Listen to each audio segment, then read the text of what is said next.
You are my sunshine, my only sunshine. You keep me happy when skies are gray. You'll never know, dear, how much...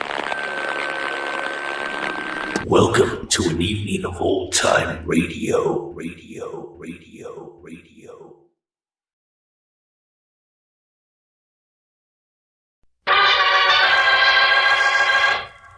Stand by for crime.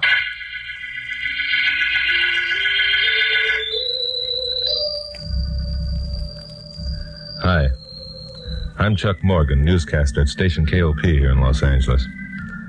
You know, there's nothing that strikes terror to the heart of a city more than the knowledge that there's a maniacal killer at large. Especially one who kills just for the sake of killing, with no apparent motive or reason. Now, we had one here in L.A. a while ago. The press dubbed him the Sniper. He used a rifle to pick off his victims from dark alleys or upstairs windows or even automobiles. 5 murders were credited to him without the police getting an inkling as to his identity. And it was at this point that the guy began warning his victims. He'd make a phone call and say, "You're next," and hang up. Sure, the police gave the warned victim protection, but you can't assign a couple of cops to standing guard over a man forever. This the Sniper knew. He'd merely wait until the cops were called off the job, even if it took 6 months, and then crack down. Well, this was a deal that I was thinking about last Tuesday. I was sitting here in my office, mulling over the situation, when my blonde secretary, Carol Curtis, came in with some stuff. Hi, Chuck. Hi. Here's the stuff on the mayor's talk last night. I leave it in the basket. Okay. Hey, what's the matter with you? Oh, this Sniper gag is getting me down. Yeah, it's pretty serious. Let's see, that blonde girl who was shot last week made the 10th victim, didn't she? Yeah. And her warning came in 4 months ago. Well, one thing you can say about this Sniper, he's got patience. He's got more than patience. He's got the cunning of a warped brain, the heartlessness of a man who doesn't know the meaning of human emotions. You think he's nuts, huh? Sure, he's nuts. All his predecessors were nuts, like Jack the Ripper and all the others. You know, honey, the trouble is there's a type of insanity that only a psychiatrist would recognize. Criminals like the Sniper are the most dangerous. The police are taking an awful beating from the taxpayers. I know. I talked to Bill Meggs down at headquarters yesterday. He's about ready to throw in the sponge. He won't. Bill talks about quitting, but he never will. Oh, doggone it, Glamour Puss. What are we going to do? What are we going to do? Now listen, Chuck. If you begin sticking your chin out on this, I'll divorce you. I absolutely refuse to give you a divorce until after we're married. Very funny. Okay, so I'll break our engagement. We aren't engaged. We are too. You proposed to me 2 weeks ago, and I accepted. Oh, that. It's official and final, and there's nothing you can do about it. I'm even making payments on a ring, which Pappy Mansfield has agreed to deduct from your salary. He what? Well, you certainly don't expect me to be engaged without a ring. Or do you want it to become known around town that Chuck Morgan is a cheat? Answer the phone. Chuck Morgan, you don't seem to realize Answer the phone, I said. Oh, all right. Ring. Chuck Morgan's office. Who? Chuck, It's the Sniper. Give me that phone. Morgan speaking. I see. Now listen up. Chuck, what did he say? He said just 2 words, Glamour Puss. You're next.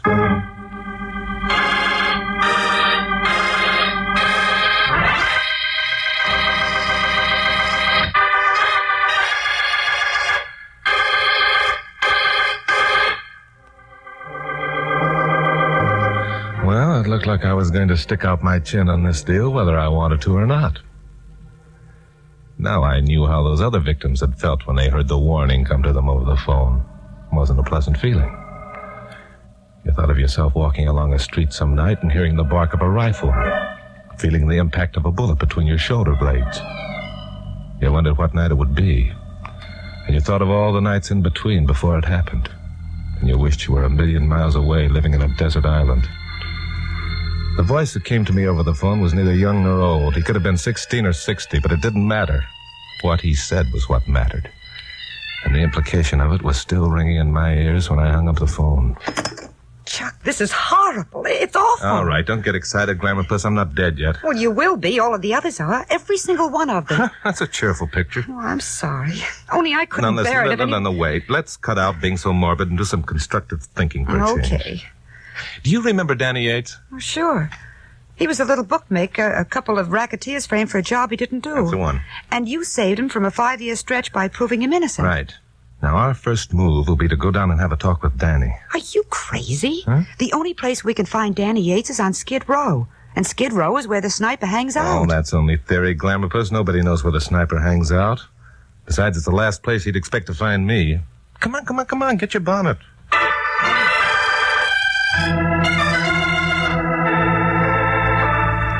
I had a theory about our friend the sniper. You know, usually guys like him followed a pattern. The pattern stemmed from frustration. Killing was a release to the same pent-up energy that warped their brains. And because of this frustration, they all had the same weakness, a desire for recognition, all of which didn't prove anything. But if Danny Yates reacted the way I hoped, I might get a lead. It was getting dark when Carol and I reached Skid Row. The place hadn't changed much since my last visit. Skid Rows never do, except to grow bigger. I still don't see why you didn't tell Bill Meigs and get some police protection. If I had, they wouldn't let me come down here. But that's what I mean. Oh, I hate this place. Then why did you come? Well, if you're going to be shot in the back, I want to be on hand to catch the body when it falls. Ouch. You're a cute kid, Glamour Puss. Well, here's the joint.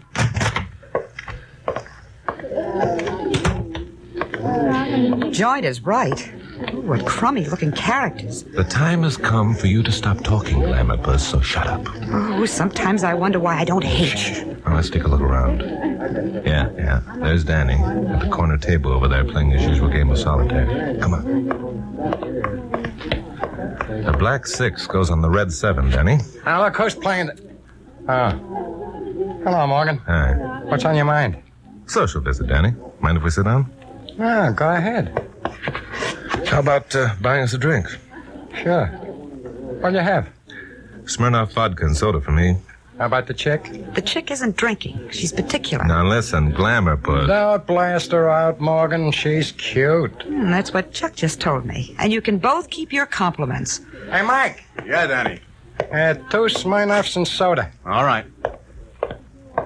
What's it all about, Morgan? Want a tip on a horse? Yeah. The 11th race is coming up, Danny. The horse's name is Sniper. There ain't no such horse. Yes. He's been running a lot of dead heats lately. What do you think his chances of losing the next one are, Danny?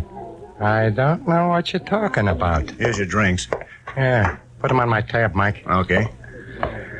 Danny, you have the reputation of being an honest bookie. You always pay your debts. And you figure I owe you something? 5 years is a long time to be locked up for a man who likes his freedom as much as you. Yeah. This tip on your horse kind of important to you personally, Morgan? Practically a matter of life and death. I get it. Wait here. Right. I didn't know you were so good at double talk, Chucky boy. Shh. Danny prefers it that way. Well, you're not silly enough to think that he or anyone else down here actually knows the identity of the sniper, do you? Nobody down here wants to know the sniper's identity. Then they can't talk. Well, suppose he began sniping at some of the local characters. You'd be surprised how quickly he'd be found out. You got a pencil and paper, Morgan? Right here. All right. Write down this number. 222 Front Street. There's a chick lives there named May. She's got a kid brother named Tony. Kind of a wild kid. Likes to play horses. Got it. Danny, your pal. Step it, Morgan. By the way, you figure we're square now? The slate's wiped clean, Danny. Thanks.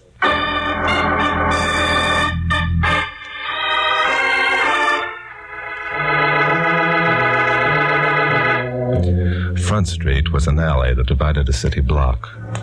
A street light burned in the end we entered. The buildings on either side were old and seemed to be mostly deserted.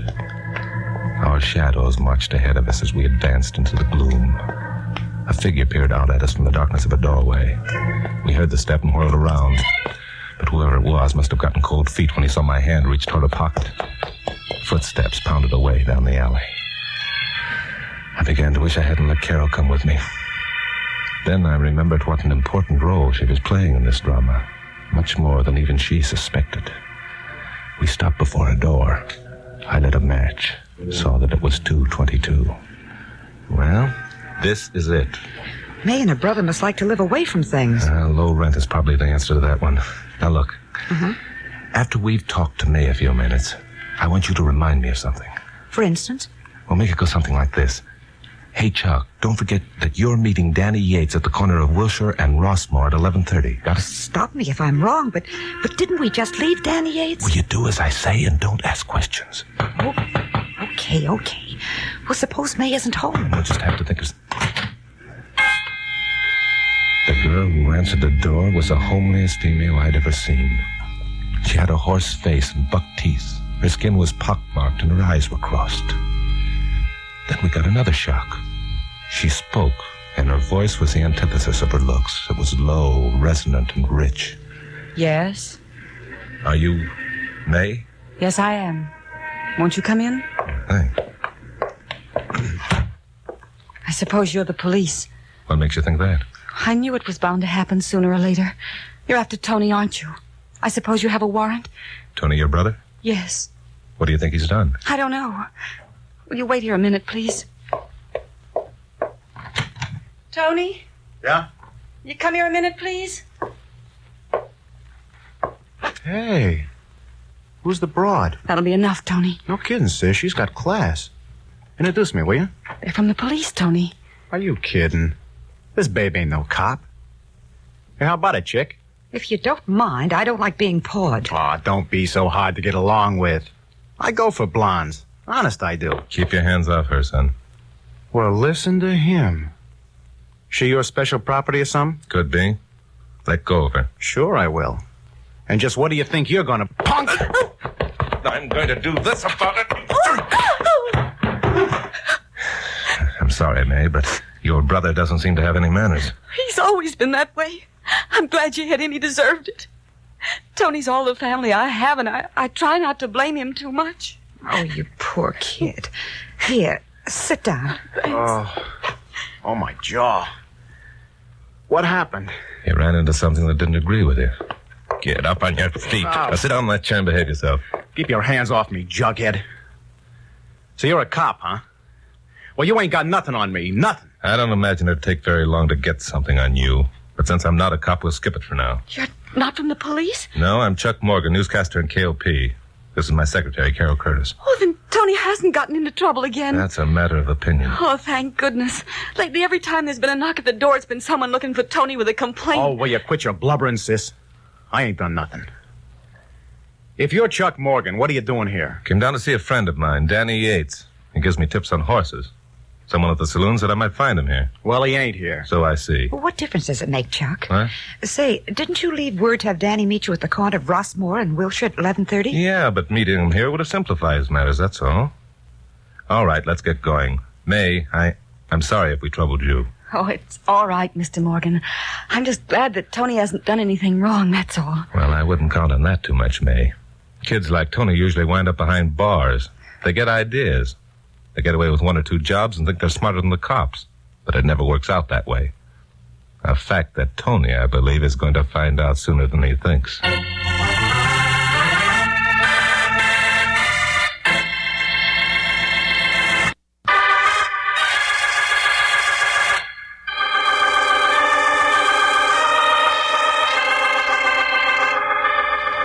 Well, I'd been shooting arrows into the air all evening without knowing for sure where any of them were going to fall.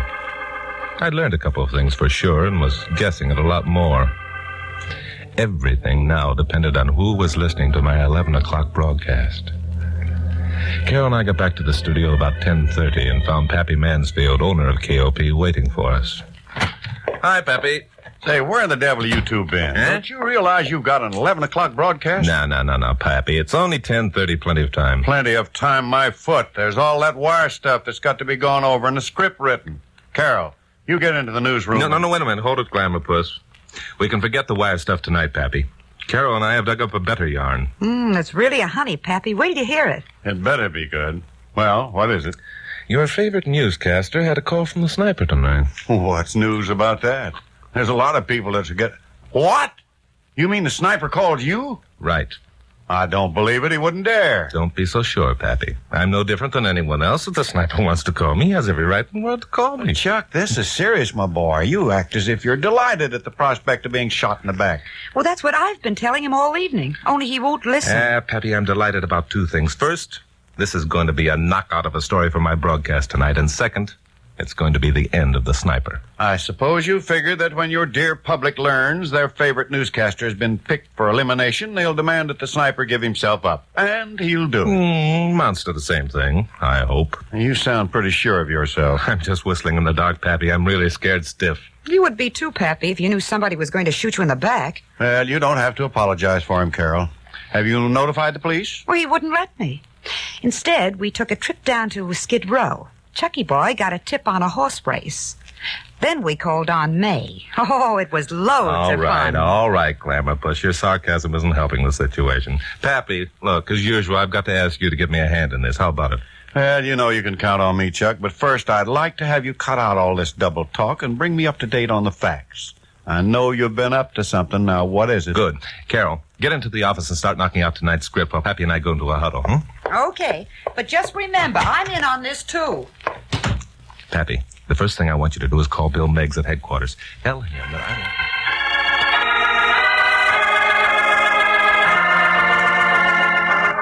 I did my broadcast as per schedule, making a big thing of the fact that I was next on the sniper's list. The telephone began ringing almost at once, and Carol had a time of it, assuring everyone I had ample police protection, and for the time being at least was safe. Well, Carol and I left the studio a few minutes after 11:15 and drove out Vine to Rossmar. Just beyond 6th, we parked the jalopy and walked up towards Wilshire on the west side of the street. We came to a driveway with a hedge and stopped in the shadows. Wait here a minute, Glamour Puss. I'll be right back. Where are you going? Keep your eye on the corner up there and don't move. Okay. I went up the drive and around the garage and checked on the street in the next block. Then I came back to where Carol waited. Anything happen? Well, a car just drove up and parked beyond the bus stop on Wilshire. The car Carol pointed out was an old convertible. The top was up, but there was no glass in the back window. It was headed west. Anyone sitting inside had a clear view over the benches that were placed at the bus stop. I wasn't sure, but I thought that the convertible's motor was idling.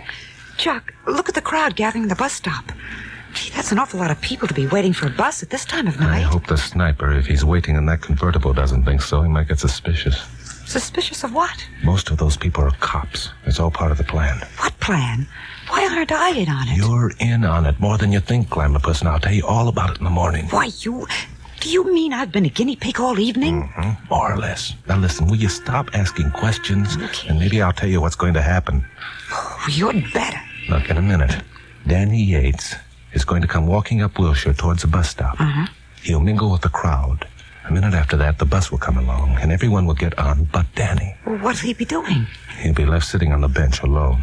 A perfect target for the sniper. Who's in the parked convertible? Yes, well, at least that's what we're going to find out. If he is, he'll probably take a shot at Danny and then head up Wilshire. Now, unless I miss my guess, he'll turn right on Muirfield to get out of the traffic. Well, wait a minute. There's something cockeyed here. Why is the sniper going to snipe at Danny Yates when you're his boy? Muirfield Street makes a turn after it leaves Wilshire and swings back to Rossmore. Now, I'm counting on the sniper not knowing that because there's a police blockade over there right now. Which doesn't answer my question. Why is the sniper... Keep quiet. Here comes Danny. Danny came briskly up to the bus stop, timing his arrival with the arrival of the bus itself. He mingled with the crowd, and for a minute I lost him. Then the last of the people got on. The bus swung away, and Danny was left sitting alone on the bench. Then something happened I hadn't counted on. The bus, as it passed the parked convertible, began to backfire. I glanced at it and then back to Danny. Danny was gone. But I could see one of his legs sticking up over the back of the bench. Then Carol yelled. The convertible, Chuck, it's moving away. Wait here, Glamour Puss. I ran up the driveway, cut across a patch of lawn, and forded a 5-foot fence. I landed on my hands and knees, just as a pair of headlights swung around the corner of Muirfield. It was a convertible, and the driver saw the blockade of police cars at the moment I was getting to my feet. It slewed into the opposite curve with the squealing of brakes. The door opened, and a figure got out and sprinted across the lawn. I followed. The figure disappeared around a house. Lights sprang on in the house. Their reflection showed me a shadow climbing over a back fence. I took a running jump. The two of us landed on the other side at the same time. Something swished through the air, and I caught the gleam of a rifle barrel. The blow struck me glancingly, and I went down. I saw the rifle barrel coming again, and I made a lunge to the guy's legs. I hung on for dear life, dodging his blows with the rifle till my head had cleared. Then I reared up and dumped the guy. I grabbed him by the shirt front, pulled him into me, and then I gave him a hard right. And he crumpled up like a colt dropped from a hook. Well, mister, I guess this is the end of the trail. Chuck Morgan, where are you? I must have gone over the fence. I'm over here, Pappy. I got out my lighter and knelt down and pulled out the guy's hat.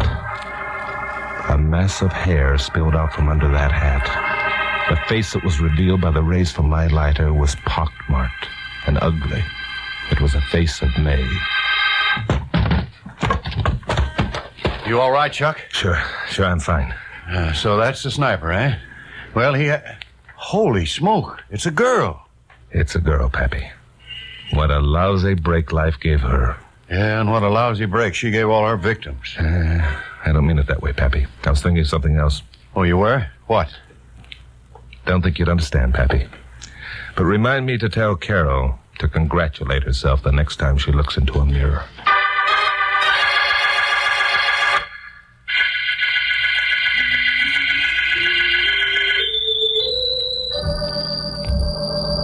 Carol and Pappy and I dropped into Nick Adele's for a beer and a sandwich before saying goodnight. It seemed good to see some bright lights and pleasant faces again. To know when I parked my car in the lot behind my apartment house later on, I wouldn't have to worry about a sniper peering through the sights of a rifle at my shoulder blades. I knew that Carol and Pappy had a lot of questions they wanted answered, and that neither of them was too happy about the way I'd handled this affair. Now, let's see. We don't want to offend this mighty genius, Pappy, but wouldn't it be just dandy if he broke down and told us the secret of his great success? It would indeed, my dear. It would indeed. Now, look, I was only doing my duty as a good citizen and as a news reporter. Well, why didn't you let me in on it? Yeah, and me. All right. Here's the way it was. In the first place, I figured out this frustration angle. It had to be someone like May. Only, of course, I thought it was a man. Well, think of that. The great mind made a mistake. You see, May was enjoying her publicity.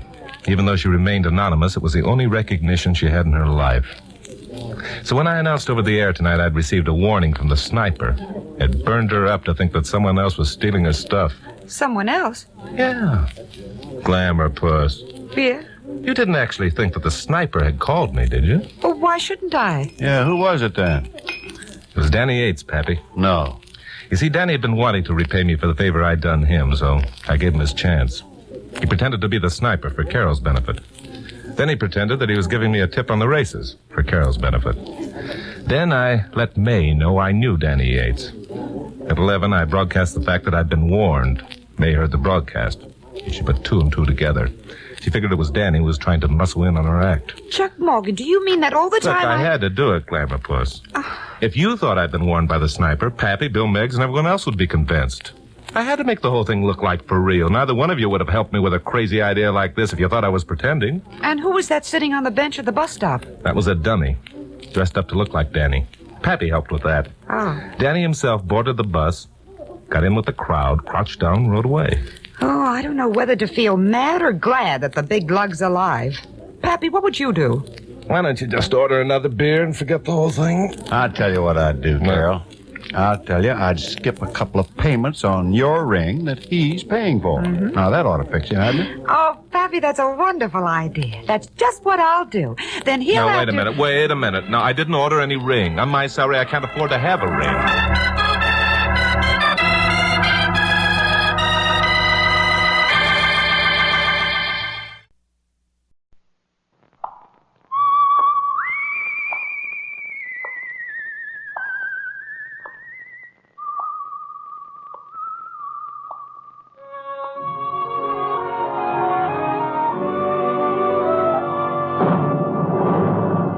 The Adventures of the Saint, starring Vincent Price.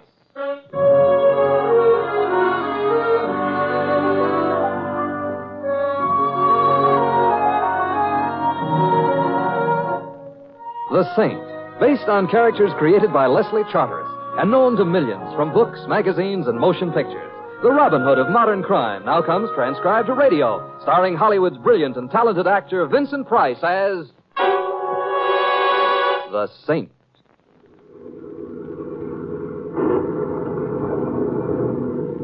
Hey, Mr. Templar. Yes, Louis? Starting to rain. So it is. You couldn't get a dinner back in town? You had to travel all the way out here in the country to eat? Louis, I was invited to a dinner party, and Long Island is hardly the country. It's full of trees, ain't it? True. This does happen to be a rather lonely spot, but... The rain is getting heavier, too. I should have stood in Brooklyn. Oh, I'm sorry, Louis. What is a cabbie from Brooklyn doing out here in the middle of nature? He seems to be driving a cab. Hey, Louis. Yeah? Is it possible that the roof of your cab leaks? It's possible. It's leaking. On you? On me. Well, after all, Mr. Temple, according to the chemistry books, we're composed of 98% water anyways. Perhaps.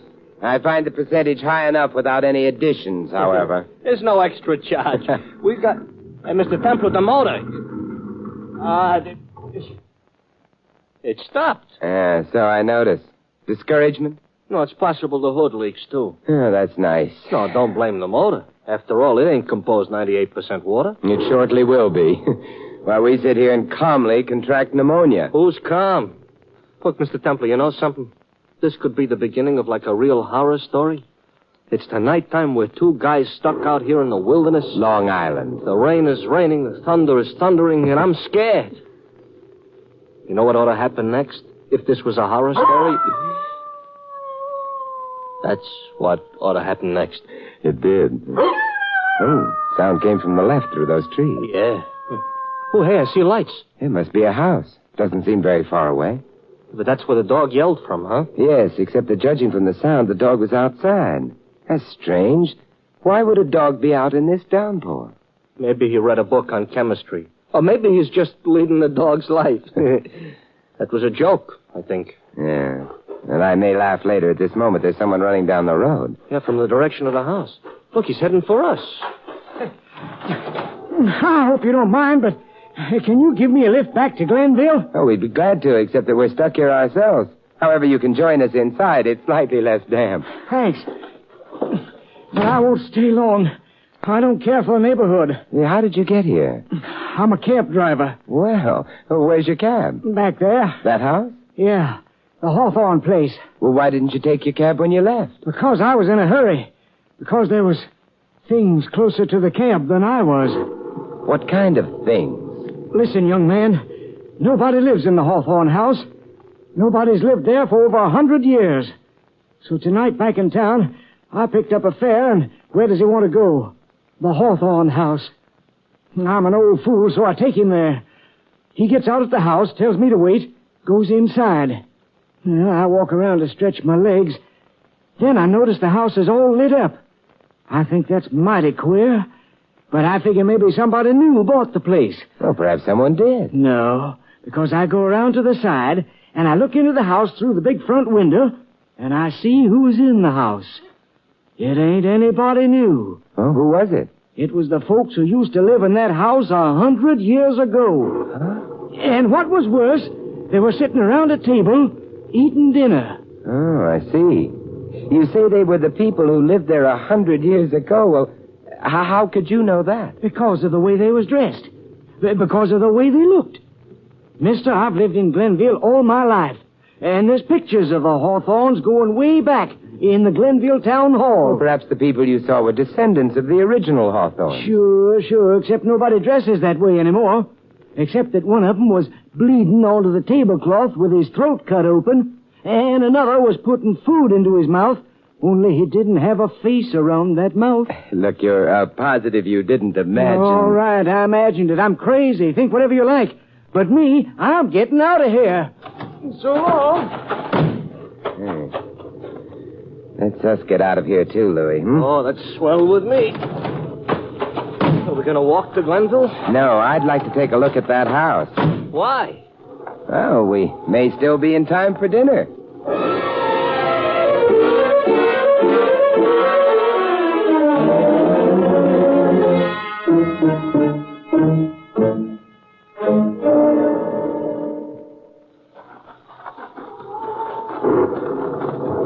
But, Mr. Templar, I ain't hungry. And besides, that guy might still maybe be bleeding. I doubt it. You do, huh? Why? You're forgetting we're 98% water, aren't you? Oh, that answer's supposed to cheer me up. It's the dog I'm worrying about, Louis. Why? Well, out here, a dog would be kept for companionship, protection. Therefore, why was that dog put out in the rain? I just as soon forget the dog. Ooh, somebody is busy not paying attention to me. Oh, hey, that's the house, huh? Yeah, obviously. Colonial architecture, large, rather pretty. Huh, brilliantly lit. With colonial electricity? Candles, Louis. Huh? You can see them through that large window. Chandeliers ablaze with candles. I can't see anything else except the ceiling. Oh, that must be the dining room. Yeah, probably. Mr. Templar, is all this real? It seems to be. Huh. Hey, bell pull on the door, huh? Ooh, the dog don't like our ringing the bell. Look, Mr. Templar, look. An elephant with teeth. Yeah, it's a large dog. It's drenched. Look out for your hand. You could easily swallow it. Ooh, look, now he's heading for me. Mr. Templar, did I have to come all the way out here to feed a dog? Oh, don't be silly, Louis. He likes you. He's looking up at you. Yeah, trying to decide which part to start on. Louis, there's positively a light in his eyes. For all you know, you may be his ideal. Yeah, sure, his ideal dog food. Oh, get down. Mr. Templar, leave us go inside, huh? No one answered the bell. I wonder... Yeah, it's open. Hey, look, the pooch. He's leaving. It's strange. He sounds terrified. But of what? I didn't say a thing. Hallway seems empty. Let's go in. Ooh. Kind of quiet. Yeah. Not even a chain clanking, not even a creaking. Hey, Louis, What? there's a door down the hallway. It's probably the dining room. I ain't hungry. House is old, dusty, unused. But there is a light. Maybe they forgot to turn the gas off when they all died or something. Uh-huh. It's the dining room. I ought to run out and buy some oil for the door. Large table in the center, chairs all around. White linen and polished silver on the table. Yeah, plus dishes with food. Yeah. And food that's warm, Louis. Look, Mr. Templar, I don't like this. A house in which nobody's lived for 100 years, miles from anywheres, all lit up with candles in the middle of the night, a table with fresh cooked food on it, and there's no one at all at the table. Unless we can't see them, Louis.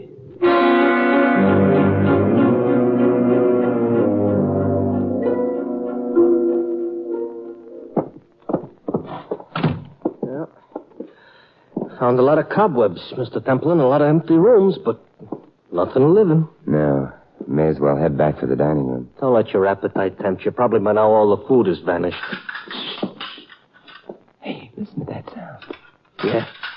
Like dishes rattling? Yeah. Come on.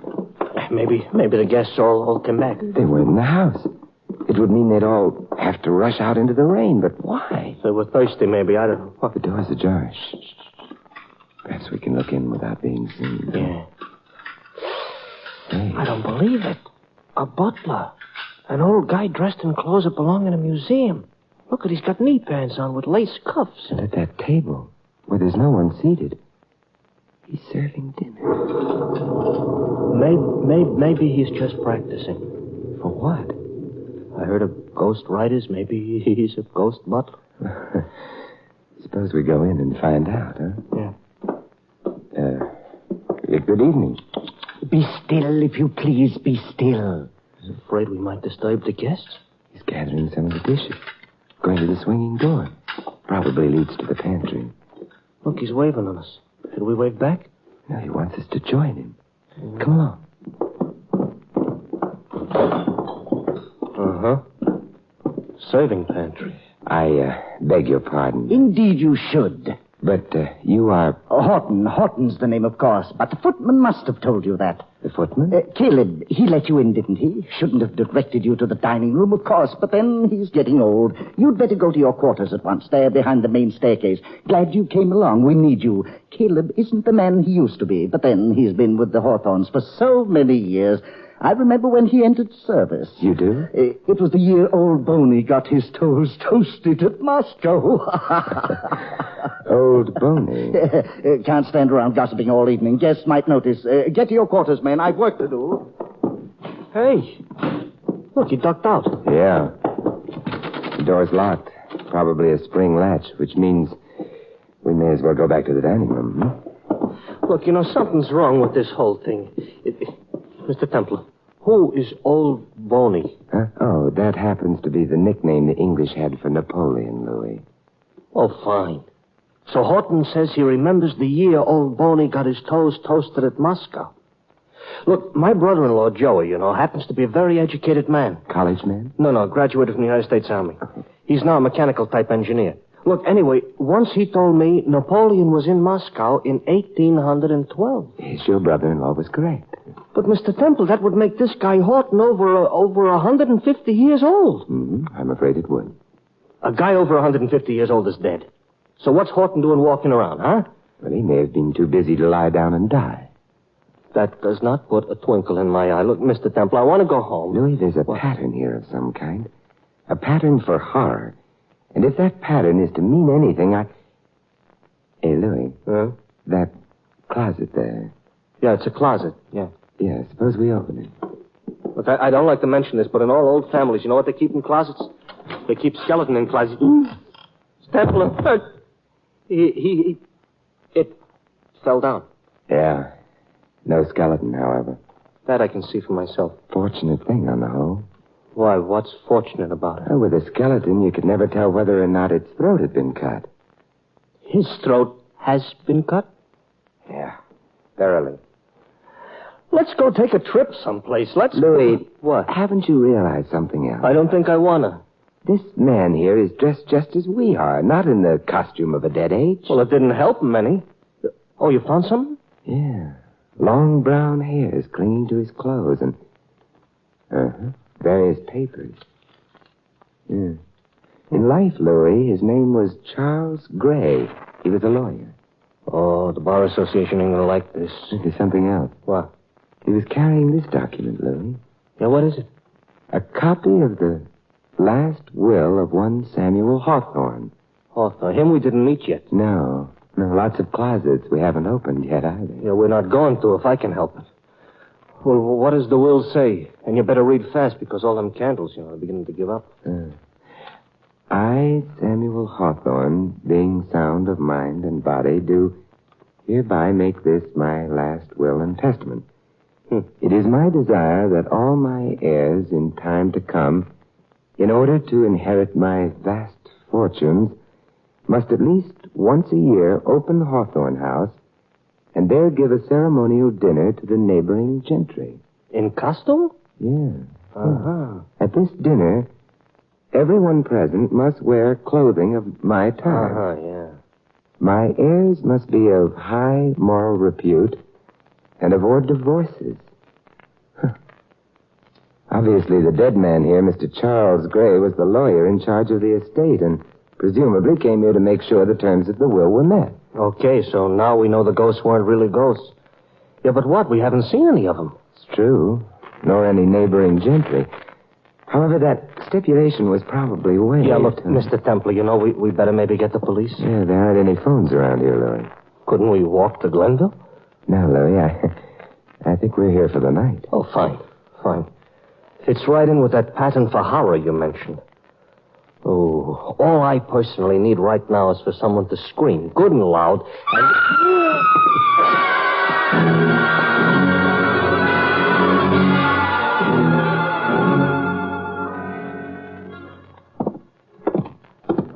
Mr. Templar, this makes the second time we've searched the house and found nothing. That was a woman screaming, Louis. Maybe it was a ghost. Ghosts aren't supposed to scream. They clank chains. Yeah, maybe this here ghost didn't know that. What, back to the dining room? I suppose. Only room in the house with light. Is that good? Maybe the corpse took a walk or something. No, still here. Yeah, and still dead. Hello, fellas. You having fun? Dressed up like Napoleon, too. Look, he ain't walking very straight. I hate to seem inquisitive, but, oh, Mr. Gray, his throat's in a bad way, isn't it? It's not especially normal. I'm Simon Templar. And you? James Hawthorne, sir. Besides housebreaking, your occupation is what? Hey, you're the saint, aren't you? Yes, I am. Oh. Isn't the slitting of larynxes rather an odd occupation for the saint? Well, it would be if I'd cut Mr. Gray's throat. However, you're Samuel Hawthorne's heir? Yeah, the current one, yes. You've been snooping. Well, there was a clause in the will about divorce. You've been overdoing that snooping. You're married, Mr. Hawthorne? Sorry. It would have helped supply a motive, I suppose, but I'm not, nor have I ever been, fortunate or unfortunate enough to be married. A woman screamed a few moments ago.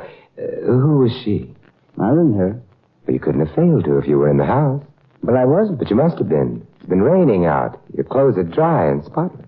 Well, to be honest, I wasn't in the house, and yet I was. You searched the house, I presume? Yes. You overlooked the cellar. I didn't find one. It's a tricky place to get to. The entrance is behind the chimney in the parlor. It's something to do with colonial politics, perhaps. At any rate, I was down there. You're fond of cellars? Well, when they were equipped with bottles and bottles and bottles of Napoleon brandy, yes. Now, if you don't mind, I'll sit down. I have another few hours to remain in costume and here, in order to comply with the terms of the will. I'm sleepy. I shall, therefore... That's polite. It's more probably brandy. So what do? Sit here and listen to him snore?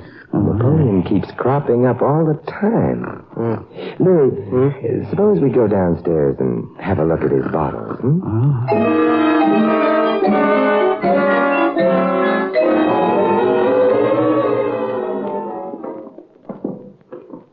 Ooh, some staircase down to the cellar. Yeah, it's very narrow. My shoulders keep rubbing against the wall. And a dirty wall, too. Hey, look, the cellar's all lit up. Candles on barrels. Hey, and lots of barrels, not to mention kegs and casks and everything. Hands up. Yeah, casks and blondes and... I said hands up. With 42 caliber revolvers.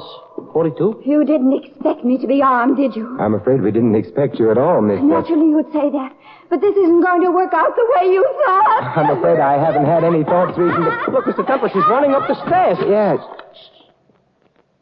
Hey. She bolted the door behind her. Oh, Mr. Templar, that was a very solid type of door leading to the cellar. And the cellar is about 6 miles underneath the ground, and we're locked in. Oh, don't worry, Louis. We'll be released in time. In time for what? A funeral? That girl was beautiful, Louis. She's on the other side of a locked door, so what good does it do you, huh? I can worry. Oh, this is an occupation for a grown man. Worry about what? The part she's playing in this entire massacre. Mr. Templar! Yeah, those were shots. Did they answer your question? Hardly. We don't know who shot at whom. The girl had a revolver. Yeah, so she had. Still locked? Yeah, still locked. Don't bother, Louis. No one will answer. May as well go down again and make ourselves comfortable. Yeah. For how long? 20 years? Oh, don't be silly, Louis. You got an optimistic thought? We'd never last 20 years down here.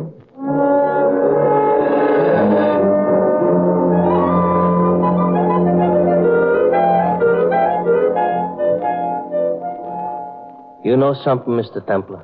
I'm beginning to feel aged in the wood. You better restrain yourself. We've only been down here half an hour, perhaps. Hey, the Marines have landed. Let's get another bottle. Get another bottle. Definitely an amphibious Good for operation. Oh, Mr. Templar. Tripling, huh? Well, not exactly. Very naughty of you. Don't mind admitting that's why I'm here myself. Need another bottle of brandy. Don't know what happened to that one upstairs. It's all empty. Must have evaporated, huh? Oh, perhaps those shots frightened it out of the bottle. Oh, you had them, too. Yeah. I had them myself, you know. Matter of fact, I'm violating no confidence when I tell you those shots were fired at me. Whoever shot at you couldn't have had very good aim. Fortunately for me, no.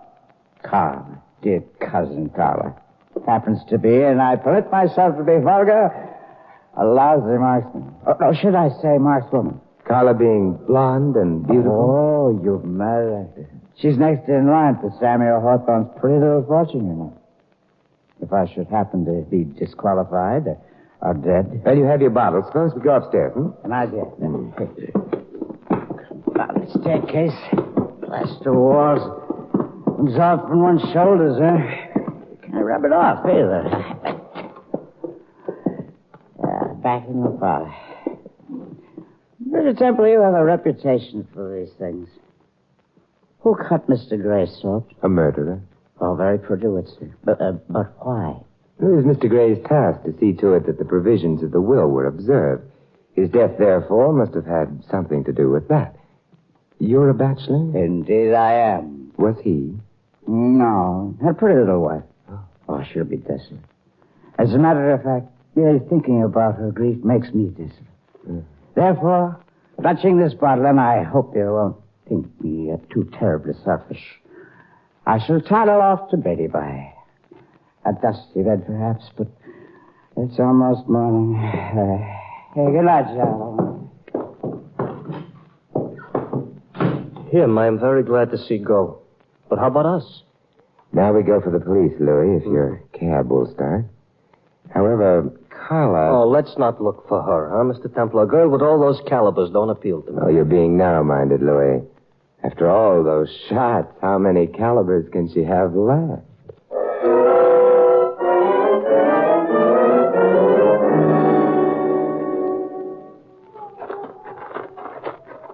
It's wet out, it's cold, it's dark, but do I mind? No. Out here, at least, no ghosts. No corpses, neither. Louis. What? Look. Oh, the other cab. Let's have a look, Louis. Oh, I didn't like that. Should I take a look, too? You might as well. Okay. I'll take... Wow. It's the frightened cab driver, Mr. Temple. Yes, except that nothing will frighten him anymore. Mr. Temple, this here's not a healthy neighborhood for throats. His has been cut, too. Yes, same technique is used on Gray. Louis, we've got to get back to the house. You don't like our throats the way they are? Come along, Louis. It's no time to go to Glenville. There's lots of time. In which a murderer may kill again. Oh, let's change a few subjects, huh? Very well. Yeah, I've got 3 questions, Louis. Why did the cab driver, whose body we've just seen, lie to us? Why did Carla think she was in danger from us? And can a bachelor be divorced? The answer to the last one, I know. He can't. Right. Therefore, we know who the murderer is, don't we?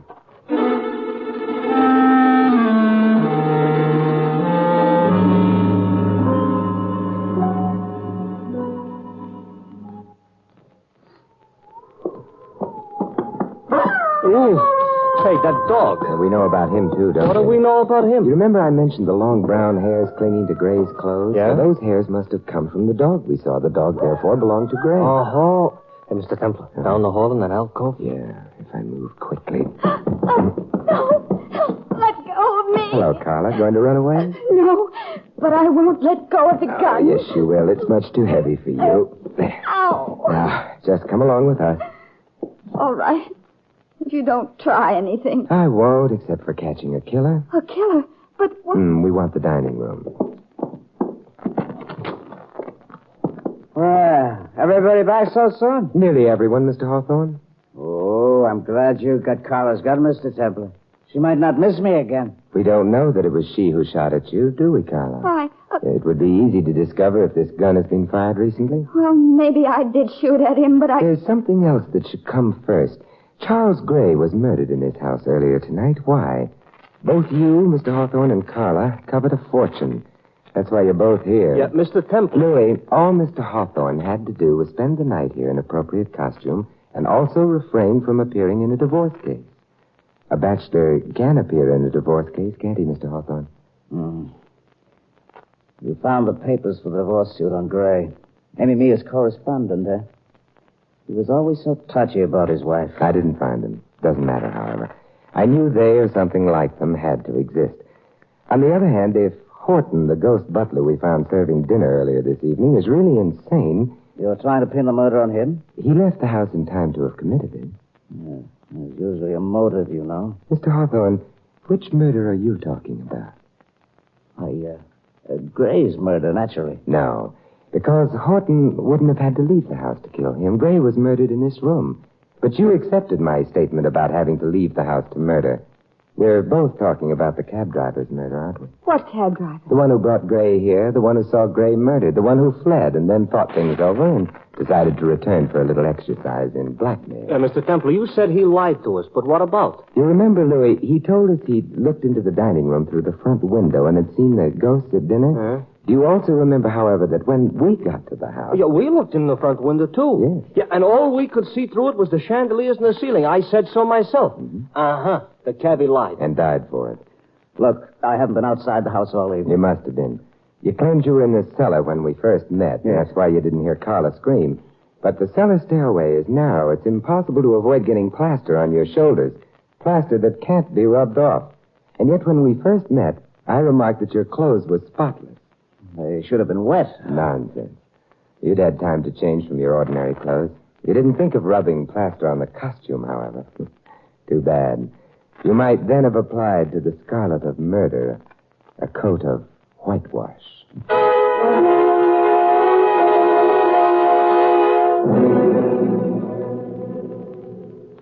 I was hiding in the cellar because James had threatened me.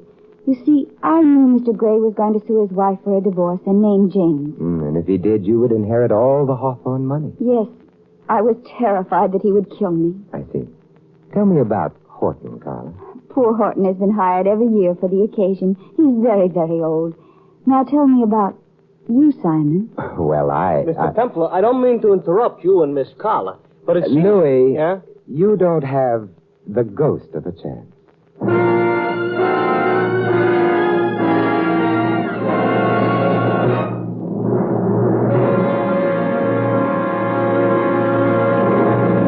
You have been listening to another transcribed adventure of the Saint, the Robin Hood of modern crime. Now here is our star. Ladies and gentlemen, this is Vincent Price inviting you to join us again next week at this same time for another exciting adventure of the Saint. Good night. This script of The Saint was written by Louis Vittes. In the cast, you heard Adrian Marden as Carla and Edmund McDonald as James. Tudor Owen was the butler. Fred Shields, the cab driver. Louis is played by Larry Dodkin. The Saint, based on characters created by Leslie Charteris, is a James L. Safier production and is directed by Helen Mack. Vincent Price is soon to be seen co-starring in RKO's production of His Kind of Woman. Your announcer, Don Stanley. 3 chimes mean good times on NBC. Whether it's comedy, music, or drama you're after, you'll find it on The Big Show today. And today also means a 1-hour adaptation of F. Scott Fitzgerald's exciting novel, This Side of Paradise, presented by Theater Guild on the Air and starring Richard Widmark and Nina Foch. April is Cancer Control Month. Guard your family against cancer by joining the 1951 Cancer Crusade. Mail your generous contribution to cancer, care of your local post office. Here are the cast of Green Pastures today on NBC.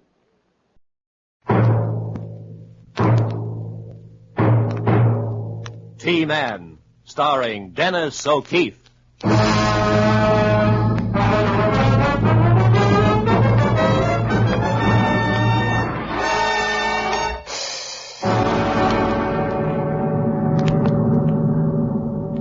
There's a guy out in Los Angeles wanted by Uncle Sam, and they told me to go get him. I don't know if this guy's short or tall, fat or thin. I don't know his habits or his pals, don't even know his name. But I'll bet you my badge I pick him up. Because that's the way Uncle wants it.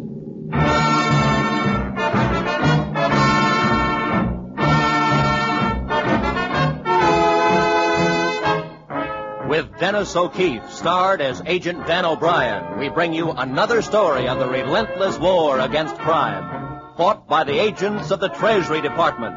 A war in the public interest, fought by T-Men.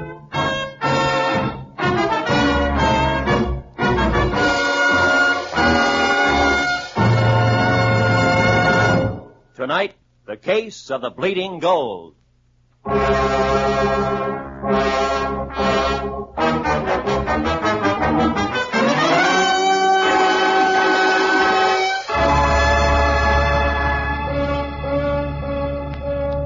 What turned out to be the first break in the Bleeding Gold case came on April 6, 1950 at 3 a.m. Eastern Standard Time.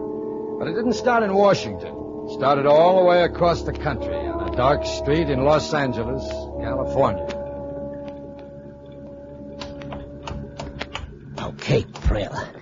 We got it. Let's get out of here. Where's Clink? Coming. He got sidetracked back there. He's been warned before about that. Here he comes. Taking candy from a baby. Put the stuff in the back. Okay. Clink, let's see what you've got in your pockets. Huh? Let's get going. Clink, I said let's see what you've got in your pockets. I don't get sore. Turn out your pockets, Clink. Okay. So I thought so. It's a pretty necklace, Clink. Yeah, that's why I... You know the orders. Gold jewelry. No stones. No diamonds, rubies, sapphires, and no pearls. Stones can be traced. We want gold. Just plain gold. But I thought Put that necklace back where you found it. Back? In the store. Now. Okay. I'm taking it back. Shut the door, Brownie. Yeah. Gonna leave Clink here? Yes. But he's taking the stuff back. Yes, but for the last time. And that doorway makes a nice frame.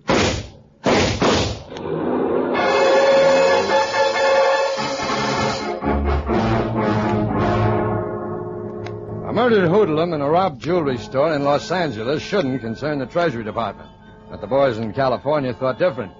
They sent the local police report through on the teletype, and the first thing in the morning, the chief had me in his office. What do you make of it, Dan? $20 gold piece. I haven't seen one in a long time. It's not bad either. Things all right. Feels all right. And what about the engraving? Yeah, it's a little fuzzy in the background, but it's a darn good counterfeit. Here's the weird thing about it. There's more gold in that coin than in a genuine $20 issue. More gold? Where'd you get it? It was found on Clink Spencer. Oh, yeah. Fellow they picked up dead in front of the jewelry store? That's right. Gold jewelry. Counterfeit gold piece. But why? Why go to all that trouble to steal gold and then put more of it in a coin than even the government does? You know something, Chief? I like this. I hoped you would, Dan. Because I'm about to lay it right in your lap. No, me and my big mouth. Look, what about the boys in Los Angeles? They're working on it, of course, but, and I hate to say this to your face, you're the best counterfeit man we've got, so they've asked for you. Yeah, thanks for the orchid, Chief. Oh, can I use your teletype? Sure, I'll go with you. Any more of these gold pieces turn out? No, this is the first. We haven't got much to go on. When did we ever have much to go on? Oh, good morning, Mr. O'Brien. Hiya. Is that Los Angeles you're talking to, Mildred? Yes, Chief. Tell him to hold on. Yes, sir. Better address it to Greg, Dan. He's the local man on the case. Know him? Not yet. They're waiting, Chief. Go ahead, Dan. Okay. Greg from O'Brien, read gold jewelry, thieves, and or counterfeiters. Am flying to L.A. end of week. Meet unsavory character. That'll be old me, O'Brien. Pershing Square, make it Saturday noon. Saturday noon? Yeah. First bench on left as you enter from 6th Street. You will be reading the New York News. Oh, Little Abner is the cue. I guess that ought to do it. Yes, Thanks, Mildred. Oh, Chief, I'll be with you in a minute. All right, Dan. I'll be in my office. Millie, about Saturday, I know, Dan. You don't have to explain. Gee, I hate to break the day. Just be careful, huh? Sure. And you, too. So long, kid. Chief, I'll need a cover. Could you get, say, Detroit Police to send out Los Angeles office a flyer on a guy named Make It Harrigan, wanted for robbery? You mean you're going to try for an inside job? How else can I find out who's running things? And use a good picture of me for a change, will you? You'll know what you're asking for if you play it that way. Yes, I know. But I've got a hunch the only way to break this case is to get inside the mob. Okay, Dan. I'll get out a flyer. Good. And send me another counterfeit gold piece. Oh, I know they don't grow on trees, but get me one somehow. The one they found on the body's too dangerous. Okay, I'll send it to Greg. Well, I'm off to see the wizard. Be seeing you, Chief.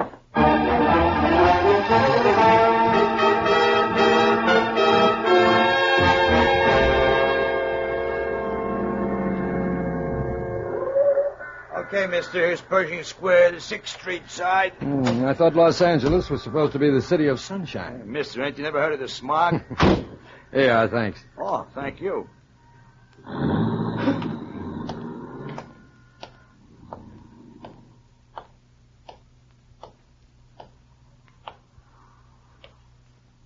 Mind if I sit down?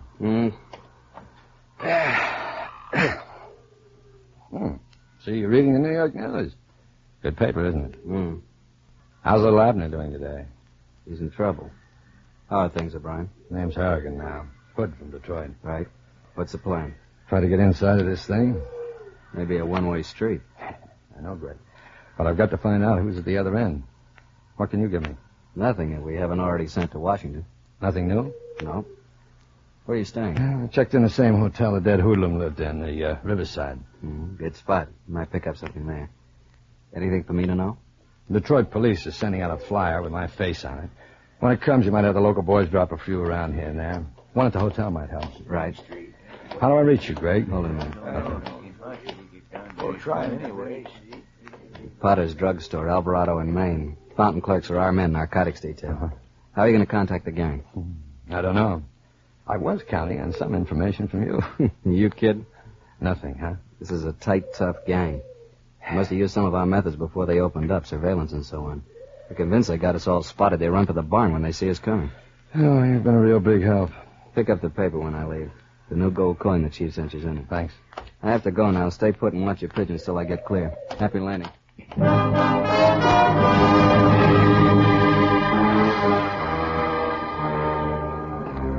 So I sat there and watched the pigeons. I looked at them and they looked at me. Maybe they thought I was a pigeon, too. They could be right. I watched to see that no one tailed Greg out of the park and thought back over what I knew of the case. A gold coin worth more than its face value and a dead hoodlum named Clink. An alcoholic, the dossier had said. An alcoholic. If Clink was a booze fighter, he probably had a favorite spot. A hangout, maybe close to the Riverside Hotel. Maybe.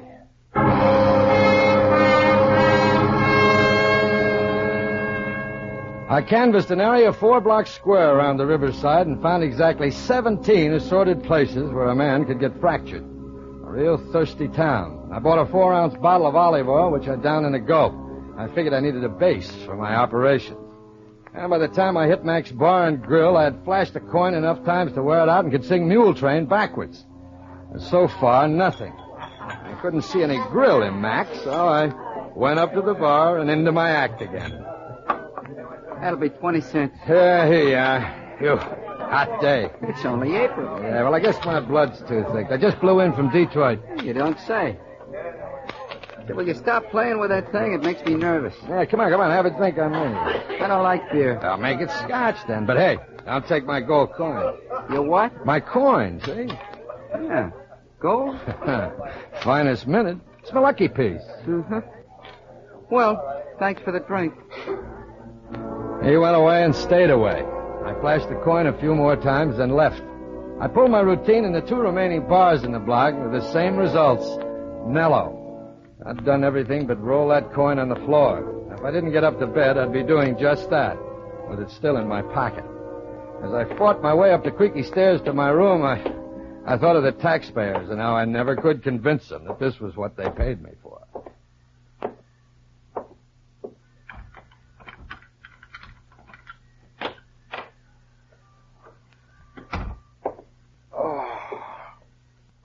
All right, take him down.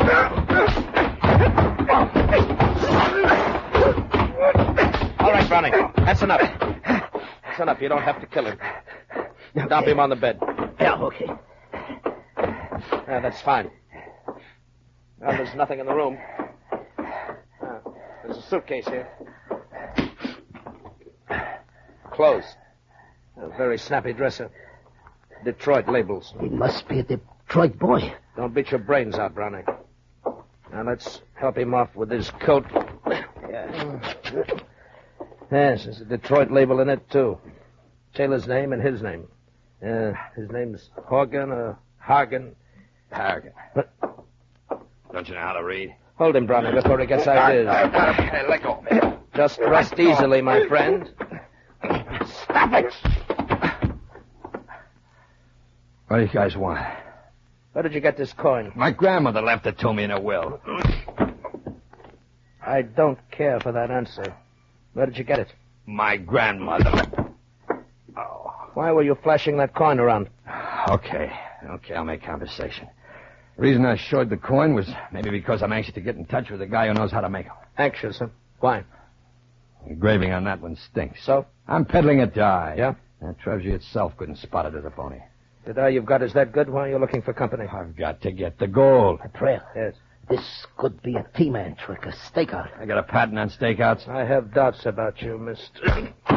Let's not take no chances on this guy, Trail. Do I look like a treasury rat to you? I lived with a guy once for 3 months, and then he puts the arm on me. All the time he was a T-man. You could be right, Brownie, but...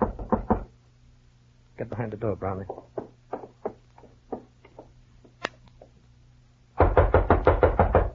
Answer him. Who's there? Pasquale, dead clerk. All right, open the door, Harrigan. And remember, we can see every move. Yeah? There was a cop downstairs just now. I say, what about him? He was looking for a man named Harrigan. There you go. My name's Johnson. You know that. I signed the register. This cop, he shows me this official paper with your picture on it. Wants to know if you're here. Let me see. I said nothing, senor. Of course, he may be back. Perhaps, Oh, no, okay. Here's a 10. Now get out of here and keep your mouth shut. Pleasure, senor. A pleasure. Yeah, let me see that. Wanted flyer. It's got Baby's name and picture on it, all right. The Detroit police would like to get in touch with Baby. What's the beef, Trail? Armed robbery, jailbreak. Now maybe we can stop going around in circles and get down to business, Mr. Frail. Yes, perhaps we can. Be outside the hotel at 7 tonight if you really have something to sell. Come on, Brownie. I'll be there. Goodbye, Mr. Harrigan.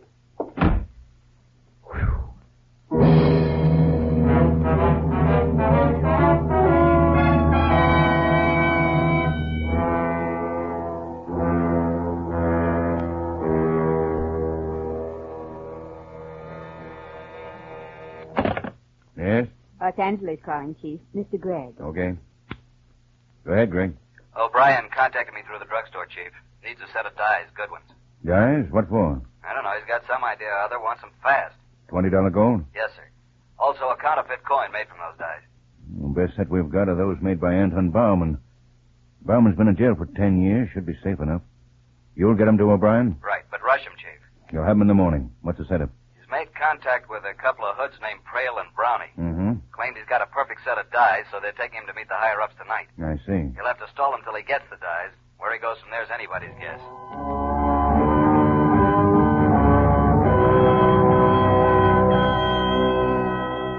Just after 7 that night, I was going up a flight of stairs in a down-at-the-heel building on Spring Street. Frail and Brownie flanking me. We stopped at a door marked R. Venice, broker. The office wouldn't have fooled anybody. The blonde at the desk would. Good evening. Well, hello. Carla, is Mr. Venice in? He's on the telephone. Be through in a minute. Hey, you boys got a nice layout here. Count in the secretary. Sit down, Harrigan. Thanks. Oh, say, don't you think you want to speak to your cleaning woman? The chair's a little dusty. I've been meaning to take care of that. Mm-hmm. At the same time, you might tear a couple of sheets off your calendar. It's April, sweetheart, not February. Some clown. Think it'll be 2 more months before you use this office again? I'll tell Mr. Venice you're here. You talk a lot, Harrigan. Mr. Venice, Mr. Harrigan's here with Mr. Trail and Mr. Brown. Thank you, Carla. Come in, boys. Well, you can stay too, Carla.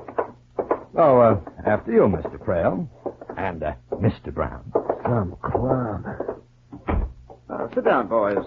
Make yourselves comfortable. All right. Well, now, we don't have to stand on any ceremony, do we, Harrigan? Let's have a look at that gold piece, Prail. Thank you. Mm-hmm. Not one of ours, but lovely.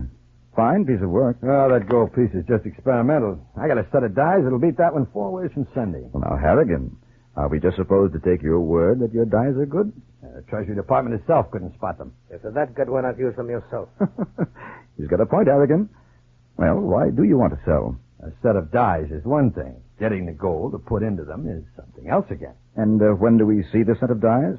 When I see the gold. What happens if when we see them, we don't like them? Well, I'll have to look someplace else for the gold. Oh, Paul Miller will have to okay them first. Miller? Our technician. He's a hard man to please. Okay. Where do I find this Miller? Mr. Prail will attend to that. However, for your own sake, Harrigan, I trust those dyes of yours are as good as you say they are. There's only one thing wrong with them, Mr. Venice. Oh? They're hungry. For gold. And speaking of hunger, I've got a date for dinner. Huh? Goodbye, everybody. I'll see you out, Mr. Harrigan. Thanks. Look, Venice, I don't think... That date I have for dinner, for it myself. Oh, I could get a reservation for one more. I work here, remember? And since the cleaning woman doesn't come in on Saturdays, I have a lot of dusting to do. Oh, it's a shame. A beautiful girl like you has to do all the dirty work. Yes, isn't it? Maybe some other time, huh? Could be, Mr. Harrigan. Could be.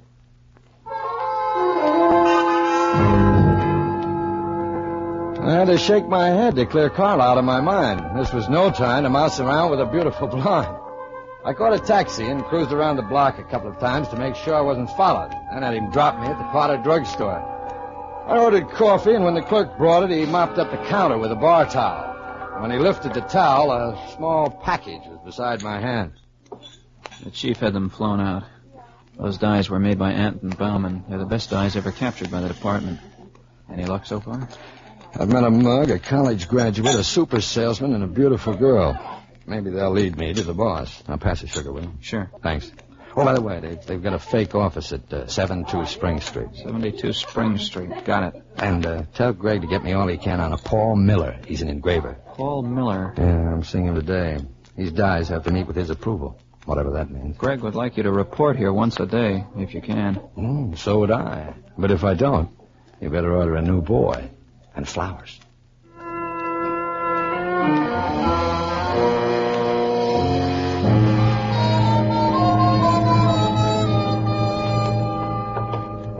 So this is where we meet the famous Miller. In the same tired, dusty office of one R. Venice broker. That's right. Miller, this is Harrigan. Come in, all of you. Brownie, stay there by the door. Hale, you and Harrigan come over to the window. Now, Mr. Harrigan, the dyes, if you please. I'm sorry, Mr. Miller, I didn't bring them with me. Then what are you doing here? I told Venice and all of you that you can see the dyes when I see the gold. If I know you people have the metal, maybe we can go into business together. In the meantime, here's a sample. Lead. I know, but look at the engraving. Not bad. Not bad at all. Whoever did this was very good, Harrigan. But don't you know that the Secret Service has a file on every engraver in the United States? That's what makes this so good. The man who did this isn't in the files. He's a refugee, a Hungarian named Harthy, in this country illegally. How did you get to him? Well, I was overseas a 3 years ago. Met him then. So you were abroad. Why did you tell me this, Prale? He didn't tell me he was overseas. What does it matter to you if I was in Europe? Never mind. I'm satisfied with this engraving, Harrigan. But I'll have to see the dyes before the boss will come to any turn. Brownie, you stay here and wait for Mr. Venice and Carla. And Prale, you stick with Harrigan and make sure he delivers the dyes to us on the yacht tonight. Okay, Miller. Come on, Harrigan. Real smart boy, Miller. Yes. Now, let me see. I bring the dyes to a boat somewhere? We bring the dyes. Oh. Prale. Yes. How am I going to get the dyes with you hanging on to me all the time? What? Answer, I can't. So?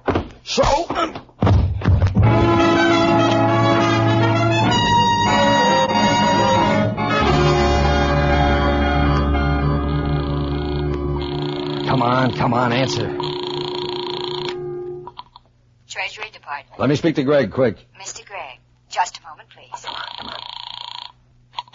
Greg. Greg, this is O'Brien. I haven't got much time. You shouldn't be taking a chance like this using the telephone. I know. Now get this fast. I'm in the lobby of the Riverside Hotel, and I've got one of the dyes in my pocket. Yeah. The other face is upstairs in my room, taped to the bottom of the washbowl. Get it? Right. I'm on my way back now to that Spring Street office. I walked out on them, so the reception's liable to be hot. Uh-huh. If I can work it, we'll all be heading for the waterfront, a yacht somewhere or other, within an hour. Okay. I haven't got a gun, but I'll try and draw a shot if I can flush the boss. And you have the harbor patrol cover every yacht basin. On the shot, they move in.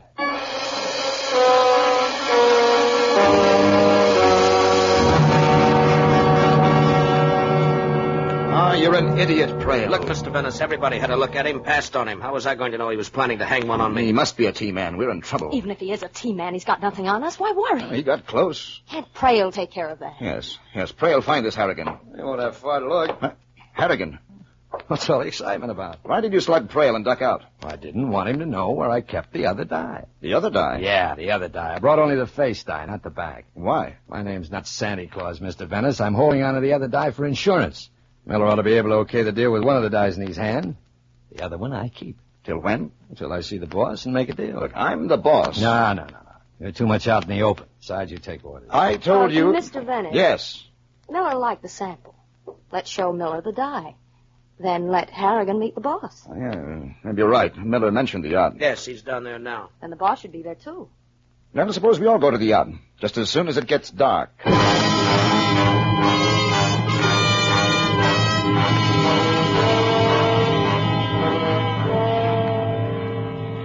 I've got Mr. Carlson now, Mr. Gregg. Thanks. Hello, Chief? Yes, Greg. Chief, I've got news. O'Brien got the dies and is meeting the head of the ring tonight aboard a yacht somewhere. Good work. But I've got news for you. The department had a time tracking Miller. No federal record. They finally dug up something in a small town down south. Local indictment. But get this. Miller worked with Bauman. Miller and Bauman? Then that means That means he'd spot O'Brien's die immediately as a Bauman job. Get in touch with O'Brien. He's got to leave Los Angeles right away. He's got to break off contact with the gang. Right, Chief. I'll get right on it. Yeah. Smith, take 2 cars and head for San Pedro waterfront. O'Brien's walking into a trap. If I can't contact him at his hotel, it means he's heading for the beach with that crew right now. If you hear any shooting, head for it. I'm going to try to find O'Brien and stop him before it's too late.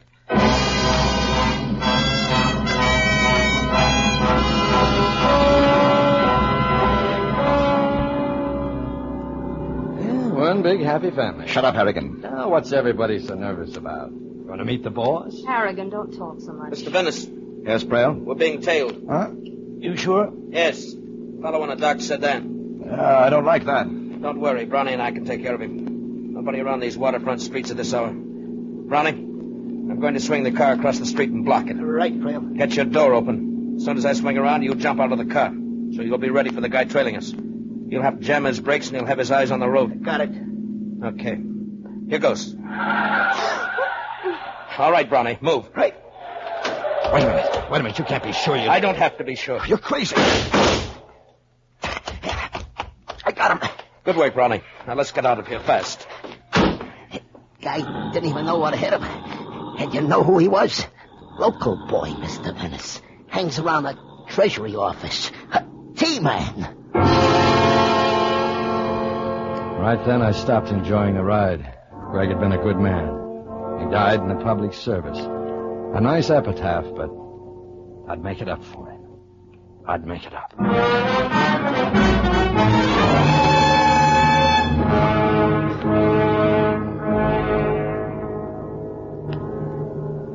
Braille, you and Brownie stay here at the end of the pier and keep a sharp lookout. Harrigan and I are going aboard. Come on, Carlo. Right.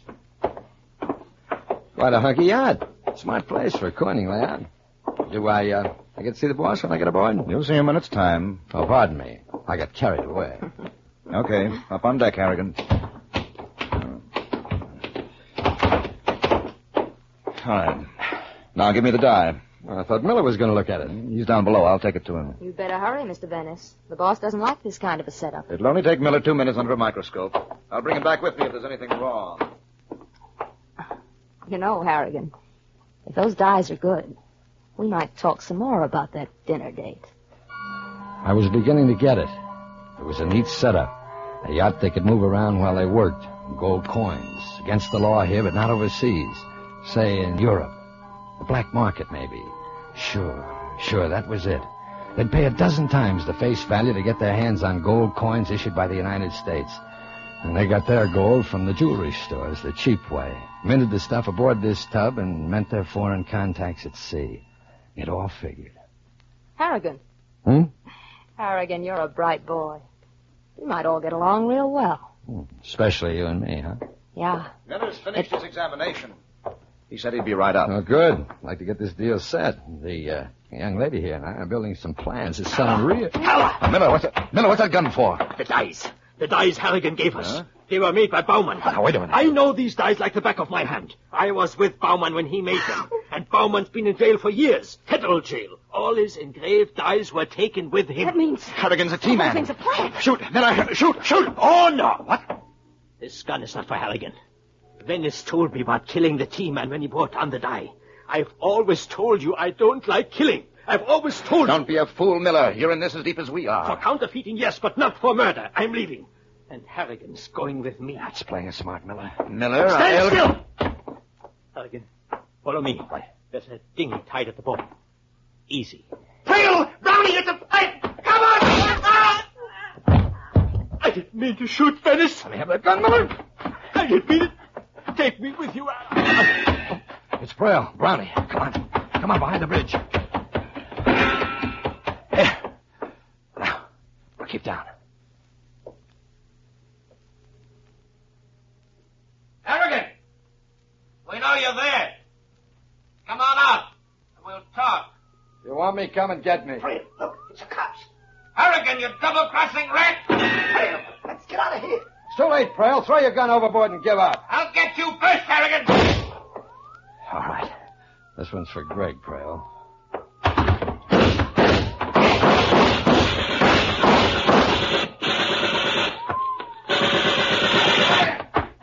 Over here. Here. You okay? Yeah. You got here at just the right time. Thanks to Greg, poor guy. Before they got him, he told us he'd be aboard a yacht down here. We moved as soon as we could locate the shots. Good work, good. You didn't hit the girl, too, did you? Girl? I didn't see any girl. Tell him about me, Harrigan.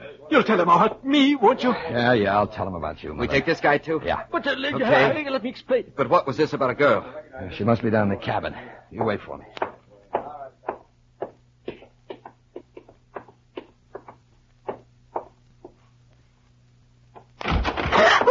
Hello, Carla. You all right? Oh, Mr. Harrigan, I was so scared. All that shooting and all that.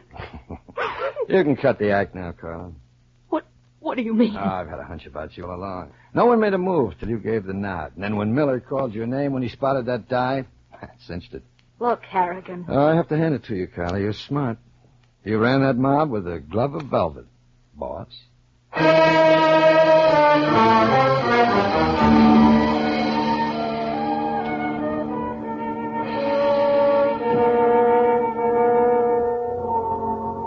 I left her with the officer and his men, and as I walked along the now deserted pier, I suddenly thought of an exotic flower I'd once seen in the tropics. A parasitic flower that thrived on death and decay. Beautiful, but rotten clear through. Well, geraniums may not be as pretty, but thank gosh there's a heck of a lot more of them.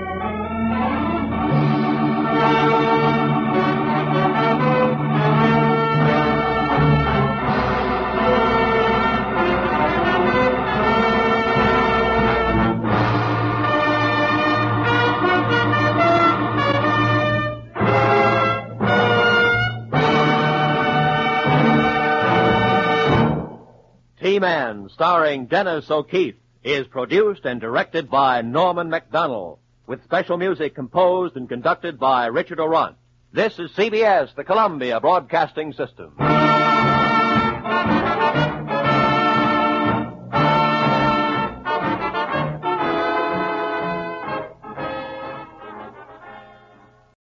I have another story to tell you today. This one is about a crime in which nature, not man, trapped a murderer. Do you want to hear it?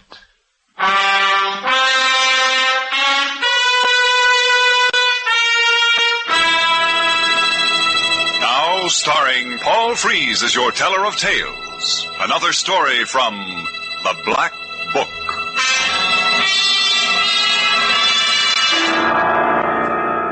Yes, from the world's most fabulous collection of strange and unusual stories, The Black Book.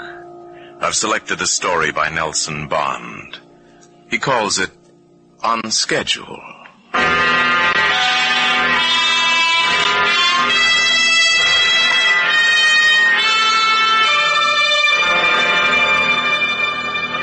Mr. Henry Foster, manager of the Midwestern branch of Updike and Updike Investment Brokers, sat comfortably in the men's lounge of the club car as the train swayed and rumbled over the Jersey countryside.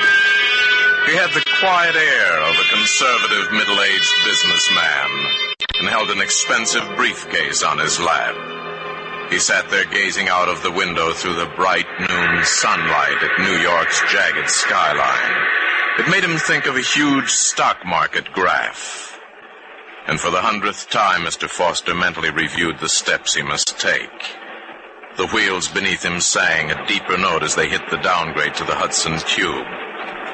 Mr. Foster studied his watch and thought to himself, in 1 minute and 56 seconds, this car will enter the darkness of the tube. It will be absolute darkness, for I shall step from the lounge and throw the master switch. Every light in the club car will be cut off. Yes, my plan is perfect. For the last 3 nights, Mr. Foster had taken this train from Jersey to New York, stopwatch in hand, plotting his every move. He knew that exactly 3 minutes and 39 seconds from the time the club car entered the Hudson Cube, it would glide into Pennsylvania Station carrying a dead passenger. Young Prentice, now so casually lounging in the last compartment, smoking a cigarette with Detective Mooney, would be dead. His throat cut by the knife Mr. Foster had concealed in his briefcase. It was rather a shame, he thought, that Prentice must die, but there was no other way to handle it now. There'd really been no other way right from the start. From the very day he'd called the young accountant into his office for a very private conversation. Come in. You wanted to see me, Mr. Foster? Oh, yes, Prentice. Have a chair. You recognize this, Prentice? Well, of course, sir. It's one of our account books. Right. Now, I've made notes here of certain entries in that particular volume that strike me as, let us say, in error. What do you mean, sir? What do I mean? Prentice, turn to page 67, if you will. Well, go ahead. Have it? Yes, sir. Mr. Harriman's account, is it not? That's right, sir. Now then, look at the entry of June 14th. Well, Prentice? I don't understand, sir. Do you want me to read it? No, Prentice, I've read it. If there's an error, Mr. Foster, I'll check it immediately. Too late, Prentice. $300 is missing. You're a fool to have taken it.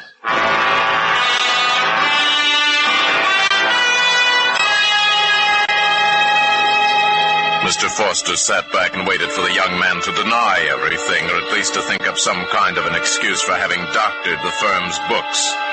But Prentice did neither. In fact, it almost seemed to Mr. Foster that he was smiling, and this he was unprepared for.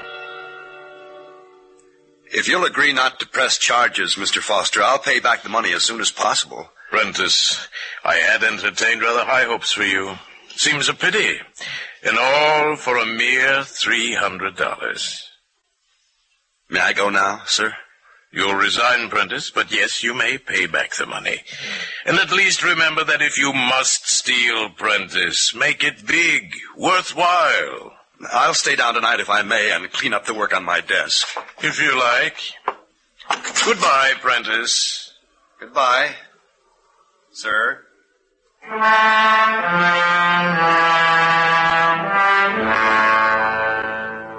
It was a pity, Foster thought, to lose a young man he'd considered so promising, but at least the young fool might learn his lesson from it. Next morning, Mr. Foster found that he had, and learned it well. He was looking through his mail when the telephone rang. It was Prentice. He wanted to see Mr. Foster at once, and curiously, there was no pleading in his voice, but rather an amused tone of superiority and self-possession. A few moments later, he was seated in the office with an account book in his hand. Do you recognize this, Mr. Foster? What is it you wish to see me about, Prentice? On page 20 in that book, you can see where I made $50 from Mrs. Jackson, the same way I made $300 from Mr. Harriman. I haven't checked all the books yet, Prentice. No? If you have anything to say, Prentice, say it. Oh, I have something to say, all right. I've been up all night studying these books, and I've discovered a few things I'd vaguely suspected. The most important being that the few $100 I've stolen are chicken feed compared to the thousands that have landed in your pocket. Just what do you mean, Prentice? I'll tell you. It took some time to figure out how you've been doing it, but I know now. I sort of stumbled on the answer, you might say. I've heard just about enough, Prentice. Not yet you haven't. Here's how it works. A client phones in to sell a certain stock. Now, this order must have your okay first. And when it reaches your desk...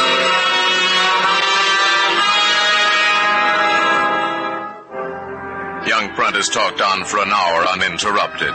For Henry Foster was something of a philosopher, and he found a certain wry humor in the fact that only through the cheap dishonesty of a mere accountant had his own really magnificent thievery been discovered.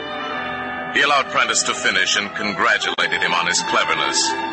And then he made the only gesture possible under the circumstances.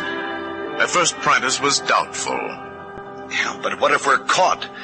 We'd get 20 years at least. Nonsense. It's foolproof. But $100,000 a year, that's too much. Precisely. And that's why we'll never be caught. Remember, Prentice, only petty thieves are caught. $300 thieves. Yes. You're right. I'll go along. Good. Let's shake hands on it, my boy.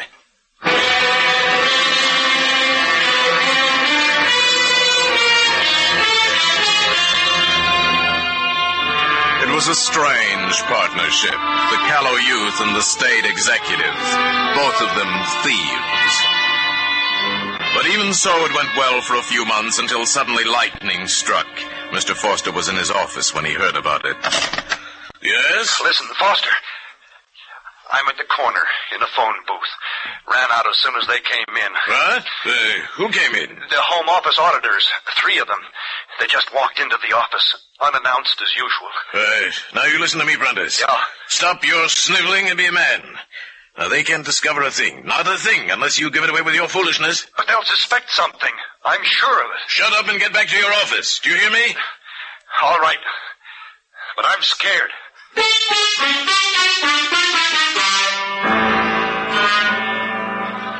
As it turned out, young Prentice was right. The auditors did suspect something. And in the end, Foster was summoned to New York. His employers suspected, yes, but they could prove nothing. And Mr. Foster soon returned to the Midwest. His method of thievery was perfect. Or so he thought, until a New York detective, Ed Mooney, appeared on the scene. A few days after his arrival, Mooney came to Mr. Foster's office with terrifying news. Well, Mr. Foster, that's the long and the short of it. Prentice is not as stable a character as you are. Prentice is a fool, Mooney, and I'll have him in jail for such slander. Maybe you will, maybe you won't. Meantime, we've offered him privilege of state's evidence freedom if he'll come to New York and give his information there. Why, you mean you take the word of a mere boy before mine? Oh, we'll check on everything he has to tell, all right. All right, Mooney. Go ahead. Check all you like. You'll find nothing. Nothing. We'll check. In good time.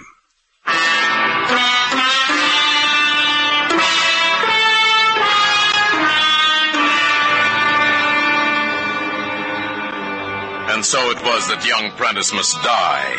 Detective Mooney was assigned to bring him east, and he was seated beside him now in the compartment at the end of the club car. For the last time, Mr. Foster looked at his watch. In 10 seconds, the car would enter the blackness of the Hudson Tube. He rose and stepped out into the narrow aisle. His hand found the light switch and jerked it down, plunging the car into complete darkness. Then he moved through the startled passengers to Prentice's compartment. This, too, he'd rehearsed the night before. 17 strides to the end of the aisle. 1 minute and 3/4 in all to reach the compartment.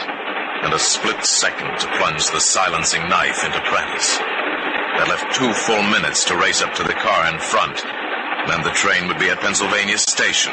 Before anything could be done, Foster would be lost in the streets of New York. 15 steps. 16. 17. He turned now and opened the compartment door. His outstretched hand found the tweed-clad figure of Prentice. What? The knife blade stabbed and twisted. And then suddenly... sunlight! Fierce and brilliant sunlight flooding the car, revealing everything. Prentice's horrified and gasping face. Foster, knife in hand, and Detective Mooney with sunlight vanished as quickly as it came. He turned down the corridor just as Mooney fired. The bullet smashed between his shoulders, driving him forward onto the carpet.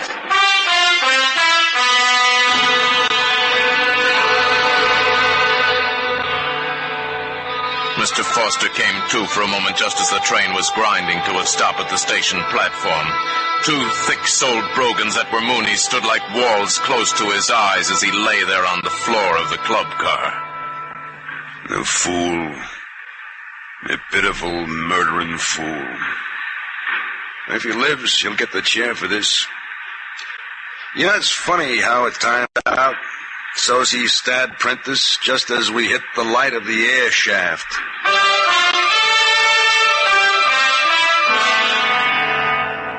Mr. Foster's eyes closed in shame as much as in physical pain. The air shaft. Yes, that's all it was. An air shaft full of bright noon sunlight.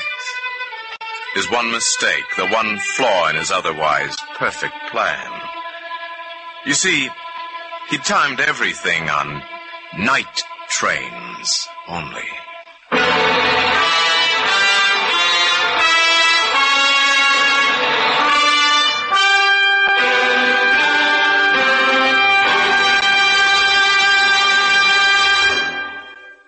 The Black Book stars Paul Frees as your teller of tales, assisted today by the noted Hollywood actor John Dehner. Nelson Bond's story, On Schedule, was adapted by John Meston and directed by Norman MacDonald. The special music is composed and conducted by Leith Stevens.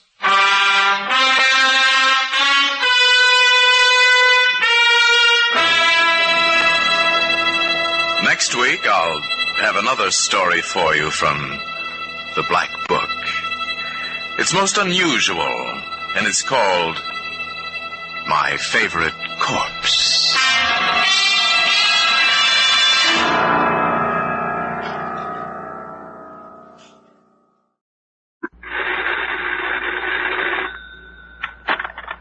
Lady in Blue. The Lady in Blue. Perhaps the most famous and yet least known woman in the field of criminal investigation is the Lady in Blue.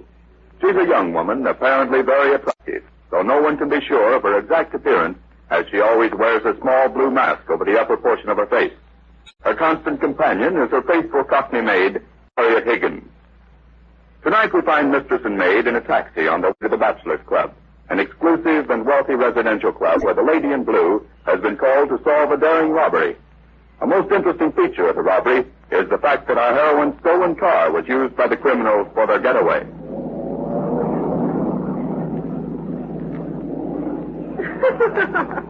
I'll never forget Sergeant Donnelly's face. I reported that my car was stolen. I don't blame him, miss.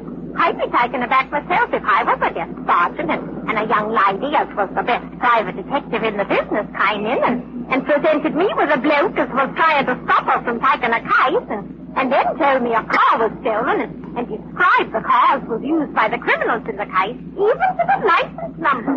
Well, that's true. I wonder what Lieutenant Greer will say when we appear. Nummy, he won't like it, Nummy. No, but there's not much he can do about it. We're almost there. Do I do the usual, miss? Yes, Harriet. Examine the apartment thoroughly while I interview Mr. Tremaine. This Tremaine bloke, miss. What sort is he? Young and wealthy. Nothing to do with the play, which he does gracefully enough. I've met him socially, of course, so he won't recognize me. No, me, but I don't like him. Someday you'll be recognized, miss. I hardly think so. Well, here we are. And too soon at that. I don't like this case, miss. That's all, driver. Thanks, lady.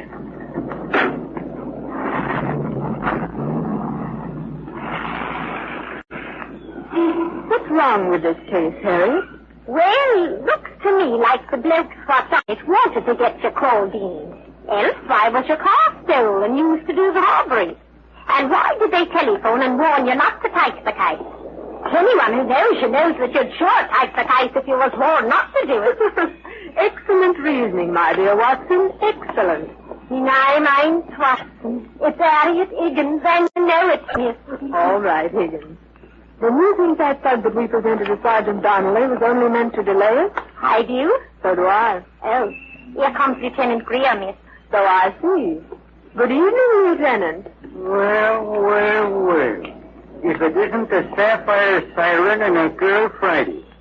Somehow I thought you might turn up, Miss Blue. Glorious night, isn't it, Jerry? Mind if I give you some advice? If I don't like it, I'll send it back.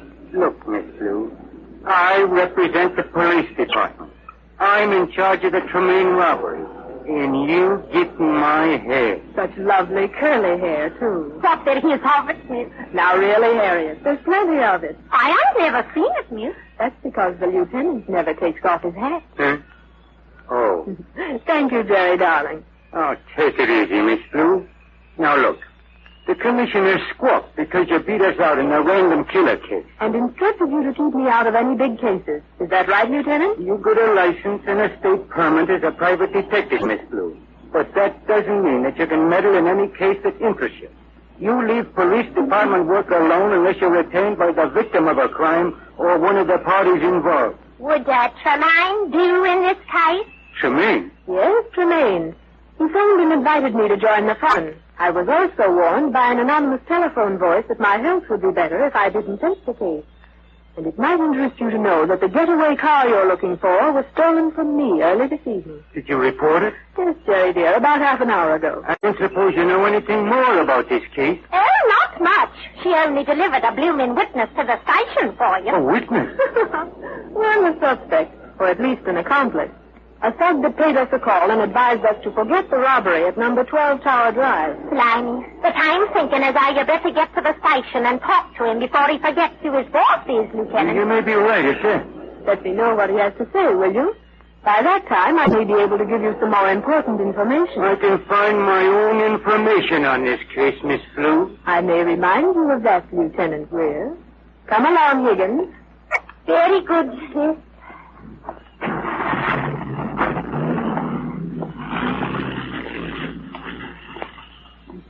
Poor Jerry. We shouldn't tease him so, Harriet. No, I suppose not, miss. He's a good detective, but he lets the commissioner worry him too much. Oh, there's a man standing by the door, miss. Yes, I see him. It's Tremaine. Good evening. I'm Arnold Tremaine.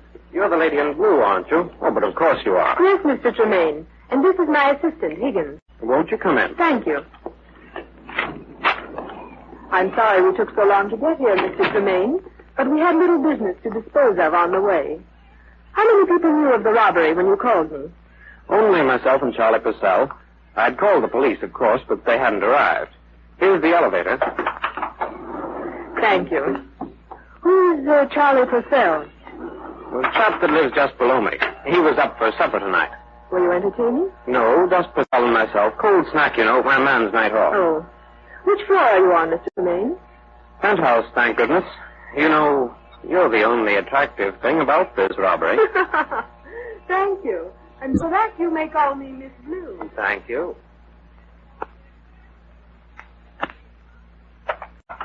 Elevator stops here, Miss Blue. We have to walk up one flight to my room. Is this the only way up to the roof, Mr. Tremaine? Yes, it is. Quite an isolated place for a jewel robbery. There seems to be lots of people between hit and the exit, don't there, miss? Not so many when you consider the time of night.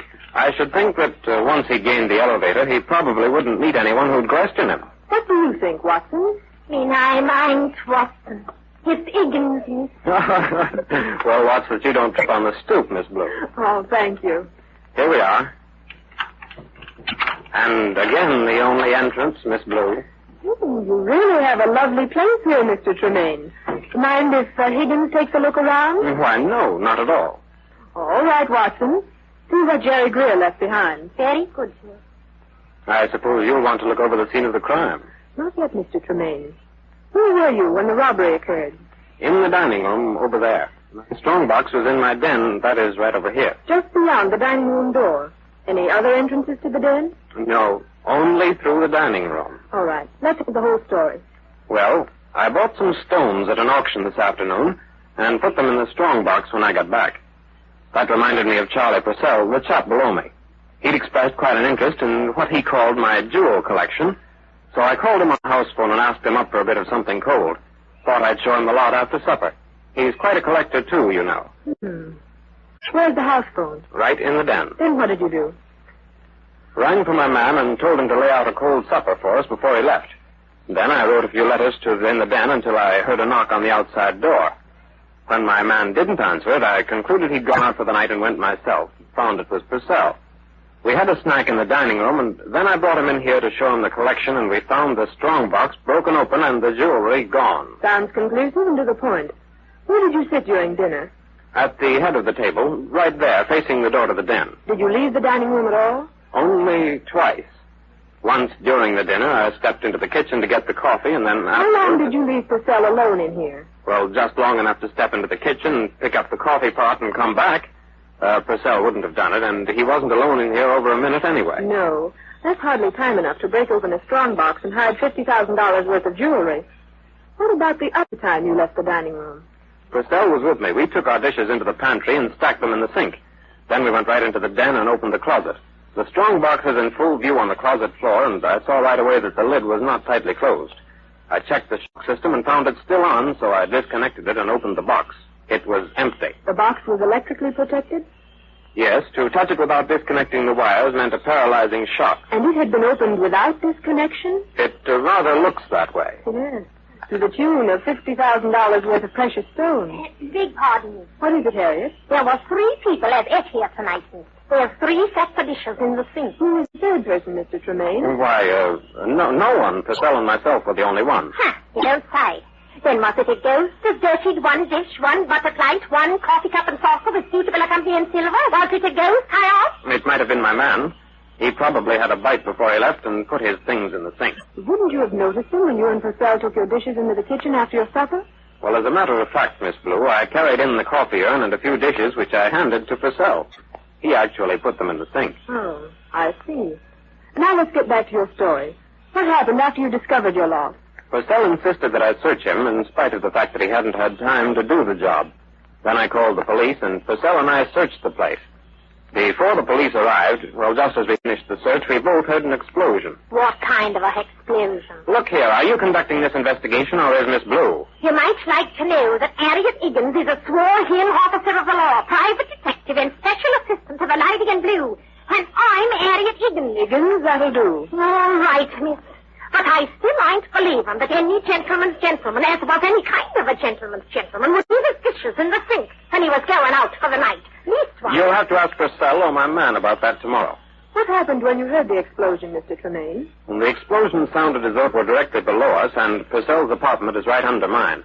We both ran downstairs to see what had happened. And found that his safe had been blown open while he was up here with you, Nestor. How did you know? I knew there had been a second robbery in the building from the police radio, and guessed that the explosion meant a blown safe. Yes.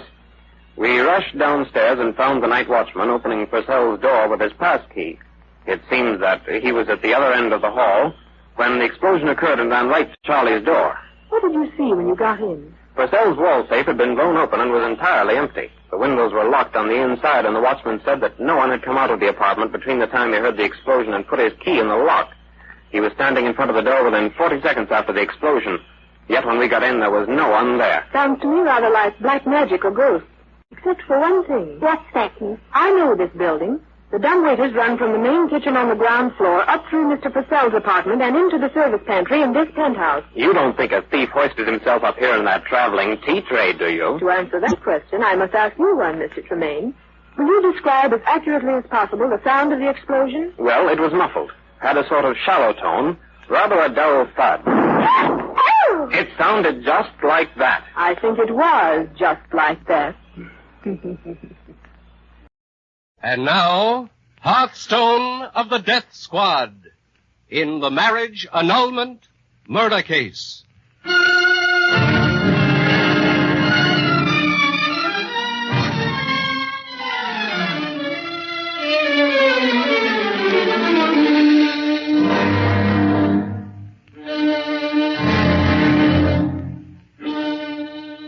Tonight, we again present the famous Hearthstone of the Death Squad, implacable manhunter of the Metropolitan Police, in one of his greatest investigations, entitled The Marriage Annulment Murder Case, with Peter Capell as Conrad Faulkner and Peggy Sanford as Isabel Gomez.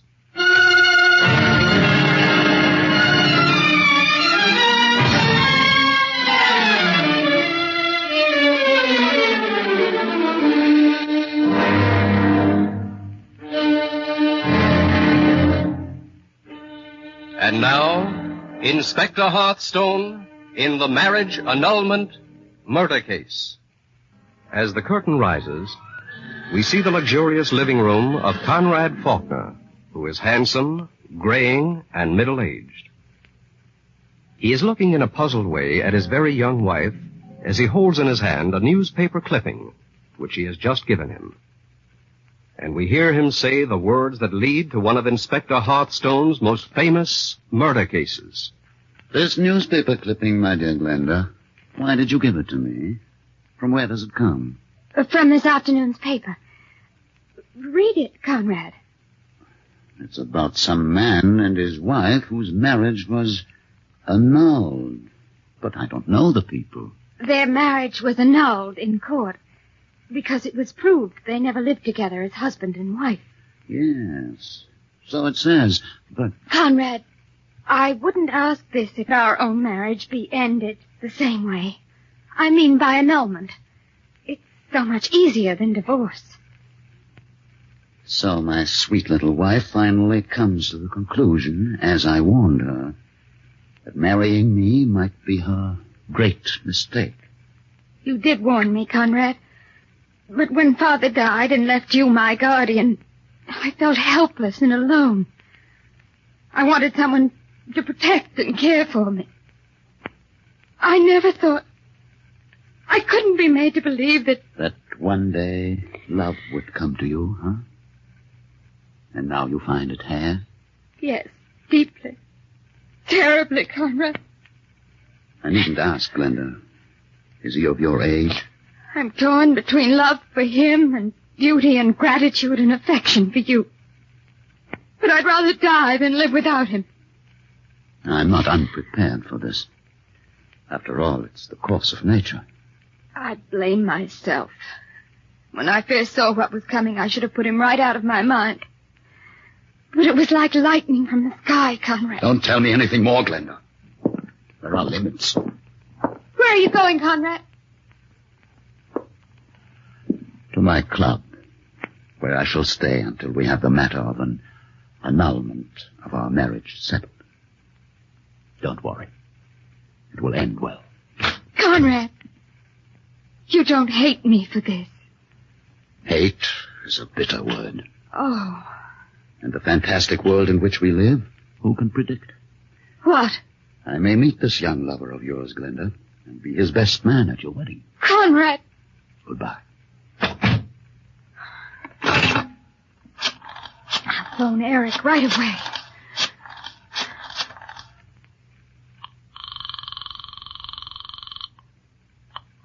Hello? Eric Jackson speaking. Eric, this is Glenda. I told Conrad, and he said it was all right. Glenda, sweetheart. Wait, Eric. There was something in the way he said it that makes me afraid. Afraid? Something in the tone of his voice, something in his eyes I'd never seen before. If he threatened you, I'll... Conrad isn't the kind who threatens. Tell me exactly what he said, Glenda. I told him I didn't want to hurt him, but that I loved you. And...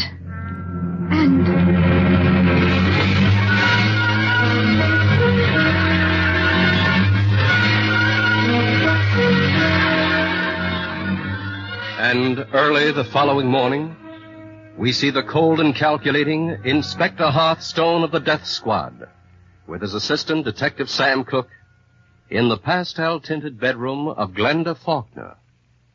Its peaceful beauty contradicted by the horribly mutilated body of Glenda, which lies sprawling across her bed. And we hear the inspector say, "A filthy sight, Sam. Clearly this is a murder of hate." Yeah, Inspector. Stabbing her once wasn't enough.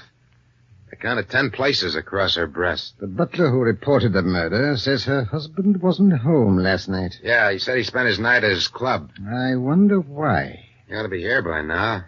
Butler rung him up at the club. Hand me that newspaper on the floor beside her bed. Here Here you are, Inspector. Curious. A leading story was clipped from the front page. That's yesterday afternoon, Star Telegraph, Inspector. I guess she cut it out with that scissors on her sewing table. Well, she couldn't have, Sam. These are pinking scissors. They don't cut a clean line, but in the pattern of a saw. Well, they're the only scissors here, Inspector. Sam, phone the Star Telegraph. Find out what story they carried on the third column of yesterday's late edition. Yes, sir. There's a phone down the hall. Come in. You are Inspector Hearthstone? I'm Conrad Faulkner. This murdered woman's husband? Yes. But do not ask me to look at her. She was so young, so lovely. The issue at this moment is to discover her killer, Mr. Faulkner. If only I had not chosen last night of all nights to spend at my club. You cannot undo the past. No doubt you had an excellent reason for leaving your wife alone last night. A late business meeting, Inspector Hearthstone. And every minute of my absence can be accounted for. Aren't you getting a bit ahead of yourself? What? I didn't ask you for an alibi. But isn't the husband usually suspect when a wife is murdered, Inspector Hearthstone? Not always. You are a clever man, Inspector Hearthstone. I present the alibi, for I have a premonition that sooner or later I will be accused. Perhaps you are the clever one. Even at a time of tragedy, one cannot forget. Self-preservation is the first law of nature. Perhaps you can throw some light on this newspaper, Mr. Faulkner. Newspaper? Have you any idea what the subject of the story clipped from it was? Not the least idea, Inspector. Detective Cook and I found it beside your murdered wife's bed. It is completely a mystery to me. But how could it bear on Glenda's murder? Inspector Hearthstone. Oh, yes, Sam? Star Telegraph says that the story cut out from that paper was about a couple who had their marriage annulled because they never lived together as man and wife. Mr. Faulkner, perhaps the information Detective Cook gives me has a direct bearing on your wife's murder. But how, Inspector? On what terms did you leave your wife when you left to spend the night at your club? When did you last see her alive? Did you return to this house during the night? What was your true reason for leaving? The reason I gave. Business. Glenda and I parted on the happiest terms. I know nothing of this newspaper story of annulment. It does not concern me. It concerns me.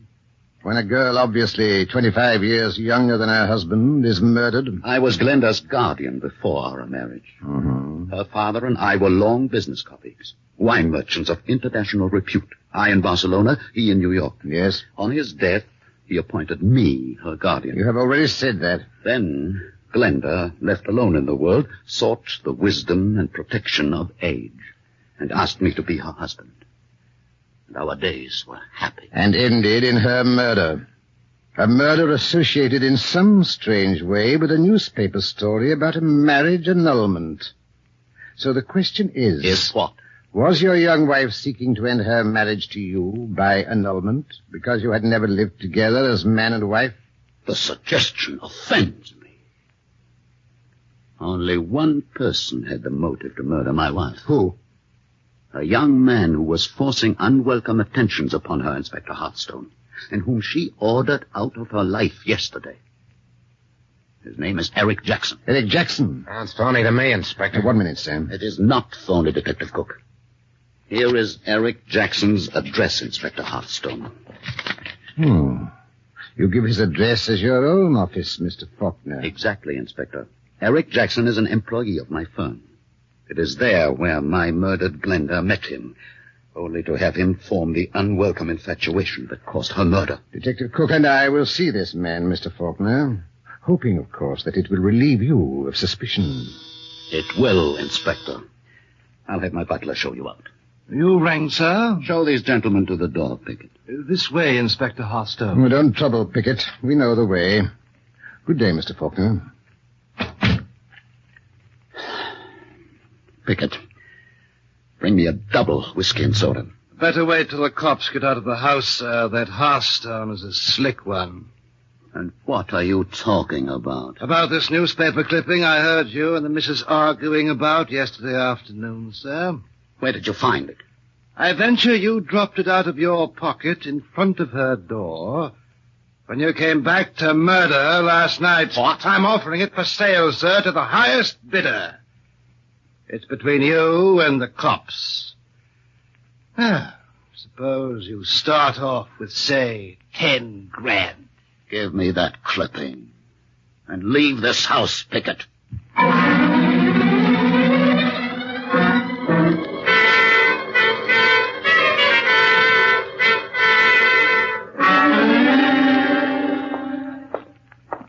There's Mr. Faulkner's office, Inspector Hearthstone. Mm-hmm. For my dough, we're wasting our breath talking to that Eric Jackson. The guy he's trying to put the finger on. Sam, we have only suspicion, without evidence so far, that Faulkner murdered his wife. I'm interested in his butler. Odd situation. You mean Pickett? He served 2 terms for blackmail. What do you know? Oh, here's the door. Yes?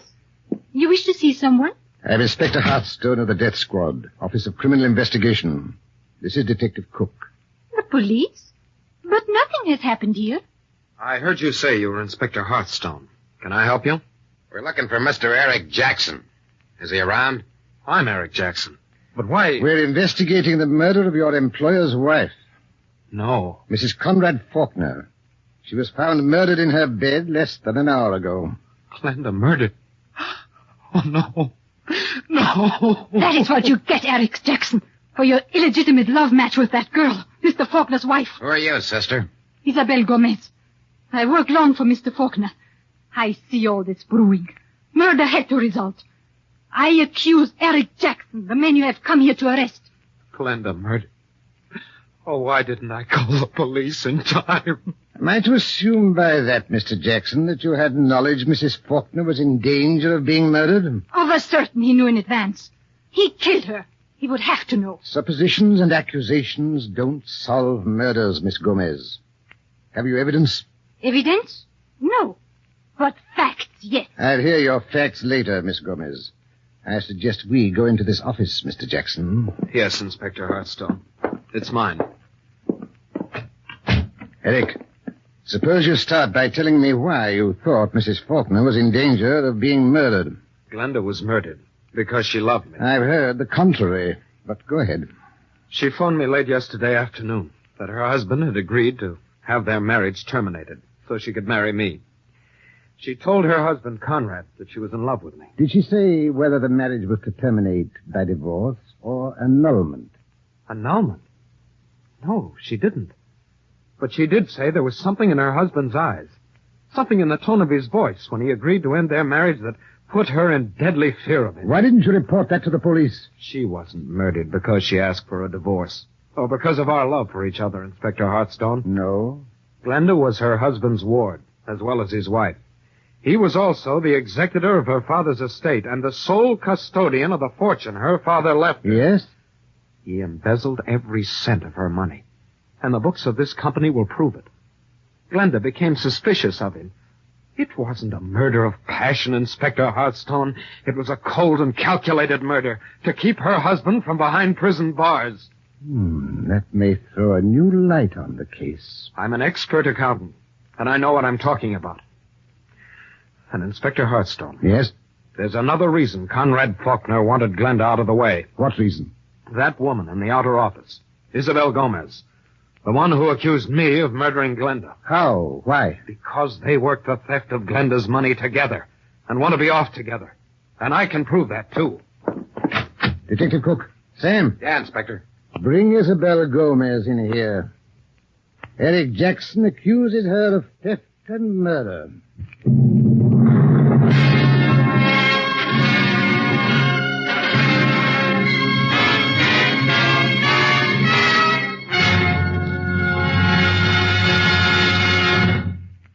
Hearthstone of the Death Squad and the marriage annulment murder case continues in just a moment.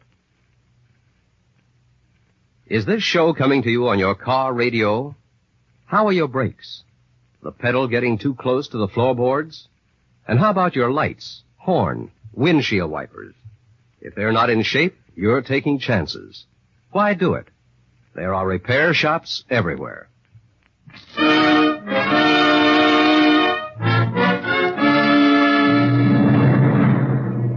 And now, back to Hearthstone of the Death Squad and the marriage annulment murder case.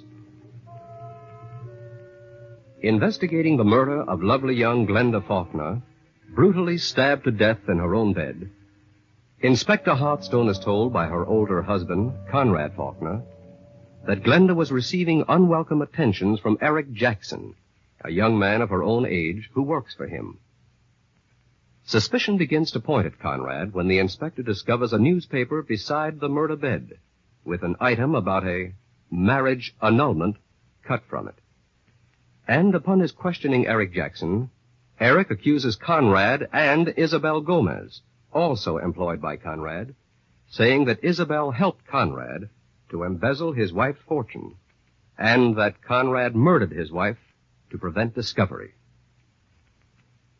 Now, a moment later, at Conrad Faulkner's office, Inspector Hearthstone is saying to his assistant, Detective Sam Cook, Detective Cook, bring Isabel Gomez in here. Eric Jackson accuses her of theft and murder. It is a lie. I do not steal. I do not murder. I didn't say murder, Inspector Hearthstone. I said theft. 1 minute, Eric. Swine. You pig, Eric. Shut up, Isabel. He's a swine, a pig, Detective Cook. Eric lies, Inspector Hearthstone. But he will not deceive you. What do you wish with me? I wish to know why you're wearing only one earring, Isabel. What? I must have dropped it in the other room. I go see. No, you needn't. Here is its mate, a black jet earring. I picked it off the ground directly under the window of the bedroom where Glenda Faulkner was murdered. Those earrings, they can be bought at any department store in New York. Every woman you meet wears them. They're the fashion. We'll check up on that one fast, sister. Heaven help me, then she is Glenda's murderess, Inspector Hearthstone. And all proved by a dropped earring. It is not my earring, Eric Jackson. The earring was not the only clue I found beneath the window. What? What, another? This star sapphire cufflink. Can either of you identify it? Eric? Isabel? I have never set eyes on it. And you, Eric? I think it's Conrad Faulkner's. You lie, Eric. It is not Mr. Faulkner's. You think it is the murdered girl's husband's cufflink, Eric? I'm not certain, Inspector Hearthstone, but it looks like one of those he wore. Thank you, Eric. And you, Miss Gomez. You will both please go to your homes and remain there. This office will be closed and sealed for police inspection. Come along, Sam. Okay, Inspector. I'm out of step, Inspector Hearthstone. Slap me down, but why aren't we pinching that dame? Do you think we could convict her on the evidence of this earring alone, Sam? Well, to cinch it, she and the murdered girl's husband were a twosome. And we got her earring and his cufflink hot off the murder scene. Right so. What are those newspapers you got under your arm, Inspector? 2 copies of yesterday's Star Telegraph, Sam, with the story of that highly interesting marriage annulment checked in pencil on one. Where'd you get 'em? In the waste paper basket in the reception room of Mr. Faulkner's office. But he may not have put them there. That marriage annulment clipping seems to be turning up everywhere. We'll confront Faulkner with it, Sam, at his house within the next few minutes.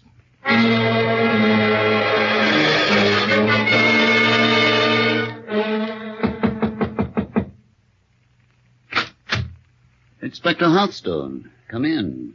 I'm here, too, Mr. Faulkner. My apologies, Detective Cook. My butler, Pickett, left my employ suddenly and without reason, so I answered the door myself. Your butler, Pickett, is a known criminal and blackmailer. You astonish me, Inspector Hearthstone. I failed to check his reference when I employed him. Oh, does this cufflink happen to be yours, Mr. Faulkner? Yes. It is one of a set that was presented to me. I never wore them. I put them aside in my desk at the office. You, found it there, of course? No. On the ground directly beneath the window of your murdered wife's bedroom. How it got there, I cannot say. But this newspaper clipping may interest you, Inspector Hearthstone. Newspaper clipping? It does very much. Especially as it is a marriage annulment story from yesterday's Star Telegraph. My butler, Pickett, attempted to blackmail me for $10,000 for it. He overheard my wife, Glenda, present it to me as a possible way to have her marriage to me annulled. Really? So you admit it now? Admit that your wife came to you to have your marriage annulled? Just as I thought. I agreed to her plea quite readily. Ours was a marriage of convenience rather than love, Inspector Hearthstone. We did not live together as man and wife. Our marriage could have been annulled. But I thought no more of this clipping until Pickett attempted to use it as a means of blackmail. Faulkner, earlier today, you complimented me by calling me clever. And I returned it by saying perhaps you were the clever one. You were very gracious, Inspector Hearthstone. But now is no time for pretty words. Undoubtedly, you have come to reveal who murdered my wife. There is such a thing as being too clever, Mr. Faulkner. I quite agree, Inspector. After all, the proof of the pudding is in the eating. And figuratively speaking, neither you nor I have eaten yet. But the records of the police show that the refusal of a wife to live with her husband provides a prime motive for murder. Good day, Mr. Faulkner. I'm not asking you this time why we're not making a pinch, Inspector. Sam, radio headquarters from the car. 1, to search this house for the butler Pickett's body. Right. 2, have the police auditors check the books in Faulkner's office. And 3rd... Here's the car. Back to headquarters quickly, Sam.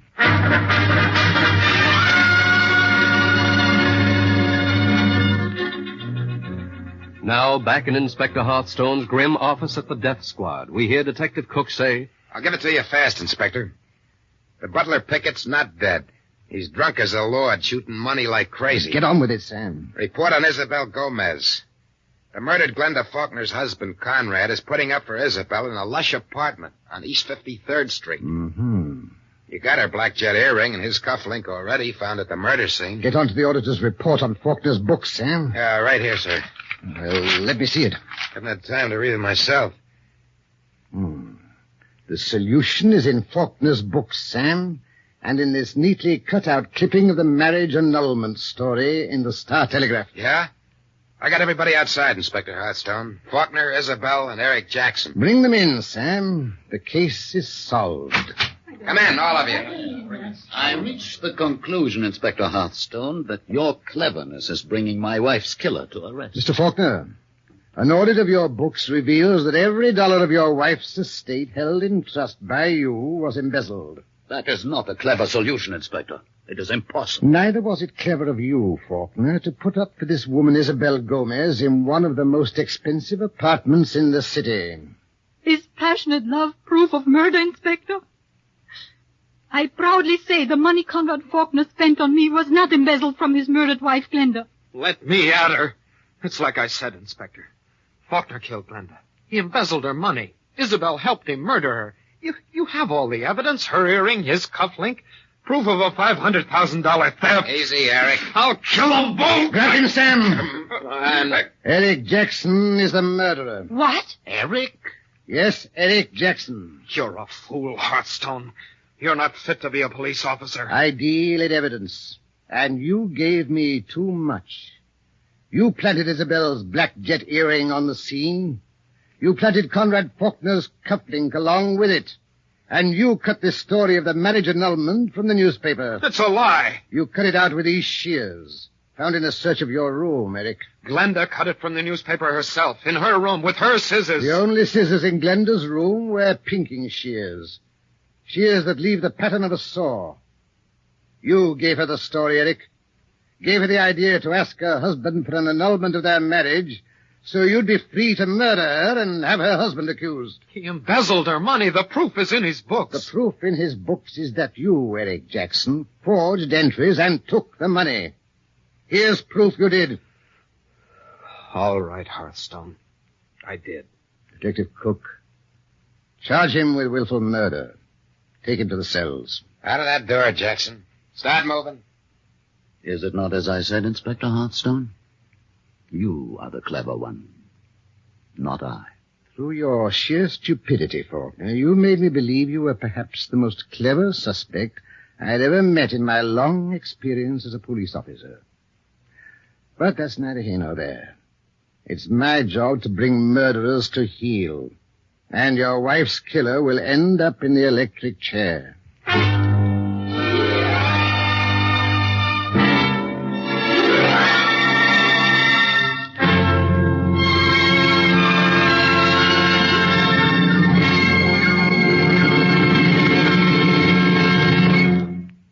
And thus, Hearthstone of the Death Squad writes solved in the files of the marriage annulment murder case. The part of Inspector Hearthstone was played by Alfred Shirley, written by Frank Hummert, directed by Henry Howard, and is a presentation of CBS Radio. Listen in next Thursday night at this same time for Hearthstone of the Death Squad in Murder and The Little Man with the Big Mustache.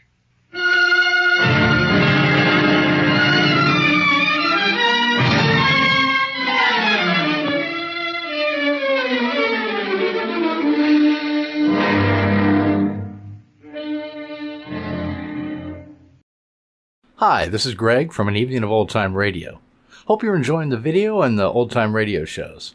If you're watching this on any other channel than An Evening of Old Time Radio, you should be aware that the channel owner has stolen this audio track from one of my videos and uploaded it with a different background as if it were their own.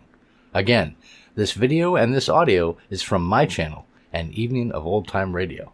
On with the show. The Big Story.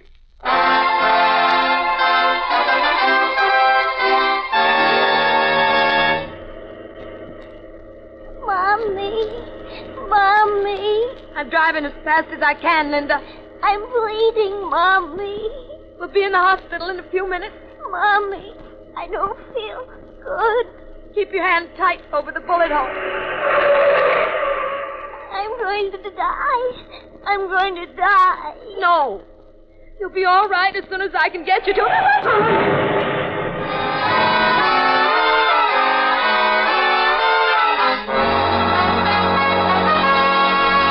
Lapeer, Michigan. The story of a reporter who followed through to the end one of the most brutal atrocities in American criminal history.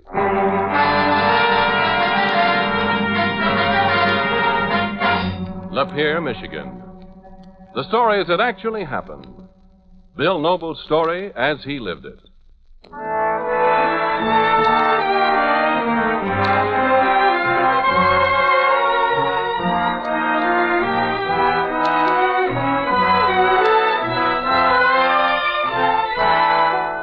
Michigan, Indian summer, midnight.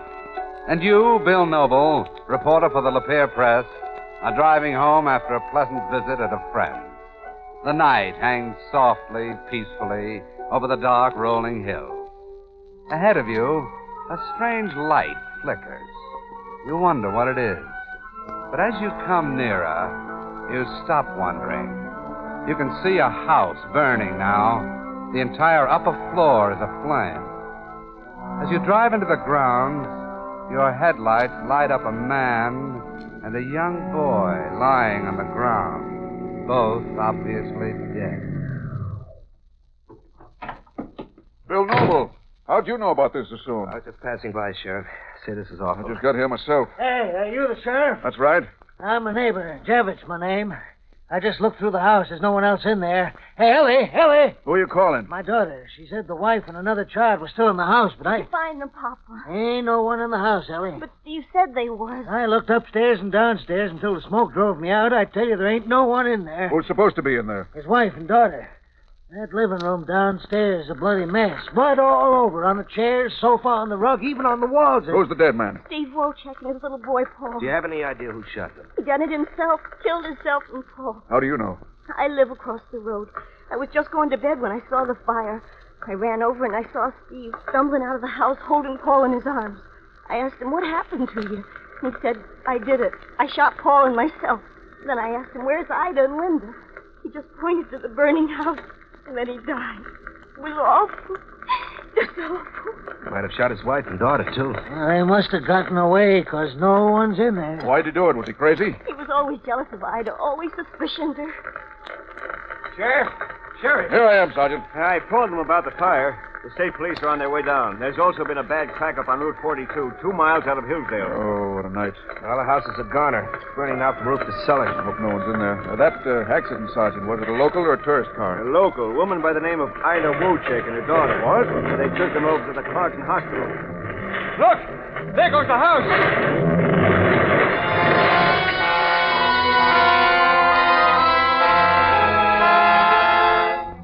The The horror of it has caught you, Bill Noble. You race along with the sheriff to the hospital, wanting to know more of this tragedy. You wonder, what can possess a man to shoot his own child? You wonder how his wife, Ida, can live through this tragedy. And at the hospital, you listen as she tells her story to the sheriff. He's been plaguing me all day about him. Who is him, Mrs. Wilczek? Hired hand, Chuck Snyder. My husband had a silly idea that Chuck and I were too friendly. That's why he fired him. Tell us what happened. We stopped off at Ross's bar for a beer. Beer always calms him down, but today he got worse. You went directly home from there? That's right. And I went to bed. What about your kids? They were all right. They were asleep when we got home. I wasn't sleeping more than half an hour when I woke up suddenly. There he was, standing all dressed, with a gun in his hand. I screamed and ran. He fired at me and missed. I ran outside into the fields, and then I heard some more shots. I ran back. Didn't see him, so I ran to the kids' room. And I saw Linda was shot. I grabbed her and ran for the car. Drove as fast as I could to the hospital because she was Didn't you bleeding stop for your bad. boy, Paul? Weren't you worried about him, too? He loved Paul more than anything. Didn't believe he would ever hurt him. But he killed my boy. He killed my boy.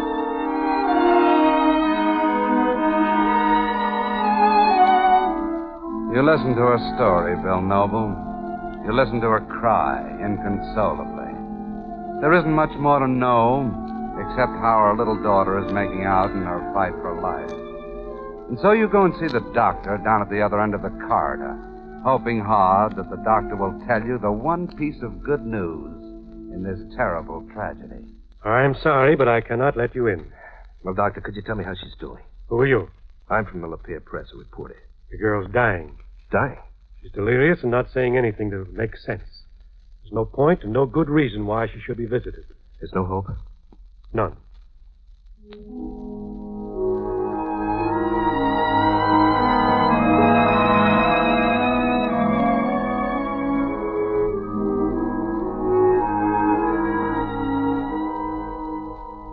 Well, Sheriff, what do you think? It's open and shut. Murder and suicide. If Stephen Wojciech were alive, we'd hang him. Tell me, what makes a man kill his own kids? Some men are born lunatics. Well, I'm going back to my office and write up the story. Oh, by the way, Sheriff, what was the name of the tavern Mrs. Wojciech said she and her husband were at? Ross's Tavern. Why? Oh, I think I'll just stop by there and get me a beer.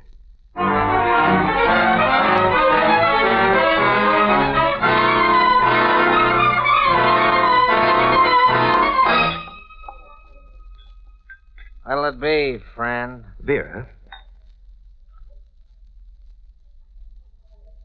Here you are. Say, did you hear about the Wojciechs? Yeah. Just can't believe it. Mrs. Wojciech said she was in here just before her husband went berserk. Weren't they in here? Yep. What'd they fight about? I never listen to other people's troubles, mister. Oh, when people quarrel, you just can't help listening. Maybe you can't. I can't. Now, look, I'm Bill Noble from the Lapeer Press. I'm a reporter. I'd be much obliged if you'd help me. I told you, mister, I'd never listen. Excuse me, but my name's Tom Hatcher. Don't bother introducing yourself. I always listen in on other people's conversations. Well, at least you're honest. Tell you something, Mr. Noble, that might interest you. I knew Steve Wojciech pretty well. You did? Known him ever since he came to this country years ago. What was he like? He was a good Joe. A good Joe? The man that murders his two kids? Just telling you what I knew about him. I guess I knew him as well as anyone. He wanted to get ahead. He worked hard. He was crazy for his kids. Spoke English very bad, so he went to night school in order for his kids not to grow up with an accent. But even night school didn't help him much. Whenever he got excited, he jabbered away in Polish. Mm-hmm. You were a good friend of his, weren't you? I was. And I'm telling you the truth about Steve. Ida gave him plenty of reason to hate her. She always poked fun at him. This poor English. This being left-handed. This being such a meat mouse with his boss. At everything. Must have been insane. Maybe. If he was, she made him crazy. Ida loved a good time. She and her girlfriend always cutting up. The girlfriend? A neighbor, Ellie Javits. Ellie Javits? And then she carried on with this Chuck Snyder, the hard hand. Man with a police record. Yeah, but none of this adds up to killing his own kids. I know it don't, Mr. Noble. That's why I'm telling you.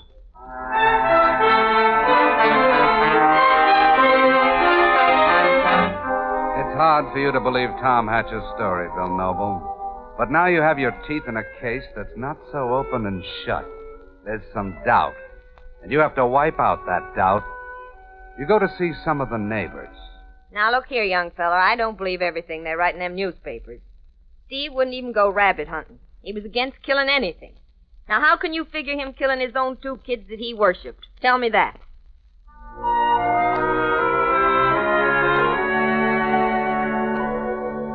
Yes, I know him. I liked him. So did everyone in Hillsdale. You won't find a soul with a bad word for him. Not one.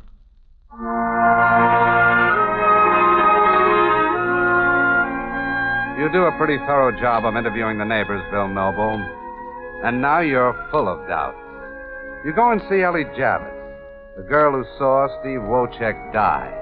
And as you talk to her, you watch her nervously torture a handkerchief. She scarcely looks at you.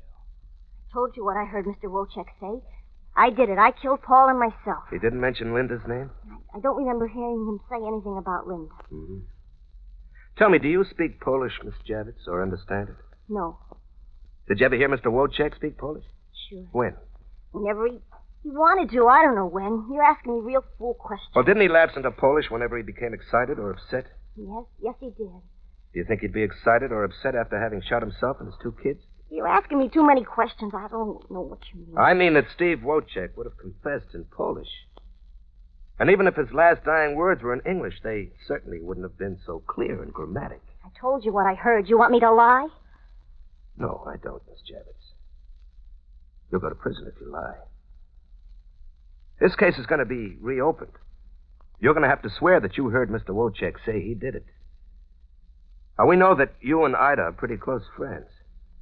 If you're protecting her or that hired man, Chuck Snyder, you'll be in serious trouble. That's what I heard him say. I'm almost sure he said that. You'd better be absolutely sure, Miss Javits. Because I don't think Steve Wojciech murdered his family.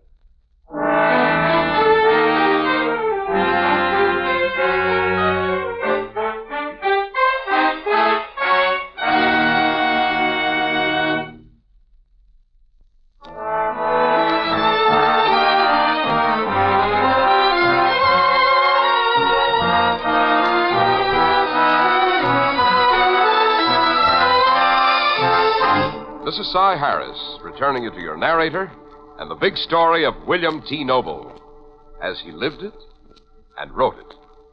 As you hurry to the sheriff's office, Bill Noble, reporter on the Lapeer Press, with the new evidence about Steve Wojciech's character, your mind goes back to the sight of him, dead, clutching his dead son close to him.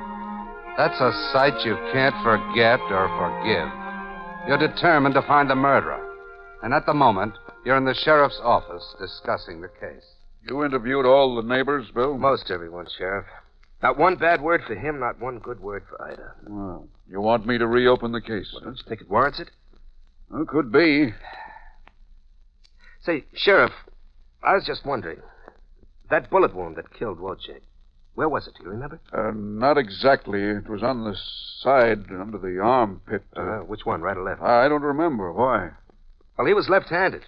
He would only have shot himself on the left side. Well, now, I'll call the undertaker. The body's still there.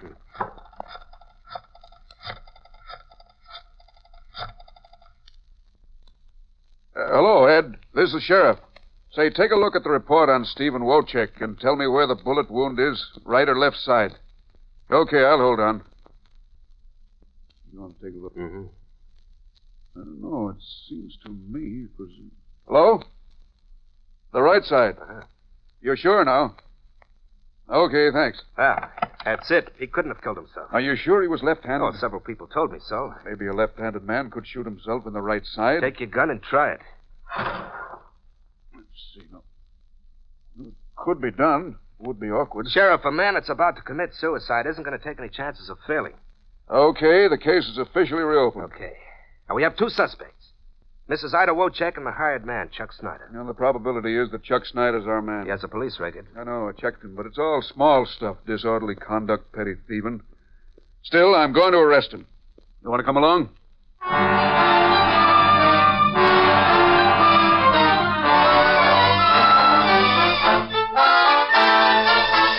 But Chuck Snyder is nowhere to be found.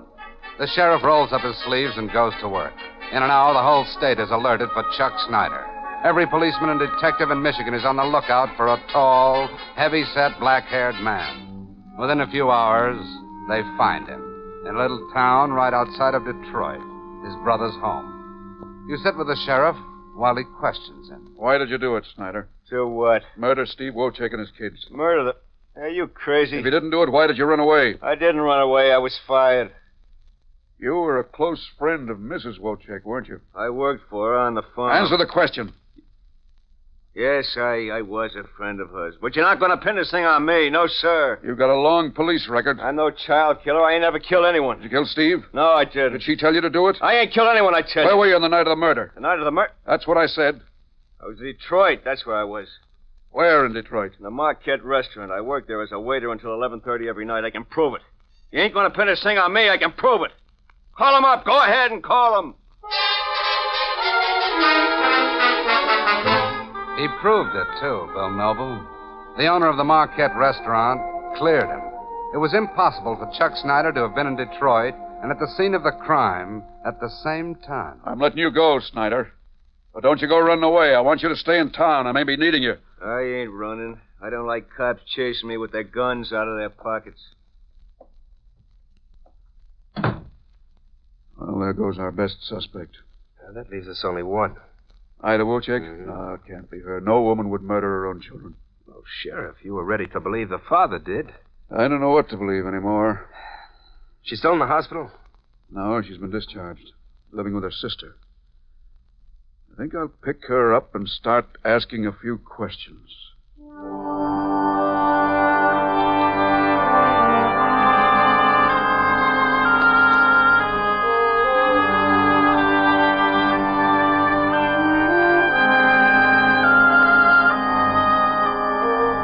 While they're bringing in Ida Wojcik, you, Bill Noble, go back to the hospital, have a talk with the doctor. Perhaps Linda had regained consciousness before she died. Perhaps she had said something that might be of some help. Yes, Mr. Noble, what can I do for you? Doctor, I'm the reporter from the Lapeer Press. Oh, yes. You were in here about a week ago. Tell me, did Linda ever regain consciousness? Oh, not really. She was never completely lucid. That's too bad. A plucky little girl. Fought very hard to live, but the odds were too much against her. Did she say anything at all before she died? Well, she kept repeating, Mommy shot me, Mommy shot me. You sure? Of course I'm sure. She was delirious. Can't go by that too much. People are liable to say anything in their delirium. Anything? Yes. Did she ever say that her daddy shot her? No. No, she didn't. Thank you, Doctor. That's all I want to know.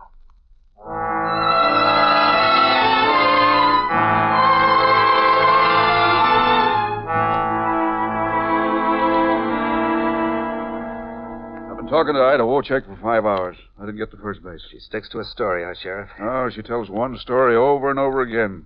The drop of a hat, she'll repeat the whole thing word for word. Can't break her or shake her. You have to keep trying. If I know human nature, she's lying. Her story is too smooth. She remembers too many important details.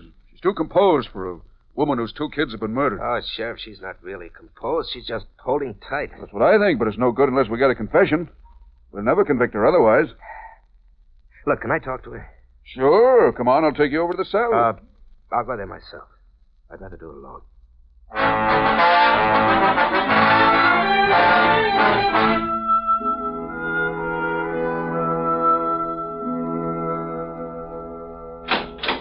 Hello, Mrs. Wojcik.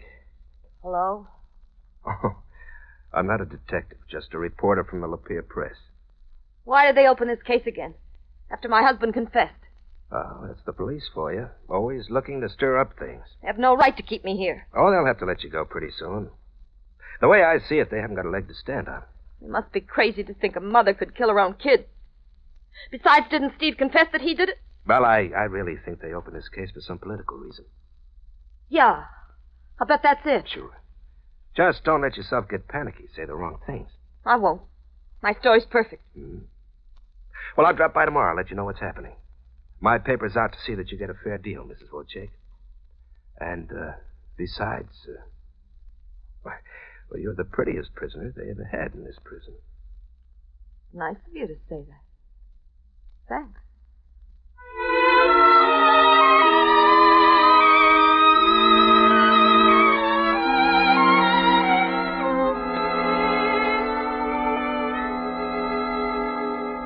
Hello, Mrs. Wojcik. Hello, Mr. Noble. How are they treating you? Rotten. Food's terrible. You just keep calm. I'm not worried. They've been working on Ellie Javits. She's, not so sure now that Steve confessed. That little hussy. What's she afraid of? They can't do anything to her. Oh, of course not. But she's getting very jittery. Say, look, do you mind if I take your picture, Mrs. Wojcik, for the paper? Sure. Sure, okay. Fine. Your profile, huh? That makes you look best. Oh, there we are. I hope it comes out as pretty as you really are.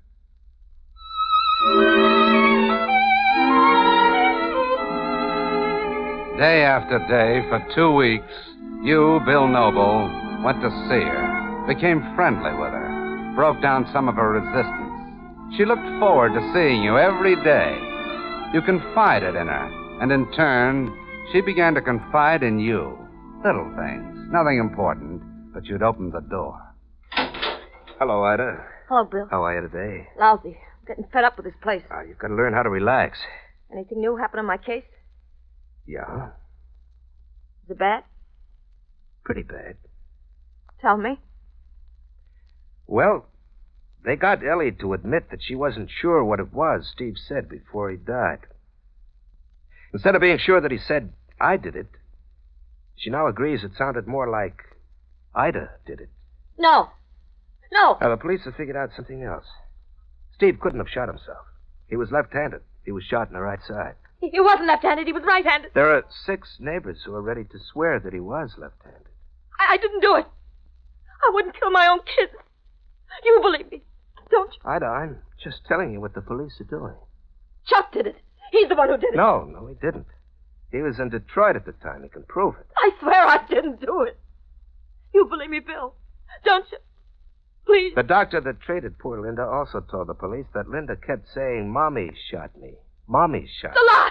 The lie! On the way here, I stopped by your house, Ida. It's burnt to the ground. But I found this toy. A walking, chirping bird. There, you see, it's still good. The fire never touched it. It was Paulie. My little Paulie. The doctor also said that Linda wasn't angry at you before she died. She kept calling for Mommy until the end. My baby. My baby. Ida, you'll never be able to sleep again until you get it off your mind. It'll tear you apart. You'll never have a moment's peace. It'll shake you to bits. It'll drive you stark, staring mad unless you talk. Come on, now, tell it to me. You can't keep it inside you any longer. Tell it to me, Ida. Tell me.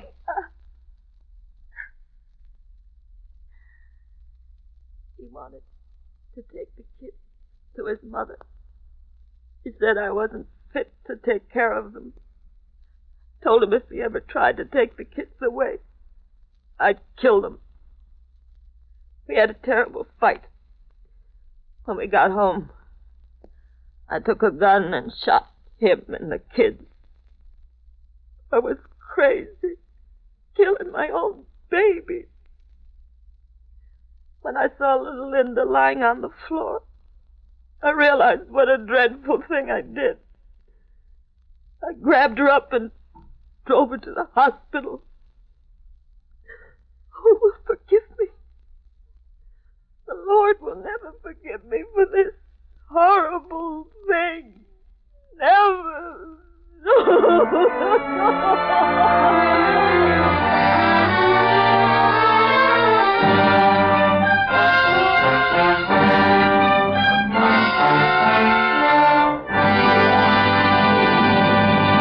Now we read you that telegram from William T. Noble of the Lapeer, Michigan Press. Murderess in tonight's big story pleaded guilty and was sentenced to life imprisonment at the Detroit House of Correction. At the trial, the judge said, "There is no power in this court to punish the accused more than she has punished herself. For the rest of her life, she will be faced with the horror of what she did."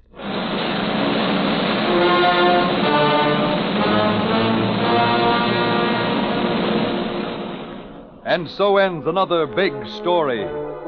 In order to protect the names of people actually involved in tonight's authentic big story, the names of all characters in the dramatization were changed, with the exception of the newspaper reporter.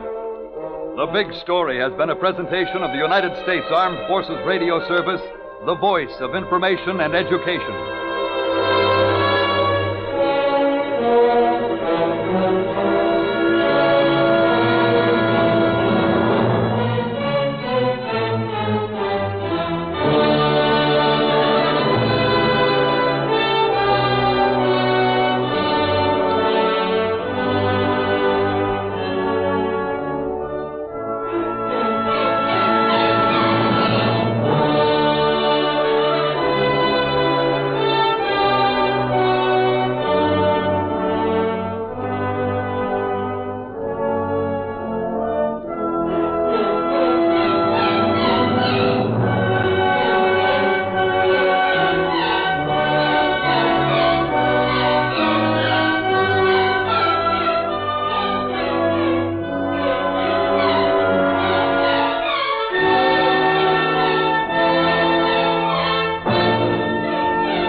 From Hollywood, the Knox Company, worldwide distributors of scientifically compounded pharmaceutical products, presents Stephen Dunn, star of Columbia Pictures in Deadline Mystery.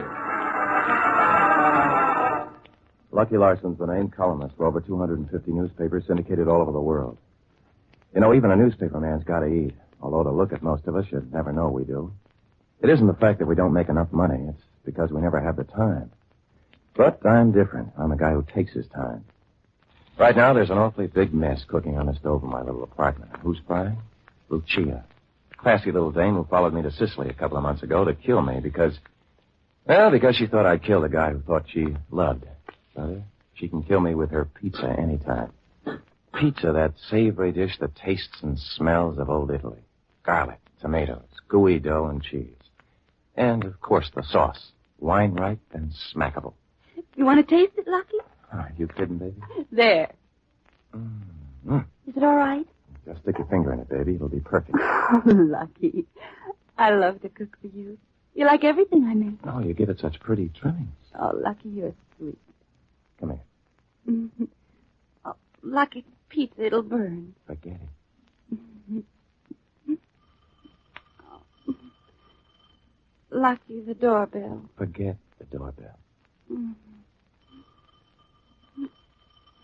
Lucky, you'd better go. I think the doorbell's stuck. Oh, okay. I open the door and then right into a story. There's a kid standing here. Blood running down his face paints out his features. He could be anybody until I hear his voice. Lucky. Mr. Larson, can I come in? Johnny Hines, what a... Of course, kid, come on in. Thanks, Mr. Larson. What happened, Johnny? You hit a truck? No, Look, don't try to talk right now. Come on, we'll go wash up. Who is it, Lucky? Oh. The kid's hurt, honey. You want to give me a hand? Oh, well, that's awful. What happened? Who is he, Lucky? Friend of mine. Kid I used to know. We lived in the same apartment house once. Well, don't just stand there. Get some bandages. Yeah. Get some iodine. Get anything. Lucia's soft touch does more for the kid than all the bandages in the world. What that gal can't do with a Band-Aid. Johnny's patches even have trimmings. He can talk now. Come on, son. Tell us all about it. Yeah, who beat you up, Johnny, and why? They beat me up because Mom doesn't want to move. You mean somebody's trying to chase you out of the place where you live now? Yes, sir. Mr. Quinn's been trying to get us out for weeks. Oh, I don't believe it, Johnny. But he has, Mr. Larson. He's done all kinds of things, like turning off the gas, stopping the water. Oh, look, Johnny, that doesn't sound like Quinn. I've known the guy for years. He was the best landlord I ever had. He's different now. He's so different that we want to move. Only we can't find any place to go. Doesn't seem possible. He's already chased the people out across the hall, the Winstons. They had to go to a trailer camp. And the people next door to us had to move in with relatives. Sounds like you're telling the truth, Johnny, but it just doesn't make sense. Mom's sick. We've just got to Quinn's stay. never been like that. Why, I've known him to carry tenants for months without even a cent of rent. What'll we do, Mr. Larson? What happened tonight, Johnny? Well, I told Mr. Quinn that if he didn't leave Mom alone, I was coming to see you. Is that why he beat you up? Oh, no, sir. Mr. Quinn didn't do it. Who did? I don't know. Some big guy stopped me on the street as I was coming here. He said he'd teach me that this neighborhood wasn't going to be healthy for squealers like me. Just a minute, Johnny.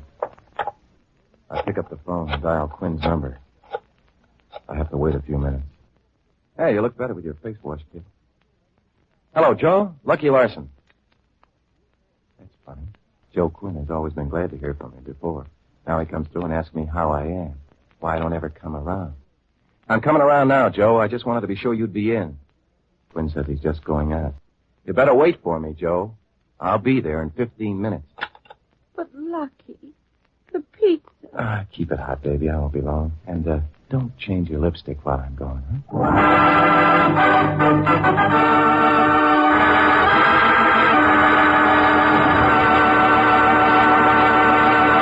Here is a message of special importance to men and women who suffer from backache, to people who feel nervous and jumpy, people who are losing their pep because of restless sleep, people who get up in the morning as tired as when they went to bed, to people who suffer from muscular aches and pains and feel a lot older than their years. If these conditions arise from an accumulation of excess acids due to a non-organic and non-systemic disorder of kidney function, the very first dose of the diuretic formula called Cystex, C-Y-S-T-E-X, usually goes right to work helping nature clear away irritating excess acids and poisons. And this natural action may quickly bring an almost amazing increase in pep, a delightful easing of backache, nervousness, and the handicapping muscular pains.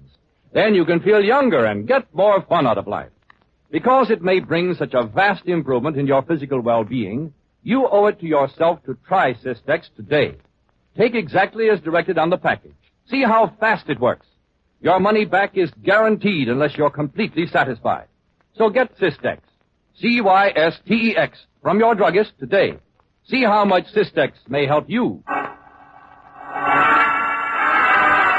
And now, back to Lucky Larson and Deadline Mystery.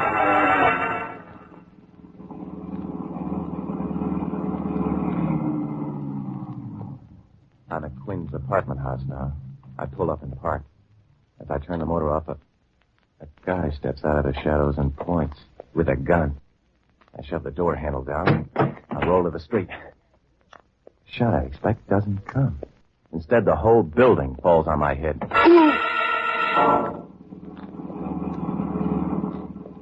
Slowly, ever so slowly, the lights come back on again. There's a buzzsaw going around in my brain, and every one of the teeth takes out a nick as the thing goes round and round.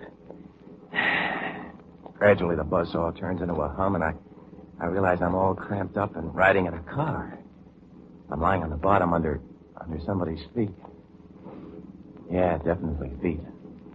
Way up somewhere, I hear voices. When you get to Eagle Point, put him behind the wheel and start the car and jump. Oh, how am I going to be sure I'll be killed? Don't be a sap. There's a drop there at 200 feet. Oh, yeah. Now, stop the car. Let me out. I got another job. I open my eyes a slit. Oh, it's too dark. Can't make out his mug. The lug grinds a steel into my ribs. I grit and take it. I got to. Can't fight two guys with two guns. Not with me lying on the floor, anyway. The car starts up again. I'd give up all of Lucia's pizza just to stretch once. But I don't dare. Not yet. The car goes on for miles.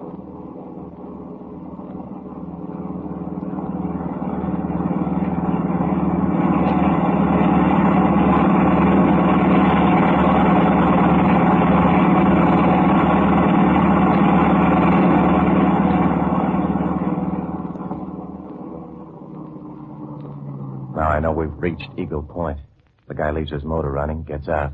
He comes around and opens my door. I grab his ankle, give it a twist. He dives into the gravel. My luck runs out. I lose my hold. I pulled myself over into the driver's seat and grabbed the wheel. The headlights stab at the cliff edge, not 15 feet away.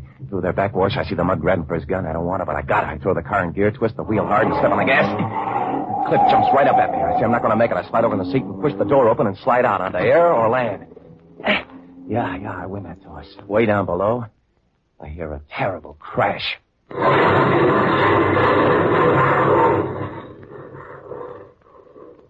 Out of the dark behind me, I hear a curse and a laugh. So long, Larson.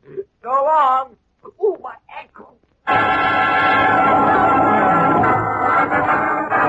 ride back into town on my thumb. Right now, I'm pushing the bell of Joe Quinn's apartment. Joe takes his time coming to the door. Before he opens it, he has to unlock it. Well, that's funny, too. Quinn never used to lock his door. Lucky. It is you. Yeah, Joe. Pretty healthy-looking ghost. But I... Joe, what makes you think you can get by with assaulting tenants? But I never... Wait a minute. I'm coming in.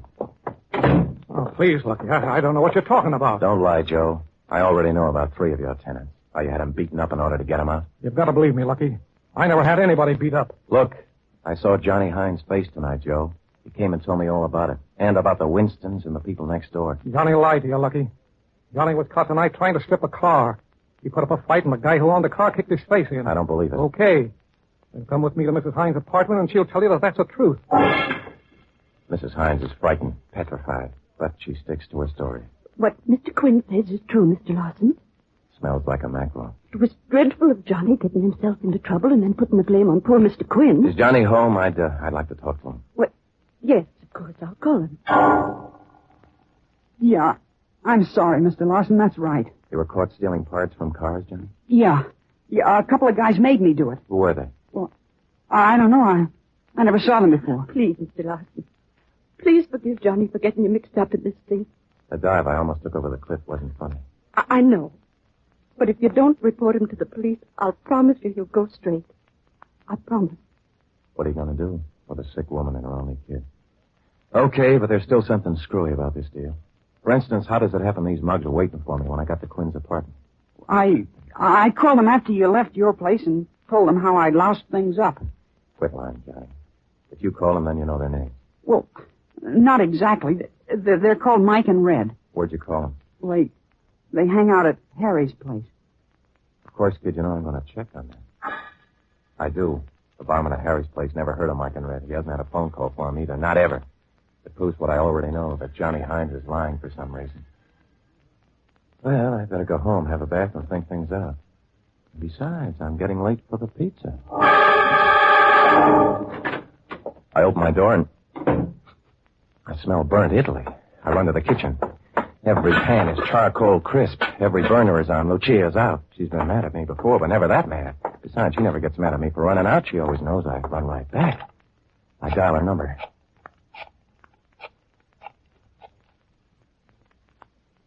No answer. Something's wrong. I try a taxi stand. Hello? Jet a cab over to 350 Park Avenue, will you? Huh? Hello? What? Well, where'd you go, baby? Lucia tells me that Johnny lied about Mr. Quinn. She says that after I left, Johnny called 2 guys. He called them Red and Mike. Lucia says that Johnny said something to him about lousing things up. Hey, wait a minute, baby. Where'd he call him? She says Johnny called him at Harry's place. Yeah, okay, baby. Now tell Papa who's holding a gun at your back. I check the operator. Can you trace that call, honey? She says no. My door rings.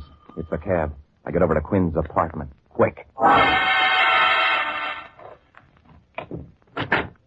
Lucky. Are you crazy? It's 1 o'clock. Never mind, Joe. We're going to have words. Lucky, I'm a nice guy, but I don't have to stand for this. You got any ideas? Yes, I'm going to throw you out. I beat him to the punch. I'll try to be funny, Quinn. I grab his wrist and show him what the Marines taught me. Don't, Lucky. I'll talk. That's what you should have done a long time ago. It's not my fault. I couldn't help it. Honest, Lucky. That isn't what I want to hear. It's a gang, Lucky. They're moving in on all the apartments in this district. How do they work it? Well, they force the tenants out and demand huge bonuses from people who are desperate for homes. You mean you stand for that? I couldn't help it. They beat me up, too. And they threatened to burn me out. What's your cut? Oh, I haven't taken a cent, honest, Lucky. I haven't. Who are they? The only one I know is the contact man. They call him Mike. He was here when you first called me tonight. I see. Yeah, he called someone else and told them to lay for you.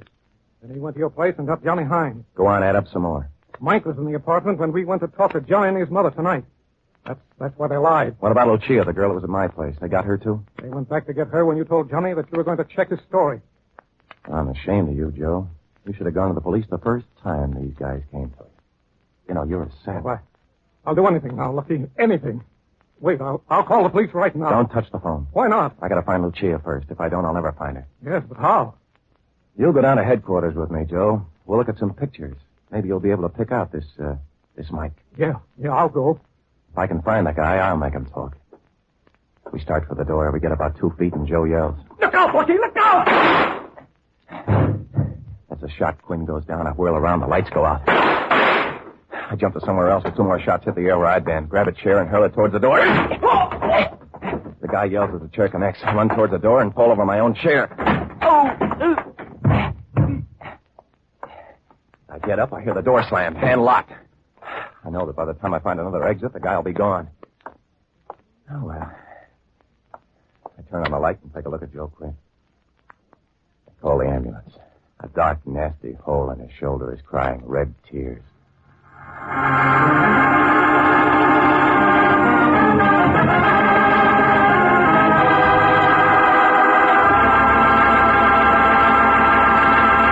Ladies and gentlemen, you've heard about Cystex for backache, for muscular aches and pains, for nervousness, for loss of pep and sleep, for that tired, worn-out feeling when due to a non-systemic and non-organic disorder of kidney function.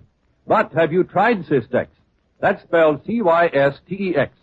Until you do, you can't know how fast it may work to help nature curb your backache and muscular pains, bring you greater pep, allay nervousness, improve your physical well-being. Clinical tests in many cases, even on people up to the advanced age of 80, prove that Cystex helps a high percentage of those who give it a fair trial. And because Cystex is so successful, it is now one of the accepted medicines in many countries throughout the world. For over 20 years, Cystex has brought joyous help to millions of men and women. So surely you'll make no mistake in at least giving Cystex a fair trial, under the guarantee of money back unless completely satisfied. So get Cystex, Cystex, from your druggist, and take exactly as directed on the package.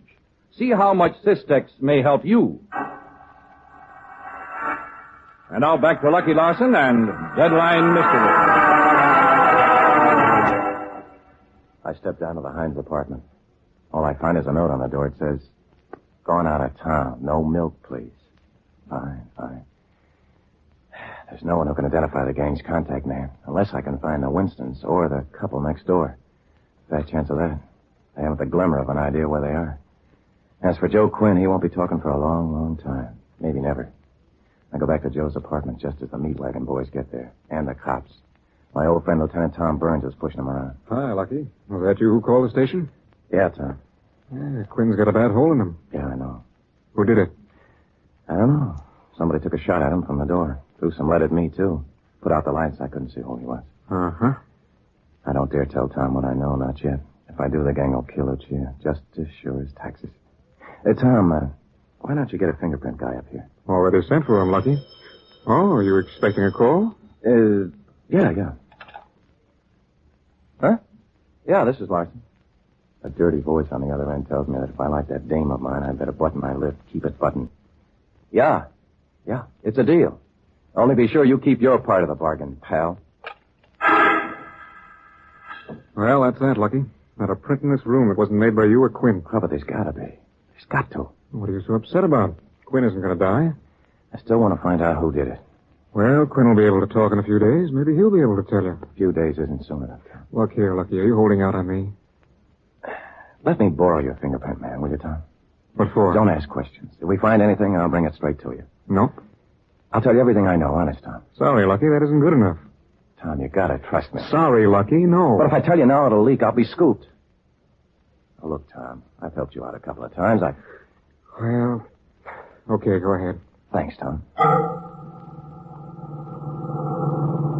The fingerprint man and I get into his car. When we're down the road a couple of blocks, I say, "Drive to Eagle Point, son. We're going to get some prints off the wheel of a car about 200 feet down." Okay, Lucky, we've matched the prints. Good, Tom. I know you would. They belong to a hood who's done at least a dozen rats. Who is it? No. Not until you come across, Lucky. Okay, if that's the only way. I'm afraid it is. Well, look, I'm trying to run down a story on a gang that's trying to promote a home renting racket. Hey, isn't that a new one? Just an old one with a new twist. The shakedown racket. These are the guys who shot Joe Quinn, Tom. They also beat up young Johnny Hines. Then they kidnapped him and his mother, along with a friend of mine. Well, why didn't you tell me this before? Because they killed a whole bunch if they think I've talked. Well, come on, let's go get them. Tom, look, I gotta handle this alone. I've got to find this guy and make him tell me who's at the top. You can understand. Got to use my own methods. Methods that, well, you can't use. No time to bring the guy into headquarters and make him sweat. So, come on, Tom. Let me know who belongs to these prints, huh? Yeah. Well, Lucky, you're always asking me to break the rules. Oh, go ahead. The prints came off of Frankie Rolls. Frankie? Mm-hmm. Okay, Tom, thanks. I'll be seeing you. Hey, wait a minute. How are you going to find him? I know guys who'll sing for a sawbuck. This song's worth a century. I drop into an all-night pillory, pay a nickel for a phone booth. I'm calling a stool. Hiya, Squint. Lucky Larson.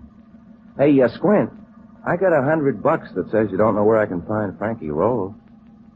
The guy sniffs a couple of times, gives me an address. Well, what do you know? You don't mean it. You know, Squint, I'll go broke if I keep on losing bets like that. I'll put the money in the mail after I've seen Frankie. So don't give him the tip. The address Squint gave me is a pretty nifty neighborhood. Too nifty for the Frankie Rolls I used to know. Looks like this new racket is really paying off. I find the right window and slip my knife under the catch. Easy now, Lucky, easy. My pencil flash pokes around the room. It looks empty and safe. I give the window another shove. Wow! I didn't count on an alarm. It's too late to back out now. Anyway, who wants to? I climb in, scurry across the room. I get back at the door just as somebody throws it open. The lights go on. All right, you. Come out from behind that door. Huh? And don't try any tricks. I can see every move you make in the mirror. I step out, right into a guy with a gun. Well, surprise. This isn't Frankie Rolls. It's a lawyer by the name of Lamson Holliday. I've interviewed him at least a dozen times. Now, hiya, counselor. Larson, the columnist. I know you. Yeah. What do you mean breaking into my house? Trying to steal some papers from one of my cases? I'm wondering if Squint gave me the runaround on this tip. Holliday's a respected mouthpiece, more or less, even if he does defend crooks. Well, speak up, Larson. I listen to the burglar alarm. I figure I can't get in any worse. Well, I'll tell you, counselor. I'm looking for a crook by the name of Frankie Rolls. You expect to find him here? Yeah, that's what the boys in the back room tell me. Just a minute, let me turn this thing off. You get around, Larson. Then he is here. Sure. Just step through that door. I'll take you up. Holliday prods me with his gun. We go up some stairs. Come on out, Frankie. We've got company. A door opens down the hall. A silhouette steps out, framed by the light in the back. Its shape is the same as the guy who came at me this evening out of the shadows with a gun. Who is it, Holiday? Well, he didn't exactly say he was a friend of yours. Lucky Larson. Unlock the guest room, Frankie. That's the right place for a guest, isn't it? Yeah. Lots of guests use this room. You always have a Yale spring lock on your guest rooms? Come on, Snoop. Get on in there. I step past Frankie, turn. It's an old Marine trick. I grab his arm, yank him into the room, and slam the door. The Yale lock snaps. Hey, let go of my arm. Breaking my How'd arm. you guess it, stinker? Oh. All right, where's your gun? I ain't got a gun. Now let go. Not in a million years. If you come out, I'll make a deal with you. I don't believe in Santa Claus. If you don't come out, I'll shoot the lock off. That's okay with me. I'm holding Frankie against the door. I'll give you 3 seconds. Hey, don't shoot, boss. The Larson says it's true. I pull Frankie back as 2 shots come through. You're a lousy shot, Holiday. You missed. Let me loose, Lucky. Let me loose. You don't want me to shove you back in his line of fire. You better talk fast, stinker. Tell you, I don't know anything. Where's the girl and the others? I don't know.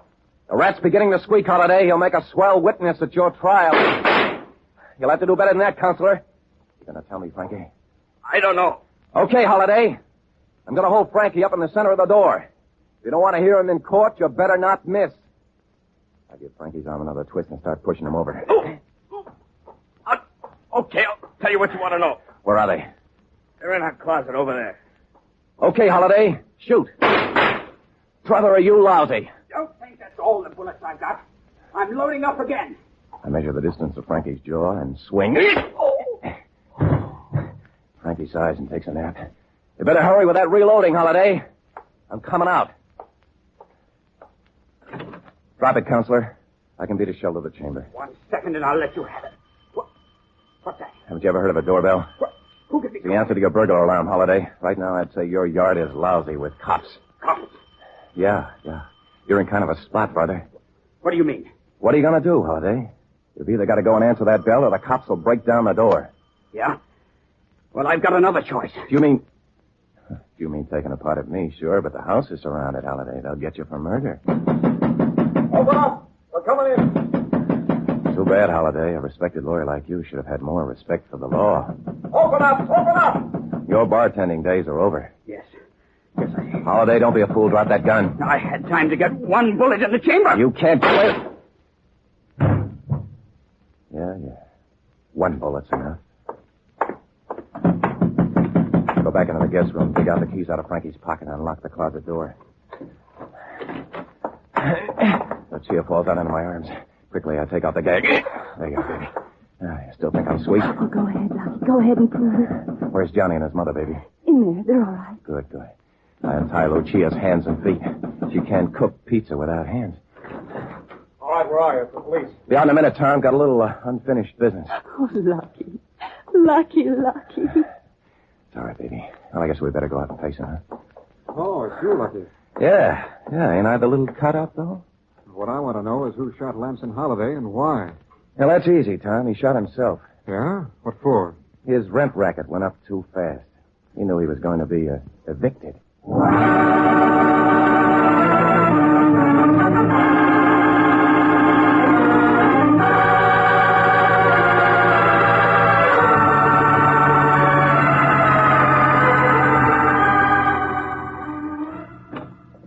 Column for today, Sunday, August the 10th, 1947.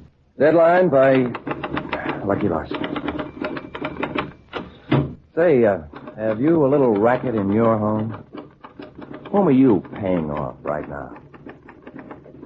Do you know a guy who knows a guy who knows where Aunt Minnie can get an apartment if she marries a veteran and buys $25 worth of furniture for $500? I know one who'll even furnish the veteran. How about that racket little Jimmy's got when he makes your boyfriend give him a nickel to get him out of the parlor? You can stop little Jimmy's racket by patting his pants and leading him out the front door by his ear. You can stop all the other rackets, too, if you'll just call a cop. The cop's got the best protection racket there is. And all it costs you is taxes. You know, little rackets turn into big rackets, and big rackets turn into wars. So, be smart. Call a cop while they're still small, huh? You know, at one time, one lonely little cop could have stopped Hitler. Yeah. That's dirty.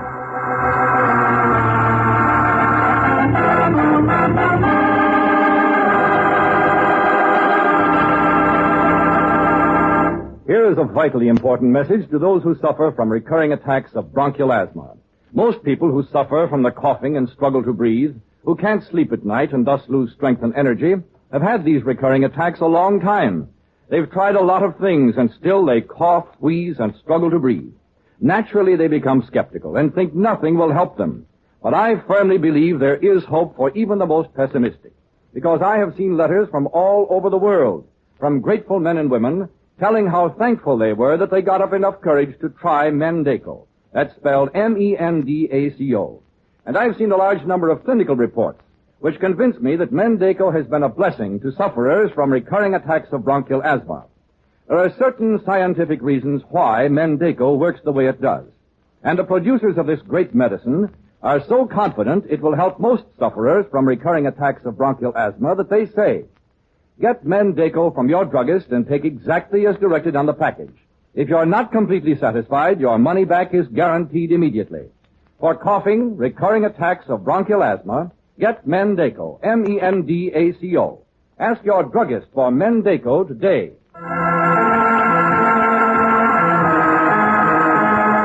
Listen next week at the same time when the Knox Company, worldwide distributors of Cystex, the modern kidney diuretic, and Mendeco for recurring attacks of bronchial asthma, presents another exciting adventure of Lucky Larson starring Stephen Dunn through arrangements with Columbia Pictures, producers of Down to Earth. Deadline Mystery is directed by Dave Titus and written by Fred Howard. Today's episode was based on an original story by Robert Nepple.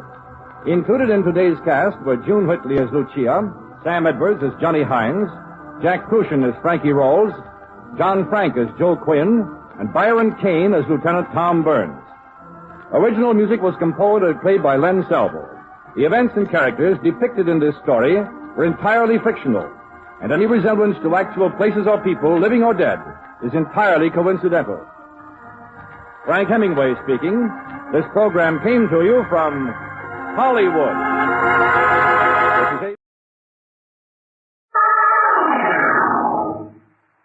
Mystery is my hobby.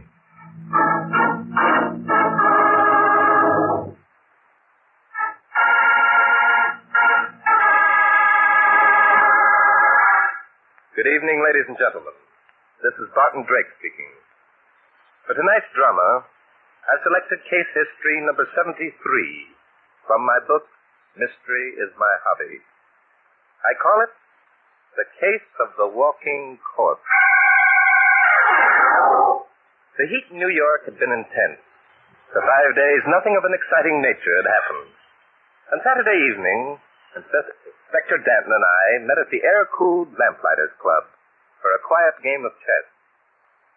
Well, Inspector, are you going to move or... Inspector! What? Did somebody say something? Oh, hello, Bart. Hello, Bart. By Jove, Inspector, I believe you were asleep. Me? Asleep? And I thought you were sitting there with your chin in your hand trying to figure out a move that would place me in checkmate. I was. Look, I'll move my queen up here. How do you like that? Why, I like it fine, Inspector. I'll just come across with my castle and select that queen for my very own. Oh, well, that ends that. Yes, it certainly does. You know something, Bart? We've played chess every single night this week. Are you getting bored, Inspector? Yeah, I'm getting bored. Tomorrow's Sunday, and it doesn't look as though anything's going to happen. I'm used to a more active life. Well, I think I can promise you some action in about 5 minutes, Inspector. Yeah, what's going to happen? Let me see, it's now 9:15.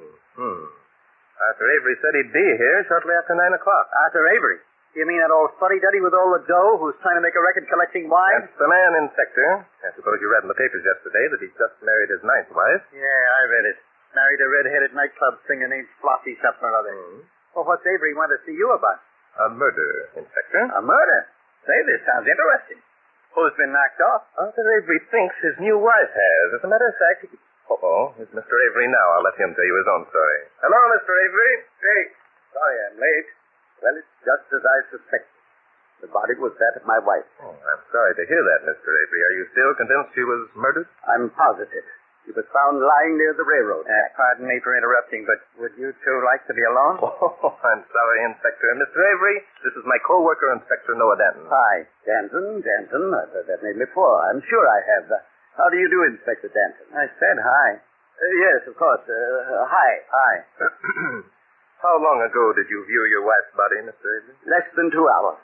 As I mentioned to you over the telephone, the minute I heard that the body of an unidentified woman had been found in the town of Sydney, I suspected that it was Flossie. Why? I'll explain that in a minute, Inspector. I immediately chartered a plane and flew out there. As soon as I verified my suspicions, I called you, Mr. Drake. I see. Of course, the Sydney authorities have taken care of the body. Yes, of course. There's only one officer in the town. His name is Clifton Neal. He agreed with me. It was a pure case of murder. Why? I'll explain that in a minute, Inspector. Mr. Drake, money is no object in this matter. I want the murderer of my wife brought to justice. Naturally you do, Mr. Avery.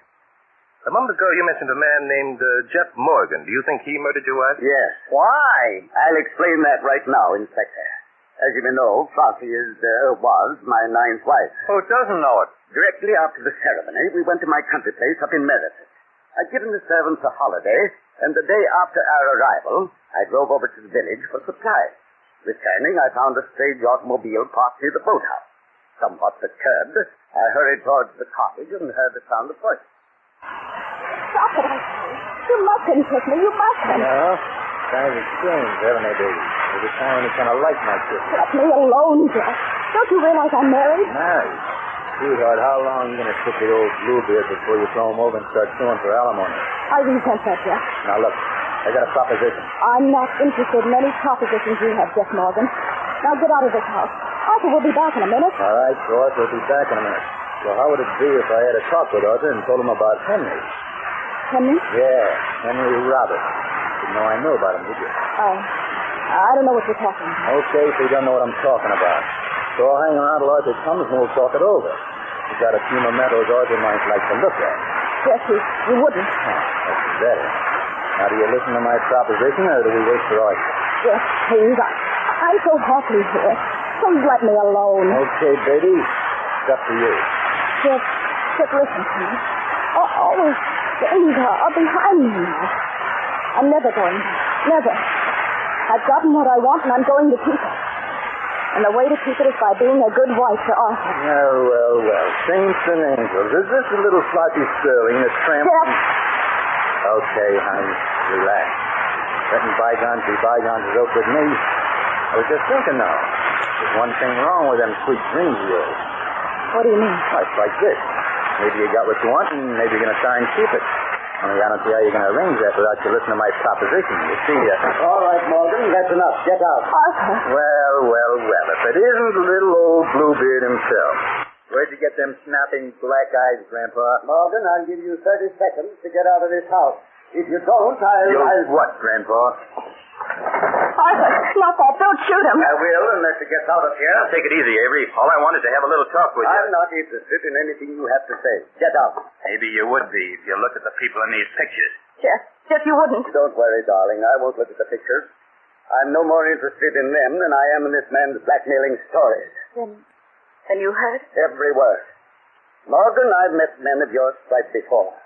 What you can't understand is that there are some people in this world whose faith and love and belief in each other are all they need to achieve happiness. You're rotten, Morgan. And nothing you can say or do will change my opinion of my wife. Oh, Arthur. Now, isn't that a pretty speech? Just like out of a storybook. Avery, I got news for you. Flossie is not your wife. Are you mad? Flossie and I were married yesterday in New York. That's what you think. The law's got a funny habit of raising objections when a babe gets married to two men at the same time. What do you mean, Jeff? Flossie, is this true? No, I was married before. Perhaps I should have told you. But you divorced him. Yes. That's all I want to know. Morgan, I'm telling you for the last time, get out. Why, you lying little cheat. Arthur, Here, you keep away from her, Morgan. You old fool. Keep your hands off of me. I'll shoot. Arthur! Here's one right on the button, Grandpa.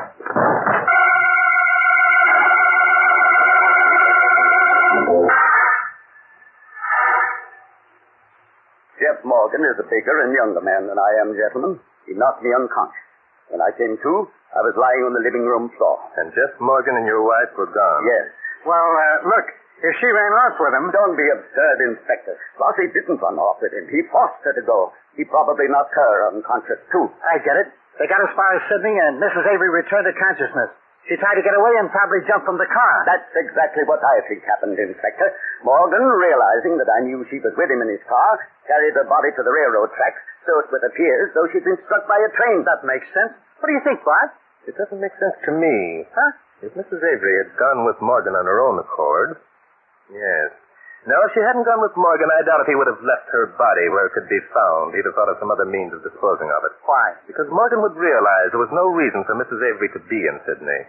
She wouldn't have just wandered up there and fallen down on the railroad tracks.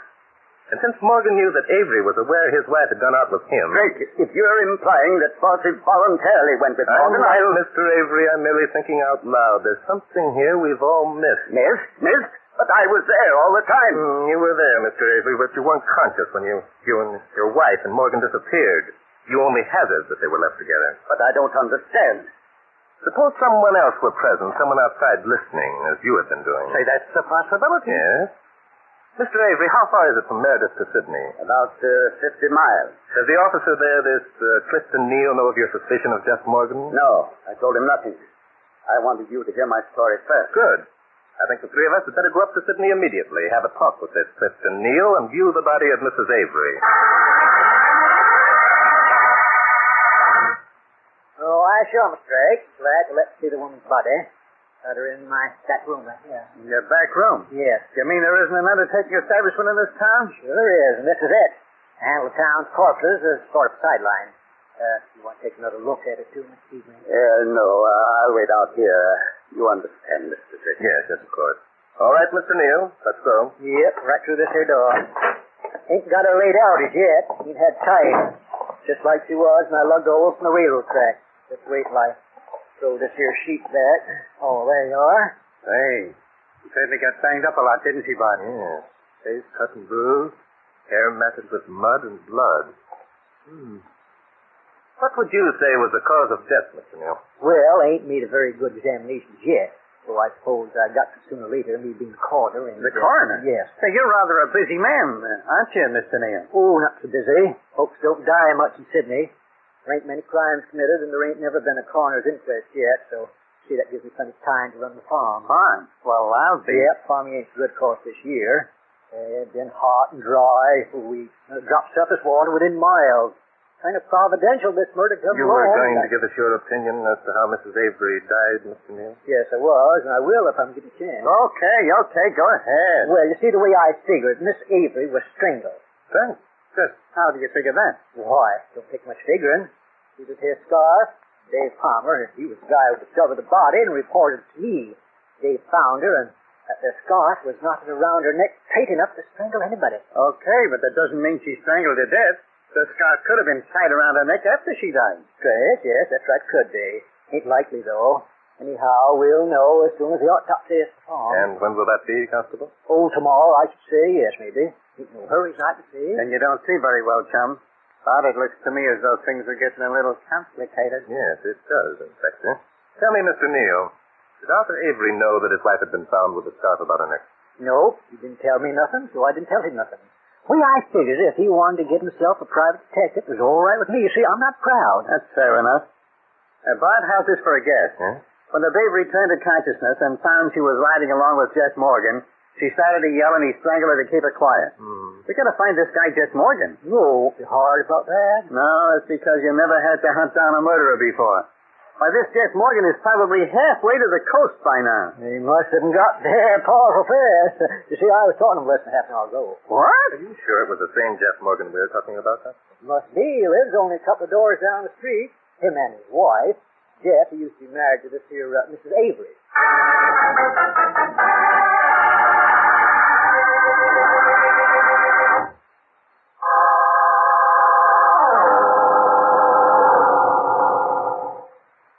I'm positive that scarf didn't belong to Posse, Mr. Drake. I'd recognize it in a minute if it did. I don't know about that, Miss Lady. You were on your honeymoon, you know. Didn't your wife bring a trousseau with her? Everything my wife had, Inspector, I bought her. I have to pick out the things myself. Now, I prefer that you drop this rather intimate subject. Okay, we'll drop it. But we've got to find out where that scarf came from. I think I know the answer to that, Inspector. Yeah? Mr. Avery, did you know that your wife had been married to Jeff Morgan? No, I knew she'd been married, but I didn't know the man's name. The fact that it was Morgan gives him, to my mind, a stronger motive for murdering her. Why? Oh, for heaven's sake, Inspector. Do you have to ask me why every time I make a statement? Isn't the answer obvious? Not to me, it is. I believe we're all agreed that Jeff Morgan at least had the opportunity of murdering Mrs. Avery. Inspector, I think our next move is to drop in on Jeff Morgan and his wife and have a talk with them.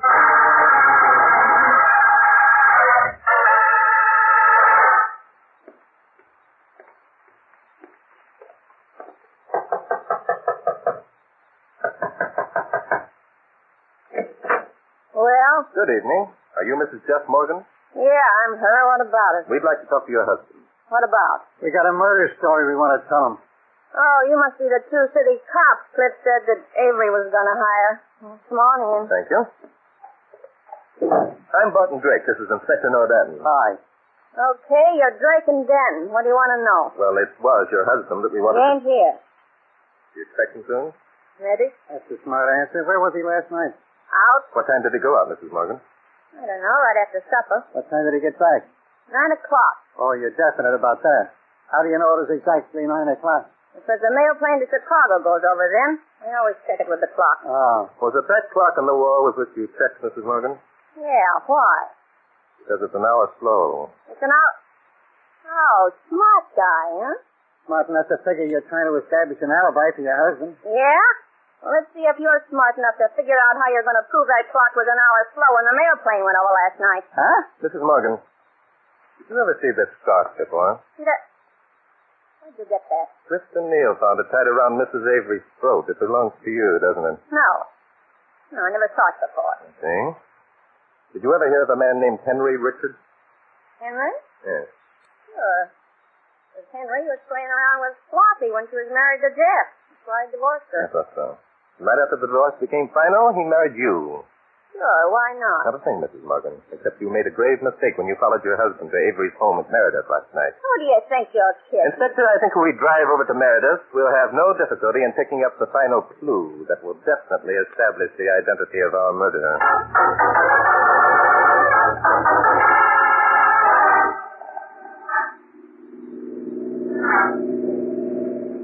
Done here, Inspector. Okay. What time is it? Time, it's 4:30. It'll be done in another 15 minutes. That's good. I don't like to sleep in the daytime anyway. So maybe I'll be able to stay awake. Say, Bart. Yes, Inspector. I've been wondering how Mrs. Morgan knew that Avery was going to hire a couple of city cops. He told us he hadn't mentioned that to anyone. No, he told us that he hadn't mentioned any names. But Clifton Neal knew Avery was going to get outside help. I imagine Neal mentioned it to Morgan. Uh-huh. Do you think that scarf belongs to Mrs. Morgan? I know it does, Inspector. Do you think she was in Meredith last night? I'm quite sure she was. Okay. Then you think she tied the scarf around Flossie Avery's neck? Are you trying to trap me into admitting something, Inspector? Oh, wait, turn here. Avery's name was on the mailbox. Okay. No, I'm not trying to trap you into anything. I'd just like to know who murdered Flossie, that's all, and I think you know. Knowing and proving, Inspector. Yeah. Knowing and proving are two different things. I wonder how many times I heard you say that. Say, Avery's got quite a place here, hasn't he? Yes, very elaborate. Stop here, Inspector. Say. Well? By golly, I just thought. How are we going to get in? We haven't any keys. We don't want to get in. What we're looking for is on the outside. Come along, I'll show you. Show me what? Look. That hot sequence that Avery told us about took place inside the house. True. But if my reasoning is correct, the murder took place outside the house. Sure it did. It took place in Sydney. Now, look, Bart. Where are we going? Right here to the shore of the lake. It's light enough to see what we're looking for, don't you think, Inspector? That depends on what they're looking for, Mr. Dick. We're looking for footprints, Mr. Dalton. Footprints? Are you sure you haven't got this case mixed up with the one we were on 3 weeks ago? Yes, quite sure, Inspector. By Jove. By Jove what? Look there, Inspector. Those are footprints on the soft ground, aren't they? A woman's footprint. Sure they are. Why shouldn't they be? Maybe Flossie went swimming. Every once in a while you run across a babe who's willing to get her bathing suit wet. Do they go swimming in high-heeled shoes? No, Inspector. And look there. Those are footprints of a man's shoes. And over here, the two sets of footprints intermingle, indicating a struggle. Or a necking party. But there's one thing about you. You've never been married. That's true. Now, most honeymooners are prone to walk arm in... what are you looking at? Mr. and Mrs. Jeff Morgan, Inspector. They just drove up and parked behind our car. Well, by golly, here they come. Hey, Bart, that guy looks mad. He is mad, Inspector, and I'm pretty sure I know the reason why. Anger is sometimes a defense against a guilty conscience. Guilty conscience? Then it was Morgan who... Quiet, Inspector. So you're Barton Street, are you? That's right. My wife told me how you came busting into our house. Well, listen, you're not going to get away with it, see? Get away with what, Morgan? The pinning this murder rap on me. Only wish I'd been home when you called. I'd have told you a few things. Why don't you tell us now, chum? Nobody's stopping you. Go ahead and tell him, Jeff. Go on. All right, I will. It wasn't me who murdered Flossie, and I can prove it. Well, please do. Okay, wise guy. You think I can't, huh? Well, listen to this. I was out of the house only 2 hours Saturday night. I got friends who'll testify where I was the exact minute Flossie was murdered. The exact minute, Well, I didn't know anyone was aware of the exact minute Flossie was murdered. What? Well, you're crazy. Cliff Neal knew and he told me. Funny thing he didn't mention it to us.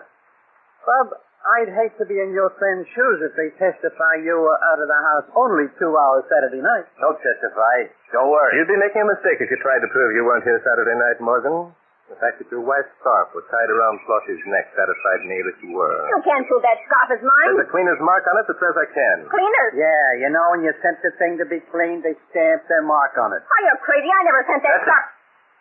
You see? It's simple, isn't it, to prove a person is lying? And it's equally simple to prove a murderer guilty. Drake, listen. Lay off, will you? We didn't have anything to do with Flossie being murdered. Why don't you let us alone? I gather from your tone, Morgan, that you're afraid we can prove you guilty. That indicates to me that you were here 2 nights ago. You're afraid to admit it because of your purpose in being here. Yeah. Yes. Only you can't pin a murder rap on us. We didn't have anything to do with it. On the contrary, you had a lot to do with it. You were the direct cause. I wasn't. I didn't have a thing to do with it. Let me explain, Morgan. You and Joe White read in the newspapers about Flossie's marriage to Arthur Avery. Avery, being a wealthy man and rather prominent because of his marital adventures, you decided to attempt a little blackmail. Your wife agreed. I didn't. All I did was drag Jeff down here. Shut up, Bessie. Well, now we know they were here. Bessie stayed in the car while you, Morgan, went inside. The sight of Flossie awoke in you fond memories. While Bessie waited, you and Flossie renewed old acquaintanceship. That's a neat way of putting it, Bob. Bessie was still waiting when she saw Avery's car approaching. She didn't have time to do anything but hide behind some bushes. Hey, that's when she lost her scarf, eh? Right you are, Inspector. Her hiding place was on the path that led down to the lake. She crouched there and watched as Avery came up to the house and looked in on his new wife and Morgan. Am I right, Bessie? Go ahead. You're telling the story. Very well, thank you. Avery suddenly burst into the house and in a rage attacked Morgan. Only Morgan was bigger and younger. And he knocked Avery for a row of banana trees. Right again, Inspector. That's pretty good guessing, Drake. Then what happened? I'm not guessing, Morgan. What I'm telling you is merely logical reasoning supported by evidence. I think you must have been afraid that you'd killed Avery. You convinced your wife that she was as much to blame as you. So you both headed home and waited to see if Avery really were dead. It must have been quite a shock when you found it was Mrs. Avery who had been murdered. Say, what? If that story's true, then it must have been Avery. Inspector, huh? There's someone in the bushes right behind you, and you don't know it. Wander over that way. Oh, I get it. I'll just look around here a little part. Yes, that's fine, Inspector. Well, Morgan, are you going to deny now that you were here last night? I could. You haven't proved anything. You're only guessing. All right, mister, get out from behind those bushes. Keep away from me, Danton. Oh, you will. Look out, Inspector. It's Avery. I know it's Avery. All right, Avery. You won't take me. You won't. Oh, no. Put down that gun. I'll shoot myself first. Holy smoke. He did shoot himself.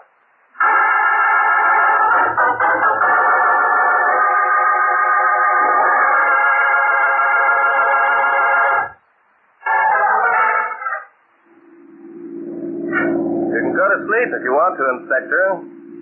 Still a long way to New York. Not me, son. There's some things I want to know about before I cork off. Oh, really, Inspector? Yeah, really, Inspector. That guessing game you played with the Morgans, for one thing. As far as I can see, you didn't have one doggone fact to support it. Oh, I had several facts, Inspector. Yeah, what were they? Well, I knew that Flossie had been murdered near the lake in Meredith, for one thing. How? Because when we examined Flossie's body, in Clifton Neal's undertaking parlors, we saw that her hair was matted with blood and mud, remember? Yeah, but... A few minutes later, Neal told us that there'd been a long, hot, dry spell in Sydney, not a drop of surface water within miles. Oh, I see what you mean. No water, no mud, eh? Exactly, Inspector. Yeah. Okay. How did that prove that Avery was the boy we wanted? Oh, it added up, Inspector. There were only 3 people involved, the Morgans and Avery. You see, Avery wanted full revenge by having us prove that Morgan was guilty of the crime he, Avery, had committed. He knew that we'd likely discover that Morgan had been at Meredith. Yeah, but why couldn't either of the Morgans have murdered Mrs. Avery at the lake and then carried her body to Sydney? Well, but why, Inspector? Why what? Why would either of the Morgans have murdered her? You see, Avery was the only one with a motive. The Morgans wanted to keep her alive in order to exact their blackmail. Hey, that's right, isn't it? Yep. Well, I guess I can go to sleep now. To sleep, Inspector, but the case isn't closed yet. Huh? What do you mean it's not closed? It never is, Inspector, until I say mystery is my hobby.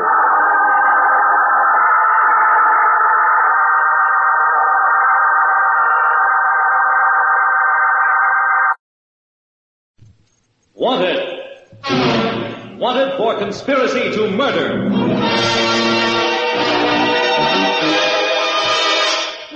This is the program that brings you for the first time on the air a nationwide manhunt in action. The actual facts to date of a man wanted. From the record, hear the on-the-spot reports of the actual people involved.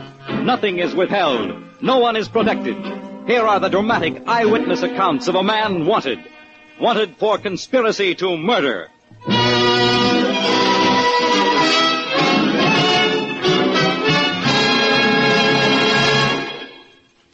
And now, Wanted's on-the-spot investigator, Walter McGraw.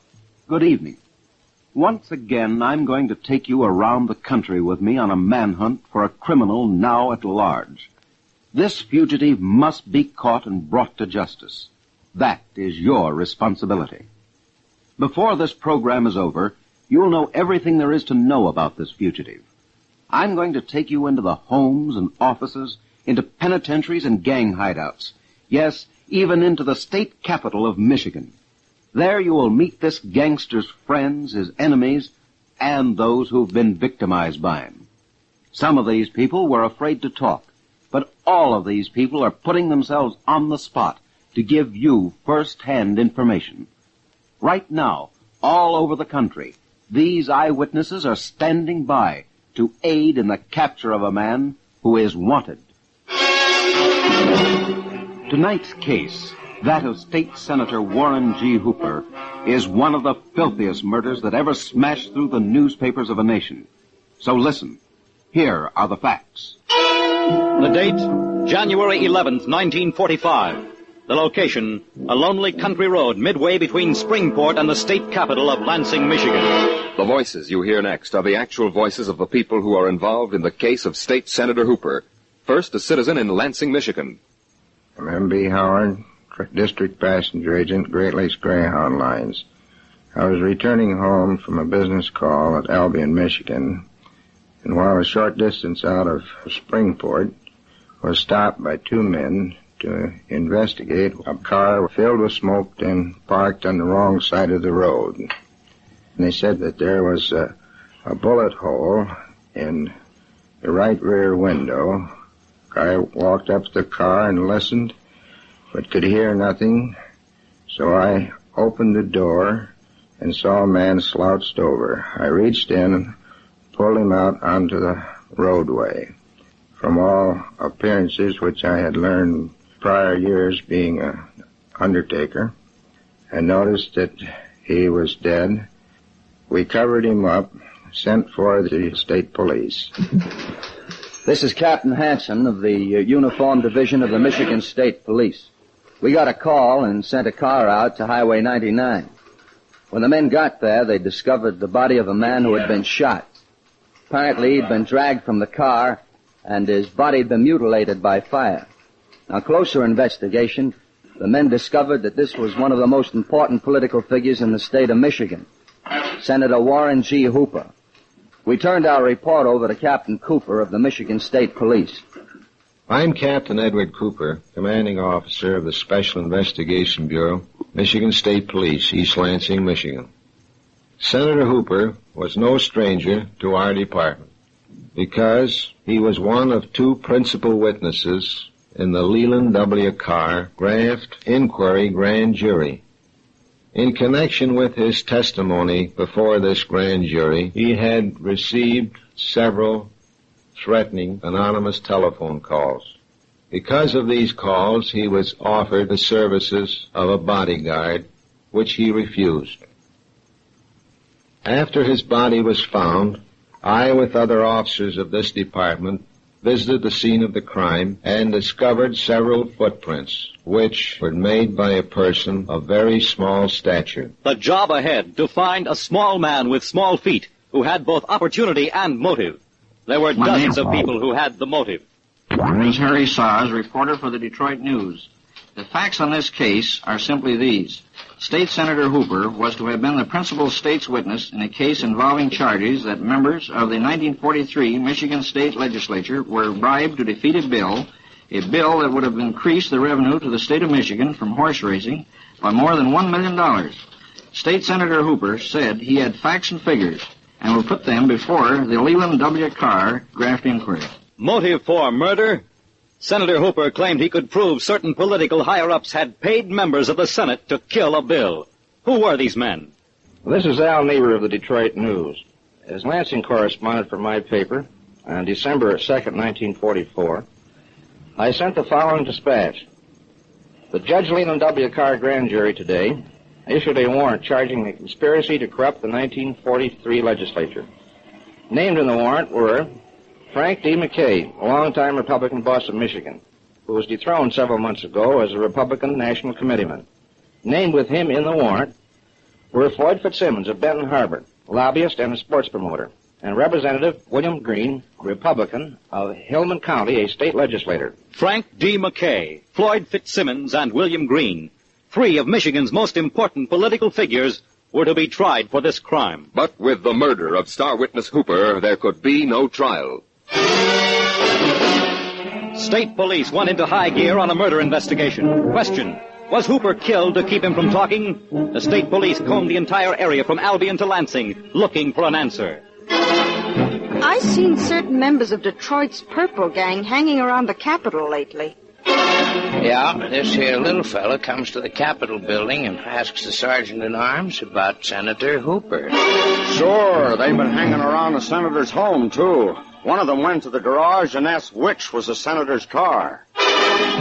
Those answers supplied a picture of the most vicious gang of hoodlums Detroit ever produced. The Purple Gang at work casing a job of murder. State police needed proof, but they had none. Dead end. Then a break policemen dream about. In Detroit, far from the scene of the crime, a young hoodlum named Al Kerner was booked and convicted on a charge of armed robbery.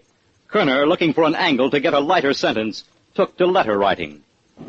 I am William C. Ryan, the Undersheriff and Chief Deputy of Wayne County Sheriff's Office. We house a great number of prisoners, and amongst them was a fellow named Al Kerner. Now, of course, we censor all mail. It's very important we know what's going on between outsiders and the inmates. And we have a fellow who does nothing else but censor the mail. And this particular case, the fellow who censored the mail believed there's something unusual. He had heard a great deal about this case, and he brought this letter into me. And the letter was from Al Kerner. And in the letter, he said that he had some very important information regarding the murder of Senator Hooper, and that he wished to get in touch with Judge Carr.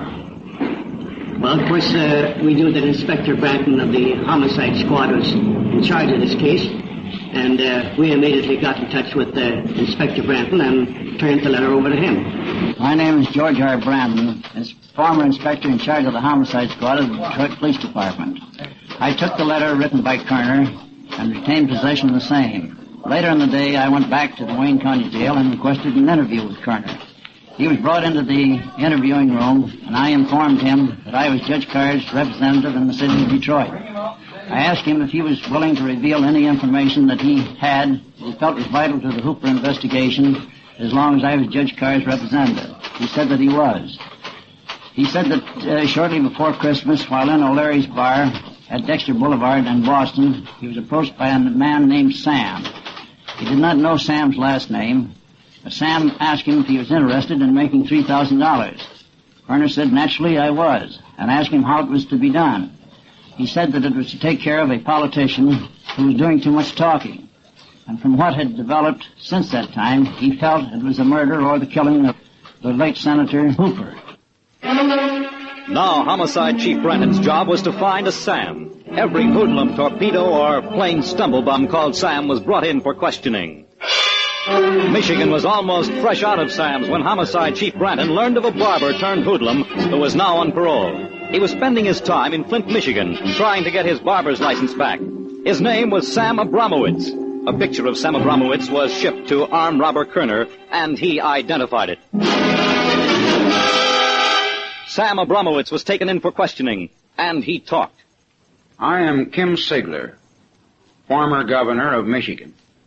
And prior to that time, I was the special prosecutor of the state graft grand jury. The things I'm going to tell you are taken from the testimony given by witnesses in court. Sam Abramowitz was a principal witness in 2 very important conspiracy trials involving the Hooper murder case. He said some political higher-up had put up $25,000 in escrow for some members of the Purple Gang to do the job. Some of this money was to go to the man who pulled the trigger. Sam Abramowitz was selected because he was an expert in handling dynamite. and it was believed that the easiest way to do away with Senator Hooper and keep him from testifying in court was to wire his car and then commit the murder by having the dynamite discharged and blow up his automobile. But the chance never developed just right for Sammy to accomplish this purpose. And so then they changed their procedure and decided to go over to Albion and case the job. There came a night when they decided that everything was right to commit the murder. Hooper was in his office. They laid in wait. They surrounded the place. They had their guns ready, and everything was all set to commit the job. And just about the time that they were ready to commit the murder, they discovered Senator Hooper's two little boys. Fine little chaps they were. And somehow or other, they seemed to lose their grip and decided that they just wouldn't commit the murder that night, seeing these little fellows around the room. And so they went away and decided then that they would lay in wait for him along the road. They eventually did do that very thing.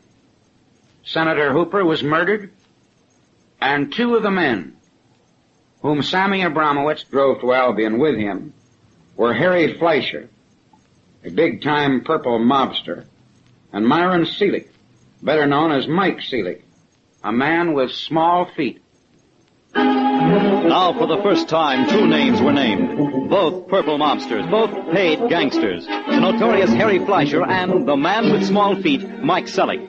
These two men were picked up and brought in for questioning. Here again, Walter McGraw.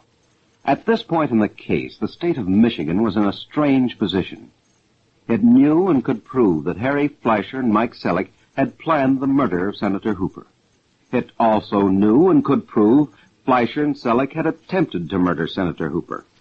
But it did not know and could not prove that Fleischer and Seelig had actually murdered the senator. Therefore, the state had no murder charge. It could only prove what is called conspiracy to murder, and in Michigan that means 4.5 years in jail. In order to actually solve this murder, Kim Sigler had to make two men talk. Seelig and Fleischer were not talking. Problem: how to make two men talk. A 4.5 to 5 year rap wouldn't do it. No, Prosecutor Sigler needed to find a way to send these boys up for a long-term sentence, to give them plenty of time to think it over. First, Sigler went to court and got his conspiracy conviction. Then he started digging into their pasts, looking for a lead to the higher-ups. He didn't get it, but he did dig up some ancient history, and according to our reconstruction of the facts. Mike Seelig and Harry Fleischer used to be the Detroit office for the outfit. You know, the nationwide syndicate. Whenever a gambling joint was making too much money, Fleischer and Seelig would muscle in and sell them protection for a piece of the club. Sure. Take the case of the Greek Friendship Club, Pontiac. Jimmy the Greek used to run it. Sometimes during a friendly dice game, 60 to 70,000 bucks changed hands in a night. Well, the outfit hears of all this friendship being cut up, and they want a slice. Harry Fleischer and Mike Seelig try to sell Jimmy the Greek some high-class hold-up insurance for a piece of the take. But Jimmy the Greek wouldn't buy. My name is Alf Strand, detective of the Pontiac Police Department. At 5:30 one morning, I received a call that the Aristocrat Club had been held up. This was an anonymous call. Through a long investigation of this case, we found that $1,200 had been taken and that the holdup had been engineered by Mike Seelig and Harry Fleischer. Once again, information and no proof. But Prosecutor Sigler dug back and found some participants in that holdup who were willing to turn state's evidence. Sure, Fleischer and Seelig masterminded the deal. They stayed in the car while 3 hired mugs went inside and did the actual holdup. Them 3 mugs was Candy Davidson, Sammy Chivas, and Pete Mahone. Fleischer and Seelig didn't even take a piece of that holdup. They was just interested in insurance. With that information, Prosecutor Sigler went to court with a second case against Fleischer and Seelig. This time, the charge was armed robbery, and he got a second conviction, 25 years to life in the state prison at Jackson. Now Sigler had what he wanted. The boys were up on a life sentence, and Prosecutor Sigler felt they'd try to make a deal, information in return for a lighter sentence. Keeping the boys in jail was his only hope. Harry Fleischer and Mike Selleck and their 3 co-defendants appealed to the state Supreme Court for reconsideration in both the Hooper and Pontiac Club convictions. And they were released from Jackson Prison on bond while the state Supreme Court was reconsidering.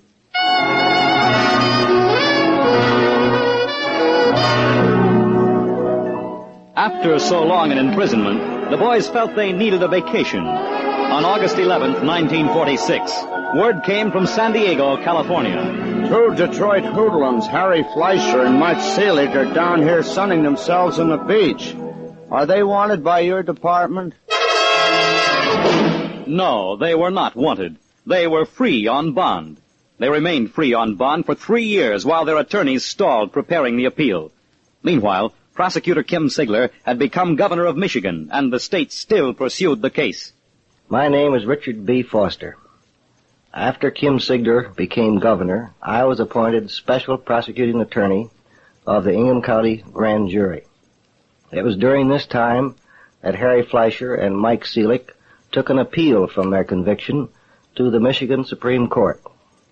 After battling this matter for a period of 3 years, a decision was finally rendered by the court, and their appeal was denied and their convictions upheld. Finally, 3 years after Hooper's death, a return to jail order was issued for all 5 men. But during these 3 years of bonded freedom, Candy Davidson had gone in for safe-cracking. He was in Kentucky serving a long-term sentence. Sammy Chivas was a mental patient at Ypsilanti Hospital. As for the others... My name is Lieutenant Thomas P. Pecking of the Detroit Police Department, Special Investigation Squad, formerly of Claremorris County, Mayo, Ireland. I'm a member of this department for 31 years.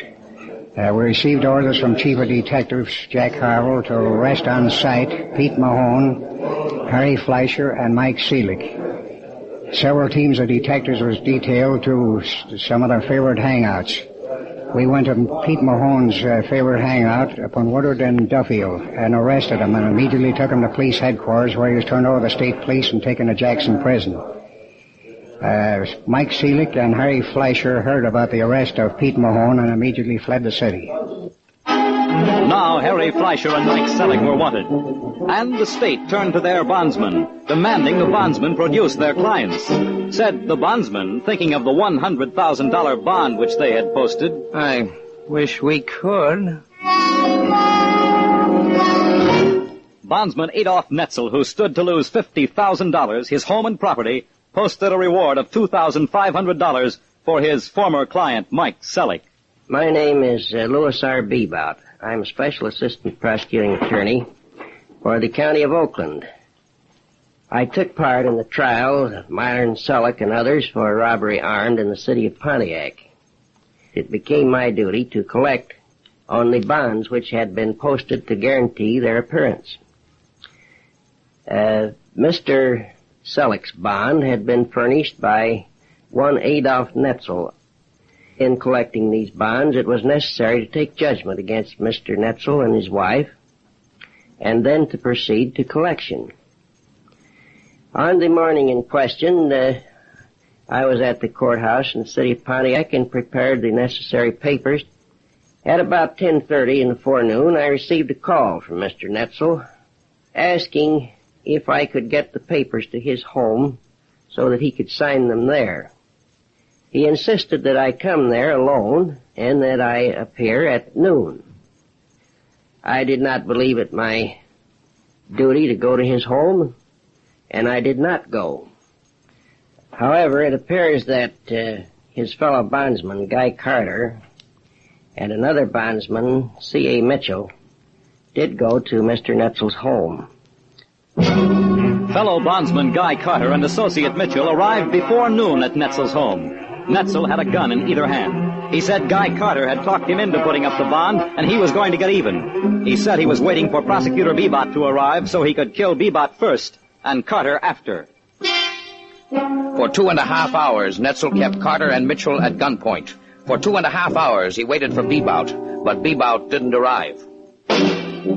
Mitchell saw his chance, grabbed an andiron, and hit Netzel on the head, knocking him out. Carter took one of the guns. My name is Bernard Gerard. I'm Chief Assistant Prosecutor of Oakland County. About 3 o'clock on the afternoon of the day that this incident occurred, we received a telephone call to the effect that Adolf Netzel had been murdered. About 15 minutes after the call, we were at the house. Immediately upon entering, I noticed Adolf Netzel's body lying in a semi-prone position. There was a vast accumulation of blood. He was quite dead and warm. Netzel's $2,500 reward was withdrawn. Harry Fleischer and Mike Selleck were still wanted. I am Donald S. Leonard, Commissioner of the Michigan State Police. Harry Fleischer and Mike Selleck were nowhere to be found within the state of Michigan, and it was presumed that they had crossed the state line and effecting their escape. Federal authorities then issued warrants for unlawful flight to avoid prosecution or confinement, therefore. And the agents of the Federal Bureau of Investigation, local and state police, have been conducting a nationwide search for them. Fleischer and Selleck were Michigan's most wanted fugitives. Tip after tip came in, but no payoff until word came from Cincinnati, Ohio. Cincinnati police arrested one Jerome Mayer during a raid on a roadhouse. Mayor's counsel immediately served writ of habeas corpus, and he was released. Later, a routine check of fingerprints proved the man calling himself Jerome Mayer was really Harry Fleischer. Now Ohio was in the picture. Ohio roadblocks were set up, but they were too late. Fleischer had gone, and there was no word at all of Myron Selleck. Then from Cleveland, Ohio, came another break. Detective Captain David Kerr, commanding the Homicide Squad, Cleveland Police Department. We had information that Harry Fleischer was now sunning himself just outside of Miami Beach, Florida. We immediately notified the regional office of the FBI in Cincinnati. Fleischer, the eternal sunbather, was caught catnapping on the Florida sands. He was taken into custody. Questioned, he stubbornly maintained he had nothing to add to the Hooper murder case. But he's just starting that 25-year sentence, and he might talk. As for Mike Selleck, Fleischer maintains he has no idea where the little man with the little feet is hiding. It is not our function here to determine the guilt or innocence of a man, nor do we intend to. But, based on the facts you've heard tonight, and or other pertinent material, a nationwide manhunt is now in progress, and Myron Mike Selleck is wanted. Here again is Walter McGraw. You can help find Myron Selleck. But to do so, you must be informed of all the facts. What does he look like? How does he dress? What are his habits? Well, to find out, stand by. How can you recognize him? Listen, and listen carefully. This is Jack Harville, Chief of Detectives, Detroit, Michigan. Following is the official description of Mike Selleck. He is 37 years old, 5 feet 6 1/2 inches tall, and weighs 130 pounds. He has a medium build, black hair, brown eyes. His complexion is dark. He has a cut scar on his forehead at the hairline. Now back to Walter McGraw in New York. If you should see Selleck, don't approach him. He's believed to be heavily armed. He's one of the most dangerous gangsters in the country today. Now, we have one more voice to add to the sum total you've heard tonight. It's the voice of the underworld. This guy Selleck is some crumb. This boy was mixed up in everything. He was a smart kid in Detroit, so the outfit hires him. You know, that's the mananere. That's the black hand. They call it the mafia. And in the inside, they call it the outfit. That's the syndicate that's being investigated by the Senate. This guy Selleck takes his orders from nobody but them. With a big giddy like Selleck, you'd figure he'd be found around all of the bright lights, the hot spots, making a big time with all the dames and packing away a lot of liquor. This guy used to like the life, but no more, 'cause he's a sick guy. This guy has got a serious social disease. If you have no other way of seeing a picture of Selleck, go to your local post office. A poster with his picture and description is on the wall. Study that face. Myron Selleck is 37 years old. He's a little man with little feet. He's 5 feet 6 inches, black hair, dark eyes, pockmarked complexion. He fancies himself a Sharpie. He has a cut scar on his forehead near the hairline. Unfortunately, dirty politics is no stranger to this nation. But we Americans can do something about it. And the people of Michigan can do something about it. The case of State Senator Hooper must not die in the unsolved files. You, Mr. and Mrs. Public, you can help find Mike Selleck. He may be the key to this case. Now listen. I've just received word that Mike Selleck may be in a small private hospital. Nurses, doctors, this is your case. Keep your eyes open. My informants tell me Selleck has lost weight, he's sallow, cheeks sunken, eyes clouded. But study his picture and you'll still recognize him. Remember, a small private hospital. The locale? I've heard it's probably Kentucky or Georgia. You hear that? Latest information. Myron Mike Selleck is probably in a small local hospital in Kentucky or Georgia. Let's catch this bug. Now, this is Walter McGraw telling you there's no time like now to wipe out crime.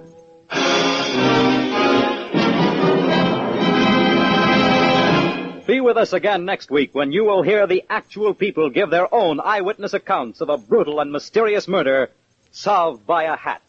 The killer is now wanted. Wanted for murder.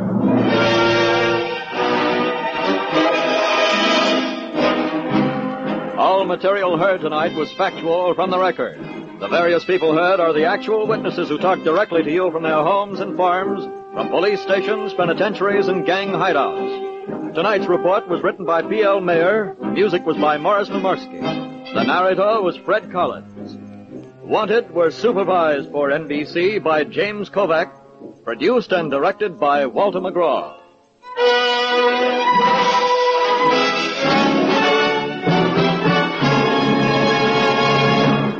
Next, it's Bill Stern with news of the world of sports on NBC.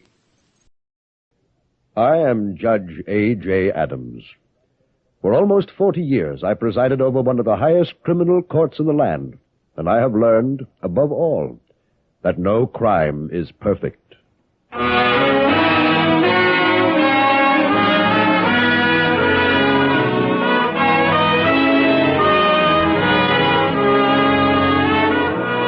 The Judge.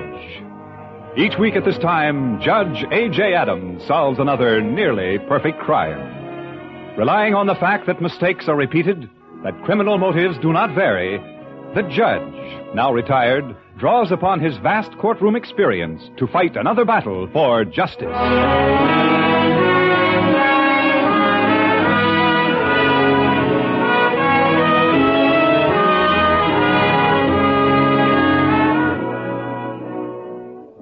It is evening just outside the palatial home of Mrs. Agatha Winters, one of the town's wealthiest widows. Mrs. Winters lives with her stepson Ronald and her secretary Catherine Shaw. A high solid brick wall surrounds the Winters estate, cutting it off from the rest of the neighborhood. It's 9:30 when a long, sleek convertible pulls up the driveway in front of the mansion and stops. The car door opens and a young man steps out. He starts up the stairs toward the house as a voice from out of the shadows says, Ronnie! What? Ronnie, wait. Julie, what are you doing here? I had to talk to you.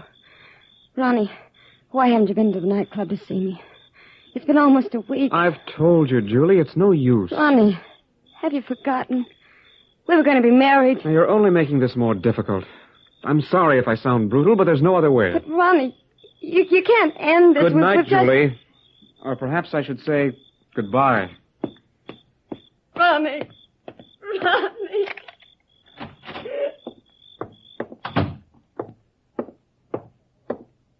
Ronnie? Oh, hello, Catherine.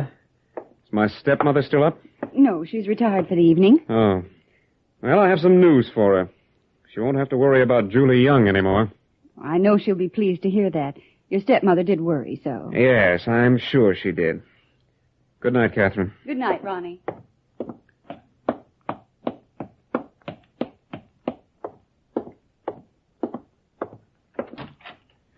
It's good to be home. It's stuffy in this room. I'll just open the window. It's a beautiful night. Hello. Looks as though there's someone down in the garden. Who's there? Who's... Oh, it's you. Hey, wait. Put down that...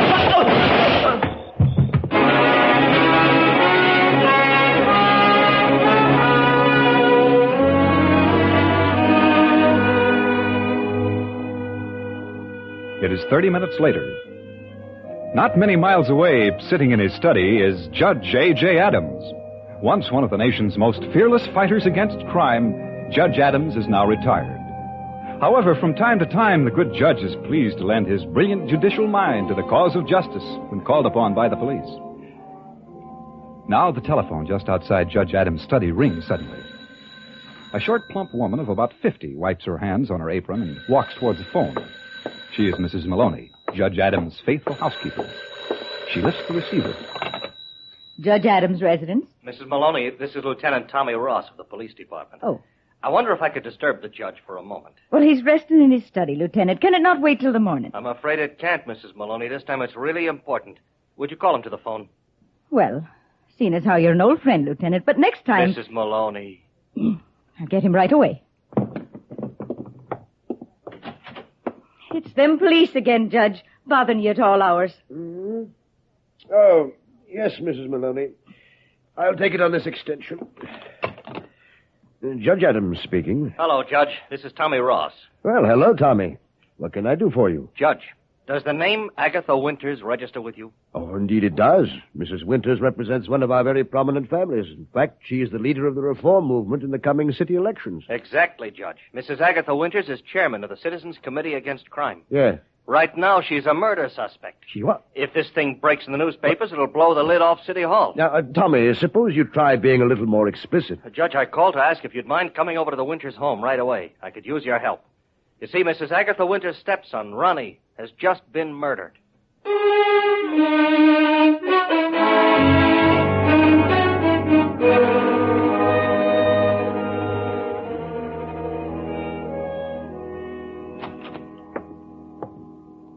Oh, here you are, Judge Adams. Well, I'm sorry I took so long, Tommy. The old car doesn't start as easily as it used to. Judge, perhaps we could talk in the library. You're the policeman, Lieutenant.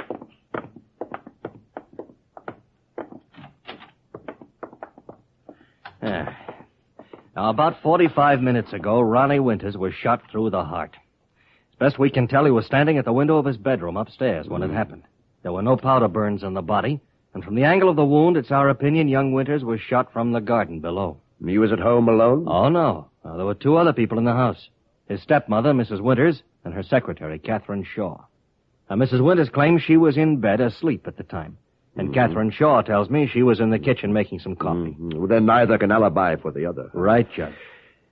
Tommy, what about the murder weapon? I was afraid you were going to ask me that. Oh? It can't be found.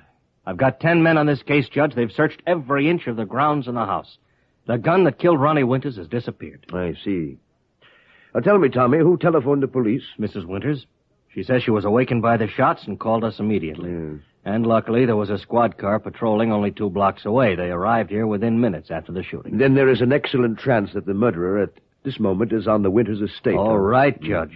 Neither Mrs. Winters nor Miss Shaw heard a car leave after the shooting, and the grounds around this mansion cover almost 5 acres. Also, I've got 4 squad cars patrolling the area bordering the Winters home. No one has been seen leaving the estate. Well, Lieutenant Ross, I must say you are doing a thorough job. Coming from you, Judge Adams, that means something. Now, there's just one more thing. Yes, Tommy? If the newspapers get wind of this murder, they're going to spread the Winters family all over the front page, Judge.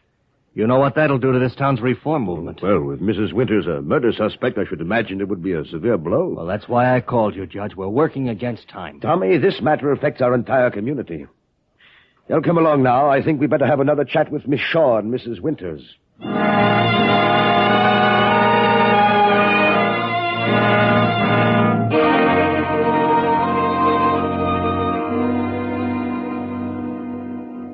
Catherine Shaw coming out of Mrs. Winters' room now, Judge. Good. Perhaps Miss Shaw can talk to us. Yeah.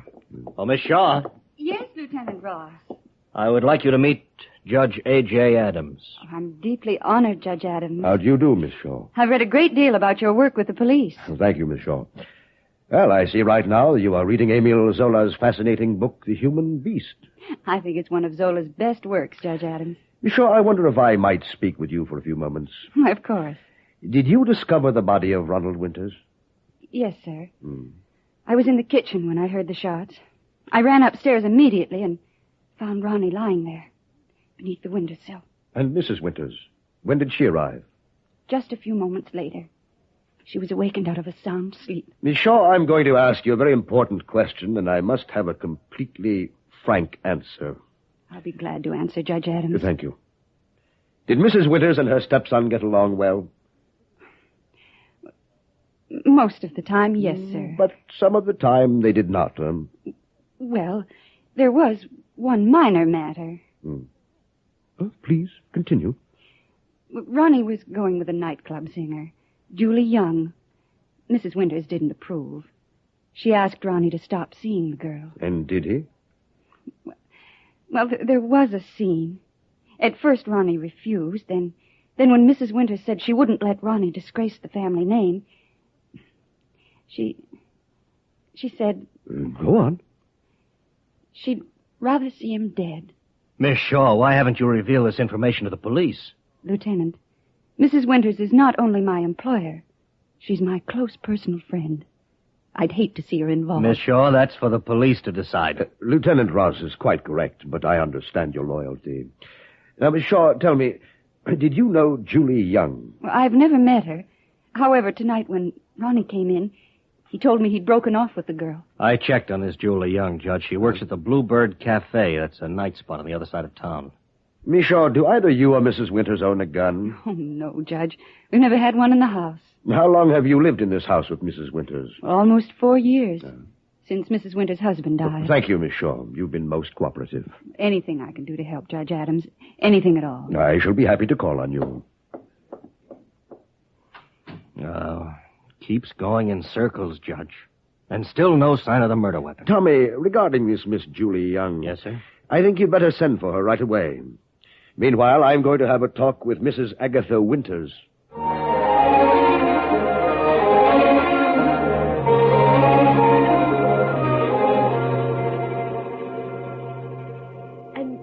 And he was there, beneath the windowsill, Ronnie, dead. Now, there, Mrs. Winters. Please, try to calm yourself. Oh, I'm so glad you're here, Judge Adams. I know you'll help us. I shall try my best.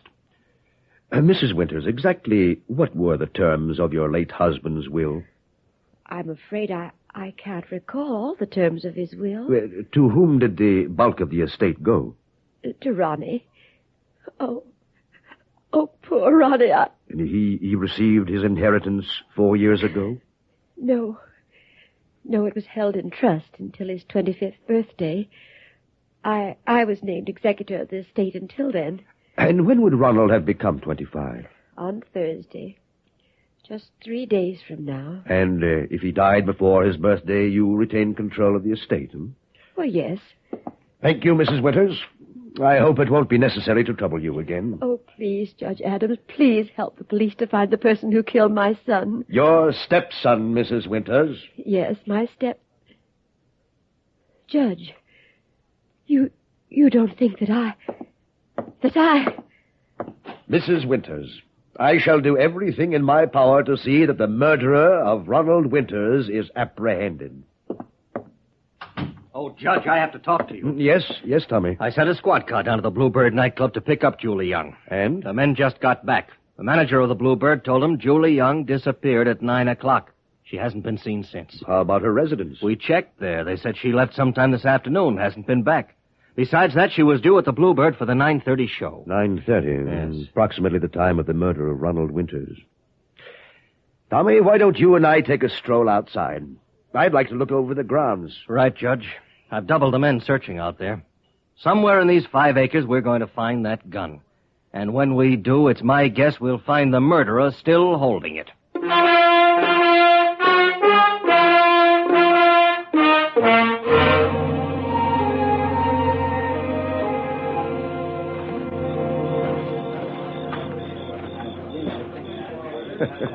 Well, Lieutenant Ross, it appears you have half the city's police force searching for one gun. Oh, I'd have more if they weren't needed elsewhere. Yes.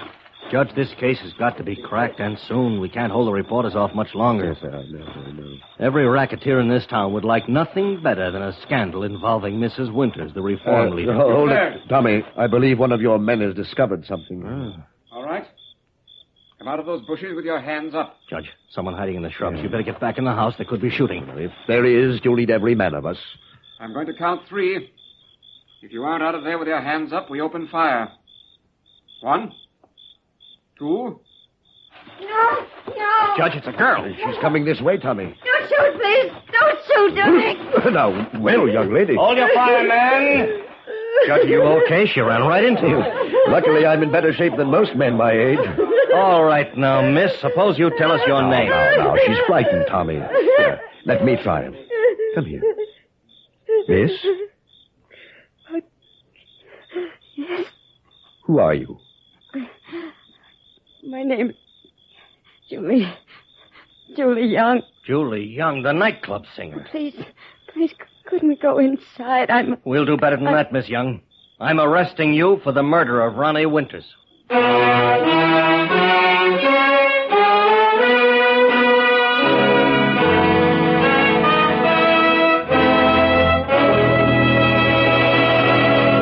We will return to the judge in just a moment. But first, March 15th can be just like any other day in the year if you send your income tax returns in early. Don't be harassed, worried, and nervous as that date draws near. Remember, you receive refunds sooner if you file early. It's worth it. Get your returns filed right now. And now the second act of The Judge. And today's story, the death of the Playboy.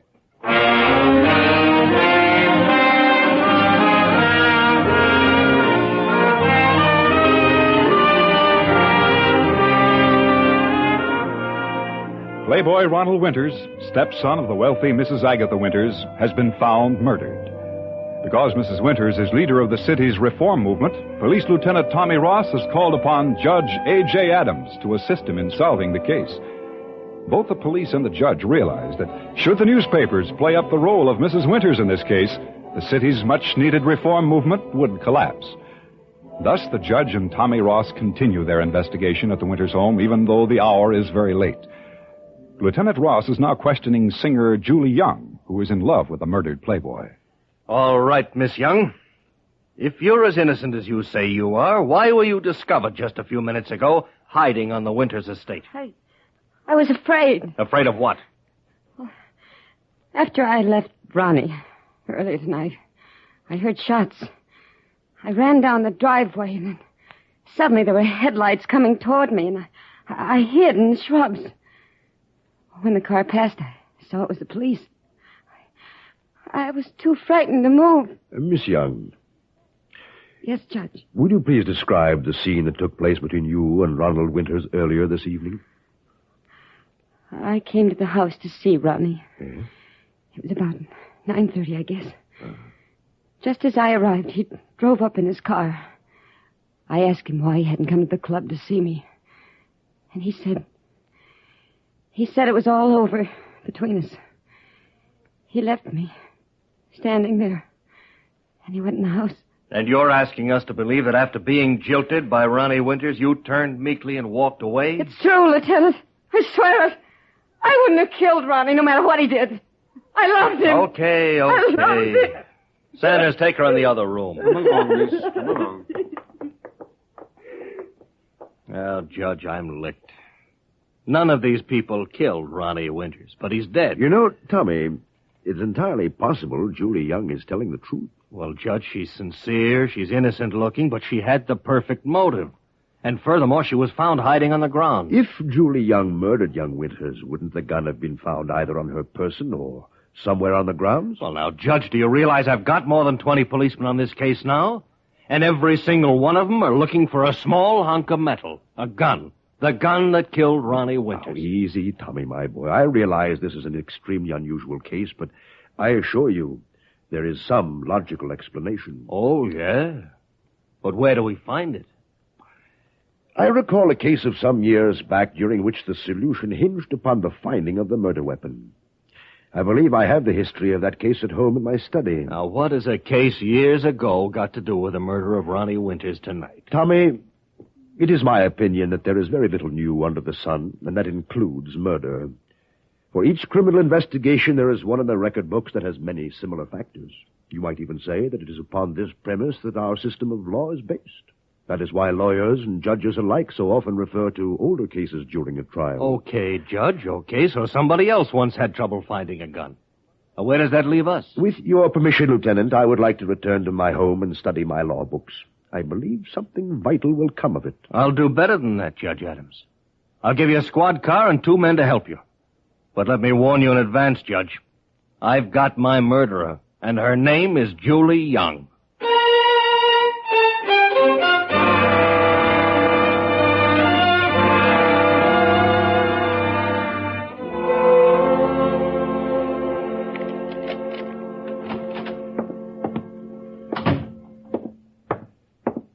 So, you finally came home, Judge Adams. Why, Mrs. Maloney, perhaps I might ask what my housekeeper is doing up at this hour of the night? Keeping track of you, that's what.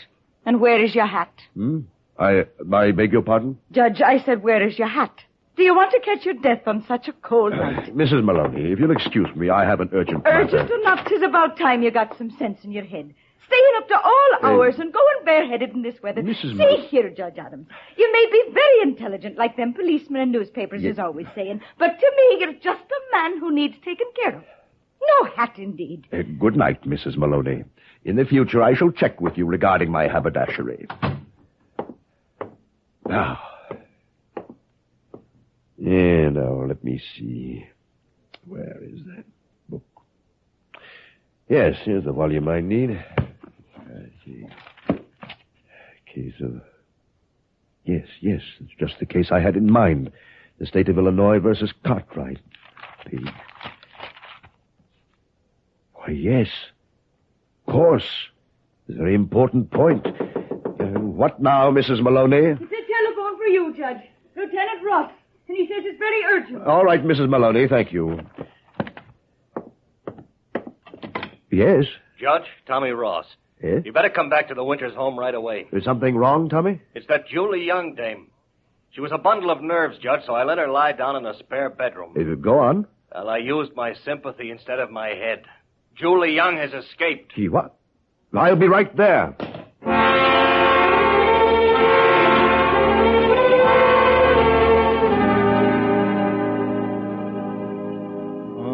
In the soup, the reporters are outside screaming for blood, and my number one suspect just flew the coop. Easy, Tommy. She couldn't have gotten very far. Oh, I suppose you're right, Judge.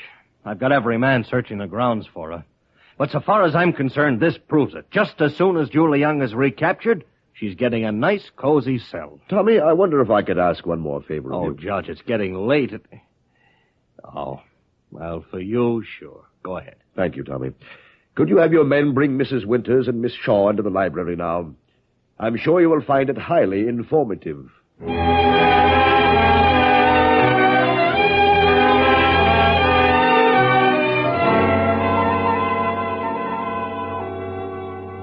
going to have to ask you, Mrs. Winters and Miss Shaw, to give Judge Adams your complete cooperation.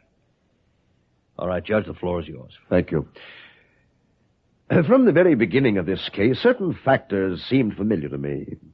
Primarily the matter of the missing weapon. Thanks to the kindness of Lieutenant Ross, I was able to return to my study and engage in some research. That research has borne fruit. Judge. Oh, Judge, please, have you discovered who killed my stepson? In a moment, Mrs. Winters. The basic problem in a murder case is generally the motive. But in this case, there were many motives available. Mrs. Winters. Yes, Judge Adams. By your own admission, your husband's vast estate would have been turned over to your stepson in but 3 days, had he lived. That's true, Judge, but you certainly don't think that please. In addition, there is the known fact that you informed your stepson Ronald that You would prefer to see him dead rather than disgrace the family name. Is that not correct? Well, yes. Motive and circumstantial evidence. Now, Miss Shaw, Yes, sir. I believe you stated you had been in Mrs. Winter's employ for 4 years. Well, that's true, Judge. And during that time, you have served her faithfully, in fact, have become more her companion than secretary? Well, yes, I suppose so. Thank you. With Ronald Winters now dead, a new will is in effect. Yours, Mrs. Winters. With no children of your own, could you please tell me how you have planned to distribute your estate? Well, a great part of it is to go to charity. And the remainder? To Catherine Shaw. Did Miss Shaw know that? Well, yes, Judge. I told Catherine I'd take care of her for the rest of her life. In other words, a strong motive for Miss Shaw. If you, Mrs. Winters, were convicted of the murder of your stepson, Catherine Shaw would inherit the entire fortune. Judge Adams, I didn't kill Ronnie. Yes? Lieutenant Ross, I've got Julie Young. Julie Young. Bring her in, Sanders. Well, Miss Young, I imagine you're ready to sign a statement now? I had to run. You made everything point to me, but I didn't kill Ronnie. Judge Adams, okay if we bust up this little gathering now? We've got the guilty party. I'm afraid I can't agree with you, Tommy. What? If you'll give me another minute, I'm sure you will understand why. Okay. Okay, Judge, another minute. Now we have the motives established for 3 people. Miss Young here, the scorned lover. Mrs. Winters, facing what she felt to be family disgrace and loss of control of the family money. And Miss Shaw, also a matter of large inheritance. But what of the murder weapon? 20 policemen have covered this entire estate, have searched this home from attic to cellar. The gun is still missing. It's no use, Judge. We've covered every inch of the ground. Yeah, and very efficiently, too, Tommy. And that is why I wanted to check my law books. It was while studying the case of the state of Illinois versus Cartwright that I found my answer. Answer, Judge? Exactly. In the Cartwright case, as in this one, during the entire investigation, the murderer concealed the weapon on his person. Oh, but Judge, all these people were searched. I'm sure they were, Tommy. Nonetheless, in this room, right now, we have a murderer carrying the gun that killed Ronald Winters. Miss Shaw. Yes, Judge Adams. Do you enjoy reading Emile Zola's novel, The Human Beast? Why, of course. You do? You asked me that once before. Well, would you tell me about the book, please? Well, it's about a Frenchman who was a human beast. Very interesting, Miss Shaw. You've enjoyed reading the book so much that you do not know the human beast described by Zola is actually a locomotive and not a man at all. Locomotive? You have enjoyed the book so much you have carried it in your right hand since the moment Ronald Winters was murdered. All right, Judge. You're right. I've got the gun. Here. The gun that Well, killed Ronnie. Catherine, the gun was inside your book. By carefully cutting out the pages of this large novel, Miss Catherine Shaw has been able to conceal the gun with which she killed Ronald Winters. That book and the murder weapon never left her person. And I still have it in my right hand, ladies and gentlemen. Only I won't need this book anymore. All right, Lieutenant Ross. Call off your men. I'm leaving this house and no one dares stop me. You see, Tommy, a book may conceal a dangerous weapon, just as darkness conceals an attack. Right, Judge? Don't move or I'll shoot! And since this light switch is near my hand... Turn on those lights! Quick, Tommy! Right, Judge. I'll grab her. Stop that now. I'll get the lights. Oh, let go! I've got a judge. Good work, Tommy. Well, Miss Shaw, yours was a diabolical plot.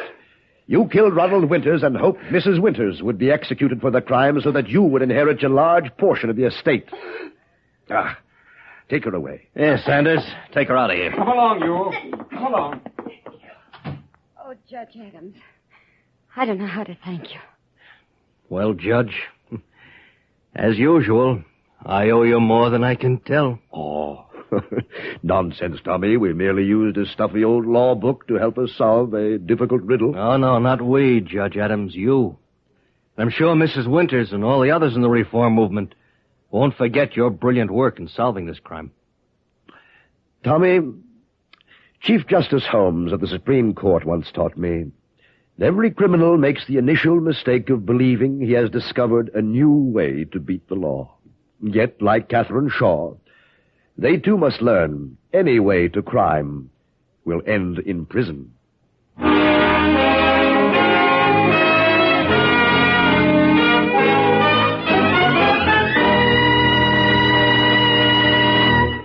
Judge. Under the direction of Norman MacDonald, stars John Daner and is written by Richard Petticini and William Frug. Featured in today's cast were Georgia Ellis, June Whitley, and Sarah Selby, with Byron Kane and Vivi Janis. Lieutenant Ross is played by Larry Dobkin. Editorial supervision is by John Meston. And the special music is composed and conducted by Leith Stevens.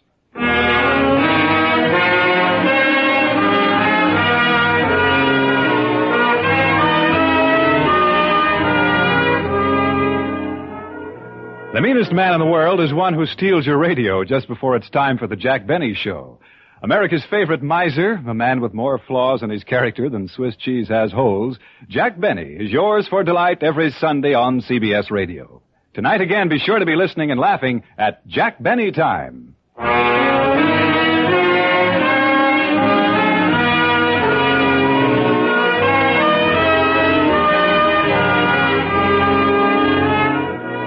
Be sure to join us again next week when Judge A.J. Adams uses his vast knowledge and experience to solve one of the most unusual crimes on record, the cat's paw.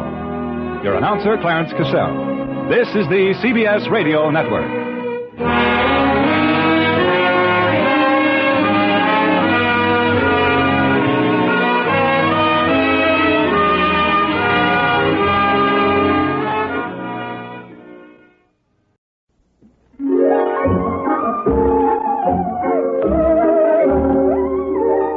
And now, we bring you Reginald Gardner as the Gentleman, with Alan Reed as Stanley, the gentleman's gentleman.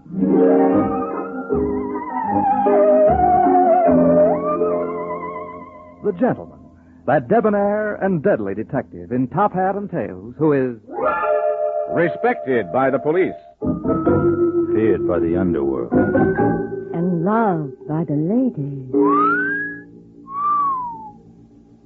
The Gentleman, whose way with a maid and a murderer are equally famous.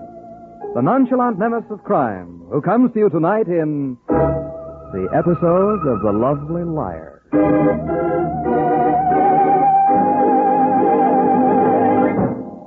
Pardon me. This here ain't the gentleman. This here is Stanley, the gentleman's gentleman. I've been asked to say a few words about the master, Stephen Van Cleve. Well, after being born and growing up like anybody else, in a few short years, he worked his way up to being the world's best operator in the business of lifting other people's valuables. But reaching the top of his chosen profession, he all of a sudden abandons it and falls into honesty.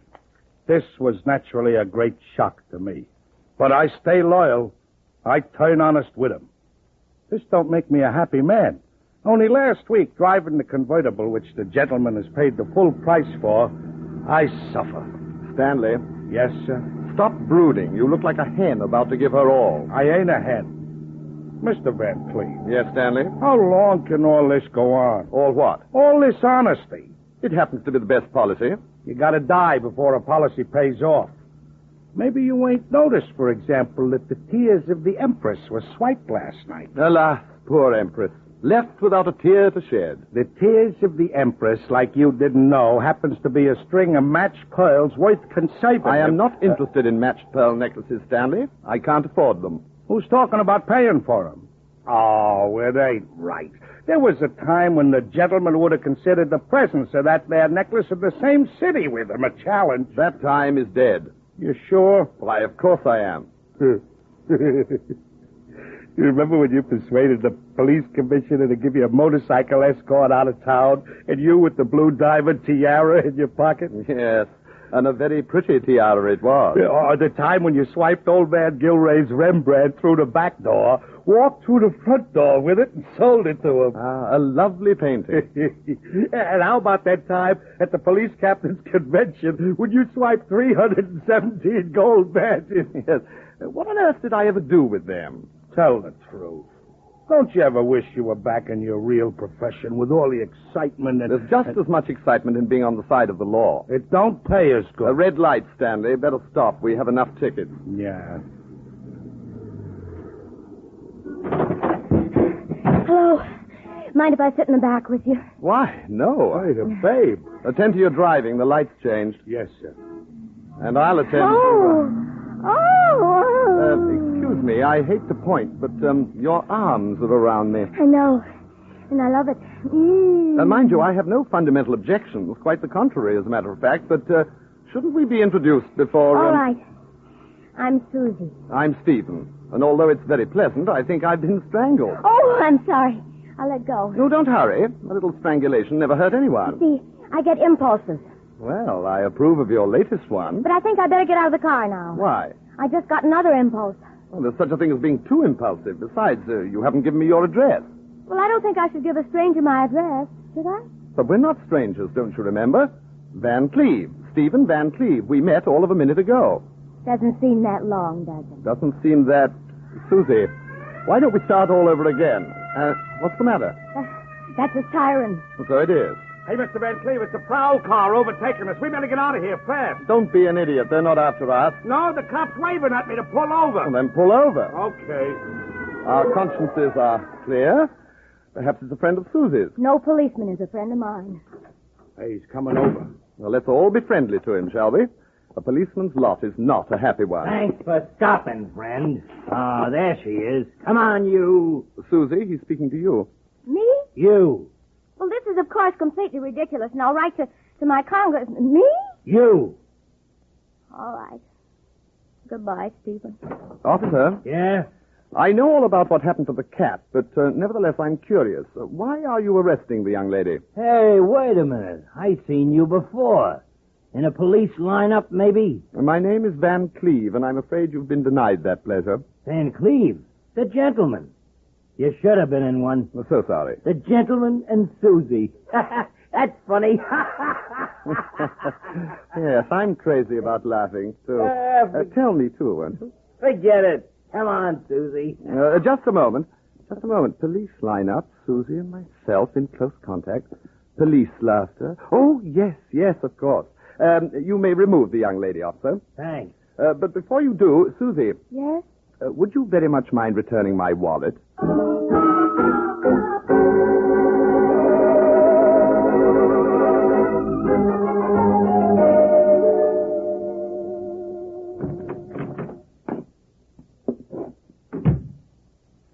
Dear old apartment 7B.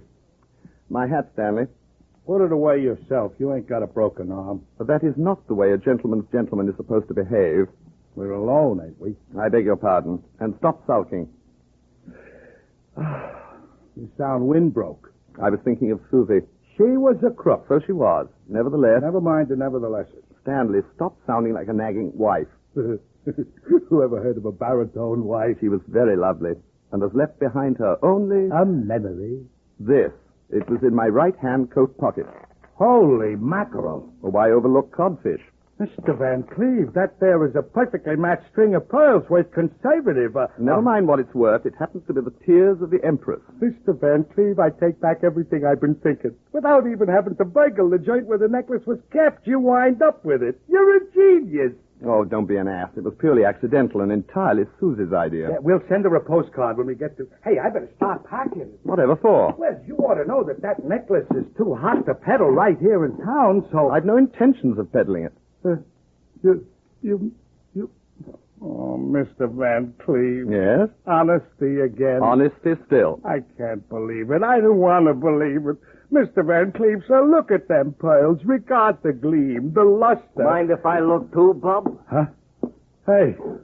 Well, we really must have the woodwork cleaned. How did you get here? Oh, I'm a bad boy. I picked the lock on your back door. I've not time to spank you, so run along and pick someone else's lock. No, look. Oh, a revolver. Yes, I must say you keep it polished nicely. Very good. Now put it away. Reach for the chandelier. Well, what on earth would I do with the chandelier? I said... I refuse. Absolutely nonsensical. Or perhaps you have a fixation about chandeliers. Ceiling fixtures in general. I know a splendid psychiatrist who'd be glad... Shut up! Yeah, a highly unnatural condition for me. You ain't. Well, maybe I won't plug you for not reaching, but reach for the pearls. I know. Bang. You may have the necklace. Thanks. It's worth looking at. One of the finest imitations I've ever seen. You said imitation? I said imitation. You're nuts. No, I'm Van Cleve. So what?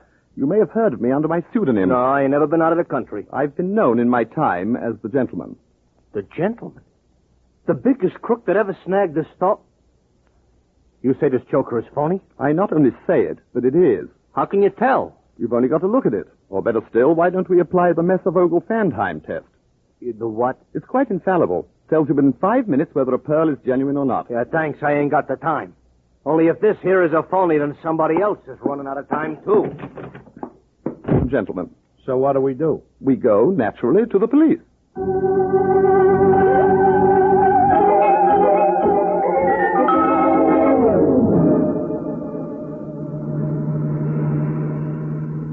Mr. Van Cleve, this kind of thing I can't get accustomed to.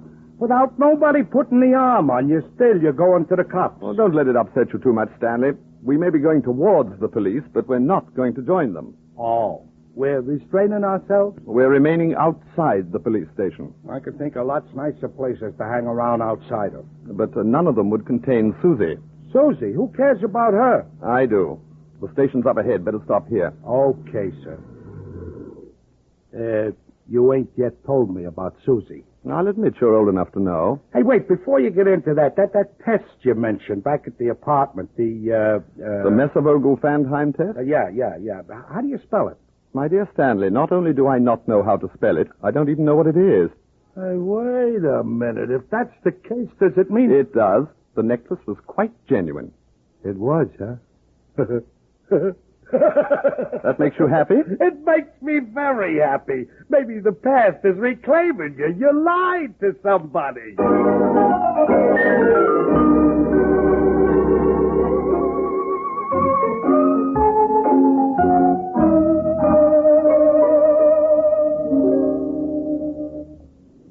I ain't never been crazy about police station architecture, Mr. Van Cleve. Maybe the cops ain't gonna release Susie. Nonsense, they'll have to. Why?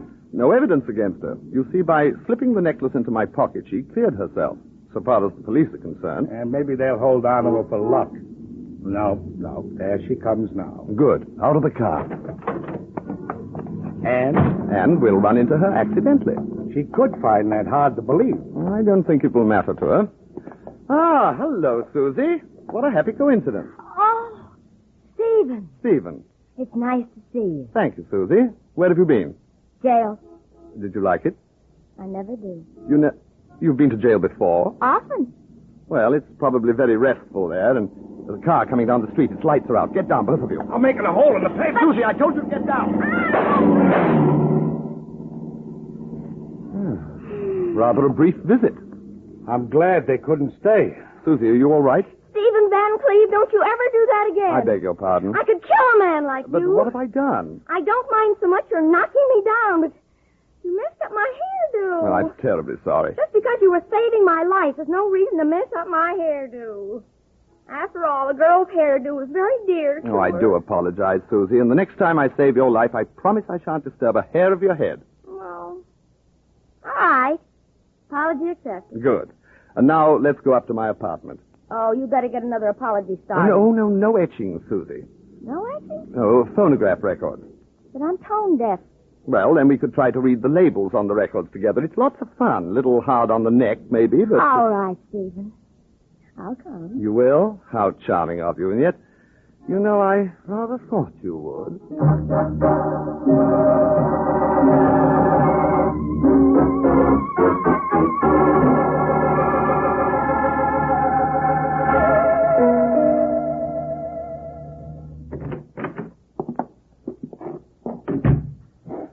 Here we are.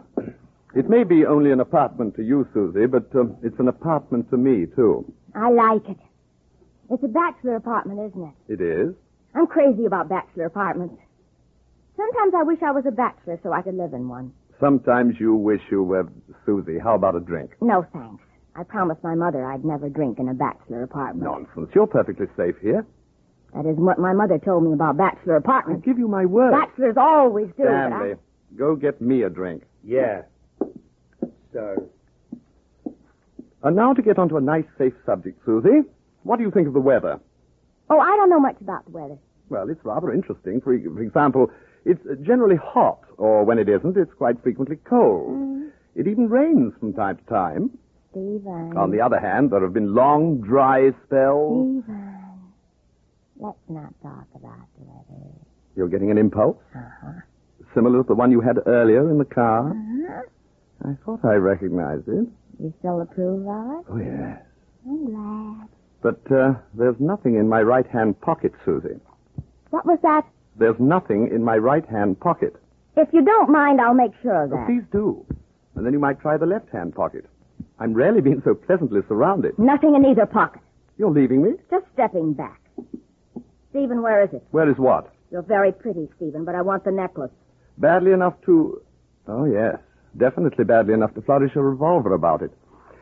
Didn't they take that away from you back at the police station? This isn't my revolver. It's yours. Oh, my mistake. So, give me the necklace, Stephen. I'm afraid I don't have any necklaces.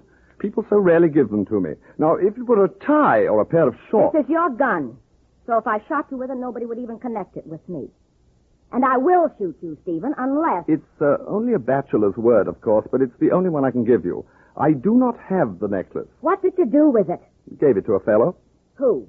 As I remember, we weren't introduced. He forgot to mention his name. You expect me to believe that? Oh, I don't believe in Santa Claus either. Nevertheless... Stephen, you're going to give me that necklace, or I'm going to shoot you. You can't. Why not? Ah, this thing is bigger than both of us. You'd hate yourself in the morning. Oh. Well, Stephen, I hate you tonight. Well, that's unfortunate because I've something to tell you. What? Someone is opening the door behind you. Oh, that's so corny. Am I supposed to turn my head so you'll be able to grab my gun? I'm not going to. You should have. Got her. Without spilling the drink, either. Very good, Stanley. I'll take the drink and the gun, Susie. You truth teller. My apologies. Stephen, I wouldn't really have shot you much. I hate being shot even a little. But I worked so hard stealing that necklace. Who did you give it to? Well, he was rather short with a kind of ingrown mustache and a pair of pop eyes that should have made a sound every time he turned them. Eddie Kane. I beg your pardon? Nothing. I've got to go. Goodbye. But Susie, you haven't looked at my records yet. I suppose she really doesn't care about music, Stanley. What is it, sir? I'll toss you to see who gets my hat from the closet. We're following that tomato? Oh, definitely. Although I don't really think of it as a vegetable. Toss that coin. Very well. Heads.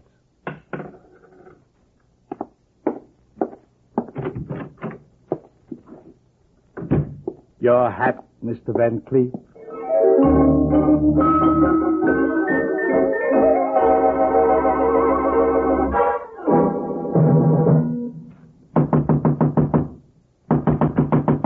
Butcher, someone's knocking at the door. Yeah, Mr. Kruger. I'm not verifying the accuracy of my hearing.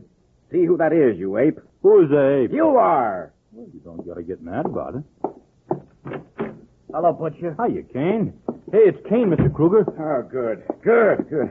I've been waiting, Kane, and not patiently. Where is the necklace? I don't know. I don't like jokes. I don't like them neither, and I ain't joking. Susie scrambled with the pearls after we cracked the vault like we planned, right? But a cop picked her up. Go on. Before the cop put the arm on her, I seen her slip the pearls into a guy's pocket. Yeah, clever little girl. I knew she'd do well with us. Yeah, I followed the guy, got into his apartment, pulled a gun on him, took the pearls. Admirable. Only when I'm walking out with the necklace, the guy says it's a phony. A phony? Yes. I asked the guy how come he knows so much. He tells me. His name is Stephen Van Cleef. The gentleman? Well. Yeah. And if he don't know, who would? But I don't even take his word for it. I took the necklace over to a hock shop. The guy there offers me a couple of $100 for it. Says it's a beautiful job, only but glass. So here it is. An imitation. Where's Susie? How would I know? I want to see her. Badly. You figuring she pulled a switch on us? What do you think? I think she pulled a switch on us. Then we know what has to be done, don't we?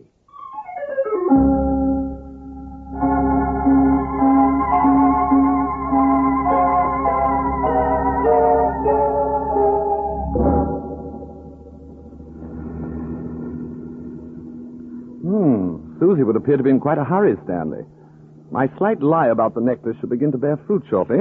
I ain't even going to pretend I know what you're talking about. Well, there was very little opportunity for me to do much about the necklace. However, by insinuating that it was false, I may have caused the thieves to fall out amongst themselves. That makes you happy? Delirious. Slow down. Susie's cab's stopping. Okay. Susie's getting out, paying the driver, going into that large house at the corner. Looks like Dracula's little black home in the west. Looks like the morgue to me. Well, let's hope it doesn't turn out to be a morgue for someone we know. Cab's gone, and Susie's gone. Inside. I don't like this place. Maybe we ought to be gone, too. Don't be silly. Beauty may be in distress. Come along. Beauty? You mean Susie? She can take care of herself. I wonder. True, she's slightly dishonest, but I rather suspect that she's not in the killer classes yet. Her little friends, maybe. The front door? I think not. Large grounds. A gate here. A path leading round the side of the house. We'll take it. Who owns this stuff? I don't know. But judging from its size, a criminal of some dimensions. You could have had a house like this, too, if only honesty hadn't gone to your head. Be still. Lighted window, square ahead. Warm night. The window may be open a trifle. It is.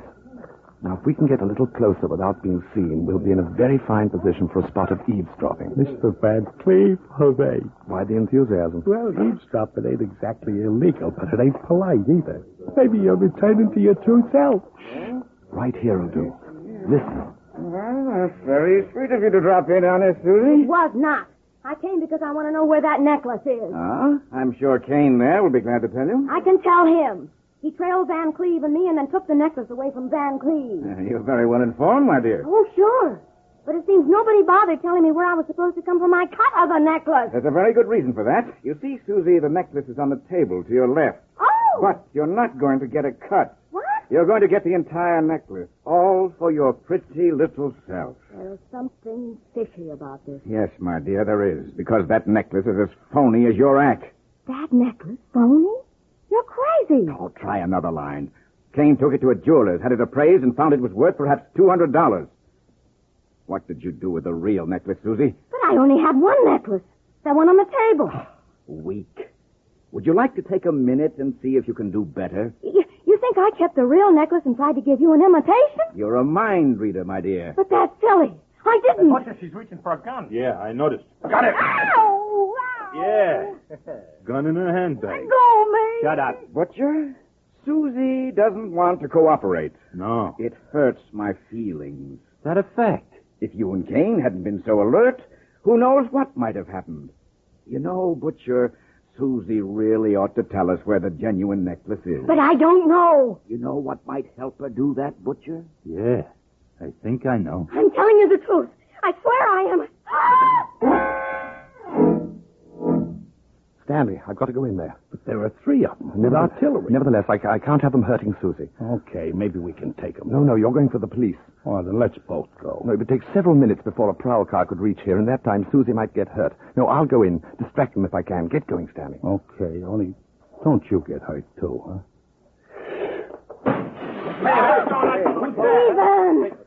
Stephen! Good evening, everyone. I seem to have broken a window.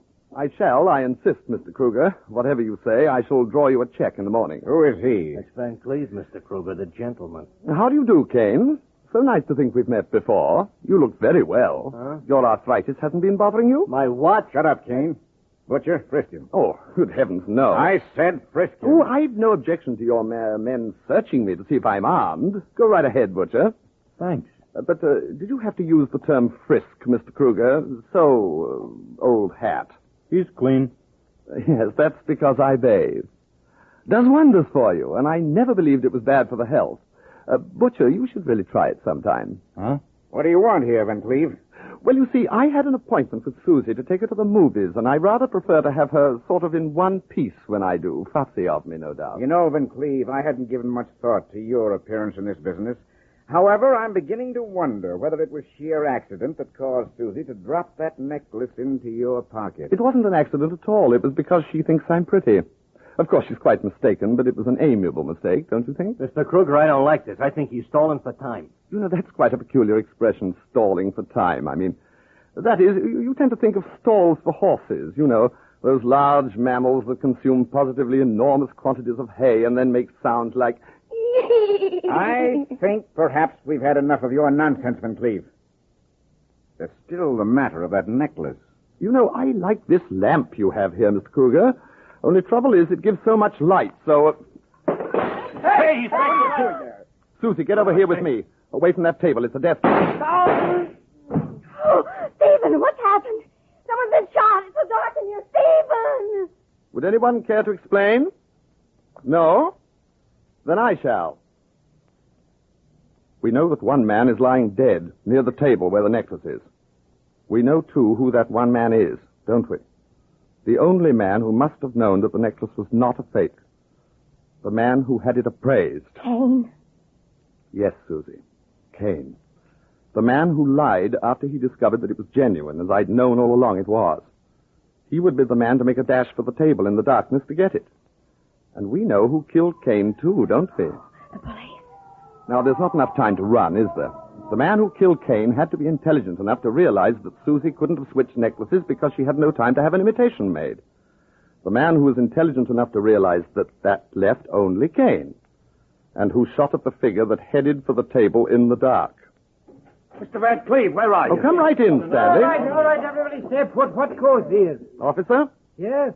May I present Mr. Kruger, murderer?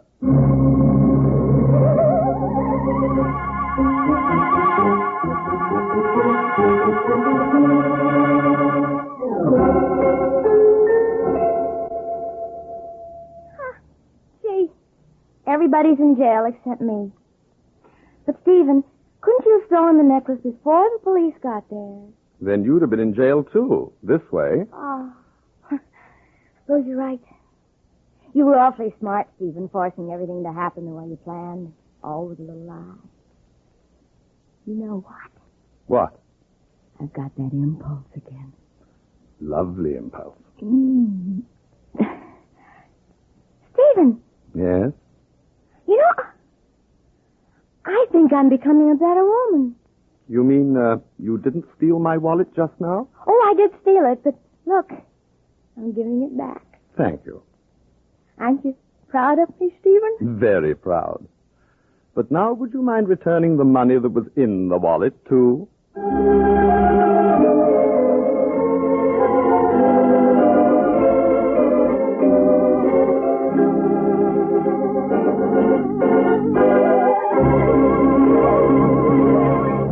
You have just heard an episode of The Gentleman, starring Reginald Gardner. And now here again is the gentleman to tell you about next week's episode. Next week, we'll be having the episode of The Missing Midgets, a bizarre affair in which a lovely redhead is followed about by midgets, loved by a giant, despised by a blonde, all of which naturally makes a tasty dish for the gentleman. And gentleman's gentleman. Yes. Stanley and I should be very pleased to have you join us.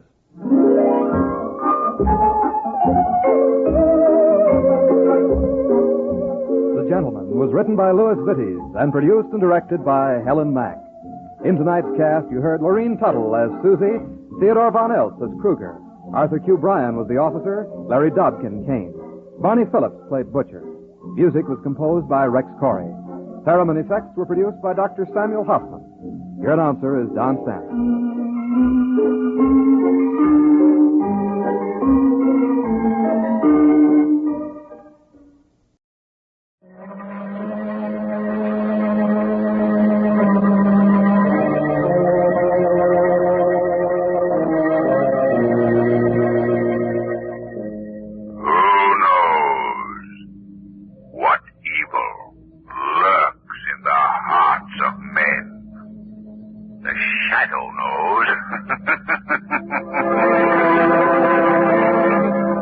Once again, your neighborhood blue coal dealer brings you the thrilling adventures of the Shadow, the hard and relentless fight of one man against the forces of evil.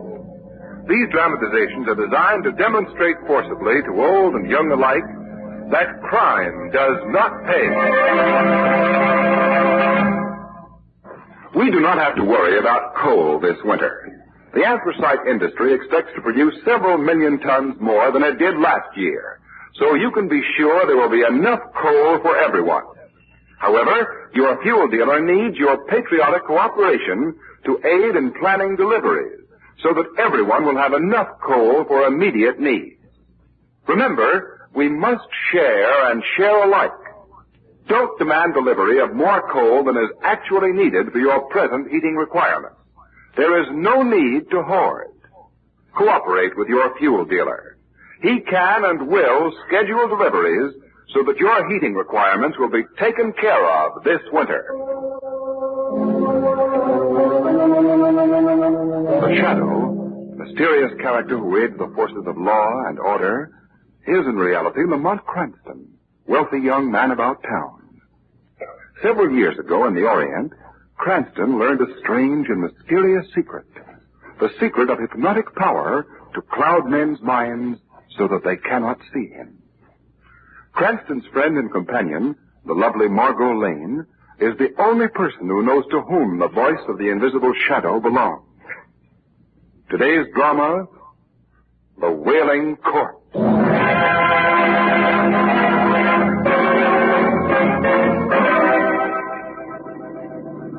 Mr. Van Dyke, as your lawyer, I protest against this fantastic idea. Danforth, my mind is made up.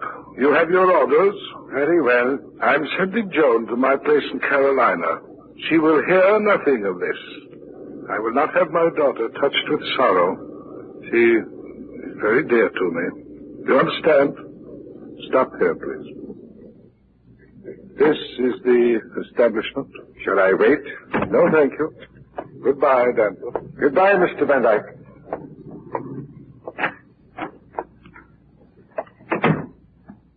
Yes? Oh, didn't see you for a second. The light is dim. We do keep it rather subdued in here. I'm Ellsworth Van Dyke. I phoned you. Yes, sir. Please sit down and we'll discuss the type of funeral you want. Casket? That's it. Is it possible to have a special casket made? Yes, but of course you realize that the price... Money is no object. Oh, I see. Well, now, what would you like? The casket must be made of some material that will withstand decay. I prefer glass. Glass? Yes, I must have it. Now, how wide is the average coffin? Approximately 3 feet. I want this one 5 feet wide. 5 feet wide? But it will take time to have it made, Mr. Van Dyke. It must be ready within 2 weeks. At that time, you can have the body changed to the special casket. But naturally, you proceed with the funeral immediately. There's not going to be any funeral. Yet. No funeral? But surely you can't wait. I can wait, Mr. Griswold. Eh? Yes.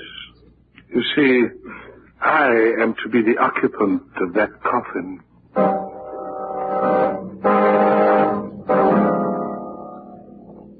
Mr. Cranston, in all my years as an undertaker, I've never seen anything like this coffin I've just delivered.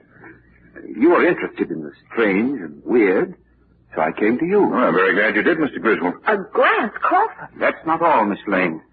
He insisted that the coffin be ventilated. Oh, not really. Go on, sir. I can see this more. Mr. Van Dyke demanded some means of communicating with the living from his coffin. A telephone? Yes. It's connected with a speaker in his house. He's to be placed in the mausoleum on his estate. Well, he must be afraid of being buried alive. Well, there's another angle, Margot. I've heard that Ellsworth Van Dyke believes that the dead can communicate with the living. Mr. Griswold, I know he has a young daughter. Any other relatives? His brother, Arthur, and his wife live with Mr. Van Dyke. Excuse me. I left this number. It may be... Hello? Yes, he's here. What? Oh. Well, I'll tell him. Well, now, what's wrong? Ellsworth Van Dyke has just died suddenly. He's being placed in his mausoleum immediately.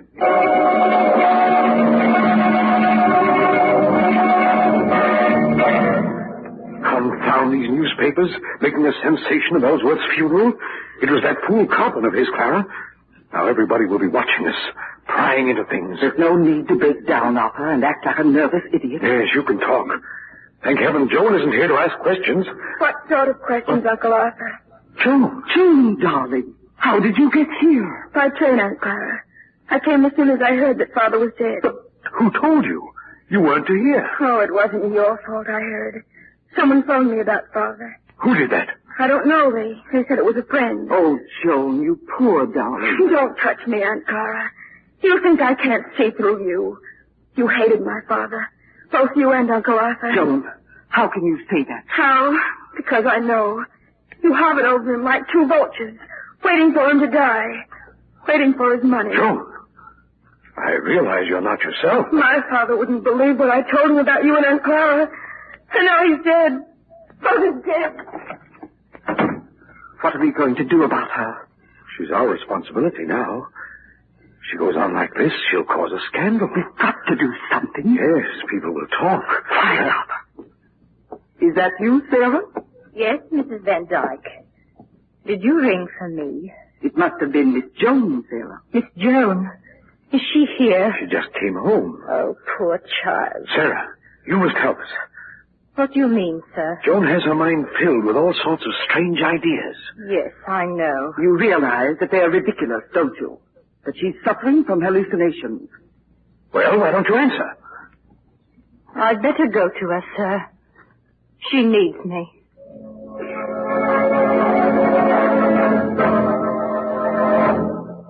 Sarah. Oh, Sarah. There now, child. I'm here. Sarah, what would I do without you? Dear. You must rest. Perhaps if I turn the radio on low. No, please. No, I'd better not. Might keep you awake. It's late and you must sleep now. Sarah, Father thought the dead could send messages to those they loved. Could it be? You mustn't think, Joan. Just rest. Rest. There, dear. There.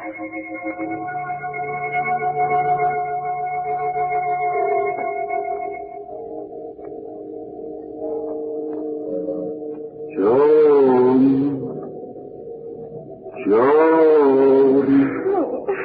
Yes, Father, did you call? It was Father's voice. Joan. Father! Why don't you answer me? Father, where are you? Where are you? Answer me.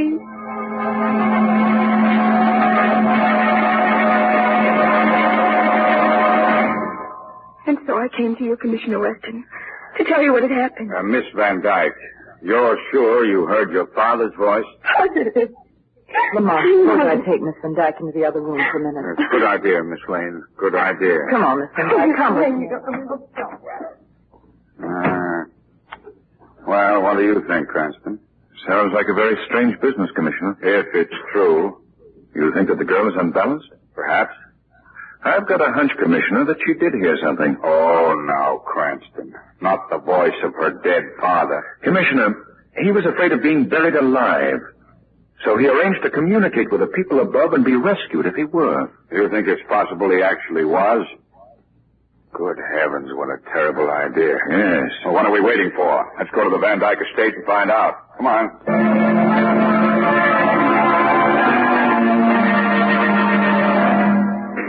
Mr. Van Dyke, you understand that the police can exhume your brother's body if circumstances justify it. Commissioner Weston, surely you don't take the ravings of a poor hysterical girl seriously enough to act on them? Uncle Arthur, you must listen to me. No, Joan, my brother is dead. He must be left in peace. Well, if he's really dead, how do you explain the voice? Voice? What voice? Miss Van Dyke says that last night she heard her father calling to her. She heard his voice? Just after 2 o'clock, I was awakened by my father calling my name. Oh, it was a dream. No, I was fully awake. I know my father's voice. Mr. Van Dyke, did you hear the voice? No, I heard nothing. If it had been my brother speaking from his tomb, anybody would have heard it. The merest whisper there is magnified into a shout in that receiver he set up in the hall. Mrs. Van Dyke, did you hear anything? Nothing.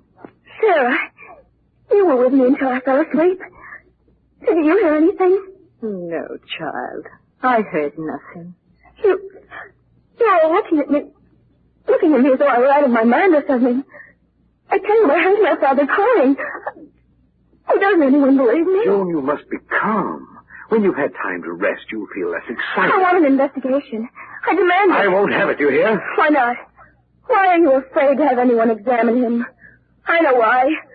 Because you murdered him. That's a lie. One moment, please. Murder, eh? Now we're getting somewhere. He has no proof. Maybe we'll find proof. We've got a motive. Motive? What possible motive could Money. Right. Van Dyke, if you could get this girl shut up as insane, perhaps you could grab his money. That's motive for murder. My brother died a natural death. It was pretty sudden, wasn't it? He slipped away in a coma. What was the cause of death? It was certified as heart failure. There was nothing wrong with my father's heart. We'll find out. I'm going to have an autopsy. May I speak, Commissioner? I was Ezra's lawyer. What is it, Mr. Danforth? I have kept silent till now, but Mr. Van Dyke's will expressly forbids exhumation of his body. Now what? Just a moment. If the police decide to exhume... The heirs would lose their money. Under those conditions, any one of them could stop you by an injunction, Commissioner. Then Mr. Danforth, you're against me, too. Oh, now, Joan, dear. You're all against me. All of you. Joan, wait. Margot, come here a moment. What is it, Lamont? Let's slip away. I want to pay a visit. A visit? Yes. I want to spend an hour tonight in the tomb of Ellsworth Van Dyke.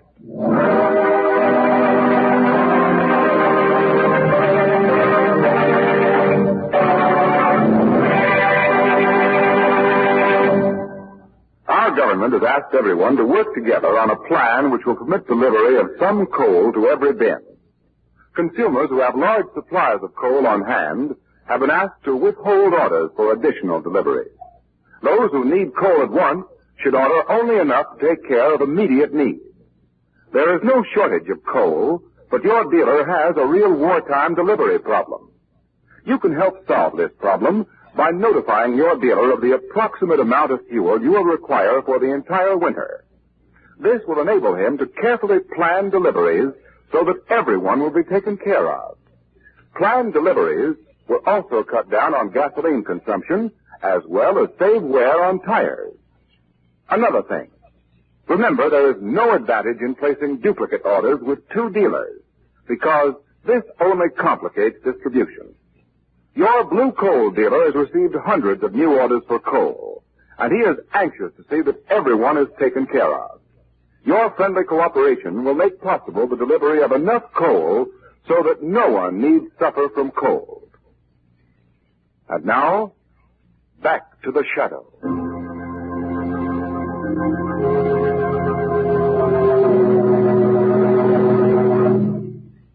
Lamont, this is spooky.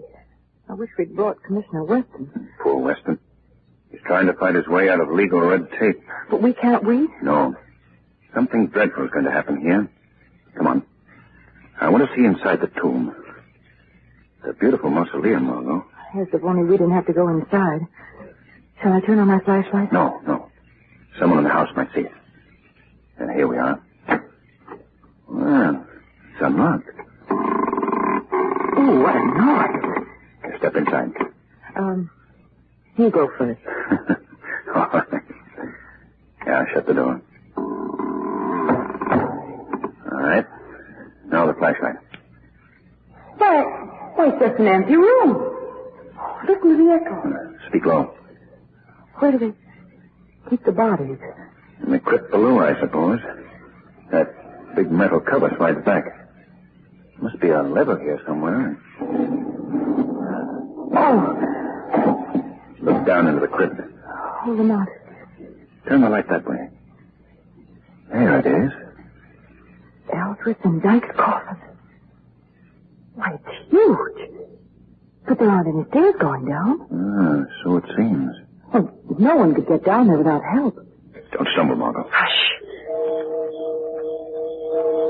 2 o'clock.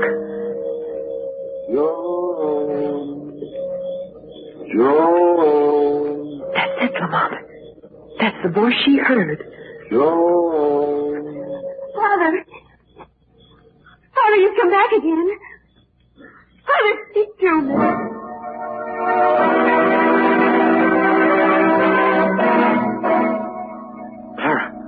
Clara, you awake? Yes, Arthur. Did you hear it? That voice. Voice? I didn't hear anything. It was Ellsworth's voice calling. Joan was right. No. I heard it. Then you're insane, too. I've got to investigate. I've got to find out. Where did that voice come from? Oh, there's a light in that room. Who left the light on? Is anyone here? No one. Somebody left that phonograph turned on. This time of night? What? It's Ellsworth's voice. It's on that record. So that's what Joan heard, a record. Someone is using it to fool her. Poor child. But who? Who would do that? Who is it? What? It's you. You! To think how I've trusted you. And all the time you've been using this record to torture that poor child. Wait! Put down that gun! Put it down, I say!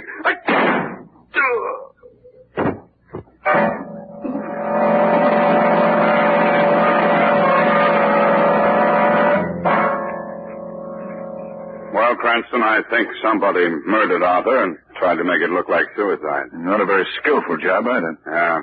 Weston, did you notice this phonograph? Somebody's been playing it. Now, forget that stuff. I'm thinking about Ellsworth Van Dyke's will. Listen, it makes Arthur Van Dyke guardian of Joan until she's 21, with full control of her money. If he dies, the management passes to Clara. I wonder if Ellsworth Van Dyke had a special reason for that. Well, the point is, 5 years control of that fortune, and you could be sitting pretty. Cranston, I think our case is solved. Where are you going, Commissioner? Clara Van Dyke? Yes, Commissioner. Clara Van Dyke, I arrest you for the murder of your husband.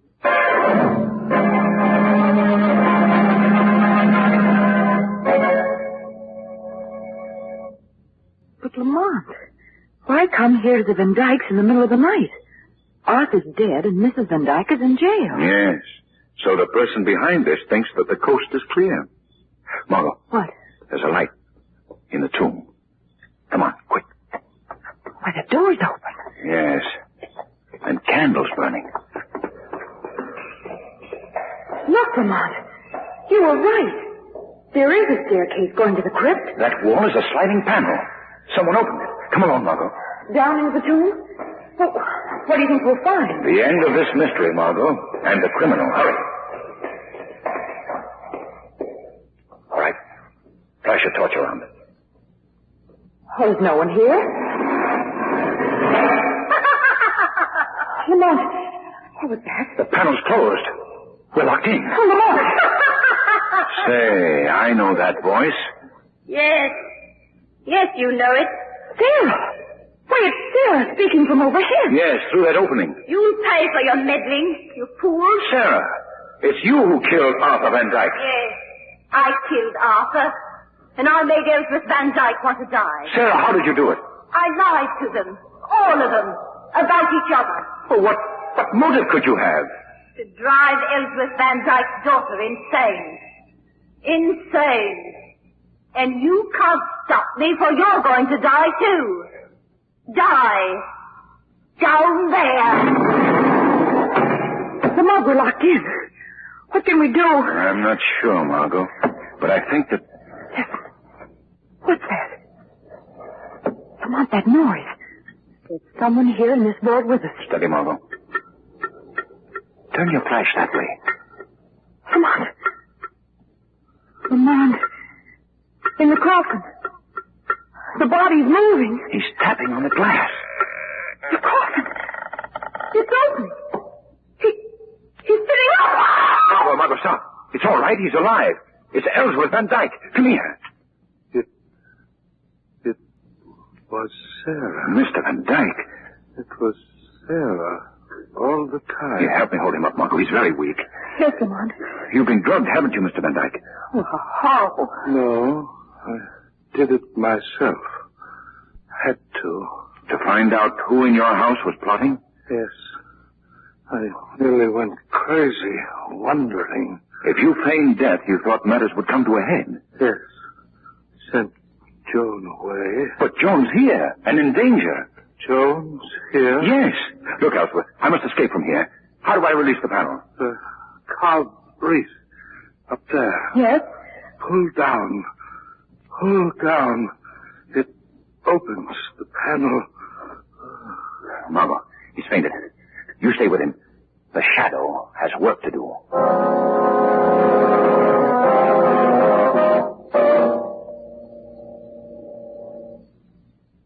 Joan.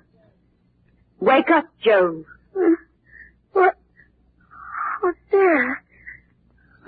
dreaming. I had such bad dreams. I'm glad you're here. Yes. I'm here, Joan.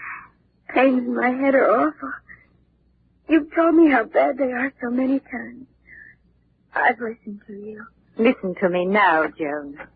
What was that? The door opened. Is someone there? No, it must have been the wind. No, Joan. Tell me that I'll get well, Sarah. No. No, you'll never get well. Slowly you'll sink down into the quicksands of insanity. No. Your brain will turn soft. No. Your eyes will stare sightlessly from your head. Sarah, don't say that. You will pay for the pain you've caused me. What have I done to you? You stood in my way. Always. Sarah, I didn't know. No, Joan, my darling, you didn't. But you'll pay just the same. I swore I'd avenge myself on you all. And I have. Your father is dead. His death hastened by the worry I planted in his mind. And you, my dear, are going insane. No, Sarah. No. I murdered your Uncle Arthur, and your Aunt Clara will pay for it with her life. Now, there's only you. I'll go to the police. I'll tell them. No, you won't, Joan, my dear. I will. You'll do as I say, Joan. Sarah. Here. Sit down. Sit down, I say, at your desk. Now write this. I can't live without you. Father. Father. I am following you. I'm following you. Sign your name. Sign your name. All right. Everything's ready. Now, there's no reason for you to live, is there? No reason. Open the drawer of your desk. A gun. Yes. A gun.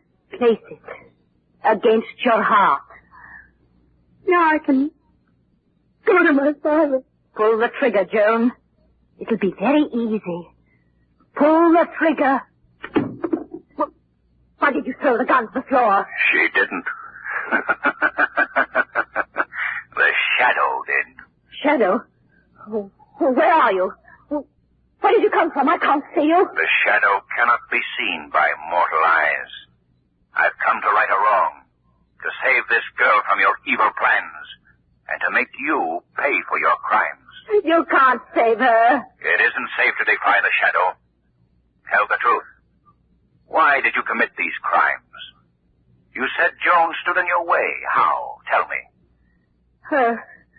Her father loved me. Go on. And he would have married me if his brother and that wife of his hadn't told him it was unfair to Joan. So you plotted against his family. I hated them. Ellsworth went away without a word to me. Then I hated him too. That didn't give you the right to commit crime. You must pay. I'll never be brought to justice. Never. Drop that gun. Oh, terrible. Death is not as terrible as a crime like hers. Corroding hate drove her to it. And then, to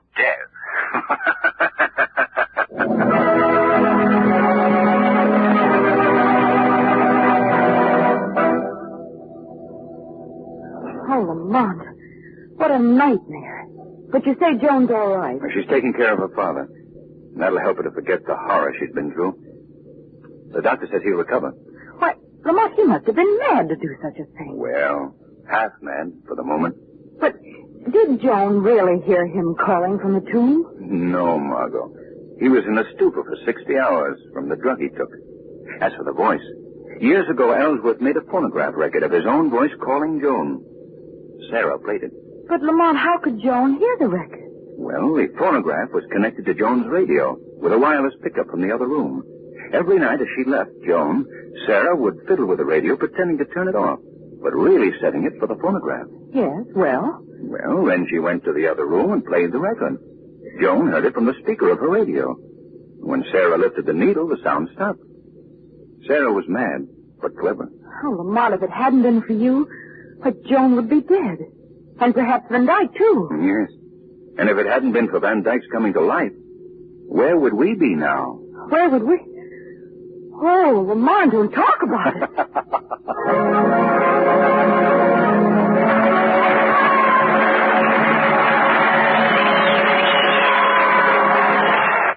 The weed of crime bears bitter fruit. Crime does not pay. The shadow knows.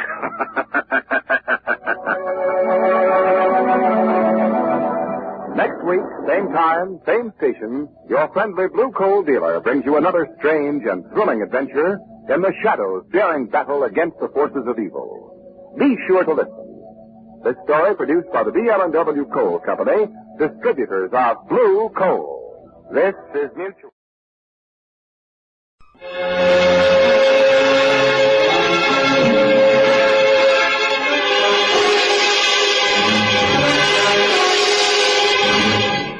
Mary McMillan, attractive 25-year-old wife of Arthur McMillan, had been having a great deal of trouble sleeping at night.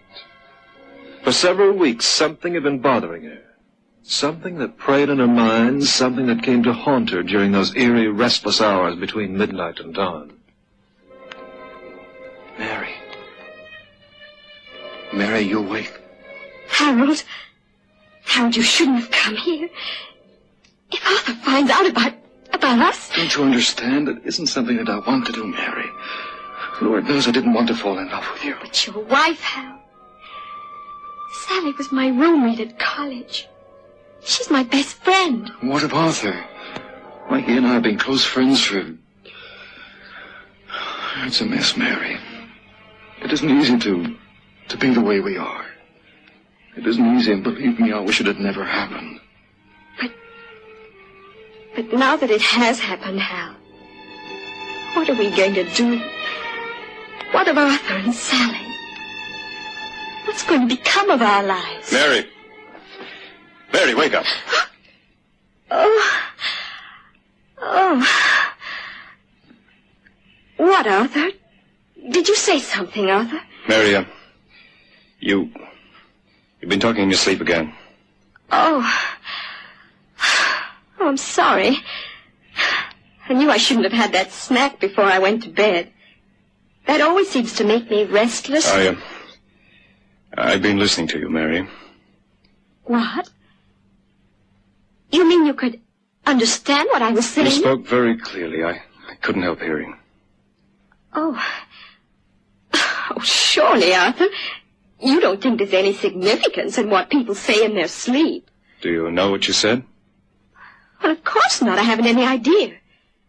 You were having a conversation with someone. I was? Who? Don't you know? No, Arthur, I haven't any idea. Oh, this is silly. You act as though it's important or something. Sorry. Didn't mean to get you wide awake. Go back to sleep, Mary. There's probably no significance in what I heard. Probably none at all.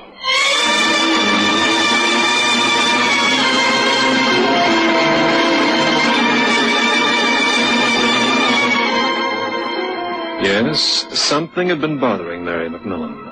Something that preyed on her mind and came to haunt her during those fitful, restless hours that verged on insomnia.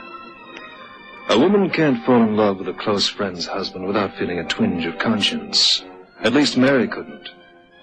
And it must have troubled Harold Desmond to know that he coveted the wife of Arthur McMillan, in spite of his close association with Arthur over a period of many years. To get back to Mary, her conscience bothered him most when Sally Desmond came to call. If Sally had any suspicions, they certainly weren't directed at Mary, of all people. Of all the people I know, Mary, you're the only one I'd dare to confide in about a thing like this. Are you sure you want to confide in me, Sally? I just have to talk to someone, Mary. Is it that bad? It's about Harold. Oh, really, Sally? Do you think you ought to discuss your private affairs if your husband was was running around with another woman. Another woman? There, I said it. If your husband was doing that, wouldn't you want to talk to someone about it? Oh, yes, I suppose so, but... Sally, are you sure that Harold... Yes, I'm sure. No man can hide a thing like that from his wife. But, Sally, do you think it's fair to Harold to confide in me without at least mentioning it to him? You could be mistaken, you know. I'm not mistaken.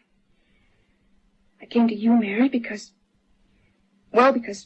no one can understand a woman as well as another woman. Oh, I wish I knew what to say. How can I help you, Sally? You've always been so much more worldly than I am. You've always been able to influence men without even trying. There's something about you that...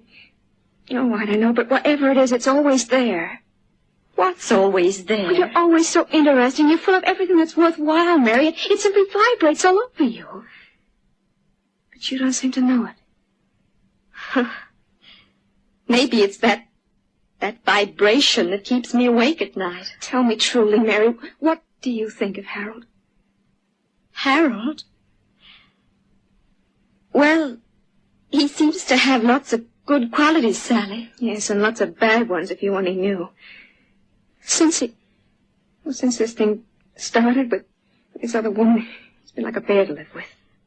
Oh, Sally, it might be business troubles. It might be a number of things besides what you think it is. I'm sure, Mary, I told you that. Tell me, Sally, have you any idea who this other woman might be? No, but she must be someone like you. What? I mean, with your vibrations and things that do things to men. Oh, the thing that I can't understand is if this woman knows Harold's married, how can she believe him?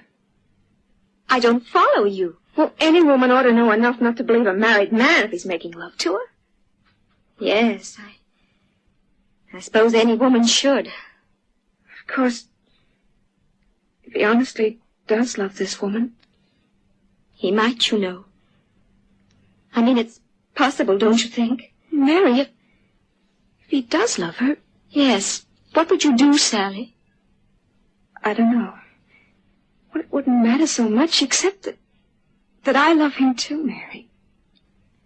Oh, if he honestly loves her and she honestly loves him, the fact that I love my husband would make it terribly tragic, wouldn't it?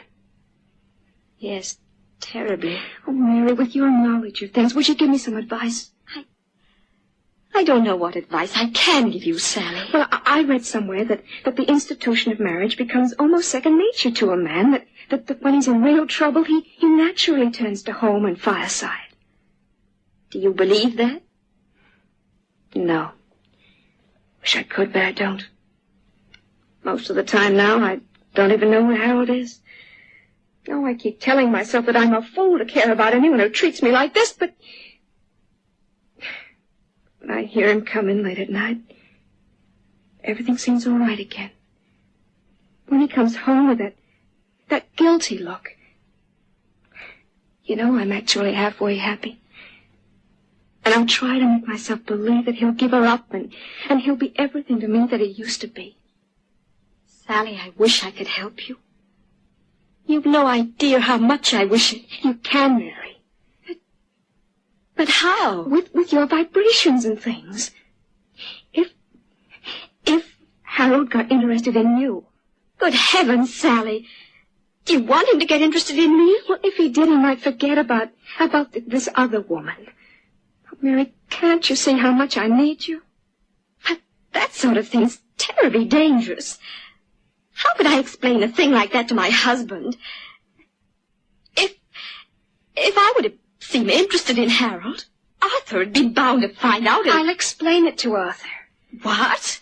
Mary, you and Arthur have always been the closest friends that Harold and I have. Arthur wouldn't want to see Harold and me split up. I know he wouldn't. He'd want you to help us. If you can get Arthur to agree to a thing like this, there's a generous side to his nature I've never discovered. I'll explain everything to him. If Arthur gives his permission... If he does, Sally, I'll try to help you. But I've no idea what the consequences might be.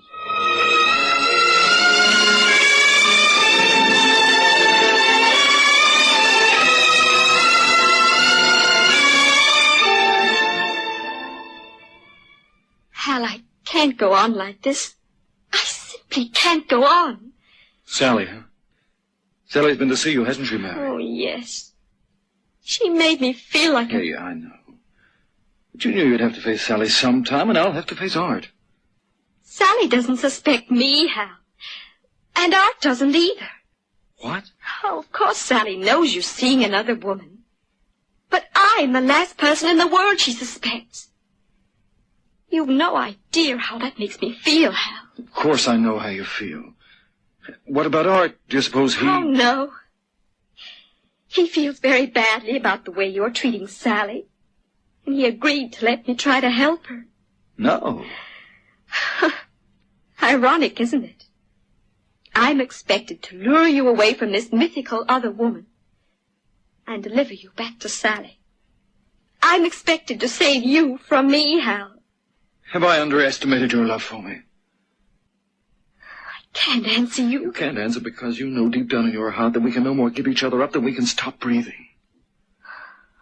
Darling, what are we going to do? I think fate has answered that question. Fate? Don't you see how simple it is? Sally thinks I'm mixed up with another woman. She's come to you about it, and she's talked to Arthur. They talked you into the role of intermediary. Now, it was their idea, not ours. In an effort to save me from this other woman, you fell in love with me yourself, and I fell in love with you. Now, Sally and Arthur can't blame us. It was all their own idea. Now, if that isn't the hand of fate, I'd like to know what it is.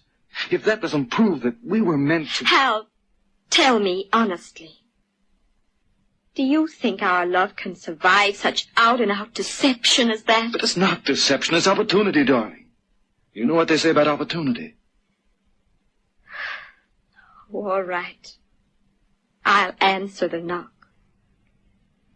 The spell we're under's like a drug, Hal. No matter what the cost, we keep coming back for more.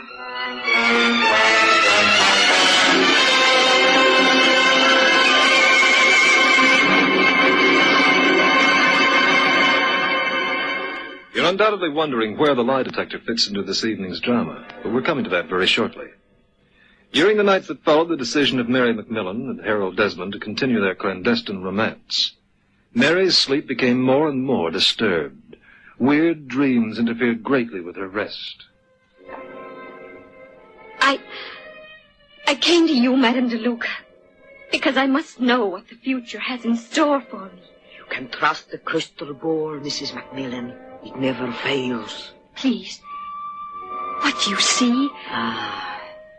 I see.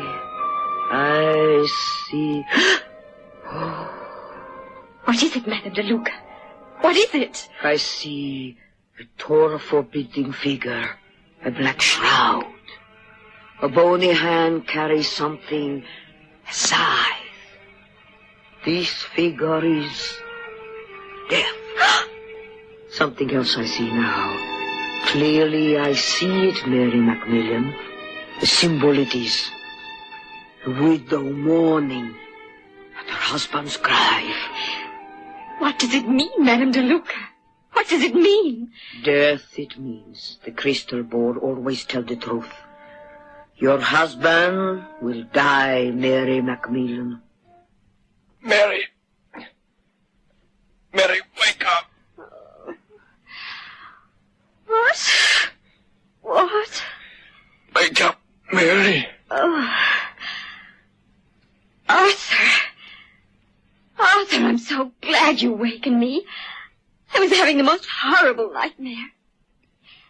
Everyone knows that fortune tellers are fakes, but this... Arthur, what's the matter with you? Are you in pain? Arthur, answer me. Is something...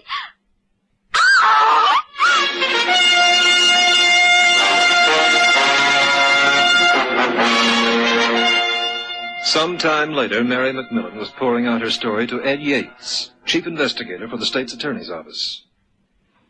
Your husband's death was caused by poison, Mrs. Macmillan. Poison? Yes. I got the report from the coroner's office. The lab analysis turned up a lethal dose of poison in the stomach. That fortune teller. What's a fortune teller got to do with your husband's murder? Everything.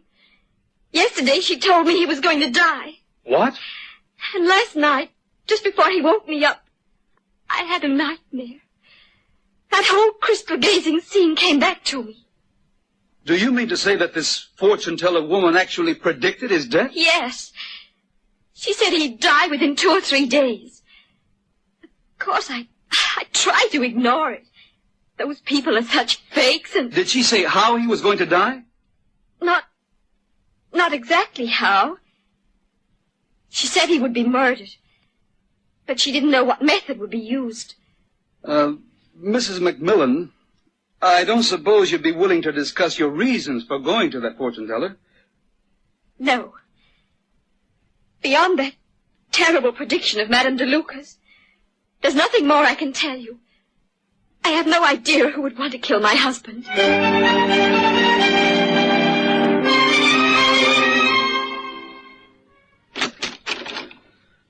Madame de Luca? Who are you? What do you want? State Attorney's Office. May I come in? I want to know how you knew that Arthur McMillan was going to die. Oh, that.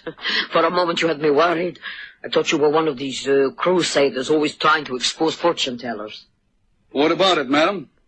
Will you answer my question? Surely. You know that to predict the future, it's only necessary to be well informed of the present. Well? Before making any prediction, I naturally question Mrs. McMillan about intimate, private affair. And you found a good reason why she would want her husband out of the way?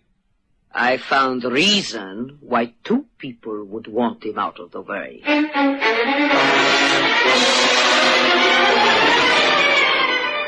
Before that day was over, Harold Desmond walked into his wife's room with a resolute expression on his face. He found Sally Desmond stretched out on her bed. Sally, in view of what's happened to Art McMillan, I've decided to tell you everything. Now, believe me, the last thing Mary and I want to do is hurt you. I wish I could spare you, Sally, but well, you've got to know the truth sooner or later. Mary and I... Sally? Sally, what's happened to you? Sally!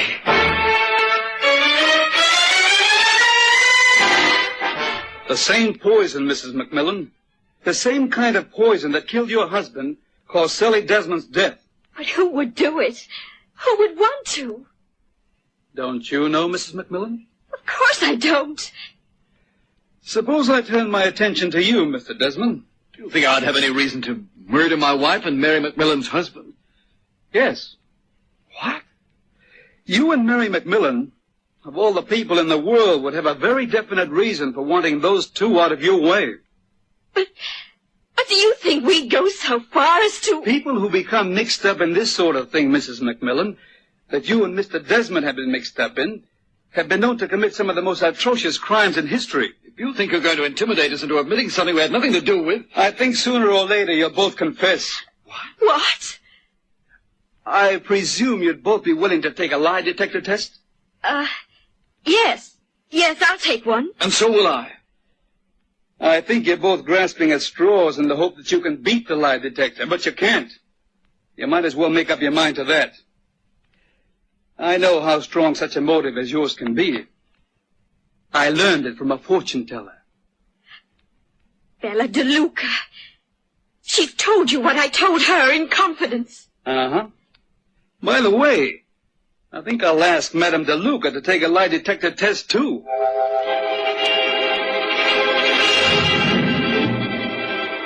So, by arrangement with Ed Yates, I was assigned to conduct polygraph deception tests on 3 suspects in the poison deaths of Arthur McMillan and Sally Desmond. First, there was a fortune teller, Bella De Luca, who actually predicted the deaths. Her reactions to my questions about the murder indicated she was a successful fortune teller not because she had any occult or mystic powers, but because she was a master psychologist and had a rare gift for drawing out the minds of her subjects. Her record indicated to me that she knew nothing of the actual poisonings. My next two suspects were Murray McMillan and Harold Desmond, both of whom, through their mutual infatuation, had a definite motive for such poisoning. Mrs. McMillan, just answer yes or no, please. Do you love Harold Desmond? Yes. Do you love him enough to commit murder? Yes. Did you commit murder, Mrs. McMillan? No. Have you had something to eat today? Yes. Did you poison your husband, Mrs. McMillan? No. Did you poison Sally Desmond? No. Did you conspire with Harold Desmond in planning the poisoning? No. Have you had lunch today? Yes. Did you eat well? Oh, stop it. Stop it. Why are you asking me these ridiculous questions? They haven't anything to do with anything. Now, you understand, Mr. Desmond, the polygraph pens are extremely sensitive. The only answers I want are either yes or no. Understand? Go ahead. Mr. Desmond, do you love Mary McMillan? Yes. Do you love her enough to commit murder? Well, yes, I suppose I do. Did you commit murder, Mr. Desmond? No. Have you had something to eat today? Yes. Did you poison your wife, Mr. Desmond? No. Did you poison Arthur McMillan? No. Did you conspire with Mary McMillan in planning the poisoning? I did not. Why, Mary would no more think of doing a thing like that than... You're delaying the test, Mr. Desmond. If you'll please refrain from talking until I'm finished. If you want any cooperation from me, leave Mary McMillan out of your question. She had nothing to do with it. How do you know? Why, she couldn't have. Anyone who knows her will tell you that. Yes, Mr. Desmond. You love her all right. There's no question about that.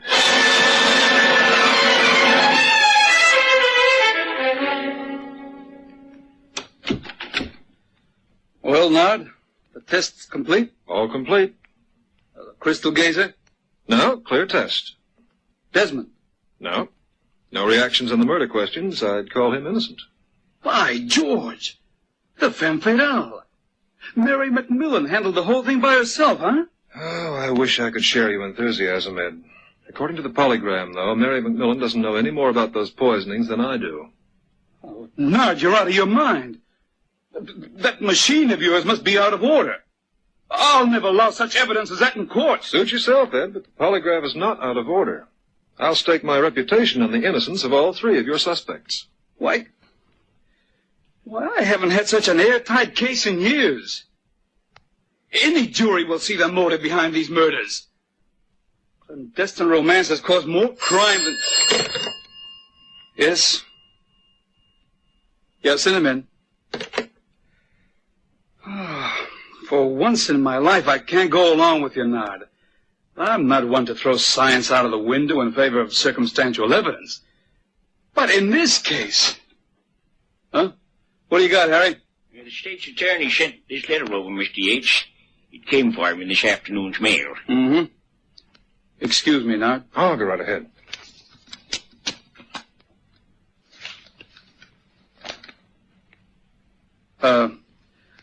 Nard? Yeah? If you need a recommendation or an endorsement for your lie detector, I'll run a full-page ad over my own signature. Oh, you changed your mind. It's been changed for me. Here, read this. Yeah. It was inevitable that we, the undersigned, would discover the ironic deceit being imposed upon us by those we cherished so deeply. There is nothing in life we want without them, so we have decided to leave the way entirely open for them. Voluntarily, we leave a world in which love is all, and yet love is nothing. Of what avail is love that causes pain and suffering for many, in order that two might find happiness? Tell Harold and Mary we wish them well. Signed, Sally Desmond and Arthur McMillan. Well, I guess we have much to learn about humanity, Ed. Much to learn.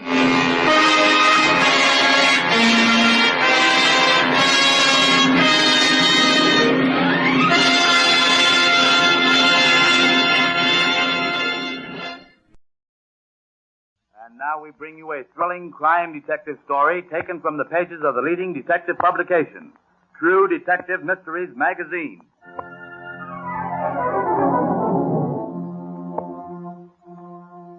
Our story begins on a farm near Highland, Illinois. Well, Harry, we'll plant these 30 acres along the road in alfalfa. All right, Mr. Figger. And I want a new post and wire fence here along the road. All right. That'll make about 5 miles of new fence this year. Well, nothing like keeping pasture land well fenced. Oh. Say, Harry, what do you make of that team coming up the road? Looks like them horses are feeling their oats. Well, that's a runaway team. Hey, you're right, Mr. Figger. Now, whose team is that? Well, that big bay horse looks like John Nunguess's. Come on. Let's stop them. No, that team's running wild. You can't stop them now. Let them run themselves off. They may hurt somebody or smash themselves up. Come on, Harry. Take off your coat. Wave it at the farm. All right. Whoa there. Whoa. Keep waving that coat. I'm going to grab them as they come by. Be careful, though. They're running crazy. Mr. Figger, be careful. Easy now. All right, boy. Easy. Stand easy. Harry, gentle the big bay a minute. All right. Gosh, Mr. Figger, I never thought you were going to stop this team. Oh, there, boy. Oh, there. Now, you're all right. There, that's a good horse. Wasn't much to it, Harry. You kind of had him flagged down. Yeah. Say, this is John Nunguess's team. All of a lather, too. I wonder what could have happened to John. Whoa, there now, boy. Horses must have thrown him down the road there. They must have been mighty scared to bolt on a farmer like John Nunguess. Yeah. Oh, there, boy. That's it. Nothing's going to hurt you now. Yeah. Come on, Harry. Gather me up those reins. What are you going to do? We're going to drive this team back up the road. Stand at their heads until I get in the wagon. All right. Easy there now, boys. All right, Harry. Oh. Let him go. All right. Hop in as they turn the wagon around. All right, I'm ready. Come on. Get here, boy. Get here.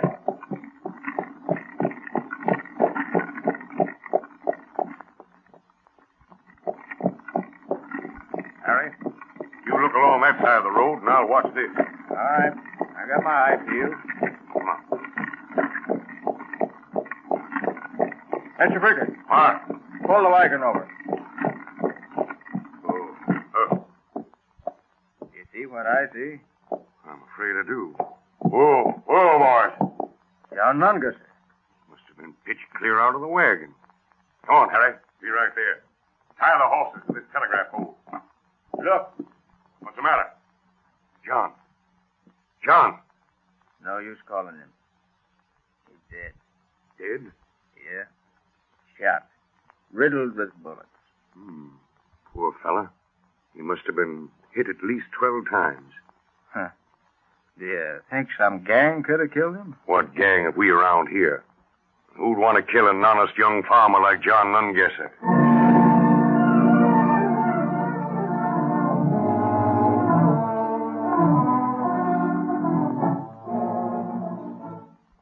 What's that?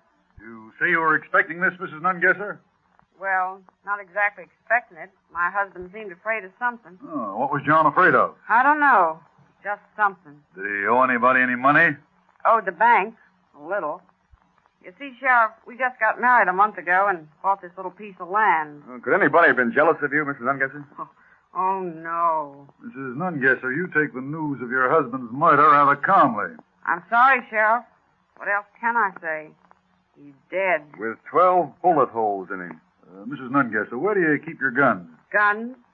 I haven't got any. Take a look around, Blair. All right, Sheriff. I should be mad at you, but I ain't. I know it's just your way. Well, when a young, peaceful farmer like your husband is murdered, anybody can be a suspect. Even you, Sheriff? That's right. Hey, look, Sheriff, look what I found here. Give me that. What is it, Blair? This picture of a dead man lying out in the woods with a revolver near his hand. Give me that. You have no right to that. Now, just a minute, Mrs. Nungesser. Let me have that photograph there. I've seen this before. Yeah, who is it, Sheriff? It's a picture of a man shot through the head, supposedly by his own gun. That's true. Oh, I remember now, Blair. This is a picture of Robert Carey. Yeah? He was a farmhand around here, and he committed suicide. So they said. That is true. And why were you keeping this photograph? What was this Robert Kelly to you? Why, what? He was my husband. That's all. Oh, so you're the woman who was married to Bob Carey, eh? Yes, that's what I said. He was my husband. Where did you first meet him? On the farm where he worked long were you married to your first husband before he committed suicide? About a month, Sheriff. Uh-huh. And your second husband was killed after about a month, too, eh? Yes. I told you I'm sorry about that. We're sorry, too, Mrs. Nungesser. Only we're a little different. We're going to do something about it.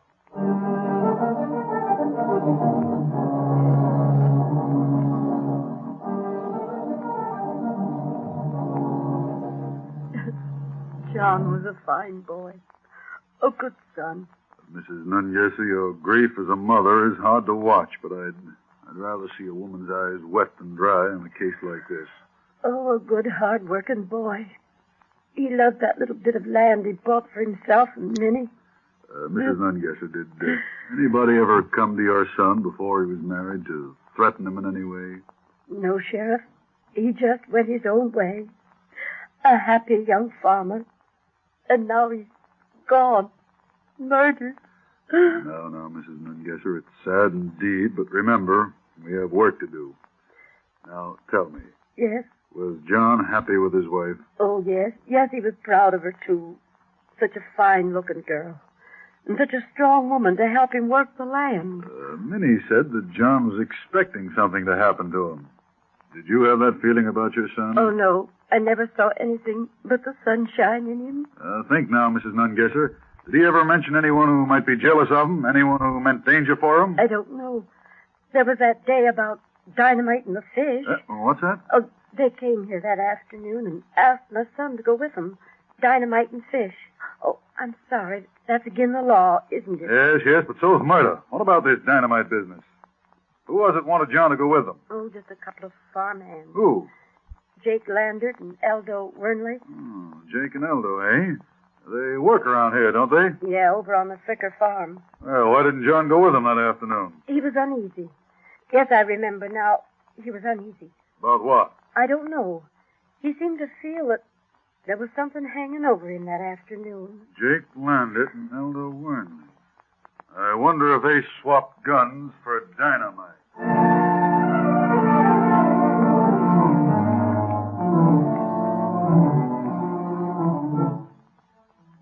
You can't hang a man for dynamite and fish. No, Jake, but a landlocked salmon and a man are two different things. Well, why should I kill John Nungesser? You've been asking me that for an hour now. Well, that's just the first hour, Jake. I'm going to keep you here in jail until you tell me what you know about this murder. I told you I don't know nothing. And why'd you want John Nungesser to help you dynamite fish? Because we wanted to catch some fish. That's why. You wanted to you're either a very shrewd guy or you're the dumbest cow I ever saw. Yeah, that reminds me. I got to get back to the cows or Mr. Fricker will be hollering at me. You'll go when we're through with you, not before. Tell us what you know about this murder, Jake. John Nungesser was killed.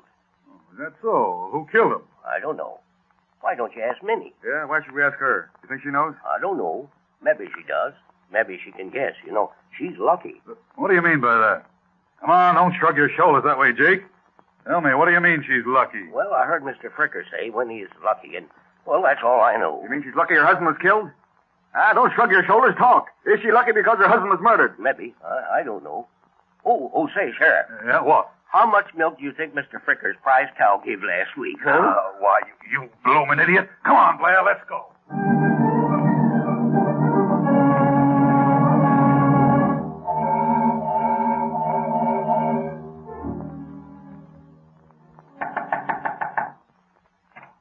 Yeah? Mrs. Fricker? Yes. I'm Sheriff Winters. This is Deputy Blair. Mr. Fricker at home? Yes, come right in. Just have a seat here in the sitting room. I'll call my husband. Thank you. Emo? Oh, Emo. Yeah? Mr. Winters, the sheriff, and another man. Oh, all right, I'll be right there. Tom, get a new calf a full bucket of milk tonight. All right, Mr. Fricker. What can I do for you, gentlemen? Mr. Fricker, we've come to talk with you about this Nungesser case. Why don't you call it murder and be done with it? Jenny, you keep out of this. I guess I got as much right to talk as anybody. Go on, get out now. Body can't say a word around here no more. Listen, mind, Mrs. Fricker, gentlemen. She's been a little upset by this Nungesser affair. Oh, I understand. Almost everybody's been upset by this case except the man's wife, it seems. Oh, that's just a woman's way. Now, Mr. Fricker, I just come over to talk with you about your hired men, Jake Landert and Eldo Wernley. Yeah? How long have they worked for you? Oh, about 6 years, I guess. Ever see him with any guns? No. Did they hate John Nungesser? I wouldn't know. See, on a big farm like this, gentlemen, I can't keep all the ins and outs of the hired help right at my fingertips. Yeah, well, Mr. Fricker, do you know of any reason why Mrs. Nungesser would have wanted her husband killed? No. One of your men, Jake, just told us that you said Mrs. Nungesser was lucky. Why? Oh, that. Well, you see, whenever she was around, I had good crops, good season. That's what you meant by lucky, isn't it?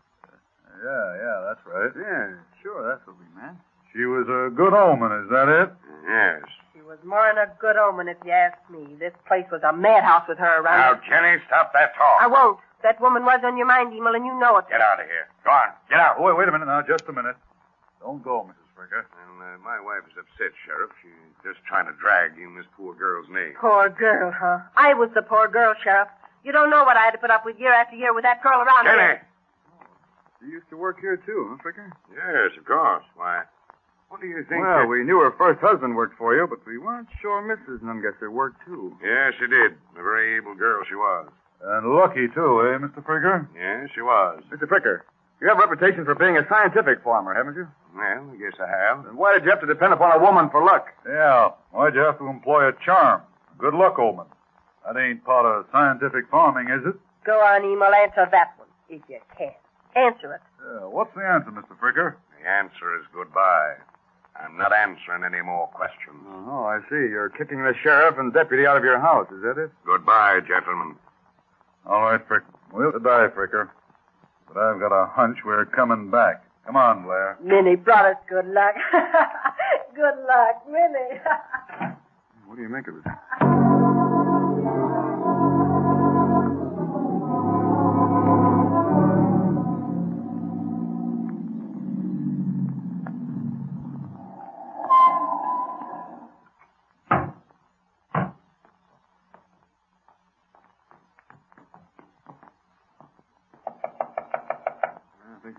Yeah. She ain't the type to be running around after her. Oh, you. Yeah, Mrs. Nungesser, it's us. I'd like to come inside. I want to talk to you. Oh, thanks. You can sit down in here. Ain't nobody home. Thank you. Now, Mrs. Nungesser, we want you to be honest with us. Don't want you to conceal nothing. I have nothing to hide. Well, maybe you have and maybe you haven't. We're not so sure, see? I don't know what you mean. Mrs. Nungesser, we know everything. What do you mean? Deputy Blair's right. We got this case buttoned up tight. Buttoned tight? I don't understand. We know who murdered your husband. You know who... You know? Who? Who did it? Mrs. Nungesser, you might as well tell us everything you know first. I tell you. Me. Me. You don't think I killed him, do you? We're doing the questioning, Mrs. Nungesser. Don't forget that. But I don't understand. Why are you here? If you know who killed John, why don't you arrest him? How do you know it's a man? A man? How do I know? You think it's a woman, maybe? Sure, I was right. You think I killed my husband. Tell me the truth. You think I killed him, don't you? We're not answering any questions yet. We want you to tell us everything you know first. But I told you already, I don't know nothing. All right. Maybe you will know everything if we tell you who killed your husband. If we tell you that Emil Fricker murdered your husband. Well, why don't you say something? What should I say? Well, we told you who killed your husband. Ain't you got nothing to say? No, nothing. Fricker told us you wanted him killed. He said you wanted to go back to him. I wanted... I go back to him? No, he didn't say that. Mrs. Nungesser, you're not calling my deputy a liar, are you? No, but Emil didn't say that. He couldn't say that. Why couldn't he? Why? Because he knows how I feel about him. He knows. I told him. Many times I told him. Well, if you don't tell us everything, you're going to have a mighty tough time convincing the jury that Fricker's lying. He said you loved him. You were crazy about him. I loved him. Me. I loved Emil Fricker. That pig. I would rather die than go back to him. You think he's a big farmer, a gentleman, don't you? I'll tell you what he is. Get this down, Blair. I'll show you what kind of a gentleman he really is. Sure, I heard you. Go on, write it down. I don't care. I'll tell you everything. Everything. I used to work for Emil Fricker. Hard work, too. Milk cows, clean the house, everything he had me do for $8 a month. I was a slave there. One day I came back to the house, tired. He was home alone. Minnie? Yes? Where were you? In the barn. There's something wrong with Bessie, I think. Never mind Bessie now. I want to talk to you. Her milk is thin. I think maybe she ought to graze up. The devil with the cows, I said. Come up here. I want to talk to you about something. All right, I'll come. Well, hurry. Don't be so slow. I'm awful tired. What do you want to talk to me about? Come in here. Why'd you lock the door? Sit down, Minnie. I want to talk to you. Oh, don't be afraid. I'm your friend. What do you want? Minnie, you've been pretty lucky for me. Lucky for you. Yeah. Since you've been with me, I've had good, profitable seasons. You're just lucky. I haven't been lucky for myself. I work hard. Yes, of course. It's coming to that. From now on, you're going to be lucky for yourself. What do you mean? I'm going to raise your wages. Thank you. Thank you. Is that all I get? Won't you give me a kiss? A kiss? You're a married man. Well, what difference does that make? Maybe it doesn't make any difference to you. To me it does. Minnie, I'm a rich man. Richest in the county. Be good to me and, well, you'll be happy. I don't want that kind of happiness. Don't talk to me that way. I'm Emil Fricker. What I want, I get. Yes, I know. I know how your wife is frightened when you talk to her. I know how your daughter's afraid. Oh. It's none of your business what I do with my family. Sorry, Minnie. Forgive me. Just forgot myself. Now, you and I can be friends. Good friends, I mean. I need you. Because you're lucky. And because I love you. Who's there? Is that you, Emil? Yeah. What do you want? Why'd you lock the door? Because I wanted it locked. Now, go on. Go away. Emil, there's someone in there with you. Who is it? Mind your own business and get away from that door. It's Minnie, ain't it? No. Yes, it is, Mrs. Fricker. Get me out of here, please. Please. He won't let me out. Shut up. And you out there. Get away from that door or I'll break every bone in your body. Now, go on. Get away.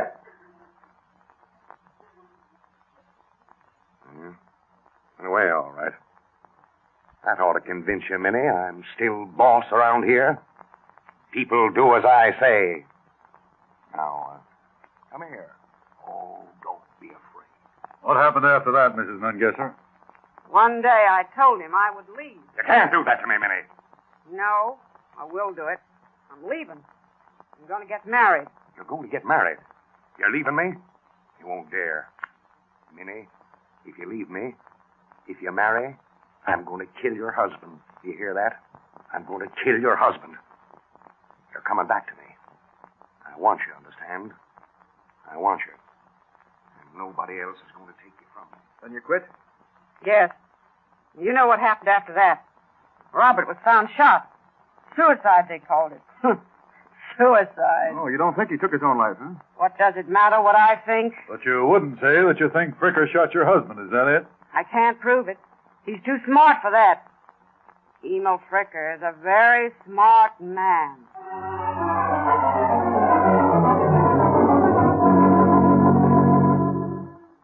You might as well tell us what you did with the guns, Jake. We know you shot John Ungesser. Your boss, Emil Fricker, said you killed him. He said I killed him? Yeah, he said you wanted to rob Ungesser. And you borrowed Fricker's gun. What'd you do with him? Fricker said that I borrowed his guns. Yeah, you know what that means, don't you? Death, Jake. Death by hanging in this state. He said that I wanted to rob Nungesser? That's what Fricker said. And he's got plenty of witnesses, too. Witnesses? He sure has. You might as well confess, Jake. You're not going to leave jail anyhow. I'll tell you something else Fricker told us. He said you killed Nungesser because you were in love with his wife. He said that I was in love with... Fricker said I was in love, that I killed John. He's a liar, darn him. Emil Fricker's a liar. He made me kill him. What? I didn't do it. He'd have killed me. He gave me them guns. He made me kill him. How are you going to prove it at the trial, Jake? Now, if you tell us what happened, maybe we can help you. Sure, I'll tell you everything. But it's not our fault. Fricker made us. Or who's the other man? Eldon, Wernley. Both of us shot him. All right, now give us the story from the beginning. Well, in the morning, Fricker called us to the barn. He looked madder than talked. And you've got nothing to worry about. Anybody in this town will take my word. But why should we kill him? I told you why. I want Minnie. I want Nunguess's wife. If Annie's alive, she'll never come back to me. You've got to kill John Nunguess. Yeah, but we... Oh, shut up. There are no buts. Nunguess will be coming down the side road in a few minutes. Now, here are 3 guns. Use all of them so the dumb police will think a gang killed him. And remember, if you don't do what I say, I'll kill both of you myself. Now, go on now. I'm going back to the field with Harry. And don't forget, I'm boss, and I get what I want. Then what happened? Well, a little while after, we were standing in the road and we heard John's wagon a-coming. Here he comes. Now, what would we do? Well, let's wave to him and he'll stop. Hey, John! John! Whoa!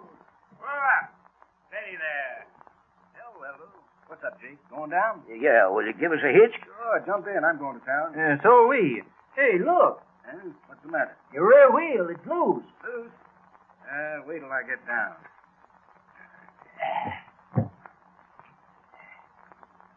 Loose? That isn't loose. Hey, what's the idea of pulling? What are you doing with those guns? What's it? Hey! Now it's your turn. Use both guns like the boss said. You started the horses going. They're frightened. They're running away. Come on, Jake, let's get away. He's dead, all right. We'll just leave him here. Come on. So you both shot him, eh? Yeah, just like the boss said. We used the 3 guns. Oh, you're pretty proud of your job, aren't you? Use 3 guns, eh? You guys may be the police, but you don't know my boss. If we didn't do what he said, he'd use 10 guns on us. And you don't know us, Jake. We're going to use 1 rope on him, but it'll be a nice, strong one. Well, that chain ought to be finished now, eh, Sheriff? Yeah, only 1 more link, the most important one. Come on, Blair. This is the last lap. We're ready for our scientific farmer who believed in luck. We're the ones in luck. Outside of Fricker's wife.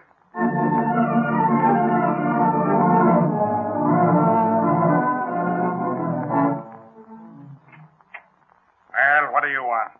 I told you not to come back here again. Hold on there, Fricker. We don't frighten so easily, like Minnie or your wife. Or Jake. What are you talking about? You don't know, eh? Well, we'll tell you then. We're talking about the murder of one John Nunguesser, shot to death 12 times. With 3 guns. Yeah, guns supplied by Emil Fricker. You're crazy. You can't arrest me for that murder. Oh, no? You hear that, Blair? Said we can't arrest him for Nunguesser's murder. Well, come on, Fricker. You're coming with us. We don't want a peep out of you, understand? You know who I am? Sure, you're the guy who's guilty of murder. You're the guy who wanted Minnie Nunguesser and made your 2 hired men murder for you. You're the guy who's going to hang. No jury will ever convict me. I'll get the best lawyer in town. I'll spend more money than the county will. I'll be acquitted in 5 minutes.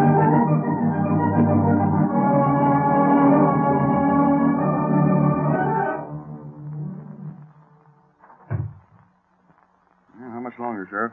5 minutes. They're testing the scaffold out there now. Well, anything to say, Fricker? Any message for your wife or family? No. Sheriff. What is it, Fricker? Hanging the wrong man. I didn't kill anybody. Jake and Eldo did. Yeah, I know all about that. But you made them do it. Jake and Eldo killed him. They are the ones who should hang. You made them do it. You gave them the guns. Yeah, 3 of them. You wanted to be sure, didn't you? Jake and Eldo. Never mind about them, Fricker. They're here for life, thanks to you. Yeah, we're ready, Sheriff. All right, Fricker. You're ready for me, eh?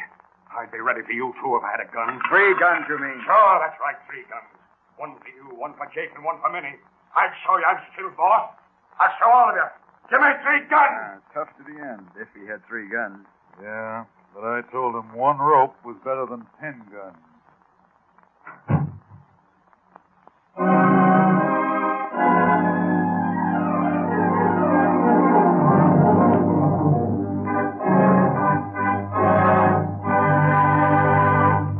You have just heard a thrilling story taken from the pages of True Detective Mysteries magazine, a McFadden publication.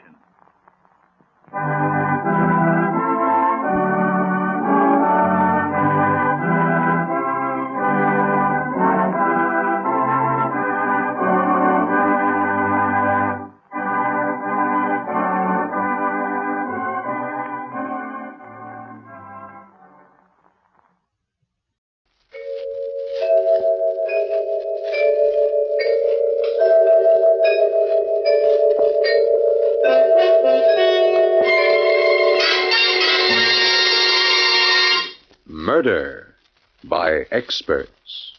The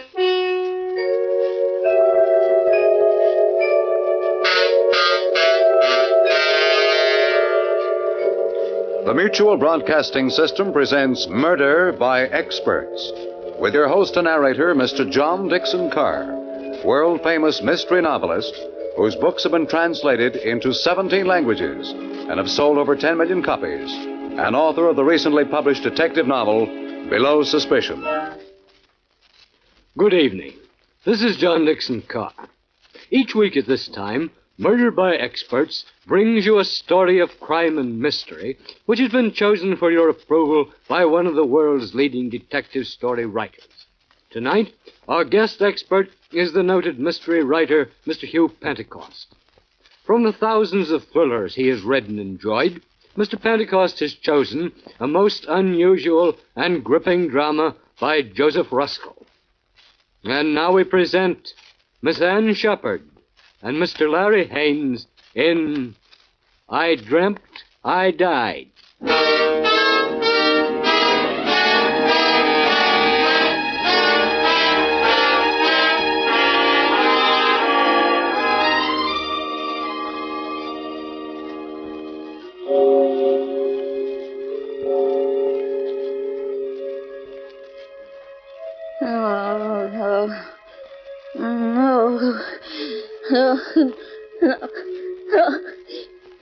Don't kill me.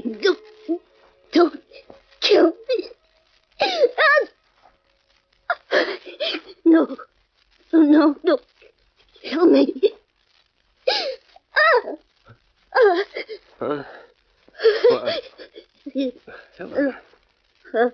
Helen, what's the matter?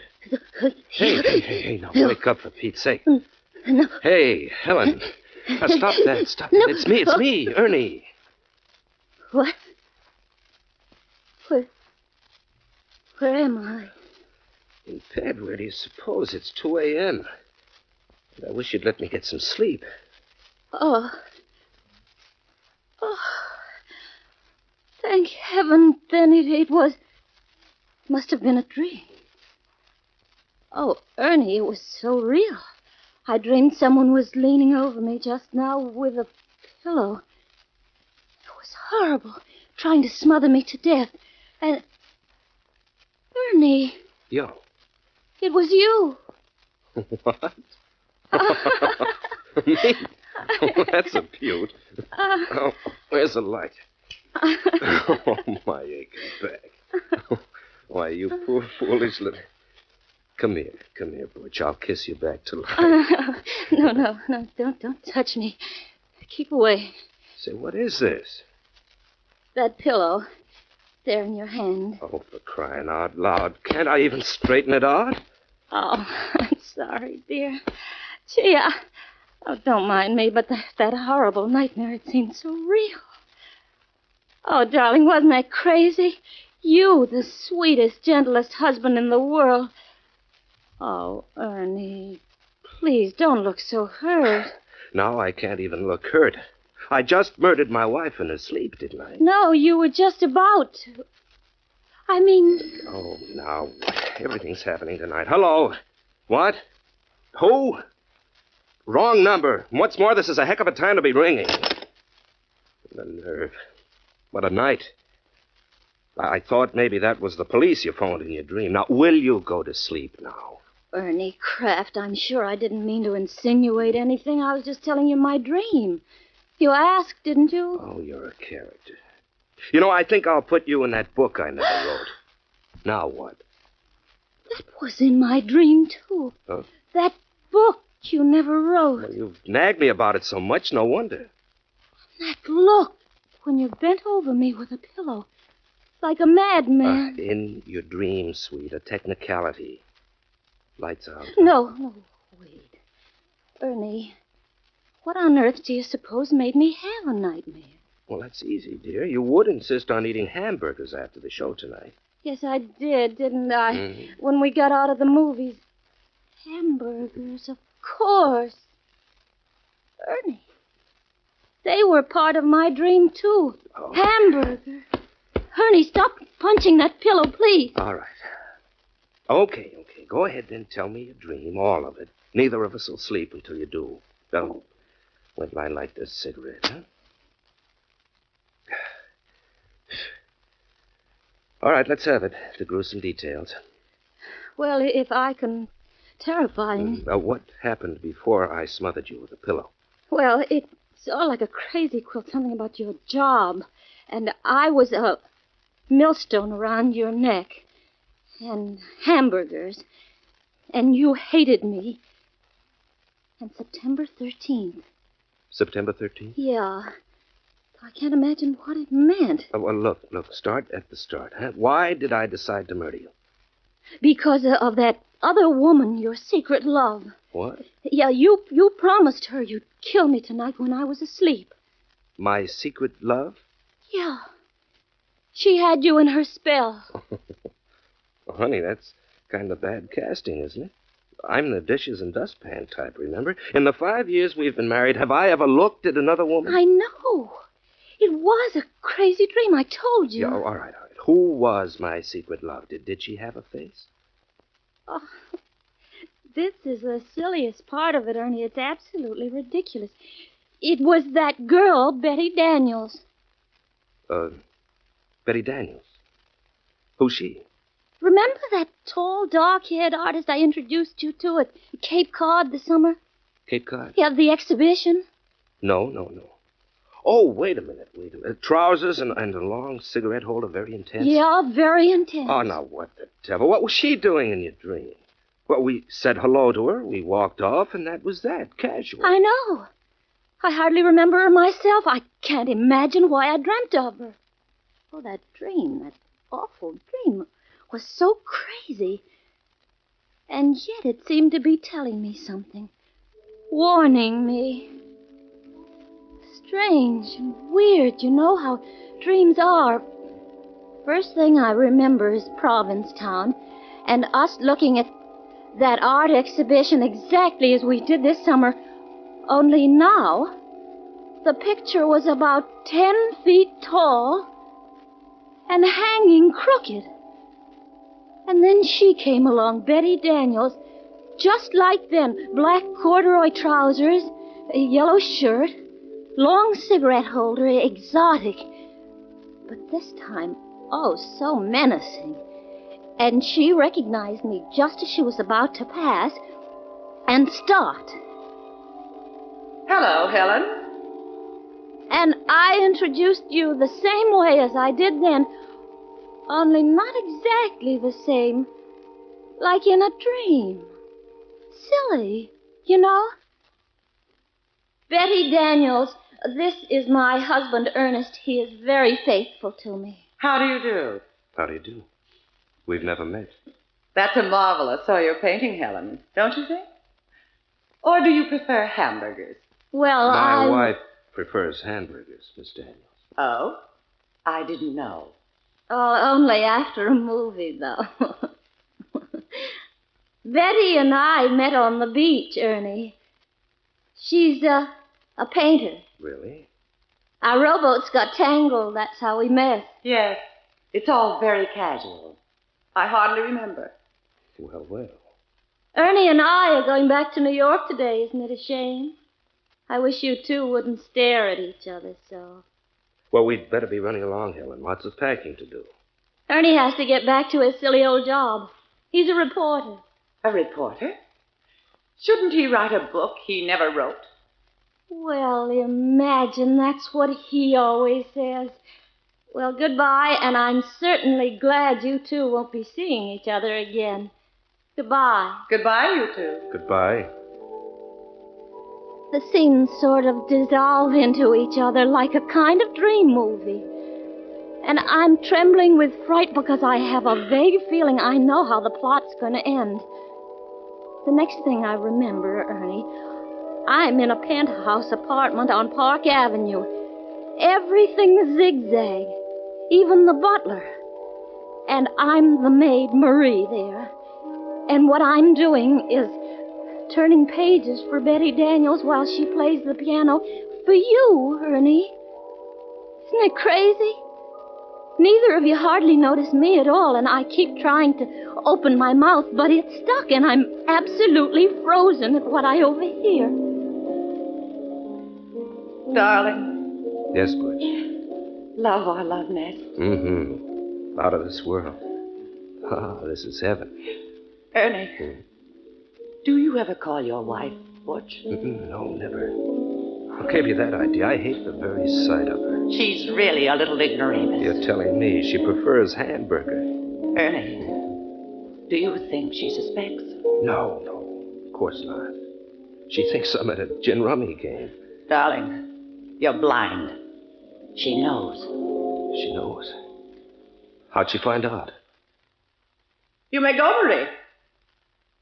Marie, do you hear me? Why don't you go? Answer me. Have you lost your tongue? Oh, well, there's murder in the air. How'd she find out, Betty? Tell me. Darling, do you suppose she doesn't know what happened this summer at Provincetown? After we all said goodbye? You came back to look for your cigarette lighter. She knew you hadn't lost your lighter. That you'd come back to ask me for my New York phone number. She knew? Of course. Intuition. And she knows we've been having a secret affair ever since. Oh, Ernie, I can't go on like this. I'm tired of just being a gin rummy excuse. If you love me, you'll do what you promised. Yes, but I pity her so. Don't be a fool. Has she ever encouraged your genius? Isn't it her fault you never wrote that book you never wrote? Yes, that's true. She wouldn't let me give up my job. She's a millstone around my neck. Then get rid of her, Ernie. Get rid of her, and I'll bring your genius to the world. I've plenty of money. You can give up reporting, write that book, fulfill your destiny. Fulfill my destiny. Betty, you'll help me. Yes, but only if you forget September 13th. You'll forget all about it, September 13th. It won't mean a thing to you from now on. Not a thing, I promise. And you'll do away with her, the way I told you. Yes. As you told me. The pillow? The pillow. Shh. Don't let her hear. Just look at her there, standing at the piano. You've been spying on us, Marie, haven't you? Answer. Have you lost your tongue? Oh, don't try to fool us. We know you're not the maid. You're Ernie's wife. So we'll have to kill you now. Unless she gives me a divorce. Will you give him a divorce? Answer or we'll finish you right now. Very well. Here's the pillow, Ernie. Right now. I'll hold her arms. Oh, answer, Helen. Don't make me do it. I pity you, but I hate you. Oh, let her cry. Look at her. Stricken dumb. Her mouth's moving, but she's not saying anything. What are you trying to say? Helen, please don't make me do it. Will you give me a divorce? Now tell me. Tell me or... Wait, Ernie, stop. Oh, what fools we are. Do we want her body found here? We'll hang for it. She's got to die. She's got to. No, not here. Not like this. Oh, there must be another way. Later tonight, Ernie. After a movie. Hamburgers. She'll get hungry for hamburgers. She's bound to. The waiter will ask her how she wants them. And that will give you the clue. And then, when she's asleep... and they'll find her in her bed. The perfect crime. Don't you see, Ernie? Hamburgers.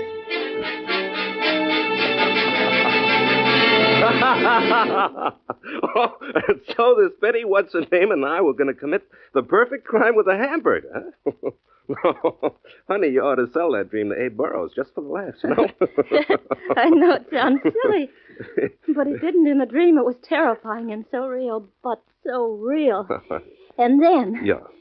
You dragged me out into the street and then into a movie and then out again. I looked at you and you were crying because you had made up your mind to finish me off when we got home. Holy smokes. You know, that dream of yours sounds like something out of Alice in Wonderland. But as we went down the street, you kept crying out. You should have let me write that book, Helen. You should have let me. No kidding. Yeah, and I kept crying. I love you, Ernie. Don't kill me. Please don't kill me. And then what happened? Then you pulled me along through the streets again. I was terrified. I shrieked as loud as I could. He's going to murder me. He's going to murder me. But no sound came.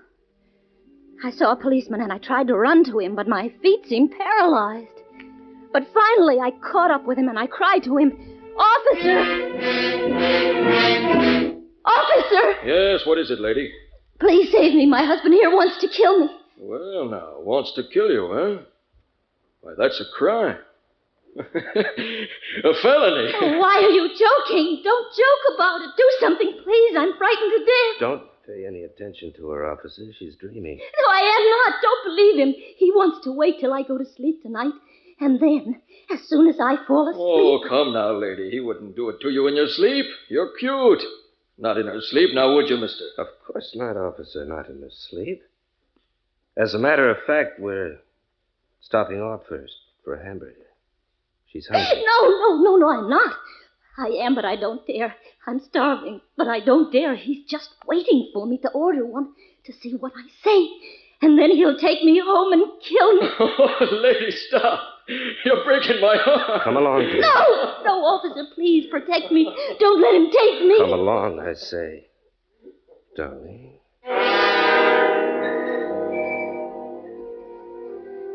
And then we were in a little lunchroom in our neighborhood around the corner from our house, sitting on the stools. The counterman came over to us. He winked at you, Ernie, and you winked back at him, and then he said, Evening, folks. What'll you have? I tell you what, Joe. Make it 2 hamburgers. Right. Rare, medium, or well? Medium, Joe. Make mine medium. Right. And, the little lady? How'll you have yours, Helen? Answer. How do you like yours? Make hers medium, too, Joe. 2 hamburgers, medium. What do they have on them, folks? Relish or onions? Relish. Make mine with relish, Joe. Right. And the little lady? The man's talking to you, Helen. How will you have yours? Answer him, I say. Go on, answer him. This is it. This is the payoff. How will you have yours? I won't tell him. If I do, you'll know. You'll know how to do it, so I won't tell him. I won't. The next thing I dreamt, we're home again, sitting in the parlor. Everything exactly the same, Ernie, just like tonight before we went to bed. But in my dream, I was sitting paralyzed, in a cold sweat, waiting for the word from you that meant my death. Oh. Well, Butch, I guess we'd better hit the hay, huh? What do you say? What do you say, darling? No, wait. Ernie, I did tell that counterman how I wanted my hamburgers served, didn't I? Of course, dear. What did I say? I can't seem to remember. I forget, too. Don't read anything into it, dear. Now, come along to bed, huh? I don't want to go to bed yet. Please don't make me go to bed. I'm scared. Helen! Come to bed, darling. Like a good little girl, huh?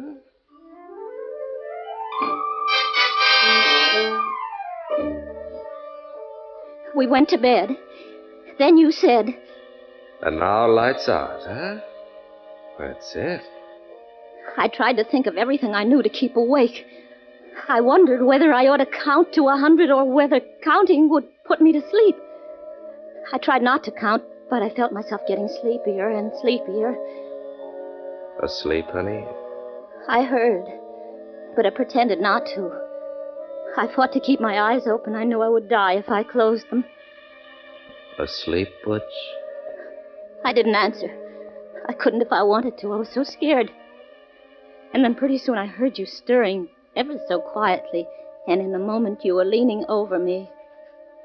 Oh, Ernie, I know it was just a dream, but it was so real. And there was hatred in your eyes, and there was a pillow in your hand, and I knew you were going to do it right then. Oh, gee, that's a beaut. That's really a honey. When you have a nightmare, you sure do it up golden brown and creamy. Well, wasn't it crazy? Oh, darling, wasn't it mad? But, Ernie, how does a person have a horrible dream like that? What does it mean? Well, it's a cinch. I'll interpret it for you, and without a dream book. You will? Good, then tell me. All right, easiest thing in the world. Darling, where did we go tonight? To a movie? Uh-huh. What kind of a movie? It was a murder mystery. Gee, that's right. You think that was... Don't interrupt, Butch. Now, who was starring in the movie? Betty Davis. Now, repeat that first name. Betty. Uh-huh. And the villainess in the dream, my secret love, the girl we met last summer, was also Betty Daniels, huh? Well, that gave you Betty on the brain when you went to sleep tonight. And movies, and murder, and those hamburgers you did stop to eat after the show wrapped up the whole sequence. And no wonder. They're still lying on my stomach, too. Well, what was the pillow doing in it? Oh, darling, what were you talking about this evening at supper? That chore you intended to do tomorrow? Huh? Oh, I've got to stuff the pillows. They're caved in the way the feathers have come out. Right. That's your pillow you had on your brain. Which brings me back to the hamburger. Yeah, I was going to ask you. I mean, that nonsense of how did I want the hamburgers. What all that mean, for heaven's sake? Precious, how did you order your hamburgers done tonight, remember? No, I don't recall. No. Of course you can't think now. How do you almost always order your hamburgers? Well, smothered in onion. Huh? Oh, Ernie, of course smothered in onion. Smother, pillow, smother with the pillow. Check. Oh, for goodness. Oh, my gosh. So that was it. Well, if that doesn't... Ernie, that was wonderful. Really. The way you did that, figured it all. I think you'd make a terrific detective. So I'm a police reporter. Close enough? Ernie, dear. It made me think, though, about maybe I have been a little selfish. So, what do you mean? Well, that book you always wanted to write. Maybe I ought to let you give up your job and try. Oh, no, nuts. Have us both starve? No, thanks. Anyway, in my sane moments, Helen, I've always known the truth. I'm no writer. If I had it in me, it would have come out of me, job or no job. I could take up nursing again. Well, it was hard. No, nonsense. I won't have it. If I don't say any more about it, then that's final. You're a swell guy, though, Butch, to offer to. Oh, Ernie, there was one thing more. Yeah? What do you suppose that was about September 13th, about your forgetting September 13th? What did that mean, do you know? Mm-hmm. Don't you? No, I can't. Well, it does seem familiar enough, but I can't seem... Where are you going? Get something out of my wallet. Wait a minute. Helen. Helen, what's the date of our anniversary? It was September 13th, of course. That's tomorrow. Was that? Right. You've had that on the brain, too. By the way, here. Little present for you, darling. Tickets, 2 airplane tickets to Havana. Right again. We're taking an anniversary trip. I wanted to surprise you when you woke up, but... Well, happy anniversary, baby. Oh, Ernie. Oh, you great, big, precious darling. How can I ever... Then you didn't forget. You always did before, but this time you didn't. Oh, Ernie. I can't stand it. First that dream, and then finding out it did mean the opposite. Oh, no, Helen, don't now. Come on. Oh, but it was so sweet of you. I'm so thrilled, Havana, where we had our honeymoon, and you haven't forgotten. Oh, Ernie, I do hope I've been a good wife to you. And if there's anything if you want me to, I can always change. Darling, I wouldn't want you any different for the world. I want you to stay just the same sweet little girl I married. And now let's get some shut-eye, huh? Lights out? All right. I'm going to put the tickets right here under the pillow. There. and have a happy dream for a change. Good night, Butch. Hey, you haven't kissed me. Good night, dear.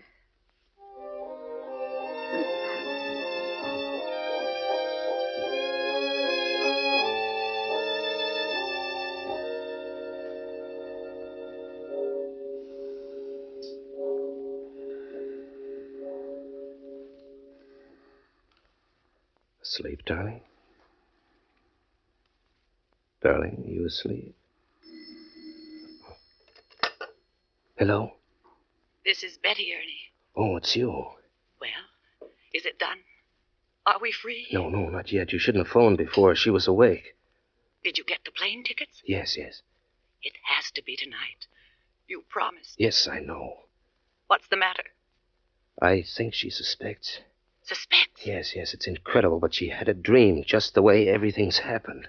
A dream? What are you talking about? I'm trying to explain.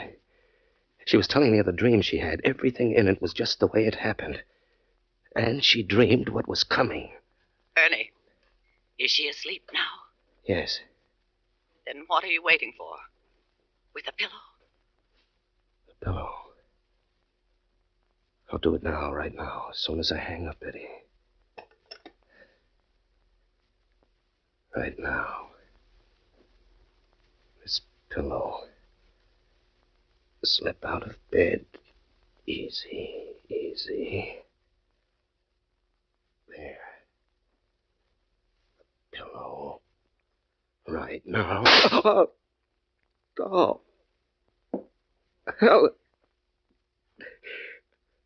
Helen, you had it. You had it gone. Ah. There was one part of my dream I left out, Ernie. In the end, I killed you.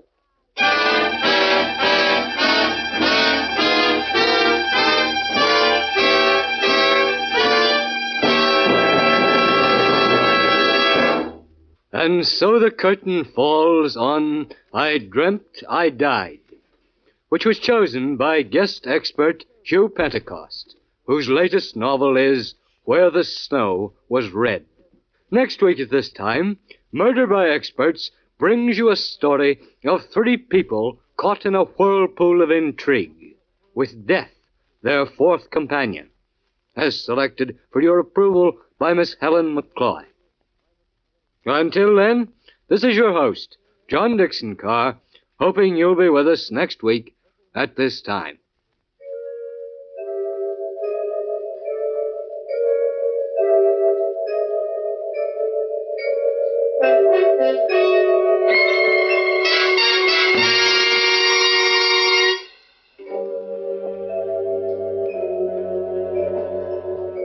I Dreamt I Died was written by Joseph Ruskell.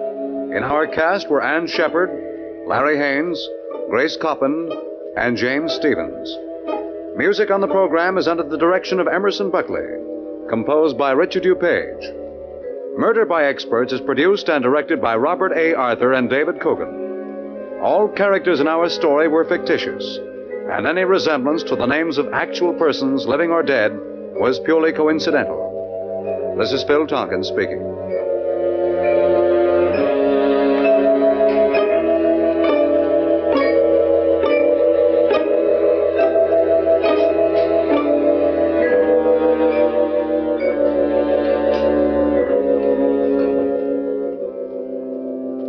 This is the world's largest network, the Mutual Broadcasting System.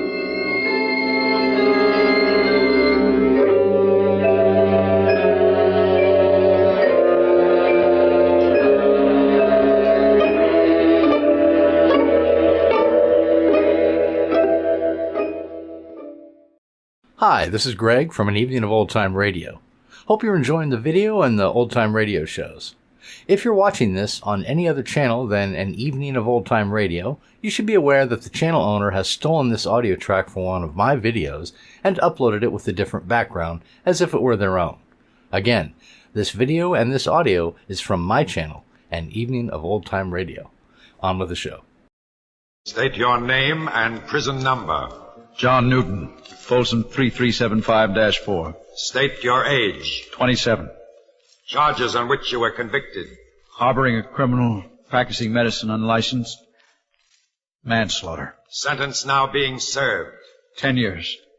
I've served 2 years and 3 months.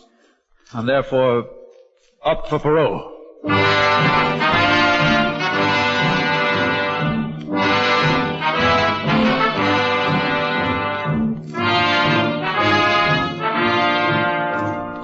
Up for parole. Tonight, transcribed in New York, the first in an exciting new crime series, based on authentic cases actually heard by parole boards in your state prisons, and reenacted here for the first time. Now, Harry Marvel. Ladies and gentlemen, you are about to sit in judgment on another human being's freedom, to decide whether he or she shall become your neighbor, your employee, perhaps your friend, or remain where you, society, have put him, behind prison bars. For that human being is a social offender, a criminal, now up for parole. Remember, at the close of tonight's broadcast, you can compare your own judgment with the official decision of an actual parole board, in this particular case, California's. I ask you, therefore, to listen carefully and consider seriously the story you are about to hear. Told from the officious records of John Newton, Folsom Prison number 3375-4, now pleading before the parole board and before you for his freedom. You have the facts of my crime and my conviction and my prison record, but there's more to my story than the legal record as you read it.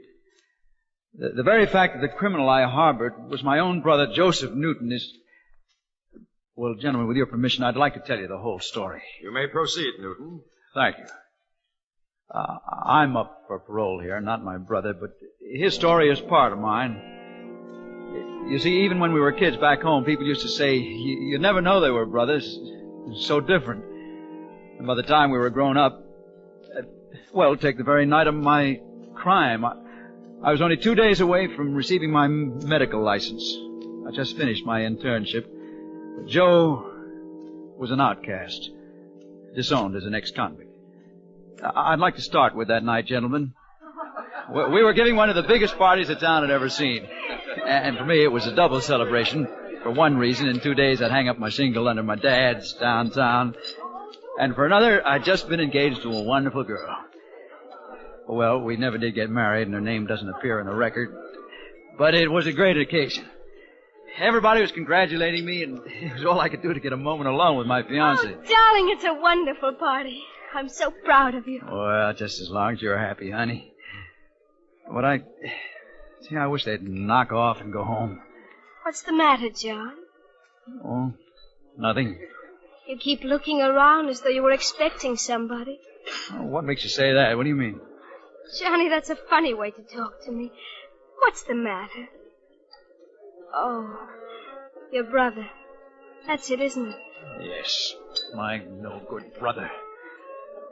Heaven knows where he is now. You know, it'd be just like him to come busting in here after all these years. What are you looking at me like that for? I never heard you talk like that before. I know how you feel about your brother, but... Well, how do you feel about it? About what? About having a jailbird for a brother-in-law. John Newton, listen to me. I'm marrying you, not your brother Joe. Forget him. And stop looking around, Johnny. He's not coming. Forget him. Forget everything but us. All right, honey. I'm sorry. Oh, just a minute. The housekeeper's looking for me. I'll be back in a second, honey. Right. Save me some champagne. Hey, swell party, Johnny. Where's your dad? Well, you know how doctors are, fella. I'm out on an emergency. Excuse me a second, will you? What is it, brother? Mr. John. Yeah, what's the matter, brother? Mr. John, there's a man at the back door asking for the doctor. All right, brother. I'll take care of it. You wait here.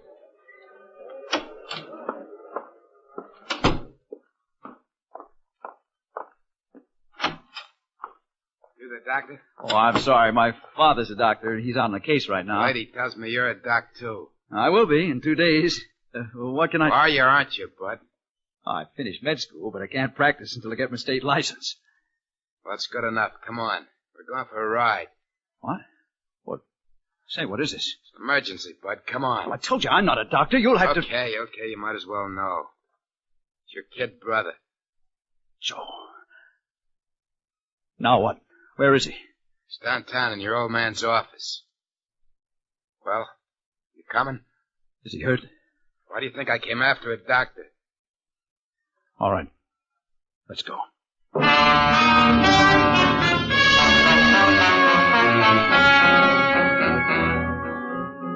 The minute we started down the drive, I knew I shouldn't have come.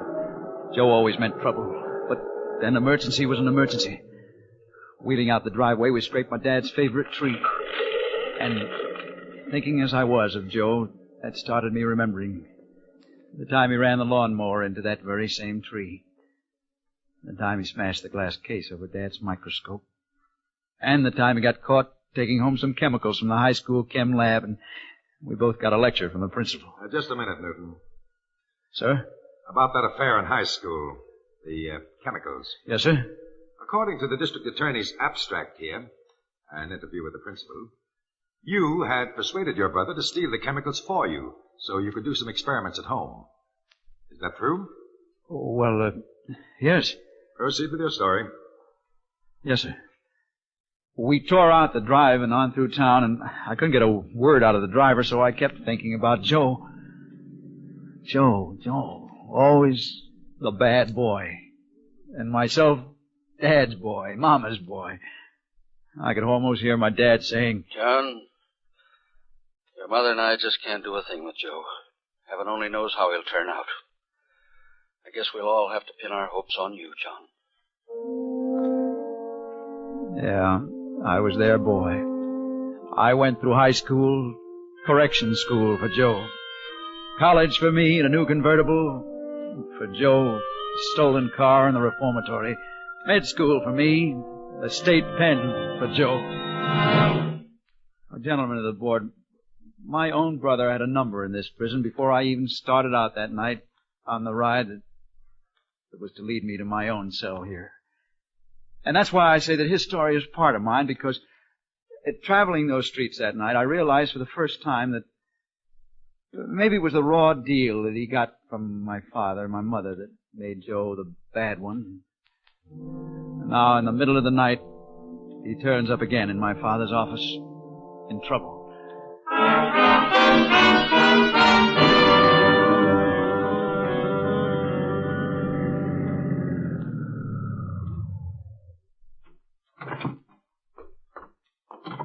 I pulled around the back here just in case. In case what? The law. Look, am I going to have trouble with you? Well, what's the law got to do with... The kid wants to tell you that's okay by me. There's no time to ask any questions. Come on. Look, Doc, are you with us or not? How'd you get in there without a key? Jimmy the door. Pull the shades down so we can turn on the light.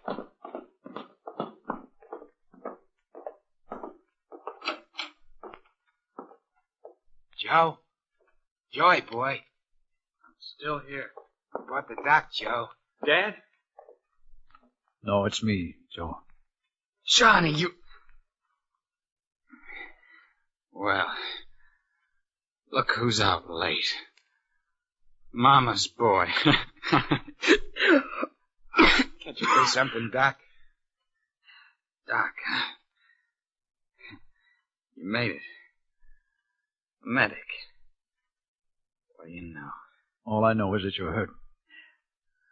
What is it, Joe, an accident? Yeah, sure. All right, let's have a look. Yeah, take your hands away from your chest. That's better. Hey, you. Hey? Hand me that scissors. Yeah, sure.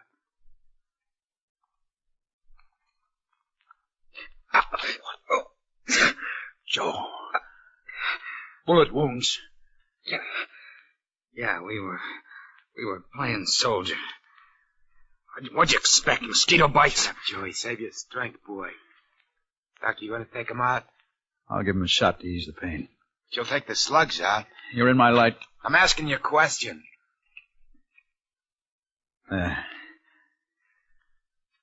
That'll let up on it, Joe. Said you're going to work on them slugs. Answer me! Look, Joe, listen to me. I'm not a doctor yet. Not legally. 2 more days and I'll have my degree and then my license. But if I work on you now... What do you mean now? Shut up, French. Look, Joe, it's this way. If I operate on you, I'll be breaking the law. The bullet wounds, Joe, I have to report them to the police anyway. Can't you see, Joe, I'm on a spot. I told you, Joey. I told you we shouldn't have come. Joe, why did you have to turn up for anyway? Where else could I go? Where could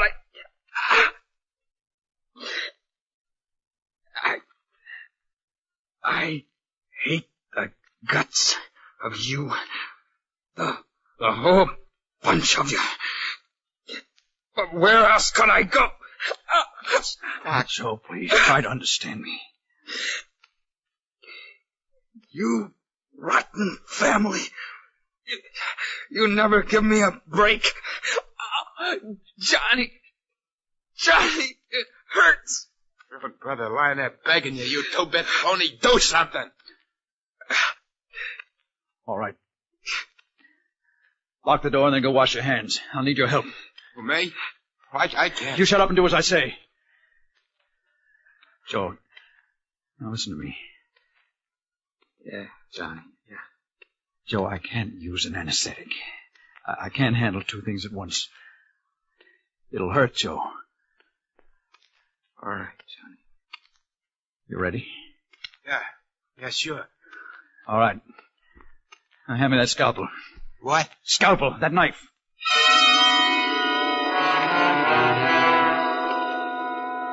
Well, I sterilized the instruments and then I went to work. My brother gripped the sides of the table. I was a surgeon, and he was my first patient. I started to get sick, but I had to put everything out of my mind, except that I had a life to save. And... wait, Newton. Yes, sir? There's a question I'd like to ask at this point. Yes, sir? While you were in the process of removing those bullets from your brother, you realized that you were breaking the law. Yes, sir, but he was my kid brother. I turned him over to the police. You see, I wanted to be fair. You wanted to be fair. Well, now I think we're getting to the point. Earlier in this hearing, you described your brother as a no-good, someone you were ashamed of. Now you're talking as if you're sorry for him. You've definitely changed your story. Are you trying to draw sympathy from this board? No, sir, but if I could say something... Now, wait, Newton. You also knew at the time how your brother got those bullets. Oh, yes, sir. It was a bank hold-up. A guard surprised them. And you also knew at the time? Yes, sir. The guard was killed. But it would have made any difference, sir. Why, you look like a little kid. Lying there. I was going to do my level best to make up for him, for the way my father and my mother treated him as a kid. Now, just a minute, Newton. Before you go on, we have your complete case history here, which, we've looked over very carefully. Weren't you the one who usually got your brother into some of the scrapes and trouble he had? You were the oldest.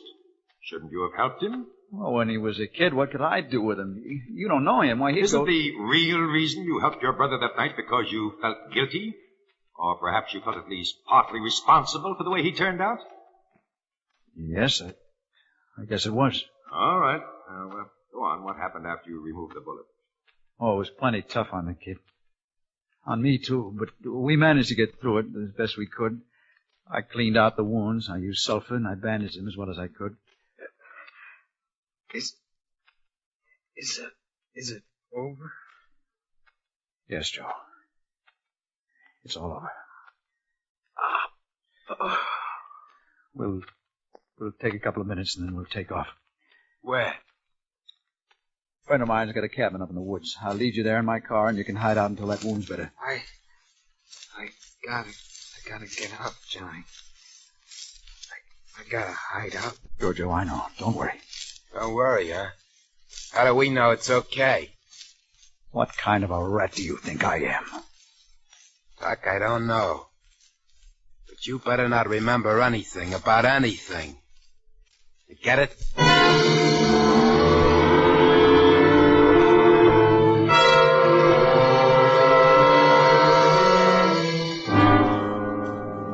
party at our house was still going on, but I backed out my convertible without disturbing anybody.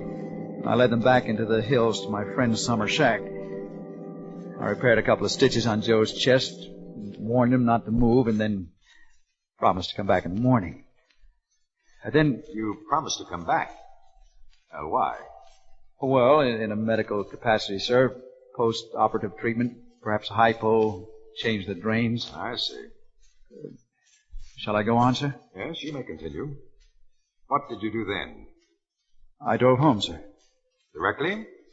Yes, sir. I have a map before me of the route you took from the mountains. Yes, sir. Your road passes the state police barracks. Now, it seems to me Oh, that yes, sir. I passed the barracks, and then I turned back.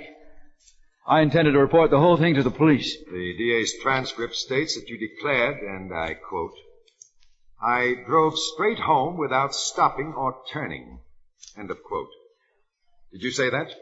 Oh, yes, sir, but may I explain, sir? Yes. You see, sir, I intended to stop at the police barracks. Oh, in fact, I could have reported it at that time and kept myself in the clear. But you didn't? No. Because you couldn't face your father after he knew what you had done. Is that it? Yes. I knew it would kill him. So, I went straight home.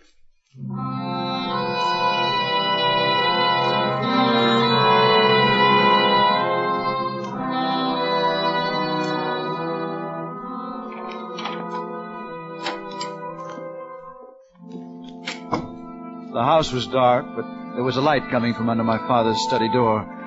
And as I passed it... Son? Yes, Dad? Well, that's fine. I hoped I'd get to see you tonight, but I thought you'd be long abed. Well, did you just get in, Dad? Yes, tough case, but come in, son. Come in. Shut the door. Don't want to wake Mother. Yes, a doctor's life. Fine night they picked for an emergency peritonitis. Oh, sit down, son. Sit down.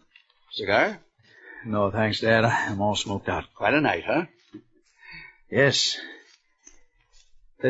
Dad, was there anything special you... No, nothing special, son, except, well, this'll be our last little talk before you get your license. And then your shingle goes up under mine. John Newton, Jr., M.D. Gonna look mighty fine, son. John, I'm proud of you. Really proud of you, boy. Dad. You know, it's all up to you. I mean, your mother and I, we have all our hopes in you. You know that. Sometimes I wonder about Joseph. Dad, Yeah, I've been long since give up figuring it out. The way he... No, there's no use talking about it. It's just up to you, son. Your mother and I, we sometimes go so far as to say we have only one son, really. Dad, if you don't mind, I'm terribly tired. Oh, wait, John, just this. I want you to remember a doctor with so much power for good and for evil, son, has got to be right.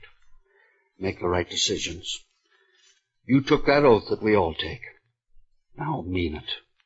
In your deepest heart, mean it. Live up to it. Be a good man and you'll be a good doctor. And you, my son, you'll be a great doctor.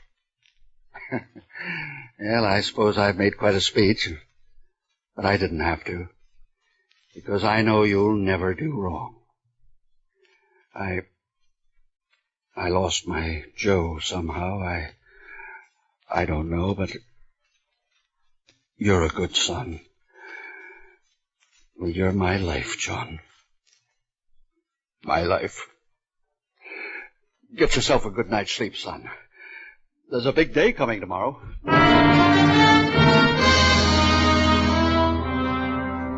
Sleep? Over and over, I probed for bullets in my brother's bloody chest. Over and over, I tried to cry out to my father, Dad, you don't know me.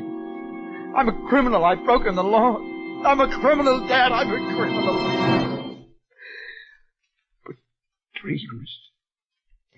cry and cry, and no words come. And soon, it was dawn. I made some excuse to Dad, something about picking up a bag. I checked, I don't know. I headed for the cabin where my brother was hiding out.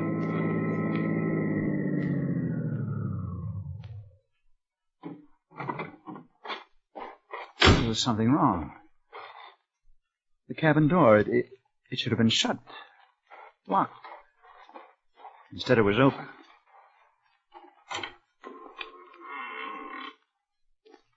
Joe? Joe? Frenchie? Nobody there. Torn bandages on the floor, bloodstains. I turned to go. I figured Joe'd run out on me. Didn't trust me.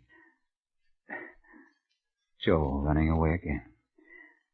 I realized then, you see, I thought I'd be able to straighten him out. But I was wrong. Well, I walked to my car, and there was a man standing beside it with a shotgun. You, looking for someone, Doc? Why, no,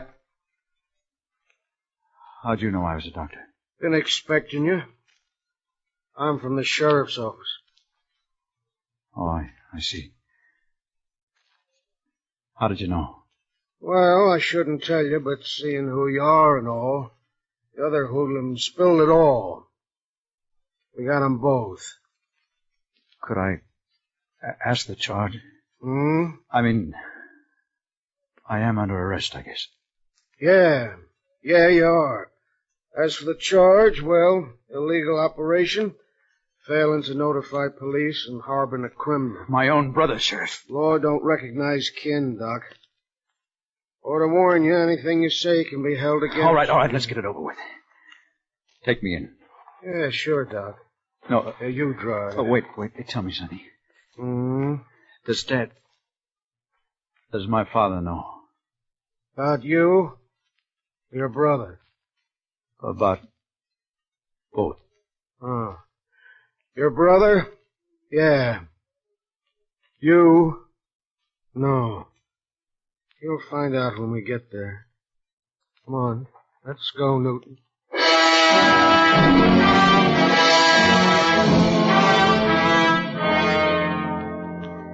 Well, gentlemen of the board, that's my story. I assure you, I knew that I was breaking the law, but I will admit now that I did it because I owed something to my brother. And my primary intent was to make up to him in some way for the wrongs that my parents had done him, knowingly or unknowingly. I can honestly say that my primary intent was not crime. Newton, if you are paroled, what means have you for earning a living? Well, if I can get my license, I intend to practice medicine. Practice medicine? Well, yes, sir. Well, Newton, certainly society needs physicians, but it doesn't want doctors who lack willpower, men incapable of clear judgment. Now, we can't gamble. You understand?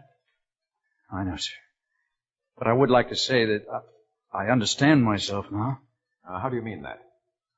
Well, sir, I haven't wasted this time in prison. I think the warden will tell you I've done all kinds of work. I've worked in the hospital, for instance. Oh. Lately, I've been a full-time orderly. Oh, I see. Go on. And I've resumed my medical studies. How's that? Well, I made up with my father, sir. And he brought me medical journals so I could keep abreast of things. All I can say is, sir, if I do receive my freedom, I'll try very hard to live up to your trust in me. Very hard. All I ask is a chance. Well, that's all I have to say. That is all you have to say, Newton? Yes, sir. Well, it seems to me you've left out perhaps the one essential point on which your chances of parole might depend. What happened to your brother? My brother? Yes. Finish your story, Newton. My brother died. As a direct result of your operation. The record shows he was trailed to a downtown hotel in Los Angeles, not on arrival. Yes, sir. Now, you realize he would be alive today if you'd reported the injury and he had been taken to a hospital. Yes, sir. He'd be alive today. All right. Just step outside a moment, Newton. With the guard.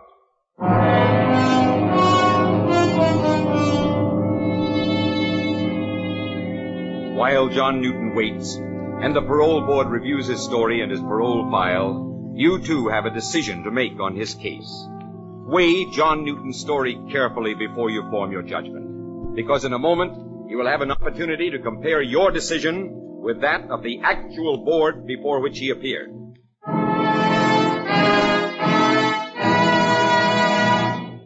But first, in the old days, my lord and my lady had to wait 6 months or more for the wandering troubadours to turn up with the latest ballads. Today, all you have to do is listen in on Saturday nights when Vaughn Monroe's Caravan comes along with the week's 5 top tunes as chosen by Variety. Vaughn brings you his great band and distinctive style of singing not only in the 5 top tunes, but also in the songs of a famous college fraternity or sorority each Saturday. Be listening this Saturday, won't you?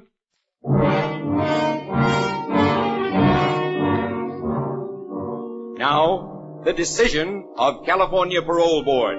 Folsom, John Newton, 3375-4. John Newton. Yes, sir.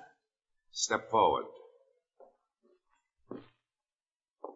This board has carefully studied your record and considered your own story. You may be sure that we have given careful consideration to all details. Yes, sir.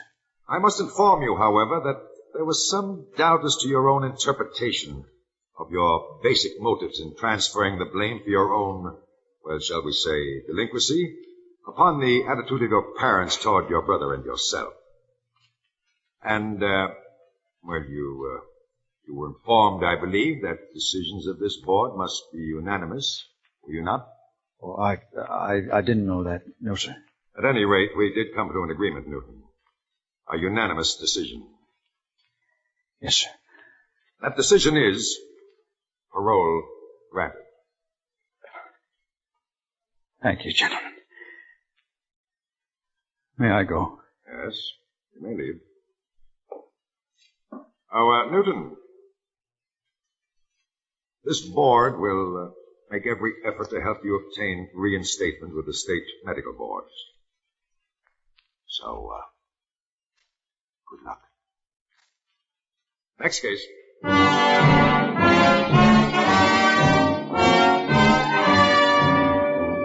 Today, Dr. John Newton may be your neighbor, your friend, your family physician, for he is currently practicing medicine in a large American city. But he himself, John Newton, M.D., though that was not, of course, his actual name, gave us permission to tell his story tonight, asked us, in fact, to do so, in the interest of thousands of men and women in American prisons who may someday come up for parole.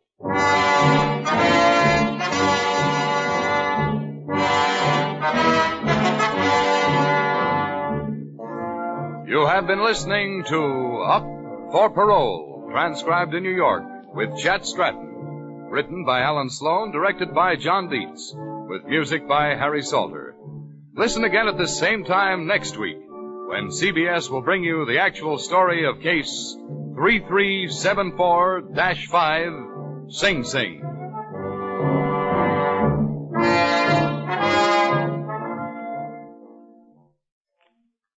Yoo-hoo, Mrs. Bloom, Molly Goldberg's famous invitation to fun in the Bronx now echoes across the country each Saturday night on CBS. It's the same fine brand of comedy mixed with a tear now and then that's made Molly and her family, Jake, Sammy, Rosalie, and the others, favorites for many years. CBS invites you to hear the Goldbergs on most of these same CBS stations this Saturday and every Saturday. Stay tuned now for Broadway is My Beat, which follows immediately on most of these same CBS stations.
presenting The Whisperer, starring Carlton Young.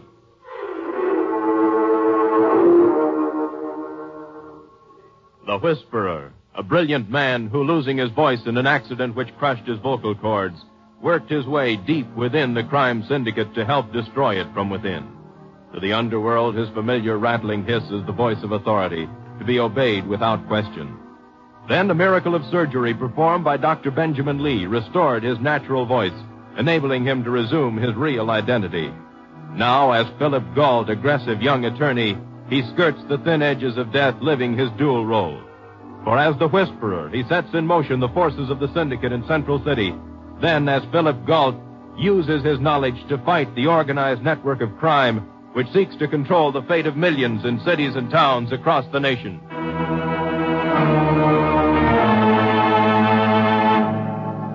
Now, in Dr. Lee's office, we find Ellen Norris, the doctor's nurse and the only other person besides the doctor who knows of Phil's dual identity, watching anxiously as Phil, speaking in the voice of the Whisperer, makes his report to a superior in the syndicate. New York. Slade, given instructions. Will report progress. Now? That's right, Ellen. Now. What does it mean, Phil?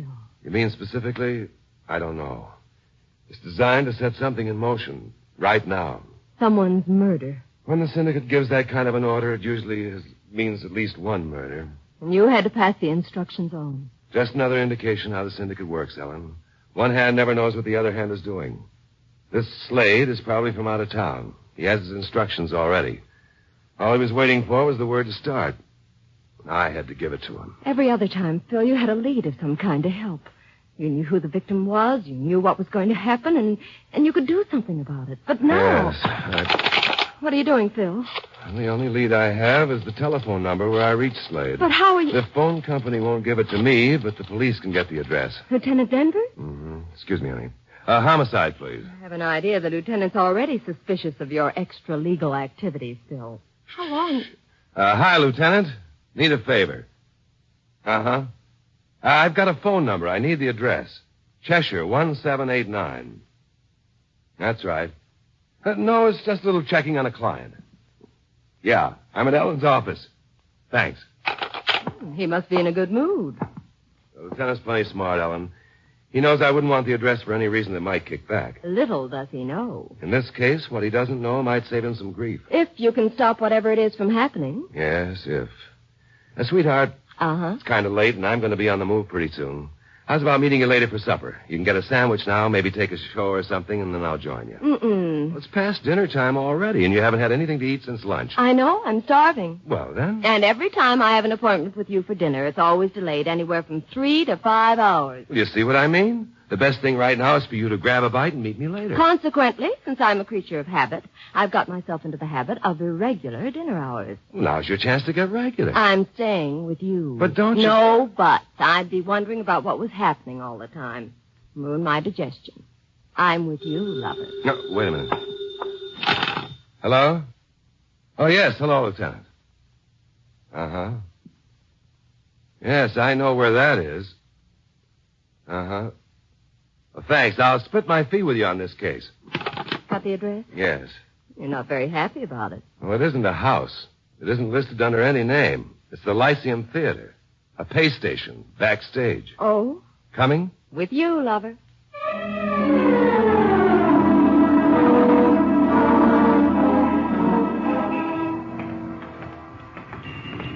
Oh, look what's playing, Phil. Romeo and Juliet. Oh, that ought to be a nice way to spend an evening in the theater. Maybe it'll be more entertaining backstage.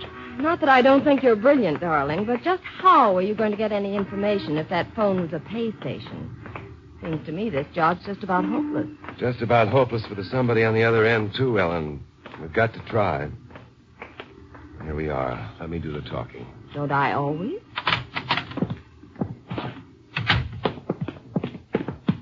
What can I do for you? Hello, old-timer.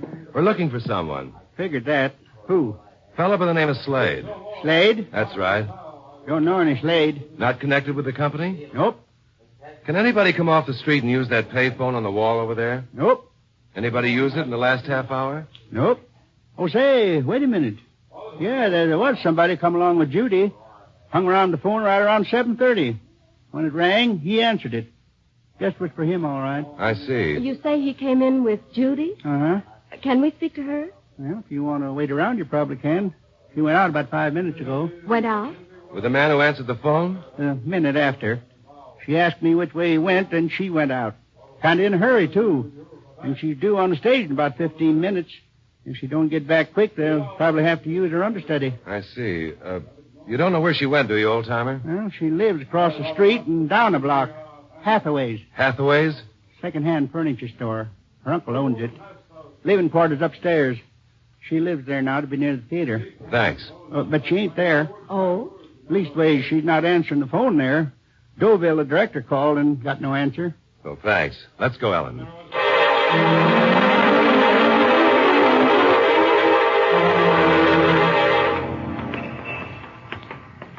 Hathaway's. Oh, here it is.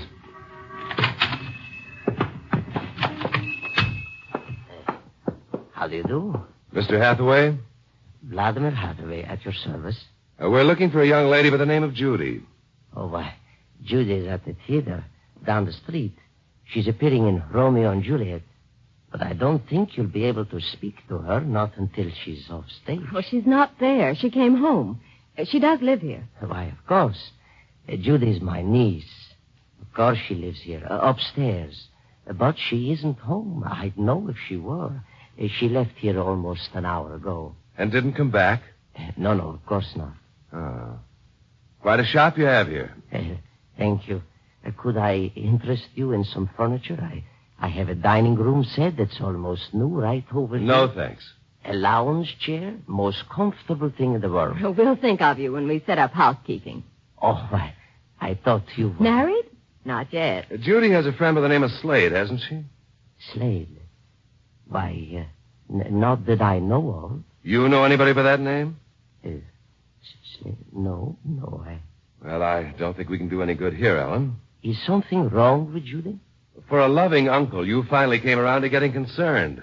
I don't know if anything's wrong. But if anything is wrong, I would like to know. We're trying to reach a fellow by the name of Slade, and Judy apparently knows him. Oh, I see. Perhaps one of her actor friends. I don't know them all. It's hard to keep track of. Phil. I heard it. I beg pardon? That was a shot. Where's the stairway to the upstairs? A shot? That's right. Where is it? I am a little hard of hearing. But what kind of shot, you? Pistol, if I'm not hard of hearing. Where's the stairs? But if it's a shot... Stop stalling, Hathaway. Ellen, try that door. Here, Phil. Yes, through that door and up the stairs to the right. It was a shot, Phil. I know. Through here, Ellen. I did it. Phil, on the floor. I see him. Phil? He's dead. I shot him. Better let me have the gun, Judy. I shot him. Slade? I shot him. All right, you shot him. Is his name Slade? Yes. Better give me the gun, Judy. No. Come on, Judy. No. What's happened? Judy, where's David? Stay away. All of you get back. You can't run away. Stay back or I'll shoot. Quick, after her. Locked. Come on, Hathaway, a little help here. Come on, let's go. Now, let's try this one. It's locked, too. Any other way out, Hathaway? What? Any other way out? Yes, through that back door, but it opens on an alleyway. No, it doesn't matter. She's gone by this time. What's this room? What do you do here, behind the showroom? I do stone cutting, a hobby. They're gone. Gone? What's gone? My diamonds. You cut diamonds for a hobby? David took them. Whoa, that's the second time David's cropped up. Who's David? He must have taken them. All right, now, who is David? They were going to get married. David and Judy. All arranged. When the show closed, get married. Was he here when we came in? Yes. Upstairs with Judy. And Slade? Yes. You lied to us then? Yes. I was afraid. Slade came in and started talking to me about buying some furniture. Just waiting. And then Judy came running in and they both went upstairs. David was there. Not when we got there. How did he get out? Probably hiding right in this room here when we went upstairs. All right, Mr. Hathaway. You better call the police. Police? Oh, yes. The diamonds. No, Hathaway. The dead man. Homicide. Yes. Yes, Judy shot him. That's right. But he had a gun in his hand, Hathaway. It was probably self-defense.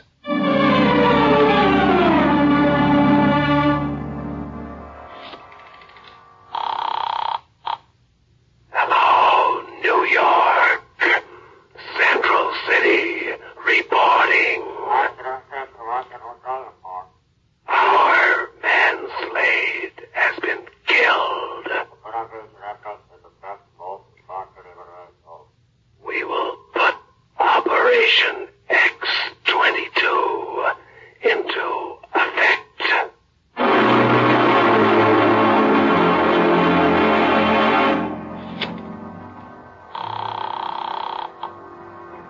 Rocco, urgent. Operation X-22. You will cover the north side of Central City. Use every available man. Find Judy Forrest. She will lead you to David Clark. Shoot to kill.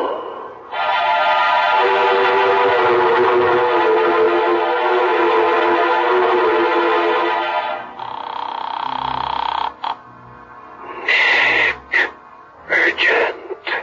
Operation X-22. You will cover the east side of Central City.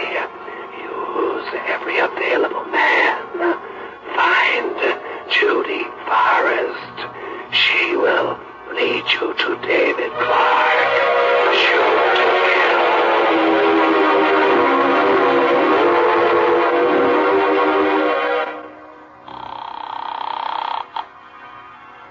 to kill. Urgent. Operation X-22.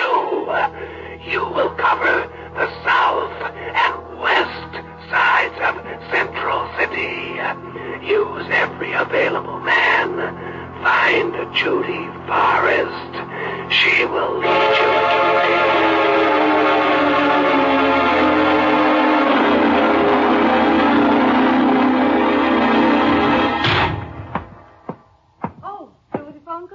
Come on, sit down, Phil. No, thanks.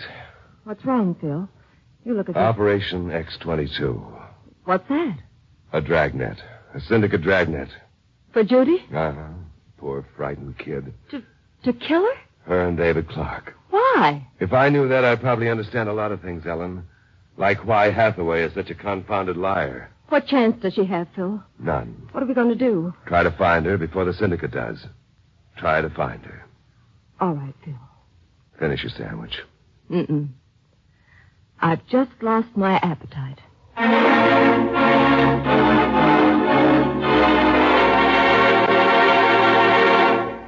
You are listening to The Whisperer, the story of Philip Galt, who skirts the thin edges of death, living his dual role.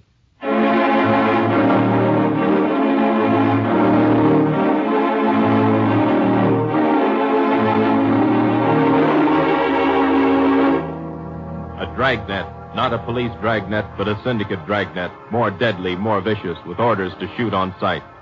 Philip Galt, in his guise as the Whisperer, has passed along the syndicate's orders. And now, without knowing where Judy Forrest is, he must protect her from the dragnet he himself set in motion. Seems like such a hopeless task, Phil. Finding Judy. We have one lead, Hathaway. Seems like such a bewildered kind of man, Phil. Much too bewildered. What do you mean? Those diamonds of his, for one thing. What about them? Diamonds in a broken-down place like that?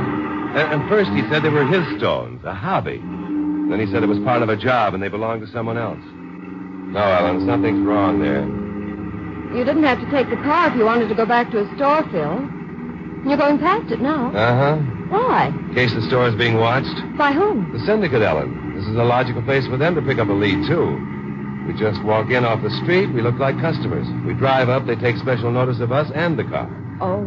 We'll park down here and walk back. Phil, any ideas why Judy shot that slave fellow? None. Or how David is mixed up in it? No.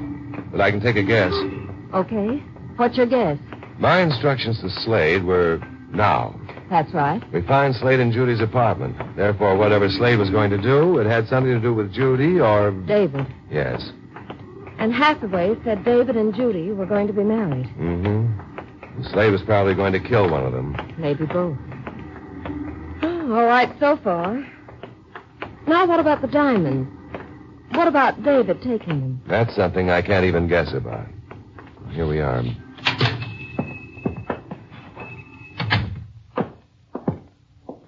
Yes?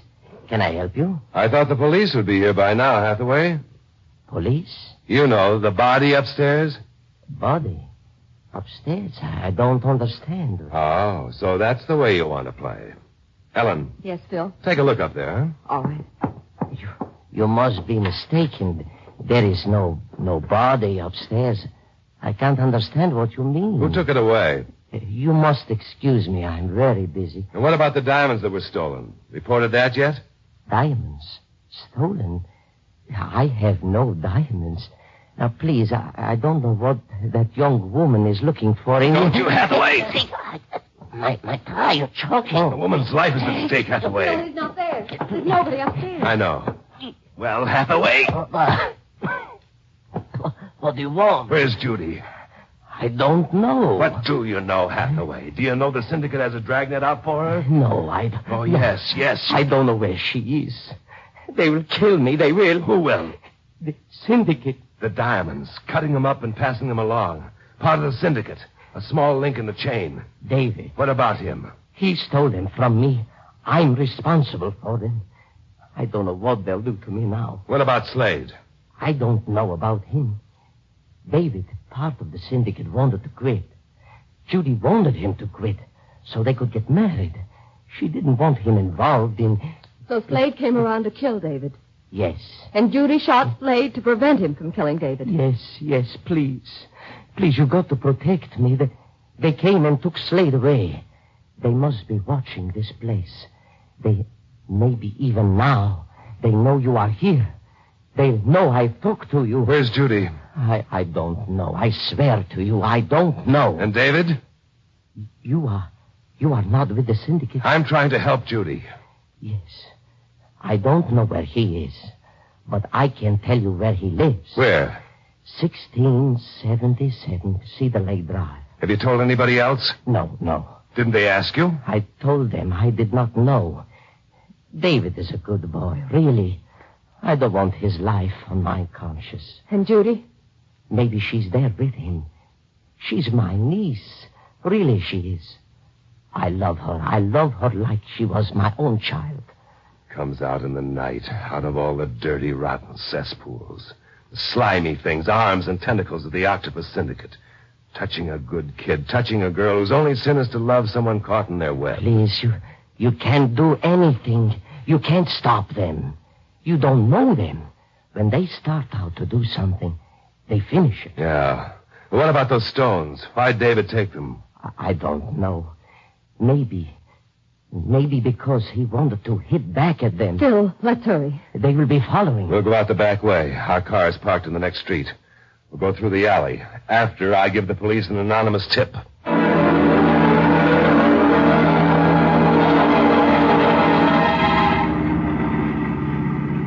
Well, is it clear, Ellen? Does it begin to make sense? Yes, Phil. David wanted out. He wanted to quit the syndicate, and they wouldn't let him. Afraid he might inform on them. So they had Slade waiting and ready, and the Whisperer said now. And Slade went after David at Judy's place, only Judy shot Slade first. Yes, it makes sense. It makes sense another way, too. How? What happens when the Whisperer quits?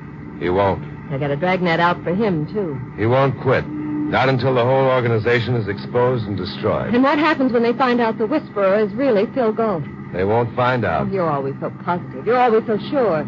But one day you'll make a slip, or they'll begin to suspect. All they have to do, Phil, just suspect that Phil Galt is a Whisperer. Now, this is Cedar Lake Drive. Can you spot some of the numbers? You haven't even been listening. Yes, I have, Ellen. Where are we? 1400 block. And it's 2 streets down. Reach around behind you, sweetheart, and take out that package, will you? Yeah, that's it. What is it? Open it. That's right. I'm going to pull up here. We'll walk the rest of the way back. But what is this, Phil? Strings, rubber bands, elastic? Attached. Cute, isn't it? There's nothing cute about a gun. That's a 25, a toy. A toy that can kill. Here. I'm going to put it on under my jacket. But what are all those rubber bands and things? Well, that was originally designed for a card shop, Ellen. You know, to drop aces out of a sleeve at the propitious moment. Oh? But the gun? That's my refinement. Instead of having an ace up my sleeve, I've got a 25. All I have to do is drop my hand fast and the gun falls into my palm. An ace, too. An ace of spades. Phil. I want you to stay here. No. This might be dangerous. I want you to stay here. No. Now, please, honey. No. All right. We gotta hurry. I don't think we've been followed over here. They'd have shown up by now. Maybe we can get there before the shooting starts. That's why you've strapped on that contraption. Just precautions. Uh-huh. That's how certain you are you'll be able to get out of this without shooting.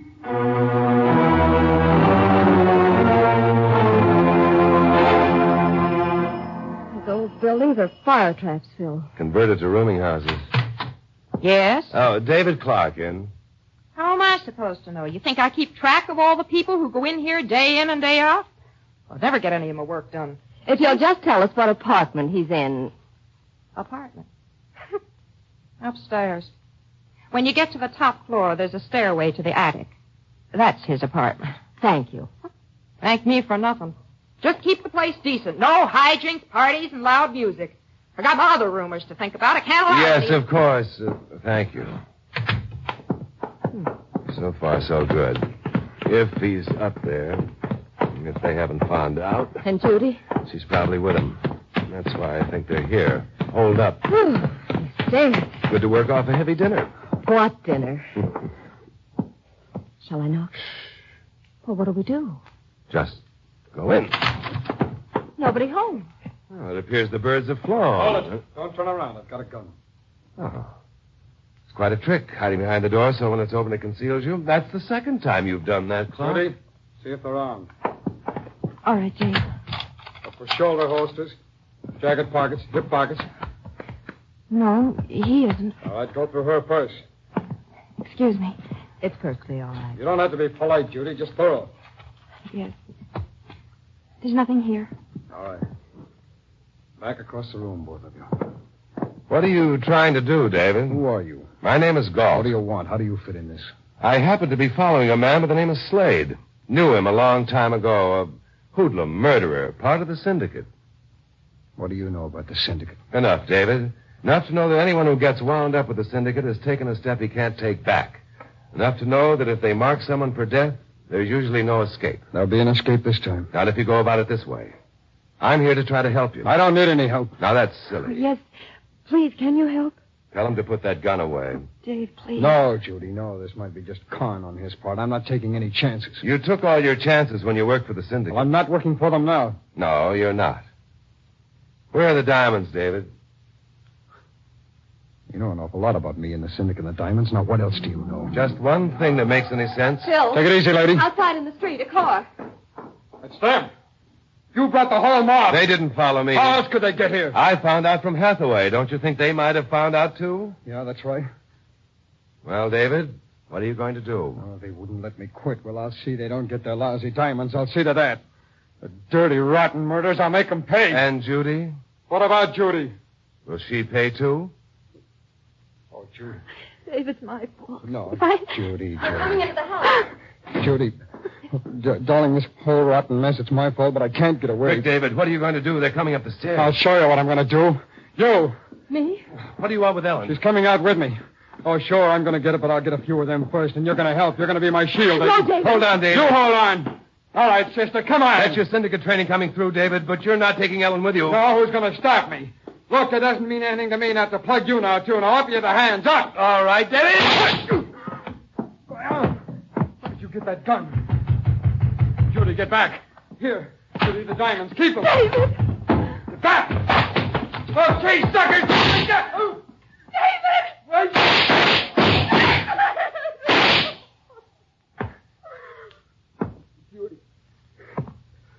Judy, I made him pay.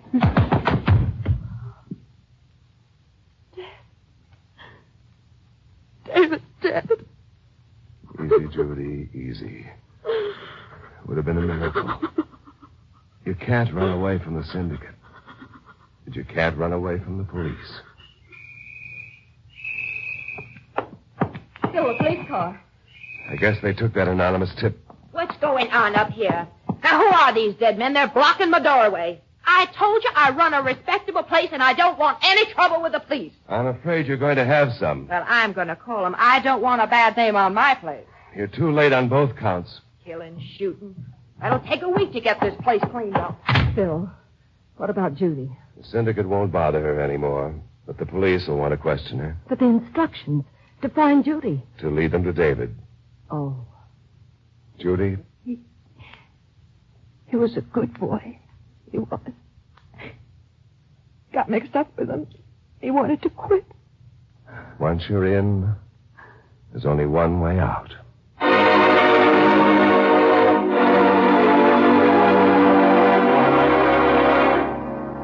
They took Hathaway in for questioning? Yes, in a prison term. And the two syndicate mugs that ran off in the car were killed in a gunfight with the police. You know, Denver's added it all up pretty good for someone who wasn't in on the thing. Slade and 4 other members of the syndicate, dead. David, dead. Hathaway, a fence for stolen diamonds. And where does that leave Judy? Well, the police have the diamonds, so the syndicate won't be interested in her anymore. I had a little talk with her. Oh? While your back was turned. You know, sweetheart, she's a real trooper. Yes, I think she'll get over this. I'm sure she will. I've got her out on bail. You've got her out. Uh-huh. I'm going to be handling her case. You know, being an attorney comes in handy at times. Especially when you can have such attractive clients. Hmm? Oh? Is she attractive? I didn't notice. Why, Phil Gault. You may have been busy tonight, but you weren't blind. You sound jealous, Ellen. Worried about my conferences with my new clients? As long as you keep them during business hours, no. Well, as a matter of fact, I have a conference scheduled for 11:30 tomorrow night. Oh? Backstage at the Lyceum Theater, after the performance of Romeo and Juliet. Thought you might like to see it. Why not? 'Tis better to have seen Romeo and Juliet than never to have loved at all.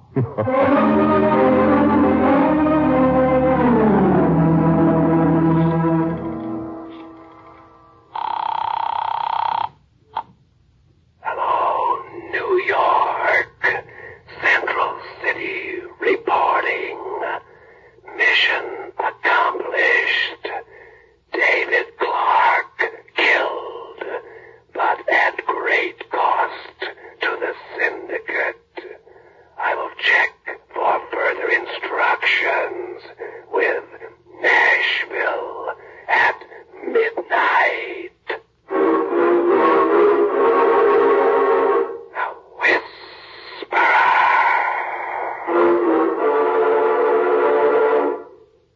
The Whisperer is based upon stories and characters created by Stetson Humphrey. Any similarity to persons living or dead is purely coincidental. Carlton Young is starred as the Whisperer. Betty Moran is Ellen. Others in the cast were Sidney Miller, Stacey Harris, Ralph Moody, and Michael Ann Barrett. The Whisperer was written by Jonathan Twice, produced and directed by Bill Karn. Original music by Johnny Duffy. This is Don Rickles inviting you to listen next week to another exciting adventure with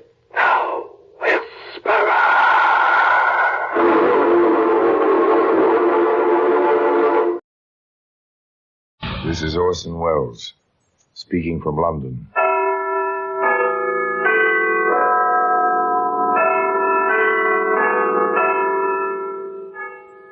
The Black Museum, a repository of death, a repertorium of violence. Here in the grim stone structure on the Thames which houses Scotland Yard is a warehouse of homicide, where everyday objects, a teacup and its saucer, a lady's parasol, a surveyor's chain, all are touched by murder.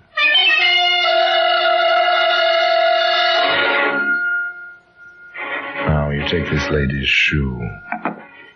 It's a familiar object, high of heel, neat cross straps, dainty design on the toe, an excellent sample of the art of the modern bootmaker. Like my new shoes, Henry? Lovely, my dear. Shows off your instep perfectly. And the way it breaks away from the curve of your arch. Enticing. Definitely enticing, my dear. Henry, you're impossible. And I love it. A nice couple talking about a pair of shoes. You'll hear more about that couple and more about the shoes. One of those shoes, by the way, is to be found today in the Black Museum.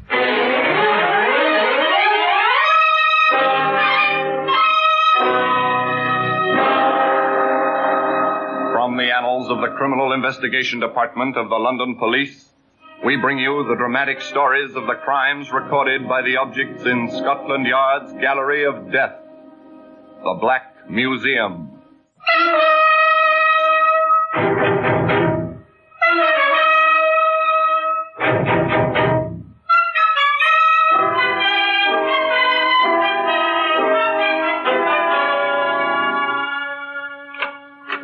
Here we are in the Black Museum, Scotland Yard's mausoleum of murder.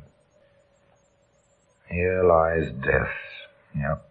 Entombed neatly with printed labels, with records of names, places, times, each white card a kind of tombstone. Very interesting collection in this museum. Here, there's a gardener's clippers. If you have a hedge around your property, you own one, long, sharp, triangular blades. They're fine for clipping boxwood. Fine, too, it was learned, for clipping jugular veins. And here's a true weapon, a revolver, lady's gun. This little .22. But the lady who used this one summer evening made very sure of her victim. She coated the tiny bullets with cyanide. Yes, and the shoe. Oh, there are a pair of them, of course. Charming, delightful. That's the type of fragile footwear a lady of some means would be expected to own. Elizabeth Marlowe was just such a lady. And she bought the shoes to please Henry Higley, who'd persuaded her that her age of nearly 40 was not too old for marriage. And she wore them as she drove through the stormy night, which marked the beginning of her honeymoon. The storm seems to be getting worse, Henry, darling. Don't worry, my dear. Here's the inn. The light's just ahead. Too bad the house wasn't ready for us tonight. Our first night in our own house? I'd have loved it, dear. It's so charming, so Elizabethan, from half timbers to the moat.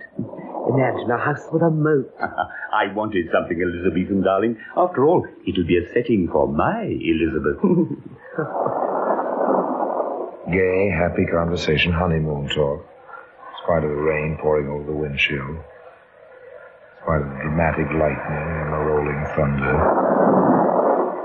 Henry helped Elizabeth out of the worst of the rain, handed her a fine little terrier named Patsy, which Elizabeth had insisted on bringing with her, and then knocked on the door of Webley's Inn.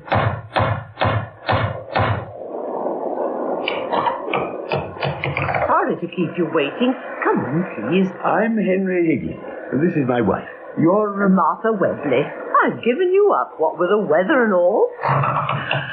We wouldn't have missed this for the world, Mrs. Webley. The storm. Well, it's almost romantic.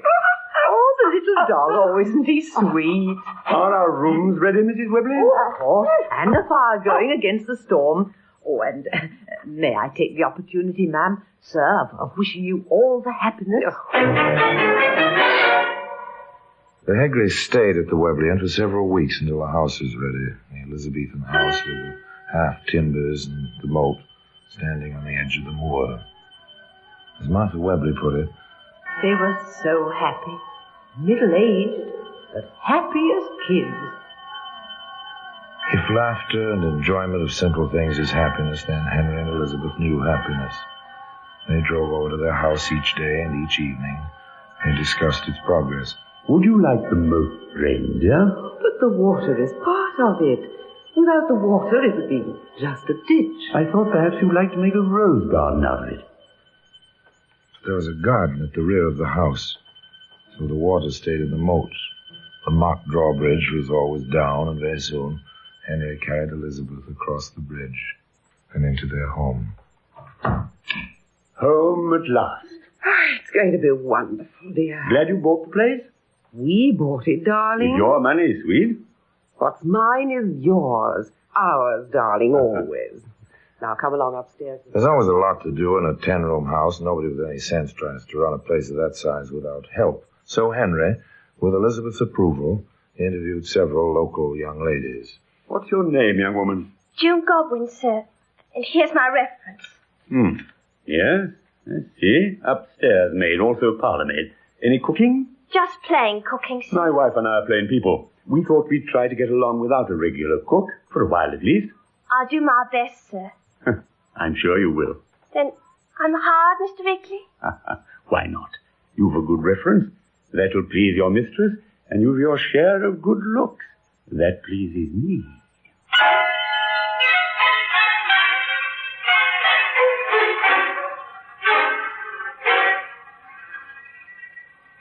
So that was the way the wind blew, was it? And so soon after the wedding. Well. Little June Godwin went about her business, dismissing the remark as the pleasantry of a new employer who wanted her to feel at home. Now Henry established the custom in that household of giving his wife her breakfast in bed. June prepared the tray and took it upstairs. She'd been doing this for about a week. My, don't we look fresh and neat and beautiful this morning? Mr. Hickley, please, sir.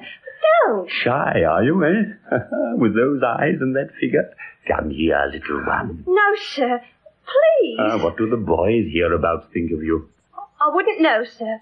If you'll excuse me, sir, I'll take the tray to Mrs. Higley. Handled herself well, didn't she, for a country girl? There's no nonsense about June Godwin. She needed the job. She was a loyal girl, loyal to her mistress and to herself in a way. Maybe that's why she spoke as she did. She deposited the breakfast tray in Elizabeth Higley's bedroom. Ma'am, if I can speak to you a minute. Of course, June. What's the trouble? It's about Mr. Higley, ma'am. Oh? Well, ma'am, it's not that I'm giving my notice or anything, but I'm a nice girl, ma'am. Of course you are. Mr. Higley, ma'am, he tried to take privileges this morning. Perhaps you'd better try to tell me... June finally managed to tell her mistress the brief details. Elizabeth was hardly pleased, but she showed nothing of her feelings to Henry, at least on that score. Of course, there may have been something more than a slight edge to her tone later that day, as she said to him, "There's a notice from the bank, Henry. It says my account is overdrawn." Oh? How much? Almost £300.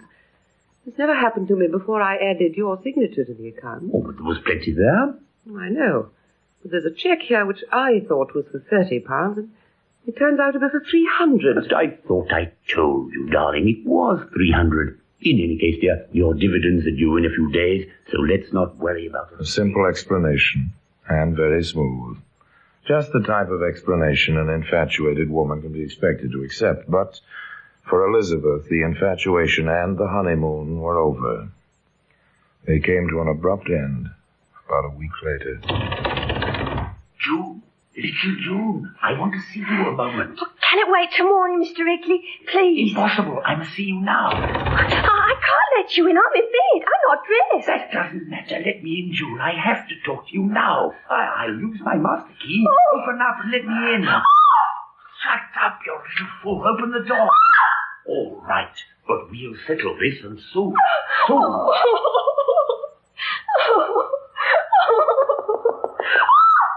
What's wrong, June? Are you ill? Oh, Mrs. Higley. Oh, Mrs. Higley, I'm so frightened. I understand, June. It was my husband. Again. Wasn't it?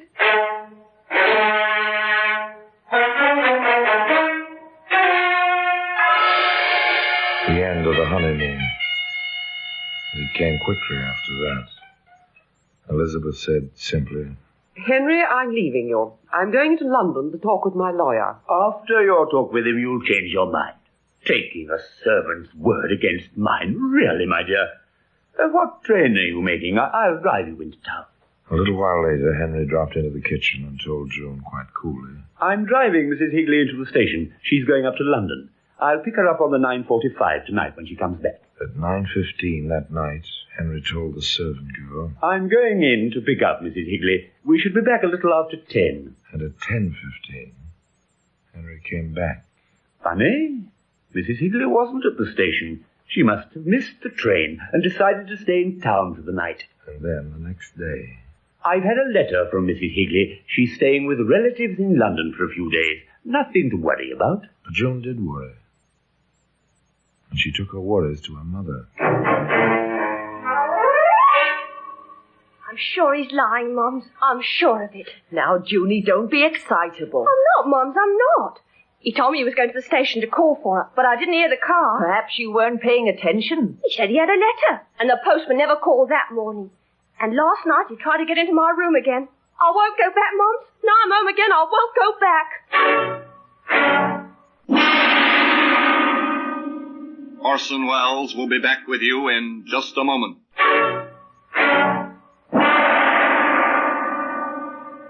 This was gossip. Oh, yes, gossip indeed. But Mrs. Goodwin restrained herself for a while. After all, there was only one other person in the village who knew the Higleys. That was Mrs. Webley at the inn. Yes, Mrs. Webley. Now, what's all that? Why, it's the Higley dog. Patsy. Oh, here, Patsy. What's the trouble, doggy? Miss your mistress, is that it? Do you miss your mistress?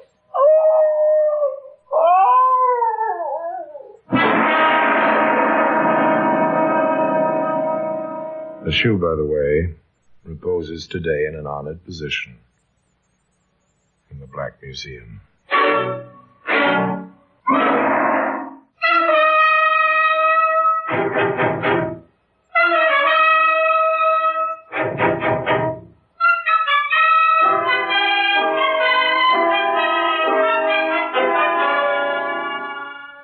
A dog howls at the back door and whines with fear.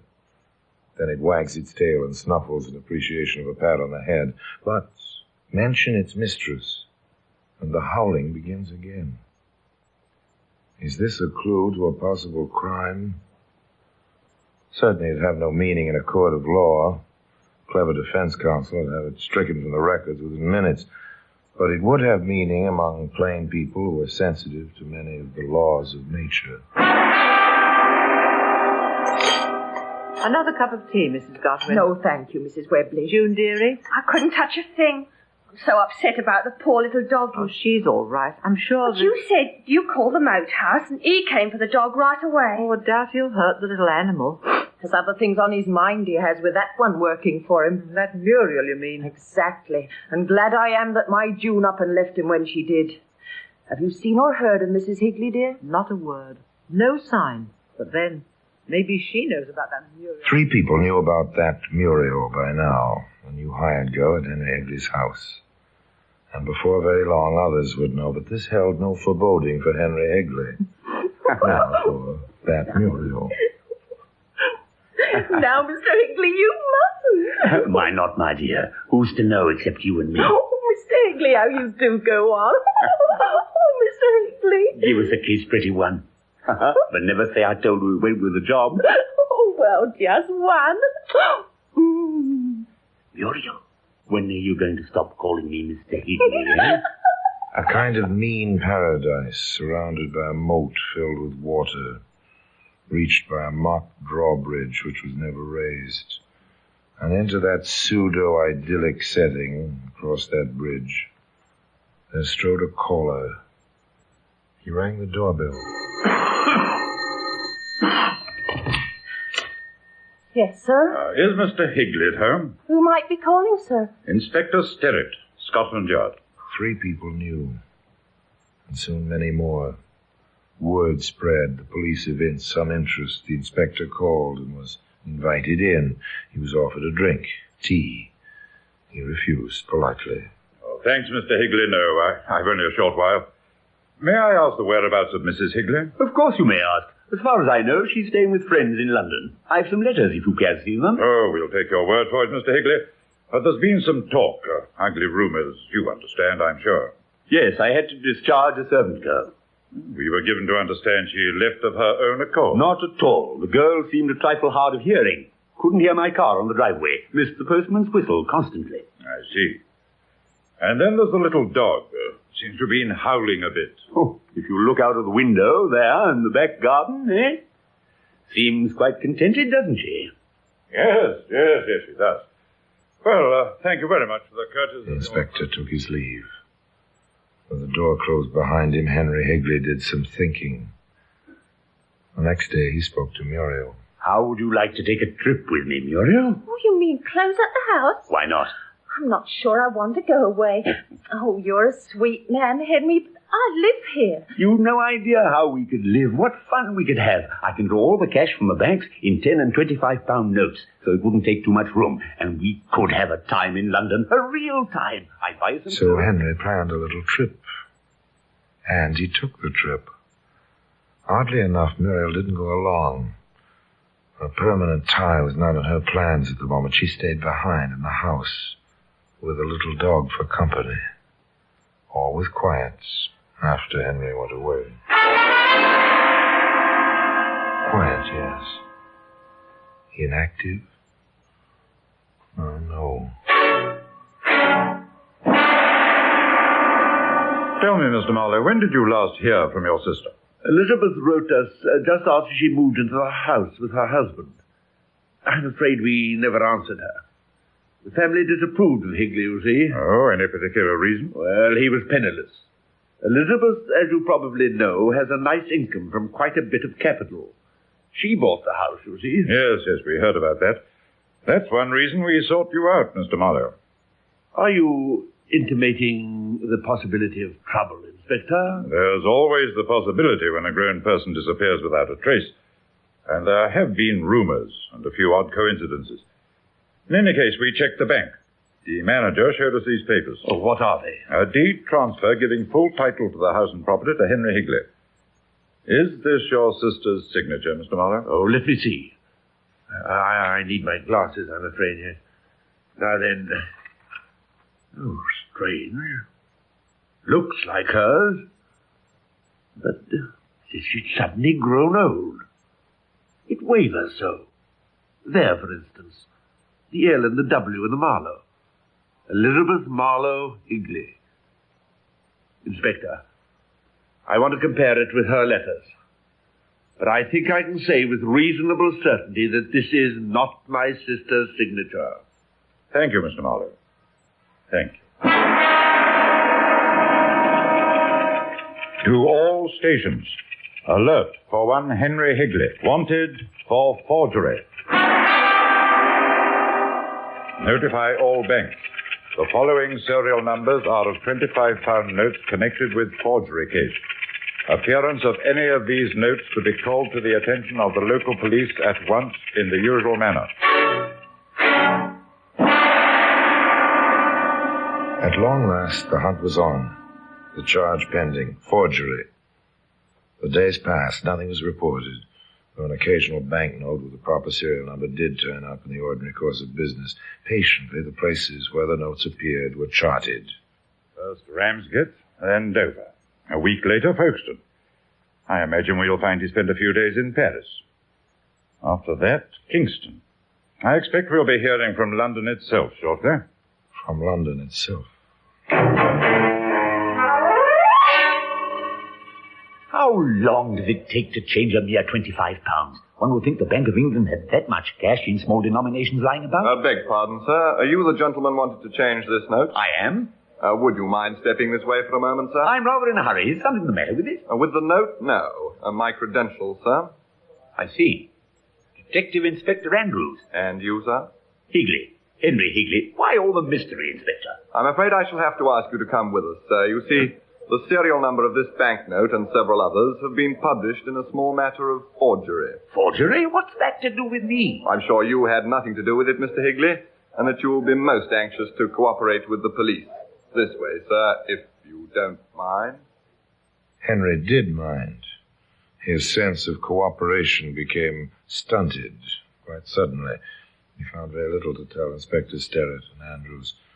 Of course I drew the money. It was a joint account. I had a right to. And what is your explanation of the transfer of the house? There's none I can give you now. When Elizabeth returned... Where is your wife, Higley? She didn't say. Just staying with friends. Any reason for that? We Well, we had a quarrel, a lover's quarrel. She'll get over it when she comes back. You seem very certain she will come back. Have you any reason, Inspector, to doubt that she will? No, not at the moment, nor any reason to doubt that you will be here awaiting her. Do you mean to say you're thinking of holding me on charges? Frankly, we are. You see, Higley, we did a little routine checking. We found that you'd been arrested 3 times, convicted once. In each case, the charge was swindling women who were old enough to know better. So we are holding you, Higley. And the charge is forgery. Now, the direction of the search changed somewhat. Henry Higley was safe, and he'd remain so until Elizabeth Marlowe Higley was found. There's no right to take the house apart like this. Mr. Higley will... I'm sorry, my girl. We have a warrant. I don't understand, sir. What are you looking for? Not what, my girl. Whom? We're looking for Mrs. Higley. In the cupboards and under the floor. No. Oh, it isn't true. It isn't. She went away. They took the house apart and put it back together again. Nothing. They dragged the moat around the house. Nothing. Then they drained it. There it is, Sterrett. Dry as it ever will be, and nothing. Not a sign. Mud looks mighty deep. It's a quagmire down there. Watch this. Takes that stone as if it were nothing. He couldn't have thrown a body that far out, and there's no sign of anything on the sides. He might have waded out, Andrews. The water wasn't particularly deep. He'd have gone in up to his waist if he'd tried that. You know, it takes good soil to make mud like that. Yes, I noticed. Funny the way they let the garden go to seed. Oh, it's not too bad. Except for that patch of stunted bush over there, where the dog's lying. Yes, let's have a look at that, shall we? You never quit, do you, Sterrett? Human beings can't disappear without a trace. They just don't, that's all. Oh, that's a good dog. There we are. There. These aren't stunted, Andrews. These are new plantings. You're right. Look here, the whole area, straight to the moat. This earth was turned, and fairly recently, at least 10 yards of it. That's a ditch, Andrews, a ditch that has been filled in. I think maybe we ought to start digging hereabouts.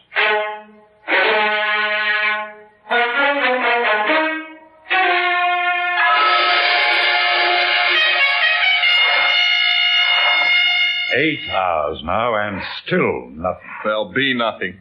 Another good idea gone wrong. Shall I tell the men to stop? Yes, you may as well. Sterrett, that dog. She's found something. Yes, something she's recognized. Get those lights over here, man. All right, they're coming up here. All right, get on here. All right. You can start digging again, but carefully now. All around that spot. It's pretty obvious, Andrews. There's a body attached to that lady's shoe. And as I told you at the beginning of this story, that shoe reposes today in an honored position in the Black Museum. The medical examiner swore that a .32 caliber bullet had killed Elizabeth Marlowe. The ballistics expert testified the bullet had come from the gun in Henry Higley's possession the day of his arrest in the Bank of England.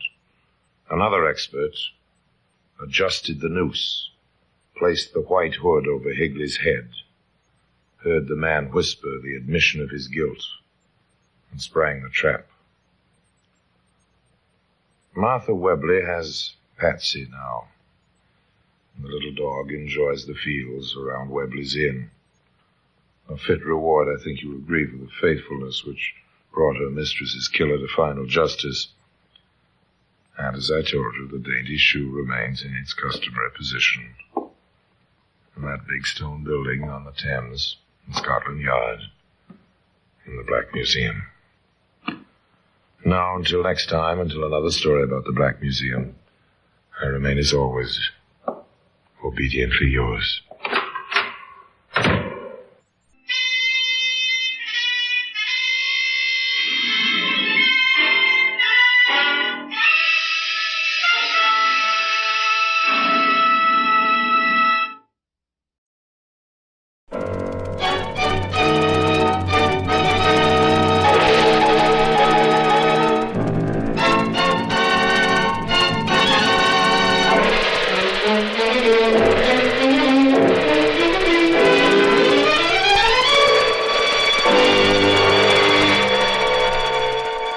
Presenting Orson Welles as the Third Man.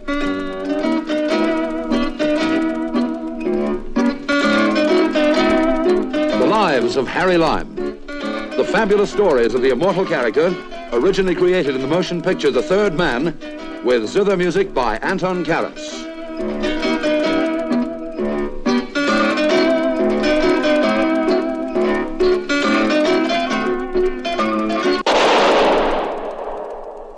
That was the shot that killed Harry Lime. He died in a sewer beneath Vienna, as those of you know who saw the movie The Third Man. Yes, that was the end of Harry Lime. But it was not the beginning. Harry Lime had many lives, and I can recount all of them. How do I know? It's very simple. Because my name is Harry Lime.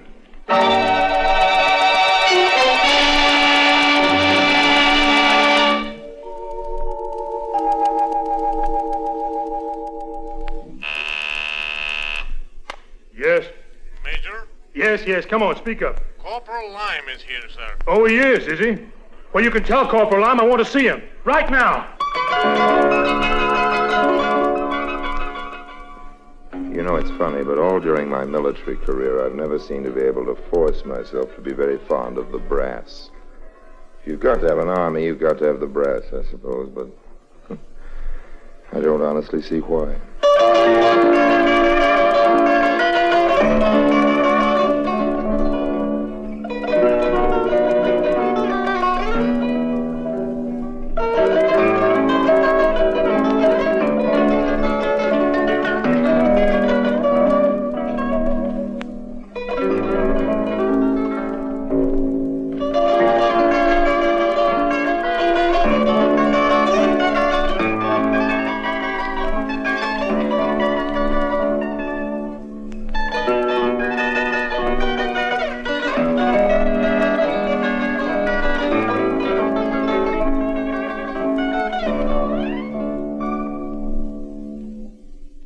And now, Orson Welles as Harry Lime, the third man, in today's story, The Third Woman.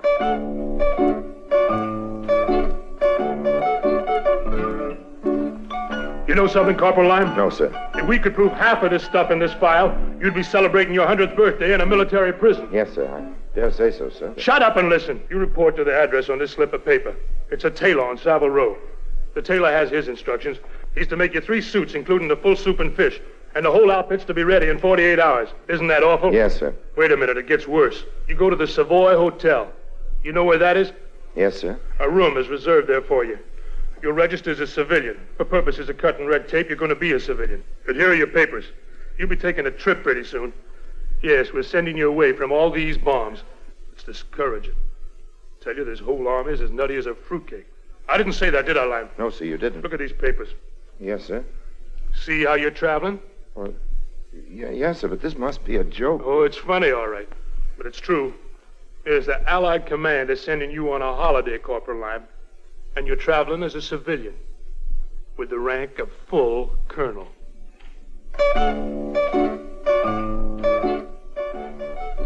That's what I mean about brass. An unfriendly attitude. Unnecessary, I call it. Why couldn't the major have been nice? Well, if he was, I guess he wouldn't have been a major. Because if you look at it that way, I was going to have to begin changing my loyalties because according to my new papers, I was part of the brass now myself. I got my new suits, and then they sent me to see a certain Captain Smith. I don't think that was his real name. He was something very high in the hush-hush department, but that was the name I was to call him by when we met. This was all set up for midnight on the right side of Cleopatra's Needle. I tell you, the whole thing was so cloak and dagger it made me want to giggle, but of course I didn't. I was very careful to play it straight. I didn't want to lose my nice new wardrobe. I say, could you give me a light? We're not supposed to show a light. That's correct. And what was in the bottle? Jenkins' ear. Good-o. How did Morgan die? He died a governor. Splendid, Mr. Lime. All the answers perfectly correct. Silly questions, what? Silly answers, too, come to think of it. But the silliness makes it easier to remember, I always think. Mnemonics, don't you know? Right? Right, if you say so, Captain Smith. Yes, well, now let's get down to cases. We've borrowed you from your people, Lime, because of your special qualifications. Languages, looks, a certain rather celebrated aptitude for the opposite sex, and a fair share of unmitigated gall. Yes, sir. Don't call me sir. Remember, this isn't the army, not strictly speaking. No, this is another show. What do you think of spying, Lime? Well, I don't know. I never tried. It's a dirty business, of course. Absolutely filthy. But then it's a profession like anything else. Yes, I suppose. For one thing, the pay is abominable. And that's why so many of the regular pros turn double agent on us. You know what a double agent is, don't you? Well, that's an agent who sells out to another power, isn't it? Yes. We're on to most of that lot, of course. We use them when we can, but it's always sticky. No doubt about that, sticky. Well, first of all, of course, we're not dealing with soldiers or patriots, and no money arrangement is ever really final or binding. That's why we have to use pressure. Different sorts of pressure, don't you know? Blackmail, for instance. Blackmail? Listen. Another one of those V2s. That was in Chelsea. Appalling weapons, aren't they, guided missiles? I'll tell you something, Lime, because it's going to be part of your job. This V2 is nothing.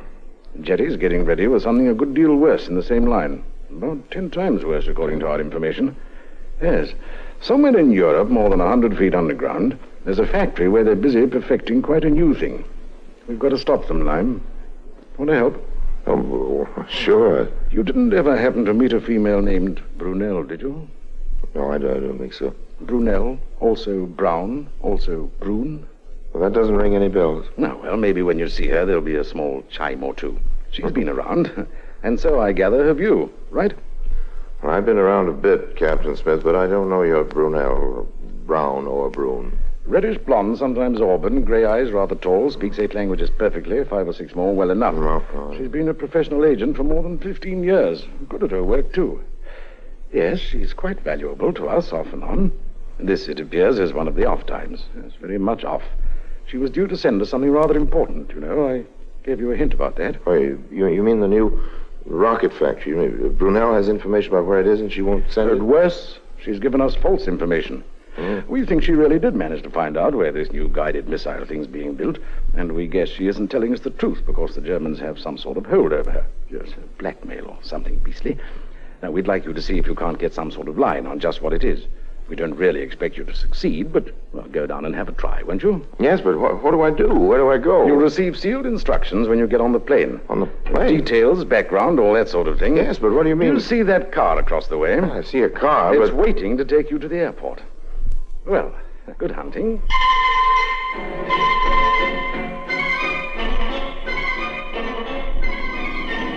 Pilot? Pilot? Yes?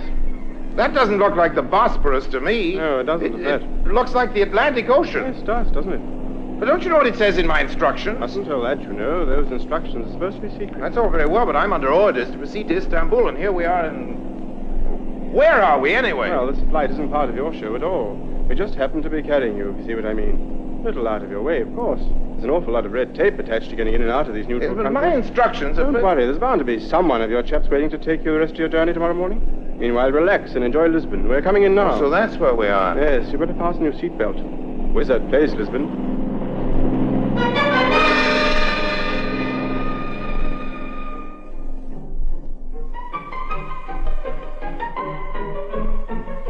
Sure enough, they had me all fixed up for a flight to Turkey in the morning. I wasn't complaining.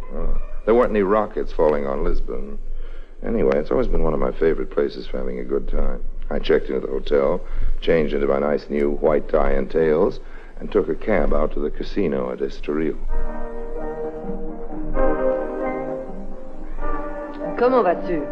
Geneviève, what are you doing in Lisbon? My dear, in this city there are 2 things we try to avoid. The first is never, unless it's absolutely necessary, to address a friend by name. After all, you know, one's name may not be one's name anymore. All right, honey, what's the second rule? It is a more strict one. We observe it very carefully. Fine, but you can't just expect me to obey the law if I don't know it. You asked me what I was doing in Lisbon. Oh, well, that's it. Sherry, no matter what the provocation, we never, never, under any circumstances, ask each other what we are doing in Lisbon. Well, I'm perfectly willing to tell you what I'm doing. Don't bother. Why not? I've got a good job. Oh? Yes. I represent the biggest Swedish manufacturers of ball bearings, and tomorrow I'm going up to Stockholm. To Stockholm, by way of Istanbul? Oh. You mean you know? Chérie, in Lisbon these days, everyone knows everything about everybody, and no one asks anybody anything. The first is a question of pride, and the second of politesse. It's very warm in here. Shall we go out on the terrace? Am I allowed to answer that one, or must I tell you in code? You like it here in Lisbon, Genevieve? Or am I breaking the rules again? I have my work. And, of course, I mustn't ask you what the work is. You know, I remember when you used to be a nice little hard-working confidence girl in Cairo. You were trying to avoid the cops of at least 5 different countries, but you weren't nearly so secretive. Okay. What are we allowed to talk about now? Harry. Yeah? Why should we talk? That's true. Why should we? That was a nice kiss. You still do that very nicely, Harry, but... What's the joke? You are such a terrible spy. I guess I am at that. Listen, Harry, I've always liked you. I'm not working for your people, but I know what you're up to. Don't go to Istanbul. I haven't got any choice, honey. I think I'd go anyway. You know me, curious as a cat. Why shouldn't I go? They put you onto something terribly big, Harry, terribly important. Well, that's very flattering, isn't it? Tell me, what do you know about a woman called Brunel? Oh, she's been an agent a long time. I don't know her, but I've seen her once in Saint-Moritz and again in Deauville. I hear she's clever. They are watching from the terrace. Oh. I must go back now, but please, Harry, do not go to Istanbul. It's not the woman Brunel. It is the situation. I tell you, Harry, it's too big for an amateur. It's too big for anyone. Oh, but they've given me a chance. And Harry. why have they sent you? Because you are so experienced in espionage? Oh, no, of course not. That isn't the reason. Then you know, Harry. You know why people like you are sent on missions like this? No, I can't say that I do. Because you do not matter at all, that is why. Because they don't care what happens to you, not one little bit. Because you are, how you say, expendable.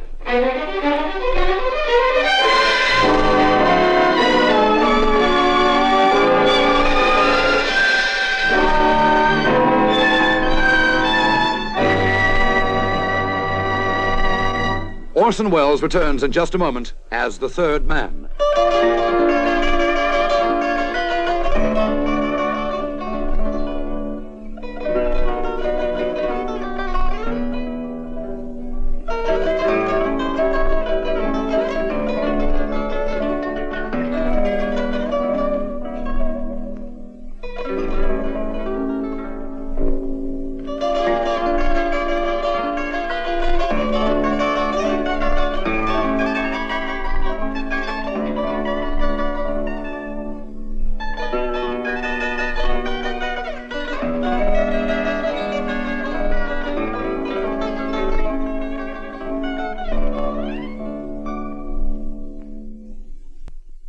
And now, Orson Welles, as the third man, continues with today's story, The Third Woman.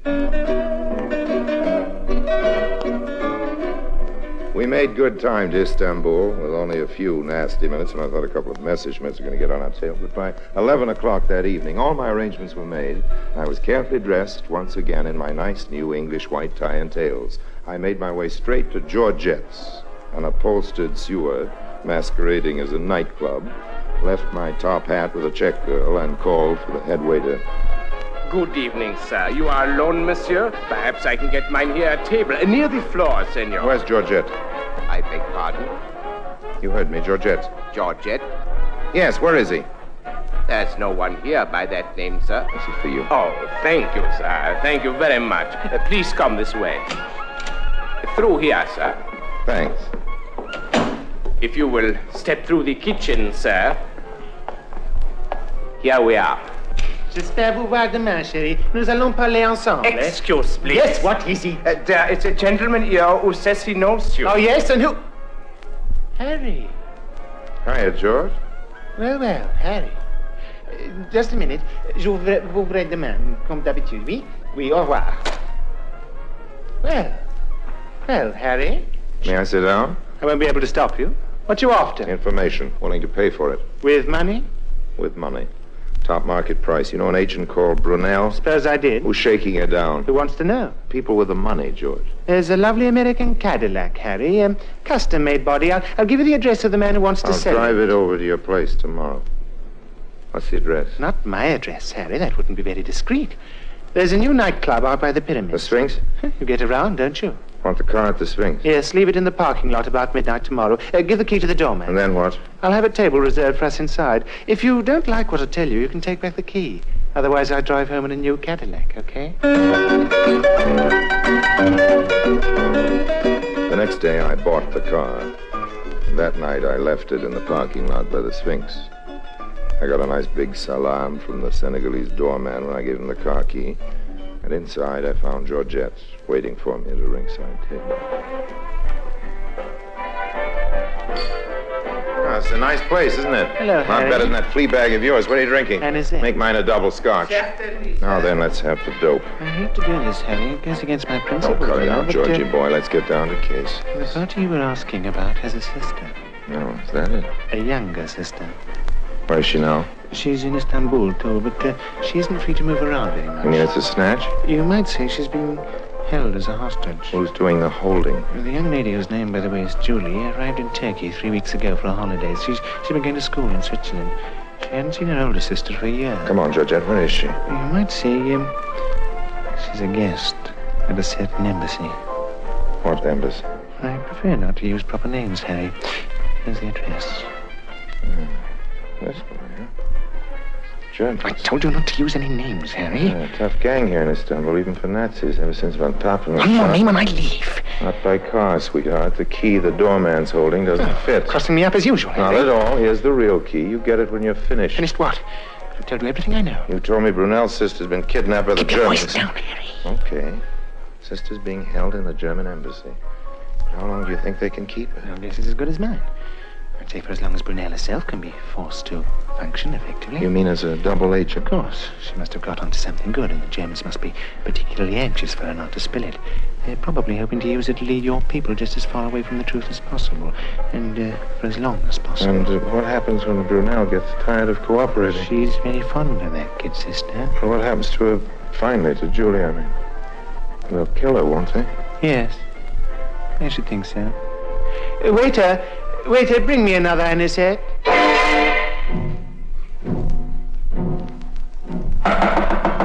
Yes? What is it? Miss Brunel? What do you want? I came here to see you about Captain Jenkins. What about him? His ear is in a bottle. Also, there's Governor Morgan.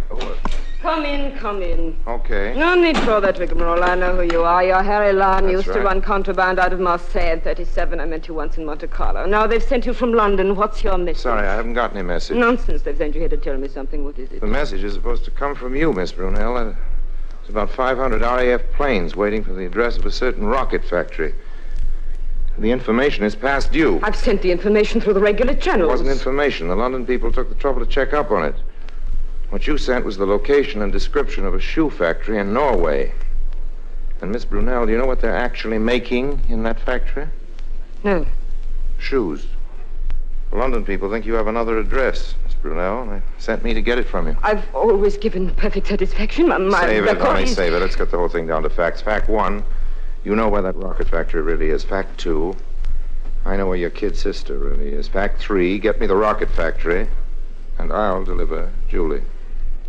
How can you do that? There are over 60 people in the embassy. She's up on the 3rd floor. There are armed They're guards. giving a reception, aren't they, tomorrow night? Who? The German embassy, honey. Don't go stupid on me. I want an invitation. But how can I do that? You can do it. You're working for them, aren't you?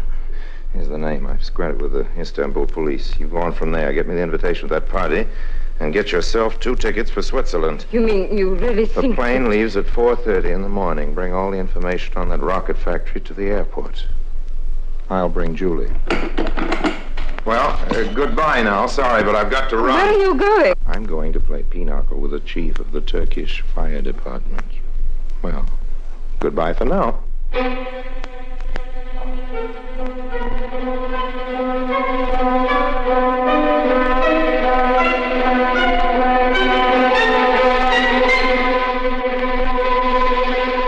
Promptly at 10 the next night, bearing my invitation from the Nazi embassy, courtesy of Miss Brunel, and wearing the best Savile Row white tie and tails, courtesy of the Allied command, I paid my respects to His Excellency, the German ambassador. Hi, Littler. Good evening, sir. Mr. Cotton, Cotton, isn't it? yes. Yes, I believe that is the name, Mr. Cotton. Cotton is the name, yes, sir. Good evening, Mr. Ambassador. It's awfully nice of you to invite me. Oh, it is our Thank you very pleasure, much, Mr. sir. Cotton. The German Reich is particularly interested in the development of industry. Oh, yes, indeed. I would like to put a few questions to you privately, Mr. Cotton. Won't Well, you please step this way? Well, Mr. Ambassador... Oh, I won't keep you long if you will just step into the elevator. All right. After you, please. Thank you. It is rash to talk serious business in this large public gathering. We will be much quieter in my study. Yes, I dare say. After you, please. Through here, Mr. Lime. Hey. Put up your hands, Mr. Lime. High. And keep them there. This gentleman, as you can see, is armed, and this room is quite soundproof. He will not hesitate to use his gun. Okay. Now what happens? We will discuss that a bit later, Mr. Lime. Now I must return to my guests. Meanwhile, Gerhard here will keep you company.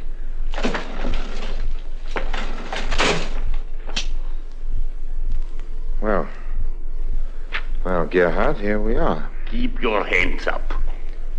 This says I'm stupid, Gerhard. Do you agree with him? All the Americans are stupid. Do you think it'd be stupid for me to try to get that gun away from you, Gerhard? Well, I suppose it would, but anyway, I'm going to try. Sorry, I only got you in the leg, old man, but I never was much of a shot.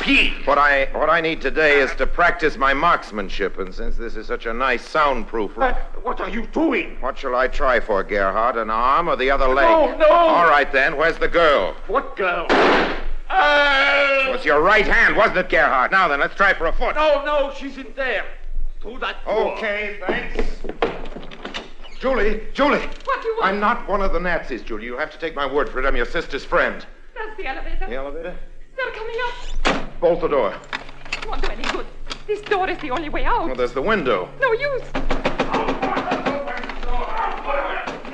The window's locked, isn't it? Here, give me that chair. I tell you, it's no use. 1, 2, 3. There's big gardens on this side of the house. No one will hear. And beside the embassy guards... Oh, they're starting to break down the door. Jump, Julie. Through the window? Through the window. Where else, you little mug? It's 4 stories to the ground. Shut up and jump. That's the girl. Put down that gun, Lime. Look out below, Julie. I'm coming after you. It's 4 stories, Lime. You wish to kill yourself? Well, Mr. Ambassador, you told me I was stupid. Auf Wiedersehen.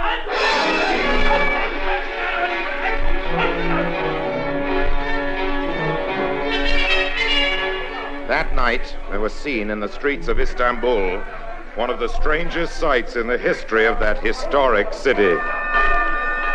A procession of firemen bearing 2 bundles wrapped in canvas, rushed out of the German compound and boarded a fire truck, a gigantic hook and ladder. Then, out of the bundles, which were, of course, firemen's jumping nets, there emerged 2 figures, a young lady by the name of Julie and a gentleman called Harry Lime. Where to, Mr. Lime? Where do we take you? To the airport, and step on it!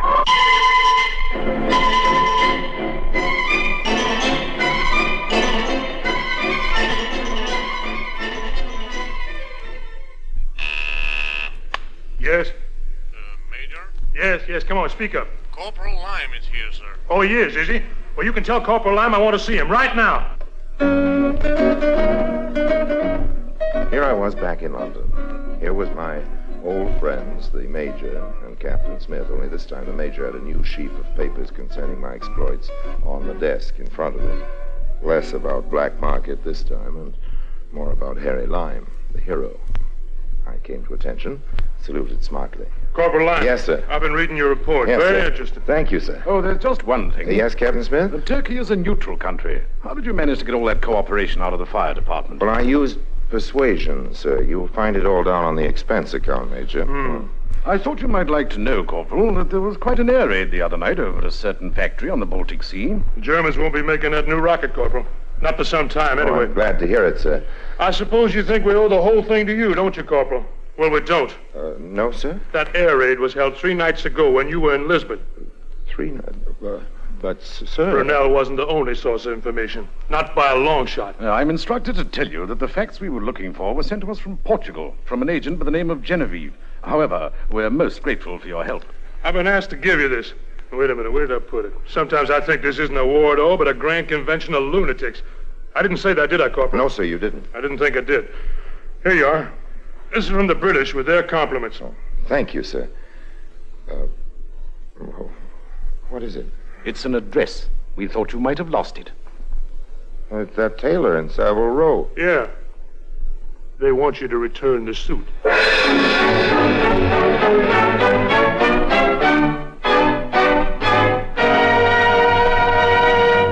Harry Lime returns in just a moment.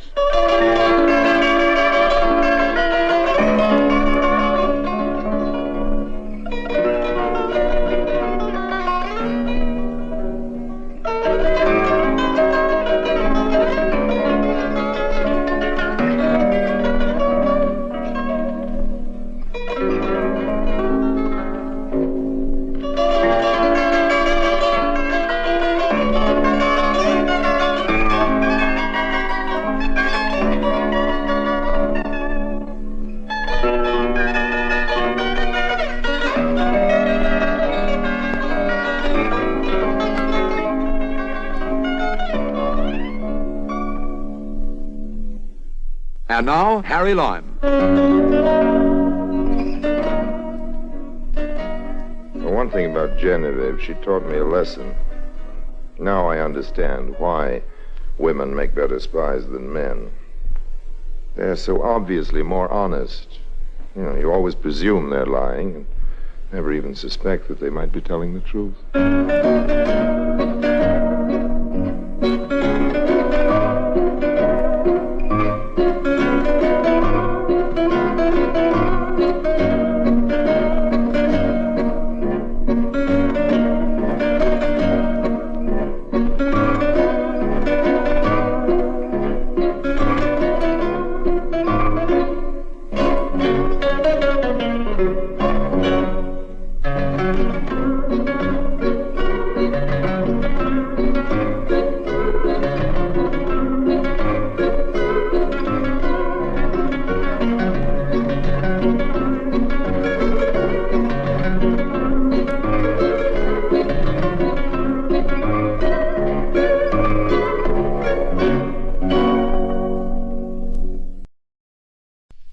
The FBI in Peace and War.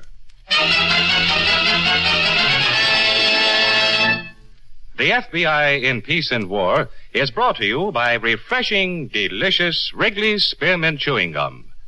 Enjoy chewing Wrigley's Spearmint Gum every day, as millions do. The lively, long-lasting flavor cools your mouth and freshens your taste. The pleasant chewing adds enjoyment to whatever you're doing.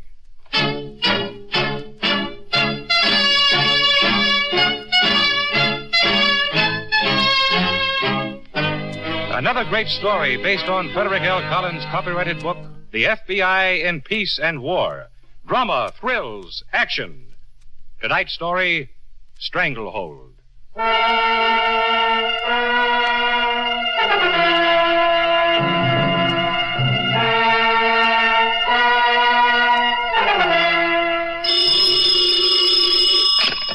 Stephen speaking. Steve, this is Dave. I have her outside here with me. You ready for us yet? All ready, Dave. Come right in. Mr. Decker. Yes. She's coming in here now. But she had nothing to do with this. I told you, nothing at all. I know what you told me, Mr. Decker. Nevertheless... Oh, come in, Dave. I don't know, Miss Jessup. Let me get my hands on him, that's all. This won't take but a I don't moment, want to be in the same room with him even that long. What are you waiting for, anyhow? He did it. He murdered Marty. What are you waiting for? Linda. You shut up. Don't you speak to me. Don't you ever speak to me again. All right, Dave. Come on, Miss Jessup. I hope you get the chair. I hope they fry you. Okay, Miss Jessup, that's enough. Well? She didn't mean it. Linda's all upset. After all, your own brother dying horribly like that. Mr. Decker, Marty wasn't Linda Jessup's brother. What? They were man and wife, married for over 10 years. Married? I'm sorry, but you had to find that out sooner or later. Linda and Marty married? Mm-hmm. Don't you want to tell me what happened now? I don't know. Maybe. I don't know. Would you care to smoke? No, thanks. Mr. Decker, when did you first find out that Linda Jessup was in trouble at the store? What? She told you she was in serious trouble, didn't she? Oh, yes, she told me. When? How long ago? About 2 months or so, maybe a little more. Why don't you tell me about that? Well, it always helps to talk things out. You'll be doing both of us a lot of good. How about it? Can I change my mind about that cigarette? Help yourself. Thank you. Thanks a lot. Well, the way I remember, it was one night after we'd worked late doing an inventory on the furs. And I noticed Linda was tired, and so I suggested the two of us having a drink before I drove her home. But when we got to the bar, I saw it was something more than just being tired. Something was on Linda's mind. Usually she was all laughing and being warm and friendly, but this night she was quiet and restless and drinking like I never saw her before. Let's have another, Another? One for the road. Well, okay, but aren't you hitting the stuff a little heavy tonight? All right, if you don't want to order me a drink. Oh, I didn't say that, Linda. Just that you never used to drink like this. What is it? It's nothing. Nothing at all. I'm all right. I'm fine. Is it the boss, Mr. Kruger, bothering you again? No, I'm holding him at arm's length, all right. No, it's not the boss. Okay, if you don't feel like talking, I won't keep at you. We'll have another drink. Earl. Yes? What do you think of me? What? I mean it. You haven't known me very long. Oh, we've seen a lot of each other and had some laughs, but what do you really think? Oh, come off it, Linda. What is it? No, I want to know. It's important, Earl. I think, Yes? Linda, if it wasn't for you and the way we've been, I mean, well, I just wouldn't care what happened, that's all. Would you feel that way if you knew I'd done something very wrong? You'd never do anything wrong. If I had, what then? The person you're in love with, you're in love with. It wouldn't matter. In love with? Oh, I guess you've known that. The only thing I didn't do was come on out with it. Linda. Don't say anything more, Earl. Please don't. Earl, I've taken $2,800 of the store's money. What? $2,800 and juggled the figures to fit. You don't mean it. I do it. I mean it. Now what do you think of me? I don't believe you. Well, you will next month when the accountants come around. Linda. I didn't want to, Earl. Honestly, I didn't. But Marty was in trouble with some gamblers, and they said if he didn't pay up... Marty, you took money because of him? He's all the family I've got left, Earl. You've got to understand, you just can't stand by and see your own brother get beat up, maybe killed. Why can't you? He's no good, Linda. Nothing but trouble. Well, I guess I'm nothing but trouble, too. I shouldn't have told you. Now, listen. I've got almost $1,000 saved. Now, you have got to go to the boss, tell him the whole thing, tell him that you'll pay the money back, every cent. Oh, sure, go to the boss. That's all I have to do. You know how he's been after me. You know how he'd be wanting me to pay him back. Linda, you of all people, I still can't believe I that... did it. I stole $2,800. I'm going to jail. Stop saying you still can't believe I'd do such a thing. Oh, Linda, please, please. I'm sorry. You got a handkerchief? We'll work something out. Please don't cry. We will, Linda. I promise you.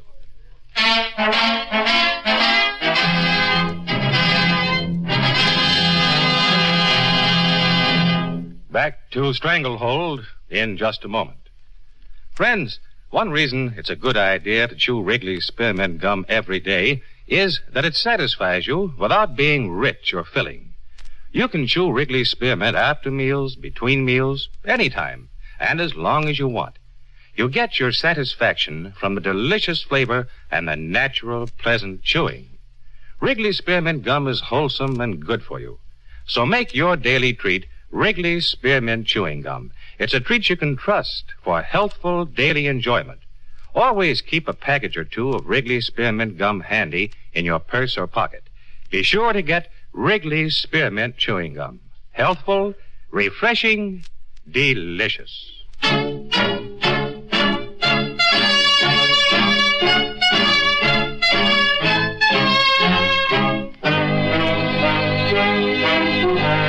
Act 2 of tonight's story on the FBI in Peace and War, Stranglehold.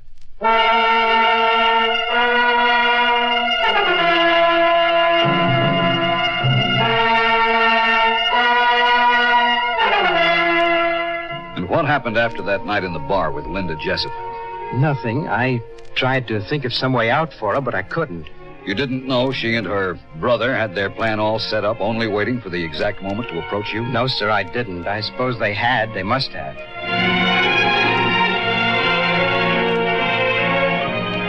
Okay, but there's such a thing as waiting too long. You gotta spring it on him sooner or later. Marty, darling, will you leave this to me?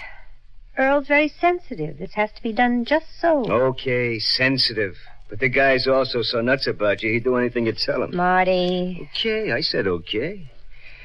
Maybe I just don't like being cooped up in this room so long. I'm even tired of TV. I know. After all, how many Charlie Chan pictures can a man take? But not that I have anything against Charlie. Marty, I know you don't like being cooped up, but don't forget those federal boys are still interested enough in you to... Okay. I said okay, didn't I? Yeah, you said okay. Marty, this is too good a thing to miss out. Sure, I know. I gotta let the first shock sink in. To Mr. Earl Decker, $2,800 is like $28 million. Wait till he finds out you never took a dime. Wait till he finds out you're not my big bad brother. You just leave it to me, honey. We need just a little more time. Okay. Just a few more days, Marty, and I guarantee Earl will be ready to do anything for me. Anything at all.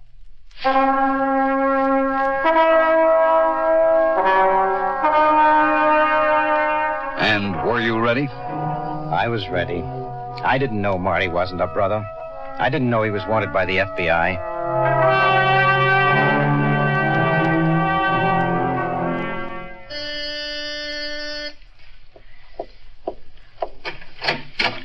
Mr. Sharrow? Yeah? What do you want? If it's about a room, there ain't any. If it's about... My name is Johnson, Mr. Sharrow, Police Department. This is Agent Reynolds of the FBI. Oh, why didn't you say so right off? Come in, I've been expecting you. Go right ahead in and sit down. The place is kind of mussed up, but the rumors keep my old lady hopping.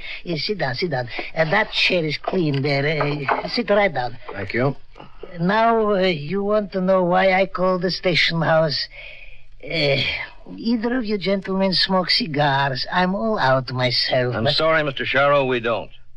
Well, like I said to that sergeant fellow who answered, I said, this is Reuben Sharrow, a United States citizen. I just saw a picture in the post office of a criminal I am sure was one of my roomers a ways back, and I want to do my duty and report him. Mr. Sharrow. Sir? Inspector Johnson's already given me that information. Oh, he has? Yes, and I also told Mr. Reynolds that you asked about a reward. Oh, you did? Well, like I said to that sergeant fellow, I said, I don't care about the reward. But if there is one, I'm positive this rumor was the man. You're positive, Mr. Sharrow? I've got two eyes, haven't I? Minute I saw that picture, I said to Sarah, that's my old lady, I said, Sarah, that is Mr. Jessup. Jessup, eh? That's the name his wife had over the mailbox. His wife? Well, I thought she was his wife. Maybe she wasn't. I always say live and let live and don't ask no questions. Mr. Sharrow. Would you mind telling us about Mr. Jessup and his wife from the time he or she first rented a room? I want to get the facts in some sort of order. I forgot whether or not you said there was a reward for this kind of information, young fellow. He didn't say, Mr. Sharrow, but if your information leads to Jessup's apprehension, there's a rather sizable reward.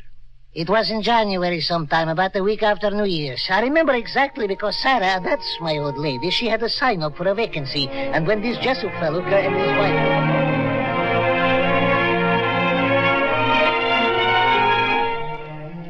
And I didn't know Marty Jessup was wanted by the FBI any more than I knew he wasn't Linda's brother. All I knew was that the girl I loved was in serious trouble, and I'd do anything to help her. And it was about this time that she called you. Yes, sir. One night, very late, I got the frantic phone call from Linda. Hello? Earl, this is me, Linda. Can you come right away? Well, what is it? Where are you? I'm home. I can't tell you over the phone, but hurry, please. Earl, come as quick as you can.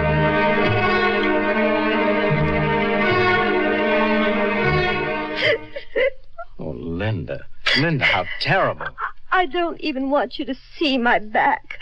Oh, Earl, it was so awful. Marty hit me and hit me. Linda, honey, shh. I'm here now. It's all right. Oh, Earl, I hated calling you like this, but I was afraid he'd come back. I hope he does come back. I only hope he does. Your own brother. How could he beat you like this? Linda, how? I don't want to talk about it, Earl. But you got to talk about it. Linda. You're hurting me. I'm sorry. I didn't mean to. I know. Oh, darling. No, please, tell me what he said. He said... Oh, what's the use? It's crazy. What did he say? He said he wanted to leave the country. He said I could be rid of him for good if I had the nerve. Rid of him for good? I don't want to talk about it, Earl. Really, I don't. Please, Linda. If you had the nerve to do what? To help him stage a fake robbery at the store. To what? Some night after work, he thought I'd stay until you and the others had gone, and then he'd come in and take enough furs to cover the money that I stole and pay his passage to South America. Linda! I know, it's crazy, and that's what I told him. He got in a frenzy and began beating me up. He said it wasn't crazy. It would fix up everything. He'd tie me up in a chair, and no one would ever find out what I'd done. But you couldn't do that, Linda. Well, that's what I thought at first, but... If I ever got rid of Marty and out of this mess, then you and I could get married. And besides, it'd only be a few furs. The insurance company would make it up. No, but I mean, you couldn't. You don't know the combination of the vault. Well, that's what I said to Marty, and he said maybe not, but I could get it. He said if Earl really loves you, like you say... No, Linda, I won't let you do it. No, I don't blame you. Maybe you're right. Maybe I should face it and go to jail. Maybe I should tell Marty I won't do it no matter what he does to me. Oh. What's the matter? Nothing. My side, I think. I guess I've been talking too much. Earl, you'd better go. No, I'll stay. You'd better. If you're not going to help me, I'll have to have it out with Marty sooner or later. I'll just wait till he gets back, Earl. You'd better go.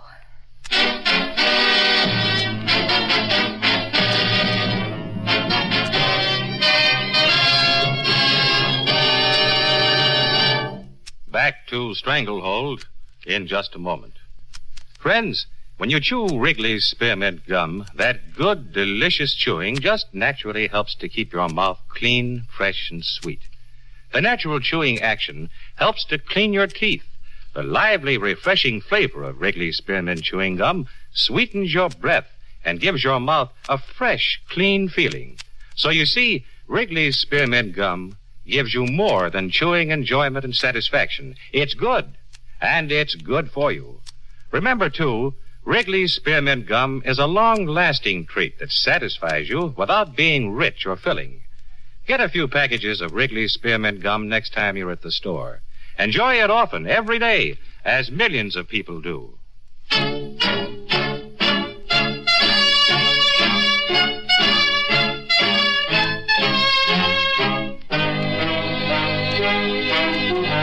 Act 3 of tonight's story on the FBI in Peace and War. Stranglehold.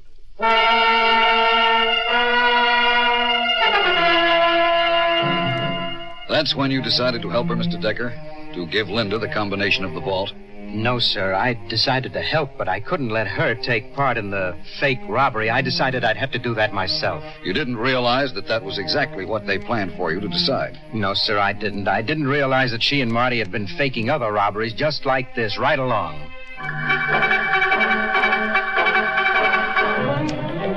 To Stevens, FBI, Washington Confidential. Received lead from rooming house janitor on Martin Jessup and wife.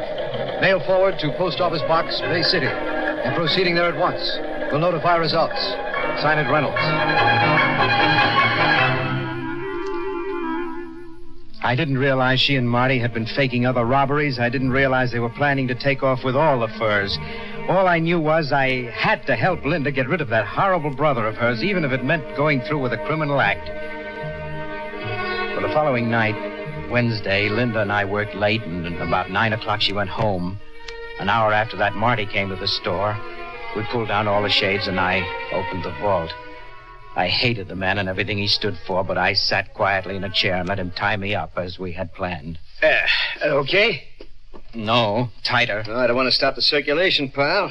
You'll probably be here till morning. Never mind, just get this over with. Sure. Where's the adhesive tape? Oh, I got it, don't worry. You sure that's not too tight? My little sis would be real sore if anything happened to her Earl. I'm sure. I'm sorry I had to do this, pal. I'd give anything if I could have just gone away with dough I'd earned. Just make sure you go away, that's all. Oh, I'll make sure. Don't you worry about that. And stay away, because if I ever hear that... You have my word. We made an agreement, didn't we? Don't you trust me? You better tape up my mouth. It's getting late. Yeah, I guess I'd better. Only thing I regret is not standing up for my little sis at the wedding. Would you rather I stuffed your jaw with a handkerchief instead of this stuff? Whichever is more professional, you ought to know. I'd say, pal, more professional, only less comfortable. Well, come on, use it then. Get this over. Okay. And hurry up. We haven't got all night. Okay, I said okay. Yeah, I guess we don't have to go through the routine, do we? Linda left the place early. The stick-up man come in through the side door, which was Jimmy. You didn't see his face so good because he wore a mask. He forced you at gunpoint to open the vault. I know the routine. Okay, I just don't want you to bungle this for the sake of my little sis. Come on. Put it down. How's that? Put it. Can you breathe okay? Mm-hmm. One more strip will do it. I guess that takes care of you proper. Now just sit there nice and quiet while I haul out the furs. This is going to hurt your feelings a bit, pal, but it's necessary, believe me. Gee, what a stack of skins. Must be 300 here easy. I get a pretty penny for these. 50, 60 G's for sure. What's that, pal? I can't make out what you're spilling. Well, I gotta do it, pal. I'm sorry. An opportunity like this is too good to pass by. Oh, I'm going away like I promised, only I'm taking the furs with me. Everyone in the vault.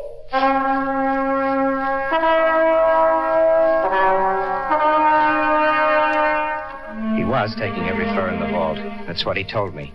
He removed them all from the vault, and I sat there, helpless. It's necessary, pal. Where I'm heading, I need a fat steak like this. I tried to break the cords, to open my mouth, to stop him somehow. I worked my chair toward the door of the vault. Now, pal, don't take it so hard. The insurance company is paying for this, not you. He kept on tossing out the furs. I wanted to shout to him, to make him stop. I wanted to fling myself at him, to throw my chair in front of him, something, anything. And then as I fought with the chair, I felt it falling. And as I hit the floor, I heard the door of the vault slam shut.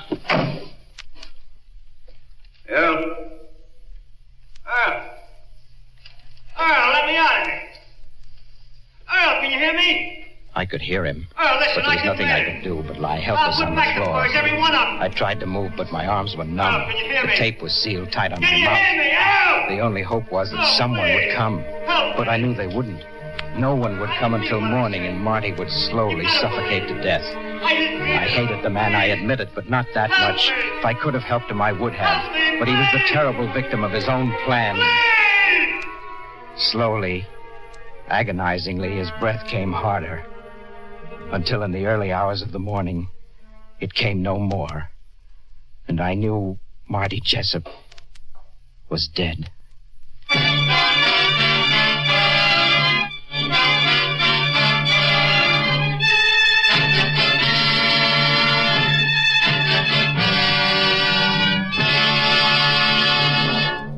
A blue ribbon grand jury believed Earl Decker's story, clearing him of the murder charge. But he was nevertheless indicted on a charge of conspiracy to defraud. Subsequently tried and convicted, he served 8 months of a 1-year sentence. Linda Jessup was given an 8-year term, thus loosening her grip considerably on the stranglehold.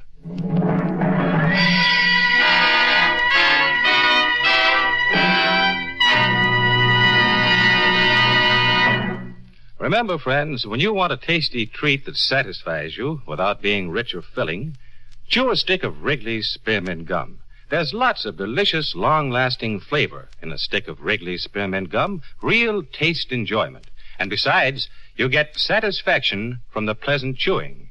It gives you comfort, helps relieve tension, and helps to tide you over till mealtime. So, do what millions do. Keep Wrigley's Spearmint Chewing Gum handy and enjoy it every day. You can enjoy it as often as you want because you know it's good and good for you. Inexpensive, too. Be sure to get Wrigley's Spearmint Chewing Gum. Healthful, refreshing, delicious.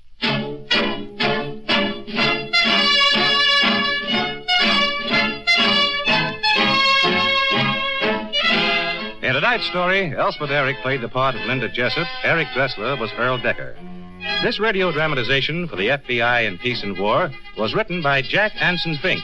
These programs are produced and directed by Betty Mandeville. All names and characters used on the program are fictitious. Any similarity to persons living or dead is purely coincidental. This program is based upon Frederick L. Collins' copyrighted book, The FBI in Peace and War, and the broadcast does not imply endorsement, authorization, or approval by the Federal Bureau of Investigation. The makers of Wrigley's Spearmint Gum, the refreshing, delicious treat that gives you real chewing enjoyment, invite you to listen to next Wednesday's story, Last Will and Testament, on the FBI in Peace and War. Same time, same station.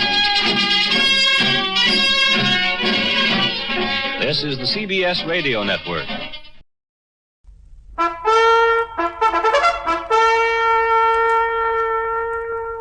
I solemnly swear that I will faithfully, diligently, and impartially execute and perform the duties required of me as a member of the Royal Canadian Mounted Police, and will well and truly obey and perform all lawful orders and instructions which I shall receive as such, without fear, favor, or affection, of or towards any person.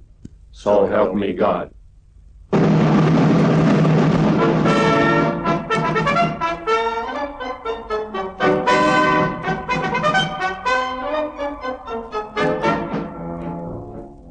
The Queen's Men. For the first time, authentic stories of the world-famous Royal Canadian Mounted Police. Tales of men who for almost 100 years have helped to keep peace in Canada. The Queen's Men.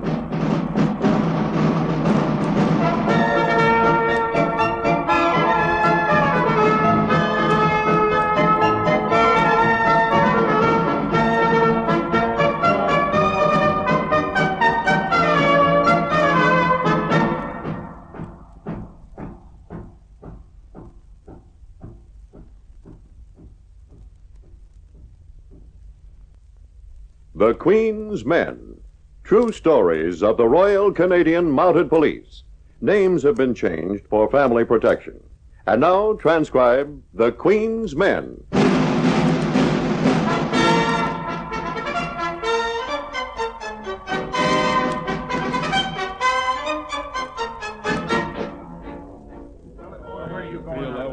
So my little nephew says, what if you haven't got any clue at all to a murder? Where do you start? Well, how did you answer that, Sergeant? I explained that there's always some kind of a clue. There's always something. Yeah, I guess so. You know, I never run into one yet that didn't present something to go on. Yes, Sergeant. Well, that's a kind of good question. What if there weren't any clues? Where would you start? Guess I'll have to look that one up in the manual. Reason I ask, you remember Constable Henry and that murder case of his out in Alberta? No, what case do you mean, Bob? Well, as I remember hearing it, there was one murder with not a single clue to start with. Oh? How did it go? Constable told me about it when he was visiting our headquarters a couple of years ago. I recall it because it looked so hopeless. Nowhere to start. Not sure if I remember how he handled every step of it, but... Well, let's hear about the murder without any clues. Where did he start? He started by being pretty generally bored. He was stationed out in the ranch country where all that ever happened was a bit of cattle thieving. Constable Henry was a man of action, and after a couple of months of inactivity...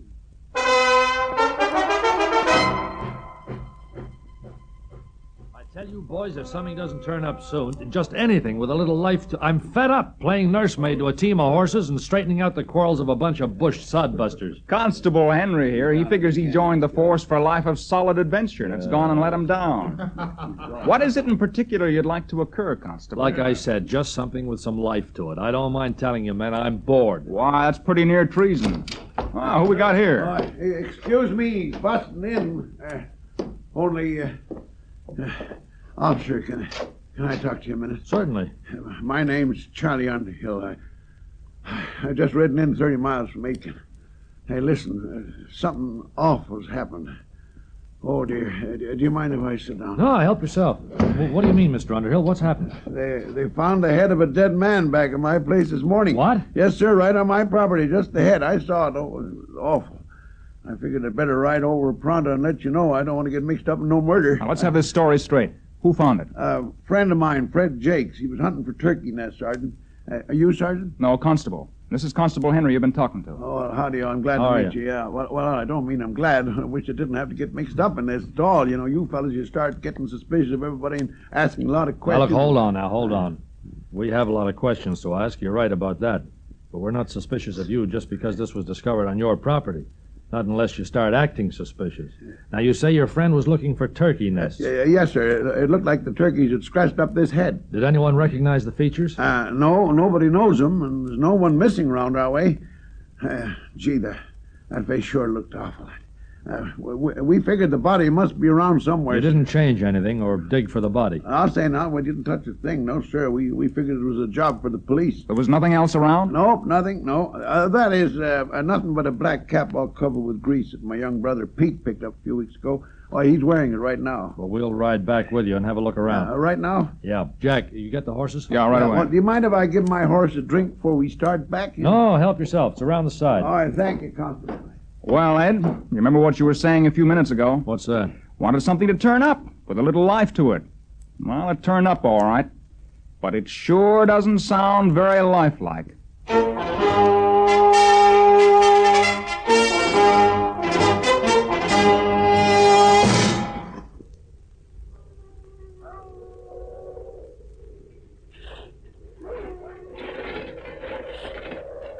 No, sir. It wasn't turkeys that dislodged this turf. Take a look here, Jack. What is it? Look at these claw marks and the gray hairs. Coyotes have been trying to get at that body. You're right. And dig a little more in this direction, boys. A little to the left of where you are now. I hope we don't have to dig too deep, Constable. We're starting to hit a lot of stones here. Now, my hunch is you're going to hit that body pretty soon. All the earth I've turned over on this farm. Never thought I'd be doing this kind of excavating. Come over here a minute, will you, Jack? Did you find something? No. I've just been thinking. You know, something puzzles me. Yeah? This murdered man is obviously a stranger around here. Not one of these farmers had ever seen him before. That's right. But the man must have been around here before he was murdered. Someone must have seen him alive. These sodbusters will pick out a stranger any time and remember him for months afterwards. Well, of course, the corpse could have been packed here from a distance. The job may have been done, 100 miles away. Yeah, but why take the chance of discovery by burying it right at a person's back door when the murderer had the whole wide-open prairie to choose from? Maybe it's someone with a grudge against Charlie Underhill. Someone who wanted to throw suspicion on him. Maybe one of his neighbors, for all we know. Yeah, you may be right. Maybe one of the same men who are digging for the body at this moment. Hey, look. Hey, Constable Henry. Come here, we've hit something here. Come on, Jack. You found the body? Yeah, it looks like it. Looks like blue jean overalls he's got on there, too. Hard to tell exactly with all the dirt there. Keep shoveling, fellas. Go on. Yeah, it's a body, all right. Looks to be still in a good state of preservation. All right, keep going, men. We'll haul it out. Looks like we should find a few clues now, Ed. All right, men. I'll give you a hand with that. Yep. There he is. Now, let's see what we got. Well, the overalls have an Atlantic City tag. Oh, fella came a long ways to get himself murdered, didn't he? Nothing much in the pockets. Country Fair badge, dated October 18th. Piece of quartz, and a pipe. So all we know is he probably came up from the States within the last 3 months, lived in Atlantic City, attended a fair last October, and was buried here sometime in April. April? Yeah. Look at that shallow grave. If the ground wasn't frozen, whoever buried him would have dug deeper. And the body couldn't have been buried last summer, or it wouldn't be in such good shape. I'd say the grave was dug early this spring. Say, you're right there, Constable. You know, I tried to stick fence posts around the end of April, but when I got down a foot or so, I had to quit. Frost was still in the ground. By the bullet wounds in the head, he was shot twice behind the ear. Whoever did it certainly did a good, thorough job. It's terrible to think of someone committing murder like that, you know, and right on my property, too. Say, maybe it was a suicide. Charlie, suicides don't as a rule bury themselves. Oh, no, I guess you're right about that, Constable. By the way, I noticed you sent all the other fellas home after they dug up the, what's his name here? Nice of you to let me hang around. Must say it's pretty interesting. I'll confess our motive isn't to provide you with entertainment, Mr. Underhill. The body was found on your property. And you mentioned your brother found a cap a few weeks ago. Was it around here that he found it? Well, now, I never asked him. That's my young brother, Pete. He was just an old cap, all greasy. But he started wearing it. Perhaps he noticed something else. I'd like to have a talk with your family next. Oh, sure. I guess they won't mind. Jack, No. you might start questioning the neighbors again. See if any of them can remember seeing a stranger around here a while ago. Yeah, I'll do that. Now, we'll see what we can put together this afternoon and compare notes back at headquarters.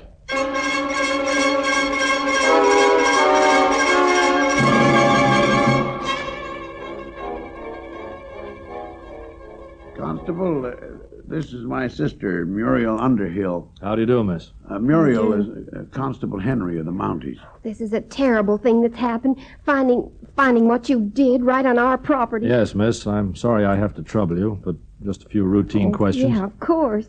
How many are there in your family? There's Paul and Muriel and me and my young brother, Pete. That's all? Well, that's all, yeah, except Except another brother of ours. But he left home 15 years ago after Mother died. I've looked after the family ever since. Oh, Constable, haven't you any idea who the murdered man is? No, but I imagine we'll get an identification sooner or later. Now, this other brother you mentioned, does he ever come home? No, he doesn't. He writes now and then, that's all. What's his name? Duncan Underhill. Uh-huh. Where does he live? Oh, he moves around. We never know where he's going to turn up next. Last time we heard from him, he was at, I'm afraid I can't remember. Charlie, do you remember the name of the place? No, I never saw the letter, Muriel. You lost it, remember? Oh, yes. Oh, I'll try to remember, Constable, if you think it can help any. No, I don't think it matters much. The main thing I'd like you all to do is to think back, try to recall if you saw any strangers around here about April. And then I'd like to talk to young Pete.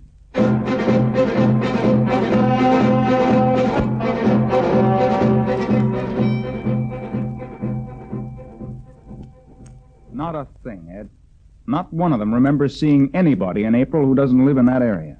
You think they're telling the truth? It seems to me they are. What did you find out from the Underhill family? Well, they don't know anything either. You know, I'm inclined to believe that these hard-working settlers wouldn't be implicated in a thing like this. And where do we go from here?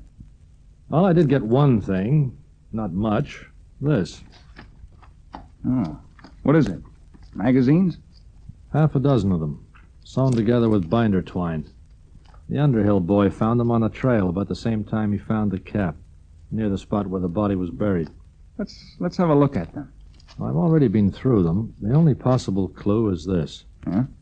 If you look very closely here, on the cover, the top one, see? Yeah? Faint pencil marks. Oh, yeah. What, is it a name? I can hardly make out. Yeah, well, now look under the magnifying glass. Here. Oh, yeah, thanks. Well, it looks like N.L. What's that? Rayner, or Raymer. The I isn't dotted. Well, as you say, it isn't much. No. That name could belong to a total stranger to this area. The fact of it is, Jack, we have to trail down an unknown murderer with no clues other than a description of the victim, a greasy cap, and a bundle of magazines. Well, if that's all we have to go on, I can only suggest that we get started right away.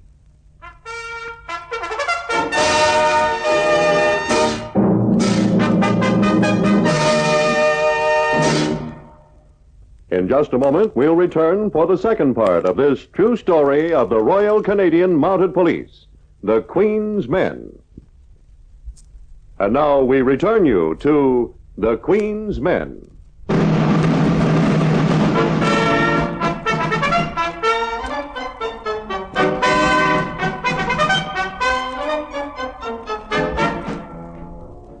Report to Inspector Jeffries, RCMP Headquarters, Ottawa, from Constable Henry, Alberta Post. Search begun for slayer of man found buried on Underhill Farm.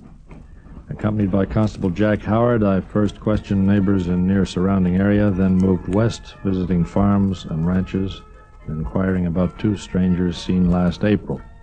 Could give only description of murdered man and carried with us his clothing. Response, nil.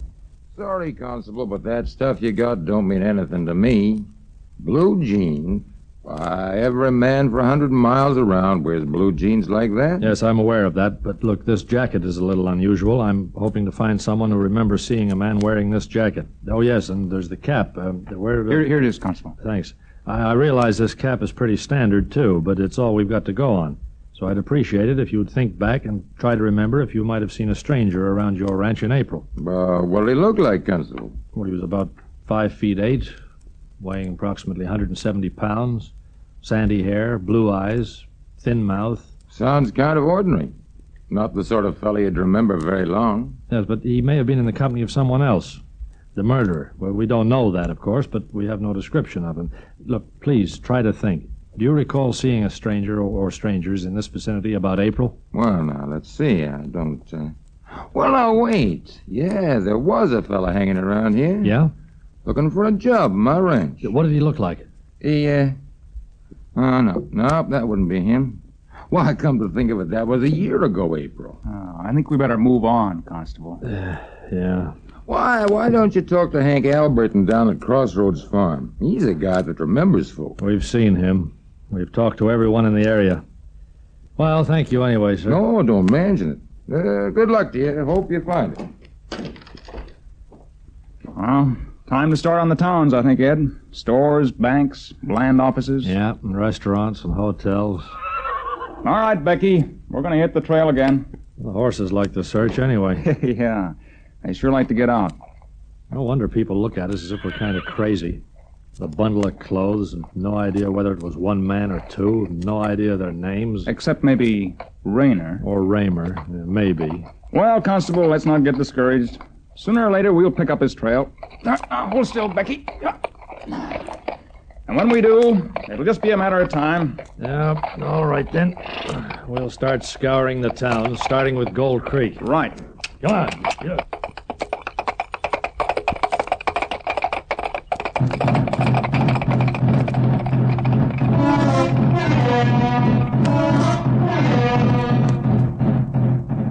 He was short, with sandy hair, blue eyes, thin mouth.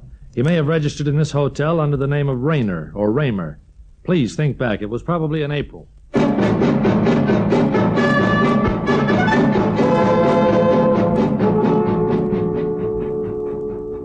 These are the clothes he was wearing. We believe he was from Atlantic City. Do you remember anyone answering that description, picking up mail here? It would probably be addressed general delivery.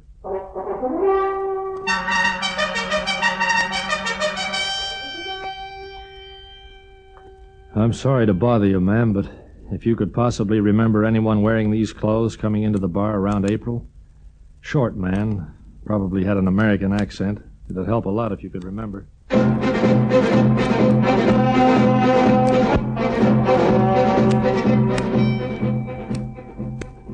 I don't suppose there's the chance that you ever saw him. Yeah, sure. I think I see that fella. What? You do? Well, did he stay at your boarding house here? Oh, no, but we used to eat at the same place. I remember on account of that jacket. I always liked a red jacket like that. I always wanted one. And I asked this fellow where he got it. Do you remember what he said? No, I can't remember where he said. Somewhere I couldn't get to, I think. Atlantic City? Yeah, that's right. Oh, you taking this down, Jack? Yes, I've got it. Now then, look, do you remember this man's name? No, not his last name. We used to call him the Kid. The Kid? That was what his buddy called him. Well, then there was someone else hanging around with him. Oh, yeah. Yeah, a big guy. I didn't like him much. Big 6-footer in black sombrero. Said they was looking for a quarter section around here. He was one of the Underhills. Duncan Underhill. Underhill? Are you sure? Yeah. That's the one they say left home 15 years ago. That's how I remember. This big fellow, this Duncan, he was asking about his family. Where they were living now. And you directed him? Huh?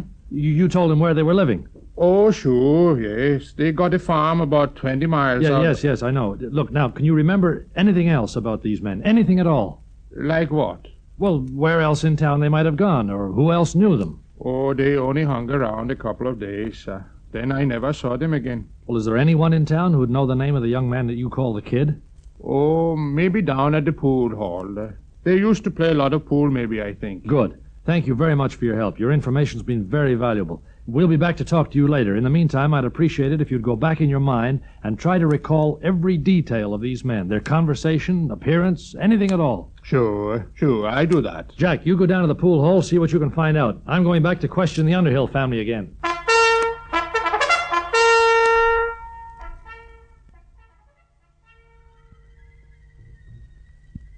don't understand that, Constable Henry, and I just don't understand it all. My brother Duncan. Well, I ain't seen him in 15 years. Well, you're quite sure of that, Charlie? Sure? Well, sure I'm sure. I wouldn't even know what he looks like. Well, that's a funny thing, because the man I was just talking to swore he was in town in April. Well, how do you know it was Duncan? Well, apparently your brother told him. Then maybe it wasn't Duncan at all, maybe some other fella. If he was the murderer, then naturally he might take another name, mightn't he? Well, murderers don't usually take the name of an actual person whose family lives in the area.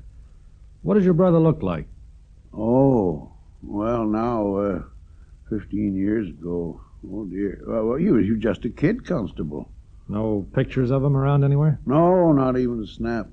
Duncan ain't never cared much about his family. Only Muriel, she's the only one he even ever writes to. And what? Oh, well, that's a funny coincidence. The letter came for her from Duncan just today. Where is it? It's right there on the table. She hasn't come in yet. Say, what are you doing, Constable? Is this the letter here? Yeah, but wait a minute. It's addressed to my sister. Well, I'm afraid I'll have to intercept this letter, Charlie. Oh, you can't do that, Constable. I'm authorized to do so. You say your brother had nothing to do with the crime? I'm positive. Do I look like I'm lying? No, you don't. I've always felt you were telling the truth, Charlie. So if you are, then this letter can't do any of you any harm. But it might answer a few questions for me. I didn't get much information at the pool hall, Ed. They confirmed the descriptions, that's all. Well, I found something, Jack. That letter? What is it? From Duncan Underhill to his sister Muriel. Postmarked McDermott, Alberta. Listen. Dear Muriel, I'm settled in here and found the piece of land I've been looking for, so thought I'd let you know. Don't give anyone my address, but if anything interesting happens, let me know so I can keep up with things. Incidentally, if you happen to get a letter from a Mr. Roller... Roller? Rayner, Raymer, or Roller? Could be. A letter from a Mr. Roller in Atlantic City, asking about his son. Forward it to me and don't bother mentioning it to anyone. Young Roller was thinking of buying in with me, but went back to the States several months ago. But before that night, I dropped in to see you. He said at the time that he wasn't going home and his father might start hunting for him, so like I say, if you hear from him, I'll be glad to help him any way I can. That's all for now. Best son. Well, this doesn't prove Duncan Underhill did the killing. No, but it certainly bears out the story that he was in this area and that he knew young Roller. You think the victim is Roller, then? Well, I certainly suspect it is. But I'm afraid we'll have to get the boy's father up here from Atlantic City to identify him. I've already wired him, sent the report to Atlantic City Police. Meanwhile? Well, while we're waiting for identification, we'll contact the authorities in McDermott and make some inquiries about Duncan. It looks like we're getting warm, Jack, and about time.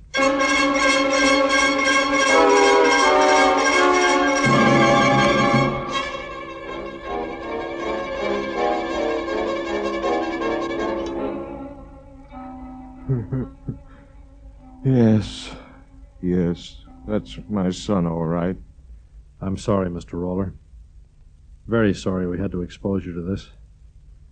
Would you come into the other room now?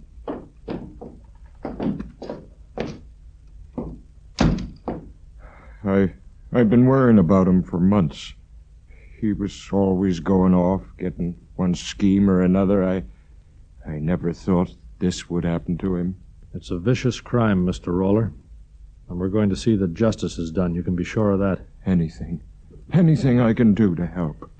Did you ever hear your son mention a man named Duncan Underhill? Underhill? No, I don't think so. Tell me, why did he leave home? He was coming up here to Canada to buy a ranch. I didn't want him to come all this way, but he said he'd been advised he could get a good buy up here. Who advised him, do you know? He didn't say. Just that it was a friend of his who lived somewhere around here, knew the country, or knew the values. Someone whose family had always lived here, he said. That sounds like Duncan. So my boy set off with all his money. Money? Yes. He just got a legacy from an uncle of his. $10,000. Ah, there we are. Up to now, there's been no motive for the crime. 10,000 would be quite an incentive, I should think. I've got some information on... Oh, I'm sorry, Constable. I didn't realize. Now, this is Mr. Roller, Constable Howard. How do you do? What is it, Constable? Anything on Underhill? Yes. He's going by the name of Tom Spaulding. Uh-huh. Got a ranch just outside McDermott. Bought it 2 months ago for $10,000 cash.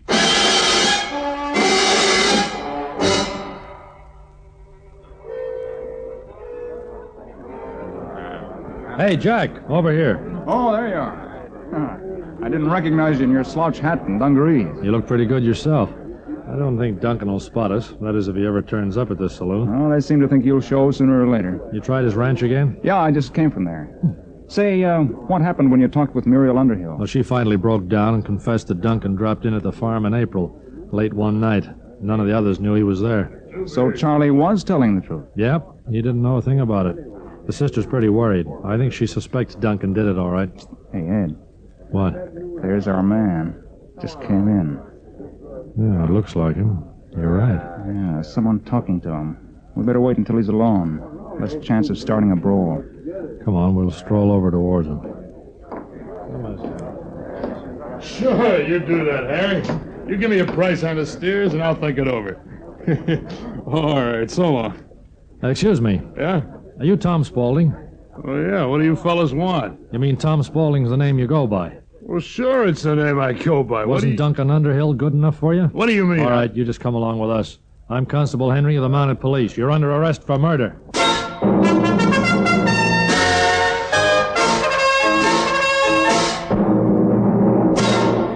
And that's the way it happened. Arrested him and proved him guilty, too. 1 minute it looked like they didn't have a thing to go on, and the next they were hot on the trail. When I tell this to my nephew, I wince when I think of his surefire remark. And what's that? Then it's true, isn't it, Uncle, that the Mounties always get their man?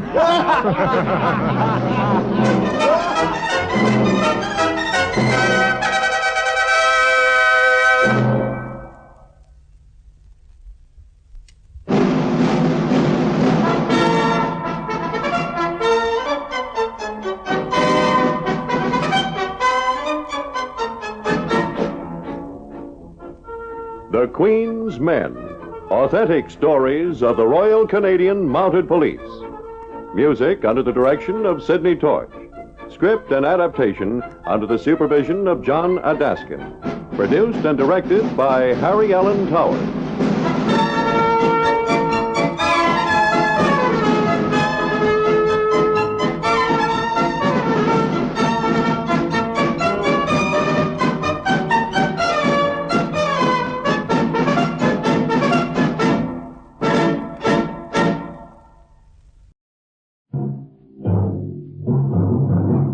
Night beat.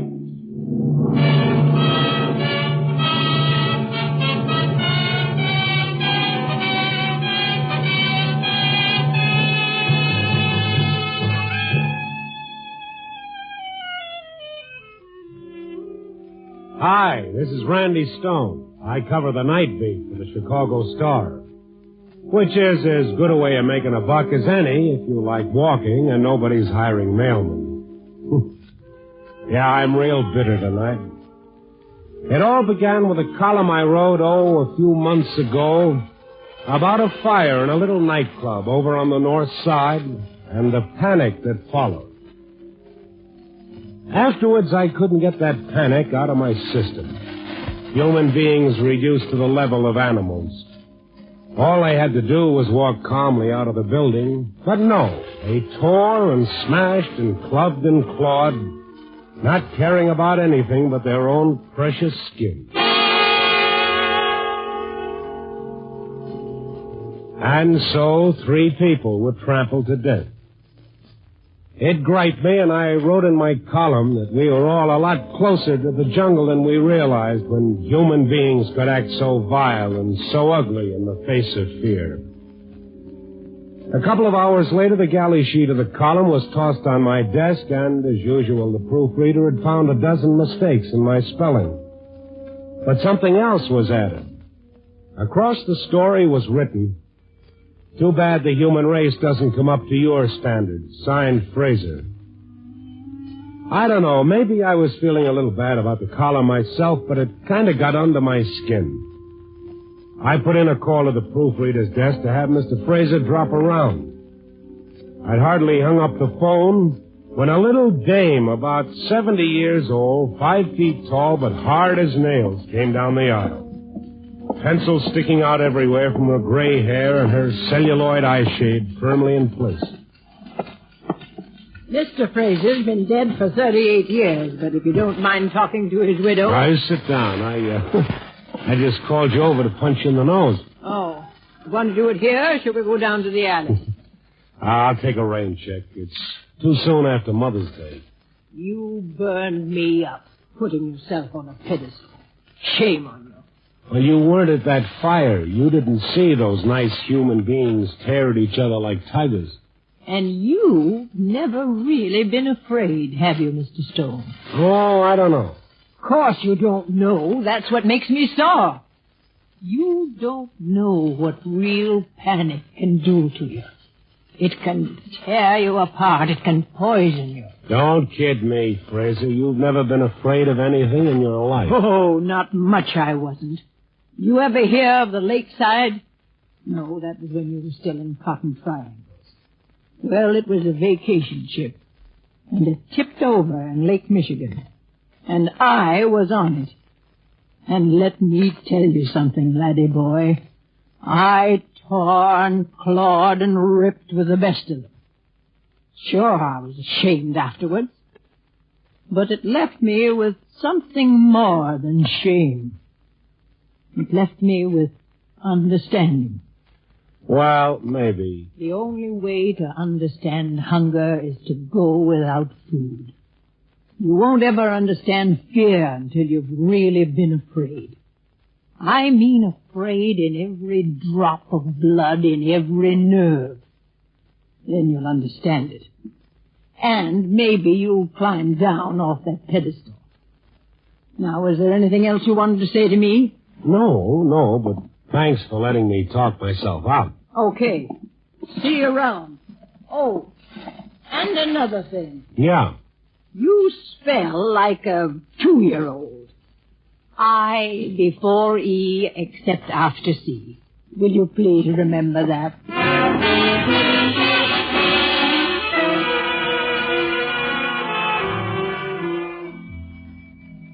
She was a doll. I wasn't going to argue with her about anything, spelling or fear.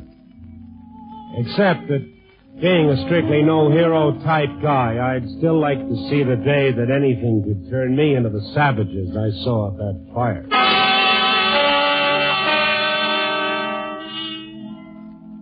And that was the end of it.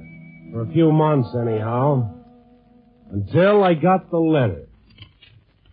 This letter was on top of the pile. Nothing unusual about the envelope. No return address. Postmark, Winona, Illinois. Dear Mr. Stone, I am mailing this letter so that you will receive it on May 24th. It is important that you receive it then, because after that you would not receive it at all. You see, sometime between the evening of May 24th and the following morning, I am going to kill you. Oh, anonymous. Well, yeah, that figures. Going to kill you. I realize you will instantly decide that I am a harmless crackpot. Oh, instantly, brother, instantly. And I am counting on that to keep you from going to the police. Let me assure you that I have no motive for killing you. I know you only through your newspaper column, and you know me not at all. But then what motive has the hunter of the fox beyond the excitement of the kill itself? Brother. I selected you as my victim because as you walk the city at night, you make a very excellent target. And also because, obviously, from your writings, you are an intelligent man. Well, flattery's going to get this kid nowhere. I am writing you about my plans because I want you to spend every second constantly on guard. I want you to wonder about your fate, wonder when it will happen, and how. A knife, a gun, poison. Whatever way I choose, I assure you, I will trap you in a most unusual fashion. Well, thank you and good night.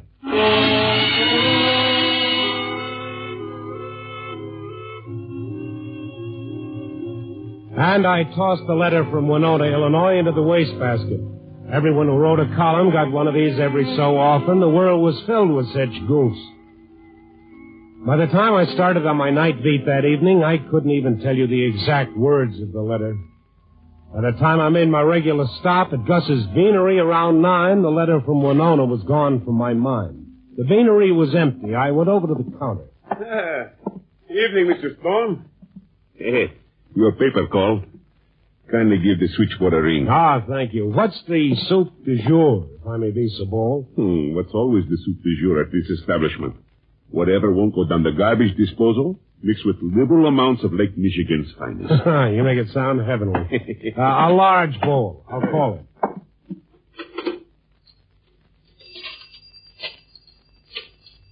As I dialed the paper, I idly watched the seedy little character push his face against the restaurant's plate glass window and then come slowly into the place, shuffling uncertainly. Then the gal at the paper answered, and I turned to the phone.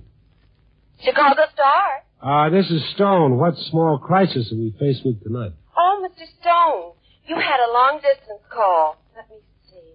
Here it is, from somebody in Winona, Illinois.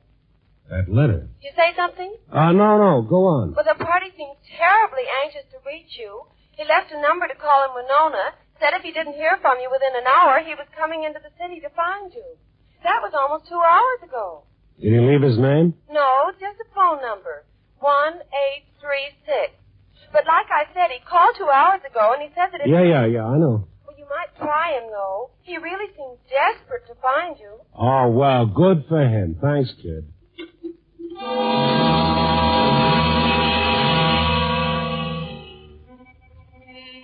As I hung up the phone, I noticed that my stomach muscles had tightened ever so slightly, and the palm of my hand was just a little damp. I called the Winona number like a real sucker, and the phone rang on and on at the other end. And I got the mental picture of some wild-eyed loon sitting in a dark room, hearing the phone ring and shrieking himself silly at having food. And then I turned and started walking back to the restaurant counter.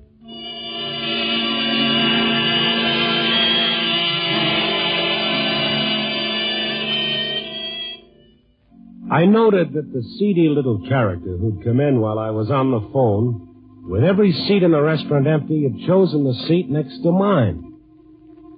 There he was, nursing a cup of coffee right next to my bowl of soup. I kind of smiled inwardly at the odd little feeling that gripped my knees for an instant and was gone. I sat down beside him, looking at his reflection in the long mirror behind the counter. A watery-eyed, moth-eaten little character in a frayed coat. I salted my soup, reached for the spoon, and then I realized humorously that the feeling that had been in my knees was now in my wrists. Well, let's face it, Randy, old boy, old kid, old top, this is undoubtedly the killer, and he has unquestionably spilled strychnine into your soup. I grinned to myself, wondering why the grin kind of caused my lips to ache. And then I dipped my spoon into the soup. Only, you know, it was a little funny how he'd chosen the seat next to mine, with a whole restaurant at his disposal. The spoon of soup was on its way to my lips, and that odd feeling had now settled in my elbow. Ah, knock it off, I thought. Act your age. You're a big boy, Randy. Drink the soup. But It was an amusing thought. I mean, Winona was only 40 miles from Chicago, and he would have had time to get here by now. Ah, the soup, kid, yeah. Well, the soup had reached my lips, and my eyes automatically went to the big mirror. He was staring straight at me, expectant. I put the spoon down. Gus, come over here, will you? Sure. What can I do for you, Mr. Stone? My soup got cold. How about another bowl? Sure thing. It's a break for the cat. Oh, no, not the cat. Huh? Why not the cat, friend? I'm sorry. Forgive me. I'll be going. Now, 1 second. Why not the cat? Fine soup like that? I sure wouldn't mind if the soup wasn't so warm. Why? That bowl of soup. You were away. It drew me like a magnet. It became the most wonderful thing in the world, sitting next to it, inhaling its spicy aroma. Oh, it's frightening how one's values change. It's very frightening. I'll be going now. No, wait a minute. The soup is fine for me, Gus. Serve this gentleman the hot bowl and see what else he'll have. Sure, Mr. Stone. I always made my own way. Sometimes everything gets out of hand. But really, I don't want charity. Well, take my word for it, sir. I owe it to you.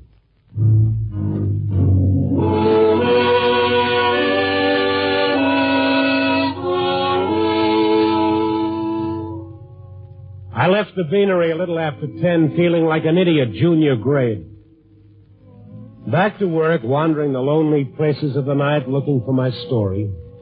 The railroad yards where kids in overalls flipped off the freights and brushed the straw from their jeans, thinking, Chicago, here I am.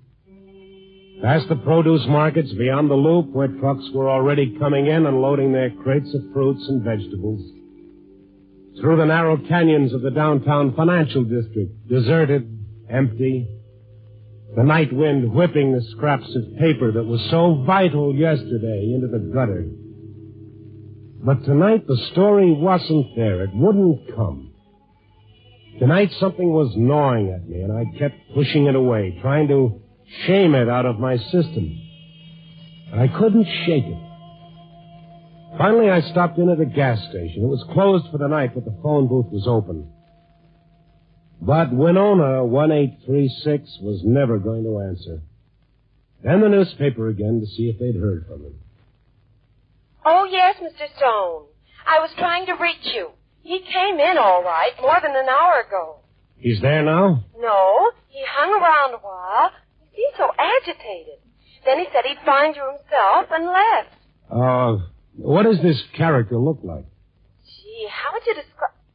Well, average-looking fellow, only excited. Oh, great. Mm-hmm. Listen, if he comes back, you very quietly dial P051313. You understand that? But that's the police. You catch on fast, baby.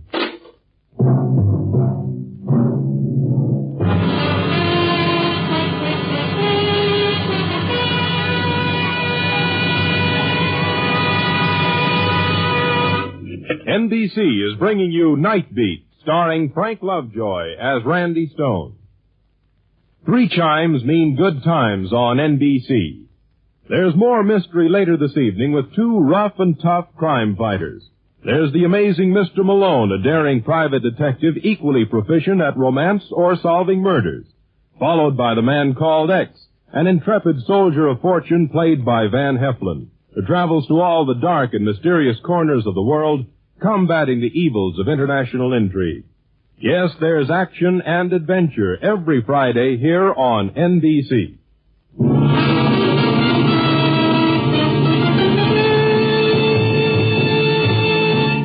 And now back to Night Beat and Randy Stone. After the gal on the switchboard had told me that my chum from Winona was now in town, I stayed in the phone booth in the deserted little gas station to call the police. A crazy man somewhere in the dark city looking for me. No, I wasn't having any. Hello? Oh, hello. Give me Captain Barton. Martin speaking. Oh, Captain, this is Randy Stone of the Star. Yes, Randy. Look, some screwball is outgunning for me. I think I need some help. A little slower, Randy. I got a letter from this guy. I thought he was just a crank, but I can't understand you. Talk slower. Relax, Randy. This doesn't sound like you. Well, it is me. It's me, all right. Now, look, I don't know who this guy is or when he'll decide to move in. But it's not so good for the nerves, Captain. Now, wait a minute. Wait a minute. Start from the beginning. And then I heard the sound. Someone tapping on the glass door of the phone booth.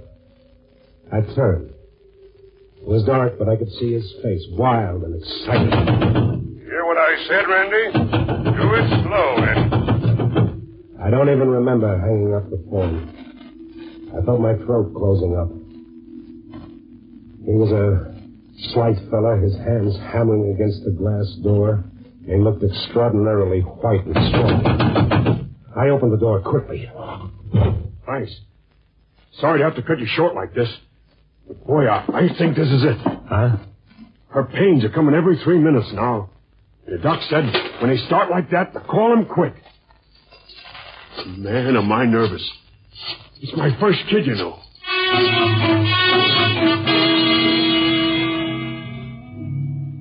He was nervous. I started walking fast, trying to find a cab, so that I could get to the police station and make that lughead Barton understand what was happening.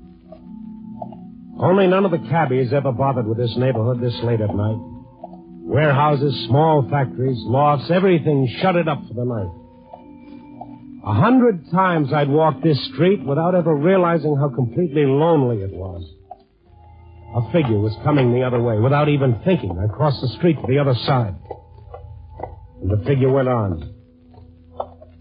Now I wasn't wasting any time telling myself what a dope I was. I wanted to get to that police station fast. There were no cabs, but a block ahead was a subway entrance. I hurried toward it, all my nerves jangling. I figured maybe a cigarette might make me calm down. I ducked into a doorway, struck a match. As the match burst into flame, I saw I wasn't alone. Waiting for you. For me? You, the funny Prince Charlie. Harry S. Truman, the man on the flying trapeze. Anybody with a pack of cigarettes and a social conscience. Here, take the whole pack. I thank you, for you have made me king of the night. Now, till dawn, I will stand here and let the galaxies entertain me. Sagittarius, the Pleiades, Perseus, the tiny North Star, dancing all of them to the music of our thrashing earth. Oh, fine, great, thanks. See you around.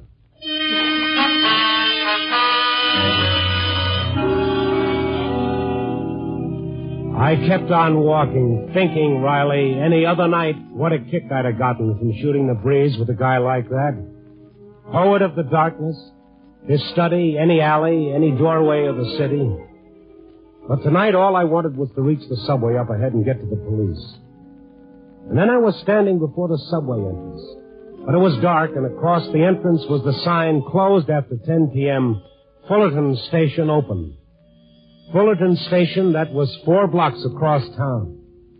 Everything was against me tonight. The whole city was against me. Every building and every street. For the first time in my life, it was all strange. I hated it.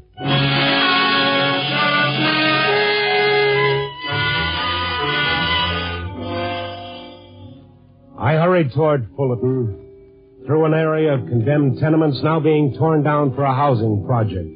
Everything broken and shattered against the night. But beyond the ruins, the lights of Fullerton Street, the subway, safety. The word had never meant much to me, but now it meant everything.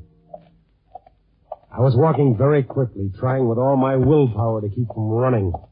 My heart beating too hard inside me and my nerves feeling them tighten. And I stopped. I looked around me frantically. Not another soul. The bulldozers and other heavy equipment standing alone in the streets. The smashed buildings, nothing else. And then I realized the voice was coming from the building just to my right. An ancient, sprawling apartment house. 2 upper stories already demolished, but the lower part still standing. I rushed over to the building. The windows were boarded up, but the boards were rotten, and I threw one aside. Are you in here?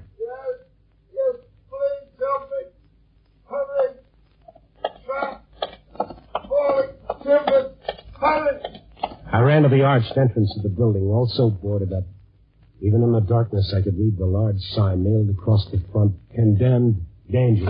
I tore the boards aside, and I went into the building. It was like looking into a cave.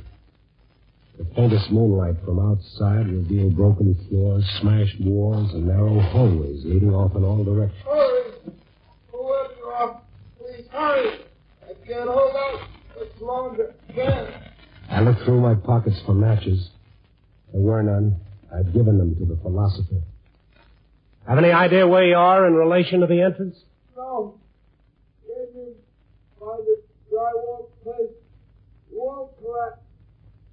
Oh, look, fella, I can't find you in the dark. I'll go for help. No, please don't leave me alone. Can't hold out much longer. Timbers. Sitting me down. Don't leave me. All right. All right, but keep talking. I'll try to follow your voice. You tell me if my footsteps seem to be getting closer. Yes, I will. Thank you. I went down what had apparently been the main hallway. Rooms arched off in every direction. I stumbled. I crashed through rotting floors trying to reach. Empty room after empty room. Some dimly lit by the moon, most of them in deep, suffocating darkness. Keep talking. Your voice sounds closer. Okay, yes. You seem closer to me. I'd gone down at least half the length of the building. Once I looked back, and the front door seemed so far off now. Gave me a strange feeling. Think really supposed to fix something, don't you? You never know when it's going to catch up, how or where. Mister, why did you stop? Why did you say that? What? I don't get you. You never know when fate will catch up to you. How or where. That's what the letter said. What letter? Mister, what are you talking about? Step on it, Mister. Hurry. How long have you been here? Oh. Answer me. Hours. Why didn't somebody else find you? Why did you wait for me? Mister, can't answer the question. No. Come on, will you? But I couldn't move. The blackness seemed to close me in. I started having trouble breathing. Come on. You're close now. Close, yes. His voice seemed to be right ahead of me. Come on. Or behind me. Where was it? Was he waiting for me there in the darkness, waiting to spring at me, a gun in his hand or a knife? Come on. What are you doing, Harry? His voice didn't sound right. It didn't sound right. He was only pretending to be hurt. He wasn't hurt at all. Oh, no, stop it, Randy. Get a control of yourself. You gotta help him. But no, I couldn't move. My legs had turned to stone. I couldn't budge. Harry! Completely at his mercy, this crazed man. I'll trap you in a most interesting way. What was that? I thought I heard a movement. He was coming for me through the darkness. I had to get away.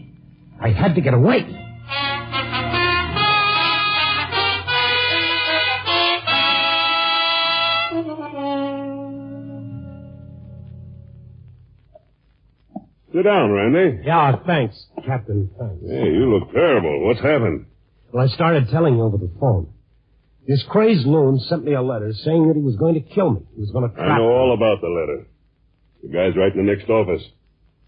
The next office? Sure. He came into town a couple of hours ago.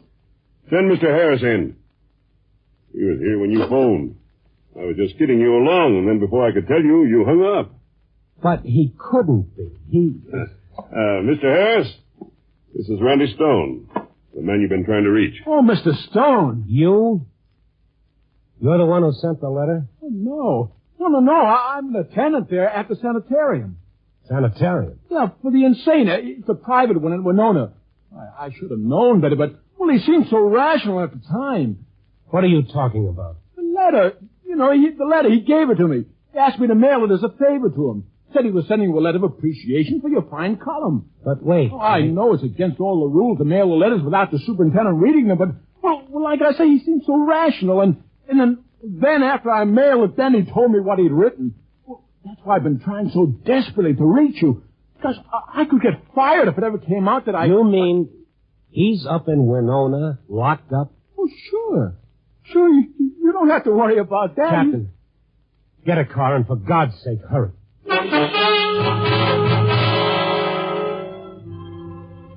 Yes, the poor guy in the abandoned apartment was still alive when we got to him, but no special thanks to me. I felt like such a fool, I didn't know how I was going to live with myself. And then I remembered somebody. And even if it was just a little after 3 in the morning, I went calling. When she saw who it was, she reached for a coffee pot to bang me on the head, but when I told her about tonight, well, she added water and put the coffee pot over a high flame instead. So you had to wake me up to tell me what a bum you are, huh? Yeah, no different from the others. Clawing, tearing. And just why should you be different, lover boy? You a special design or something? After the Lord finished with you, he threw away the pattern? Okay. Don't you get it yet, brain? We're all in the same jungle. And fear is what keeps us there. And the only way we're ever going to get out is hand in hand. Well, that sounds great, but what about me? How do you ever get over feeling like a worm? Oh, there's a way. I'll give you some of this poisonous brew, and then I'll whisper the secret into your little pink ear.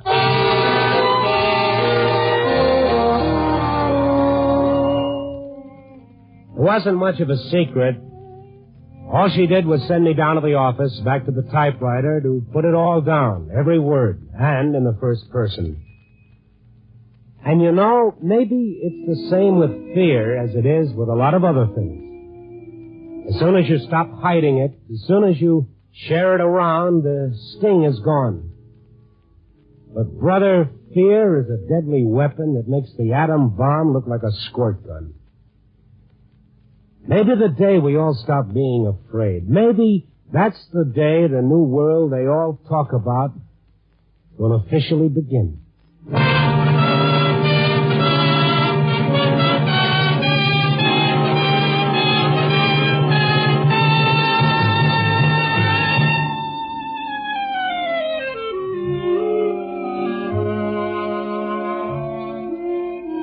Anyway, I guess the article I wrote was okay because when it got back to me from the copy reader's desk, scrawled across the front in that bold, angry hand was, "Welcome back to the human race, but your spelling is atrocious." Okay, Fraser, I love you too. Copy, boy.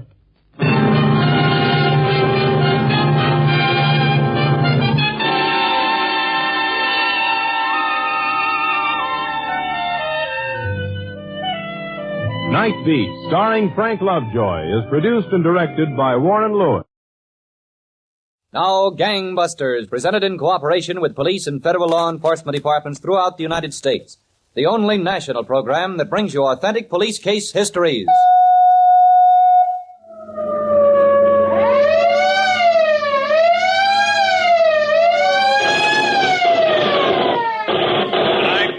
Gangbusters presents The Case of the Quincy Killers. Who didn't know that a railroad ticket in the hands of alert detectives could be a one-way ticket to the gallows? Gangbusters has asked the Honorable Peter F. Hartman, former Chief of Police, Quincy, Illinois, to narrate by proxy tonight's case. Now, Chief Hartman, before we begin, I'd like to remind our listeners about a special feature at the end of tonight's program. It shows how a girl of 12 and a boy of 14 helped capture a dangerous kidnapper. I'm quite anxious to hear that myself, Don Gardner. Well, Chief Hartman, let's get to tonight's case. Well, Don, it's not very often that a situation such as this arises in society. I've been a police officer myself for 23 years, and this was the first time I ever ran into anything like this case. Why don't you start right in, Chief Hartman? All right, Don. Let's begin in the city of Quincy, Illinois, one spring evening a few years ago. In a small two-story frame house near the International Shoe Company factory, a man sat on the living room sofa. He was there calling on Mrs. Angela Brooks Stover, already twice widowed. Angela was seated at the old melodeon, and the music coming forth seemed to be a hymn. Left for me. Angie, What? don't you know anything except church music? It's music, isn't it? I learned it when I was a child, and I've never learned nothing since. Well, you ain't a child now. My husbands like my playing. Both of them. Is that what killed them? Will Heinze. I'm never going to invite you back for another evening. Don't then. Will, Huh? I baked a cake this afternoon. What kind of cake? Chocolate, with white inside. Well, let's have some. You know, I baked every day for both my husbands. Is that so? Every day. Now, look, Angie, you're not hooking me for number 3, so if you're going to make hints, good night. Will, what's the matter with us getting married? Is there something about me you don't like? No, Angie, it ain't that. But... Certainly time he was getting married. Well, it's my father. There'd be nobody to look after him. Since when's he sick in bed and look after himself? It's you that's clinging to him. Now, wait a minute. I can take care of myself. If you didn't have that old goat to drag around with you, maybe you'd get someplace in this world. Pop is plenty smart. He's smart enough for me to listen to. You're just scared of him, that's all. Like any minute he was going to take you out in the woodshed. Like you were still running around in knee pants. That ain't so, Angie. You got more company? No, Who are you expecting? nobody. I don't think anybody. Well, don't stand there. See who it is. All right. Yes, what? Oh, Mr. Heinze. Yes, Mr. Heinze. Will, it's your father. I guess Will knows me when he sees me. But won't you come in, Mr. Heinze? I was just about to serve chocolate cake. Well, I like chocolate cake. If it's good. Will, I want to talk to you. Angie makes good chocolate cake. Huh? The best. And I got some coffee up. Well, then go get it. Don't stand here talking about it. The eating is the proof of the pudding. All right. Make yourself at home, Mr. Heinze. I will. Well, what's the matter, Pop? Will, if I was a younger man, I'd take a stick and pound some sense into your head. Sit down. Oh, Pop, I don't really mean to marry Angie. Angie, huh? There was 2 policemen around the house looking for you. They said Klinger's hardware store was broken into, and they think you did it. Now, did you? Pop, Did you? Well, yeah.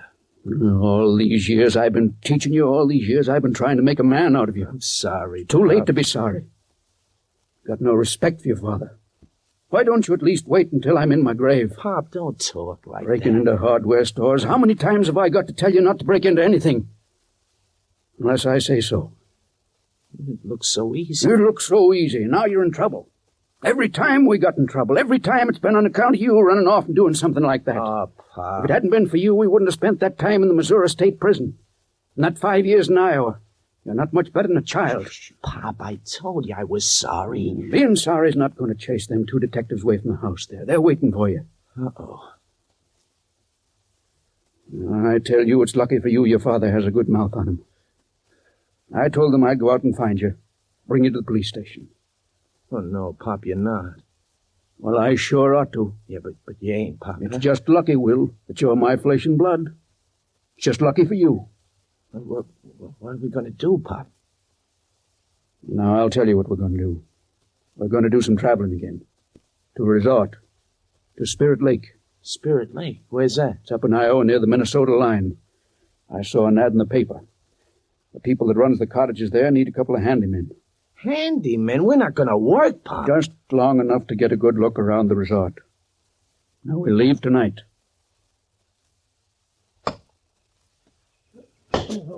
Spend all day chopping wood just so somebody can burn it up. Will? Fine job we got. Will? What, Pop? Put that axe up, Will. Mrs. Miller says dinner's on the table. It's about time. Where have you been all day? What's eating you, Will? A little work never hurt nobody. It can't hurt you. You never do anything. Will, you have some respect. Well, I thought you said we'd only be around here long enough to find out where they keep their money. I thought you Don't told think so much. Now, come on inside. You know, the first guests will be coming soon, Pop. When the cottages get rented up, it'll be tougher and tougher to do what we gotta do. You just leave all that to me. I'll tell you when. We can handle the Millers, all right. They won't be no trouble. Wipe your feet off. Oh, yeah, sure. Pop. Okay. Here, come in. It's on the table. Thank you, Mrs. Miller. We got lamb stew. It's getting cold. Lamb stew sounds pretty good, don't it, Pop? Yeah, it's awful good. Don't you think you ought to wash your hands, Will? Oh, yeah, Pop. Excuse me. I'll be right back. Yes, sit down, Pop. Thank you, Mrs. Miller. Sometimes Will calls you Pop as if you were really his pop. Well, I guess it's natural, him not having a father and us together so long. My, everything sure looks good. Well, help yourself. Ain't Mr. Miller going to eat with us? Oh, Mr. Miller went to town. He went to arrange for the bus. First guests are coming tomorrow. Tomorrow? Well, that's it's kind of early, ain't it? Nights are still pretty cold for vacationing. Oh, we get lots of early guests. Oh, now take some more of that stew, Pop. That little bit isn't going to hold you till supper. Well, I'm all washed up. There, sit down, Will. Oh, and help yourself. Thanks, Miss Miller. Oh, that lamb stew looks awful good. It is good, Will. Will, the first guests are arriving tomorrow. Oh, no kidding. That's right. We're in for some real excitement. Yeah, I guess we are. Oh, that must be Mr. Miller calling from town. Excuse me, I'll get it. Help yourself to everything. Don't be bashful. Say, this lamb stew is good, Pop. Hang the lamb stew. Well, it's good. Mrs. Miller's a good cook. Guests coming early ruin everything. What can we do about it? They're coming. I tell you what we can do. We can finish our business tonight. Tonight? That's what I said. Yeah, but we don't know where Mr. Miller keeps all the money. Well, we'll find it. But how are we going to have time to find it with them around? That's easy. We kill him. Kill him? Yeah. Oh, now, Pop, that ain't good. Now, you look here. Did I ever put you wrong yet, Will? The only times we've been in trouble is when you did something on your own. That's the only times. Yeah, but do we have to kill him? If we're going to find out what we want, yes. When? Tonight. After supper. In the parlor. But, Pop... Will, I made up my mind. Okay, if you made up your mind. You're right, Will. Mrs. Miller does make good lamb stew. Very good lamb stew. So, Don, if the afternoon seemed like an eternity to Philip and William Heinze as they waited their moment, the events that night must have seemed to occur in a split second. But sometimes split seconds are remembered better than eternities by murderers and their pursuers. Now, back to Gangbusters. You were telling us, Chief Hartman, that the criminals, Philip and William Heinze, father and son, planned to murder and rob their employers, Mr. and Mrs. Miller, operators of a lakeside resort in northern Iowa. That's right, Don. And that night after supper, the two criminals were in the kitchen, about to enter the parlor, where, as usual, they were invited by the Millers to spend the evening. You do like I told you, and we'll come out all right. Oh, but, Pop, do we have to kill them? I told you we did. You just watch me for signal. Good evening, Mrs. Miller. Oh, Miller? good evening. Good evening. Have a chair. Thank you. We will. How'd it go in town today, Mr. Miller? Fine, Will, just fine. Are you finished with the sports section, Mr. Miller? Yes, there it is on the couch. Oh, thank you. Big rainstorm in Chicago, it says. Is that so, Mr. Miller? Yes, it... Oh. Where'd you get that gun? I'm going to use it to kill you, Mr. Miller. What? No! Why, you old fool! Take care of her. Oh, you maniac! Take care of her, I said. You crazy boy! Quiet! Hit her again. Now, here, shoot her. Oh, no, Pop, you do it. So I have to do everything? All your life I've been doing things for you. Now, here, you shoot her yourself. Go on. Shoot her. Pop, I said shoot her.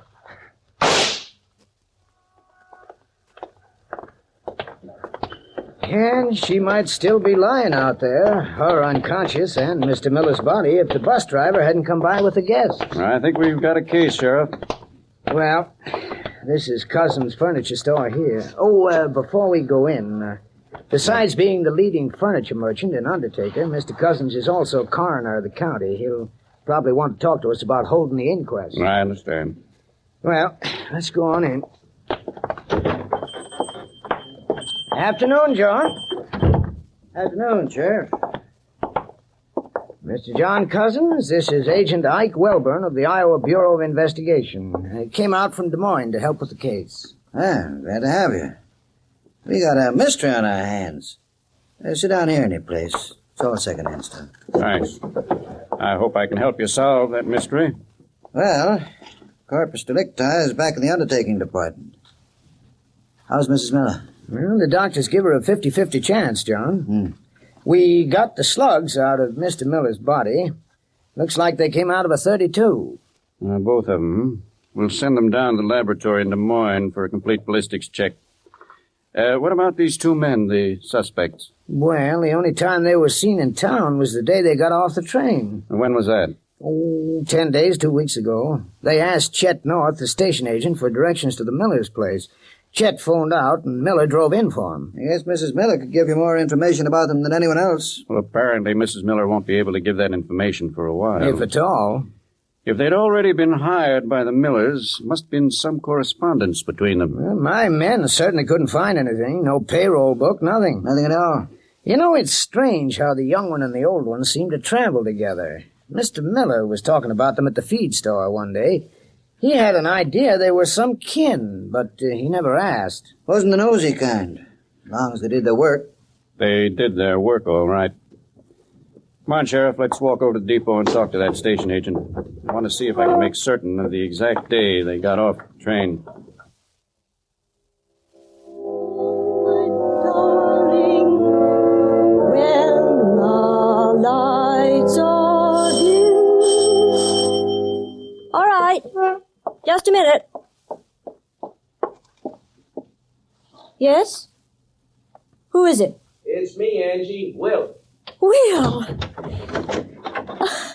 Will, where have you been? Where'd you disappear to for 3 weeks? Oh, Pop decided we should take a little trip. And you go away without telling me. Well, ain't you going to invite me in? Come in, Will. Much obliged, Angie. Now, tell me. Was that nice, what you did to me? No, Angie. It wasn't, Angie. I don't know whether I even ought to ask you to stay. Angie, I'm through listening to my pop. Oh. I'm going to start doing things on my own. It's about time. More than about time. Will, just by coincidence, I made a chocolate cake today. You did? Would you like some? Later. But right now, would you play one of those hymns for me? A hymn? Yeah. Hymn. Well, sure, Will. If you want. Angie. Yes? Sometime in the near future, would you care to marry me? Oh, Will. I don't know what to say. Well, say what you said to the two before me. Say yes. Yes, Will. Yes. Oh, come to the church in the wildwood. Oh, come to the church in the vale.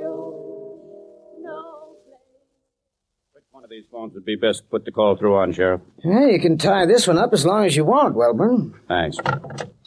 Yes, please. Operator, I want to place a call to the Chief Auditor, Rock Island Railroad, Chicago, Illinois. Yes, sir. I'll call you back. Thanks. It looks pretty hopeless to me, Welburn. The railroad takes up thousands of tickets every day. I know they do, but each one of them is handled and audited individually. Now, if we can trace the ones these two men used for their passage to Spirit Lake, we might know where they came from.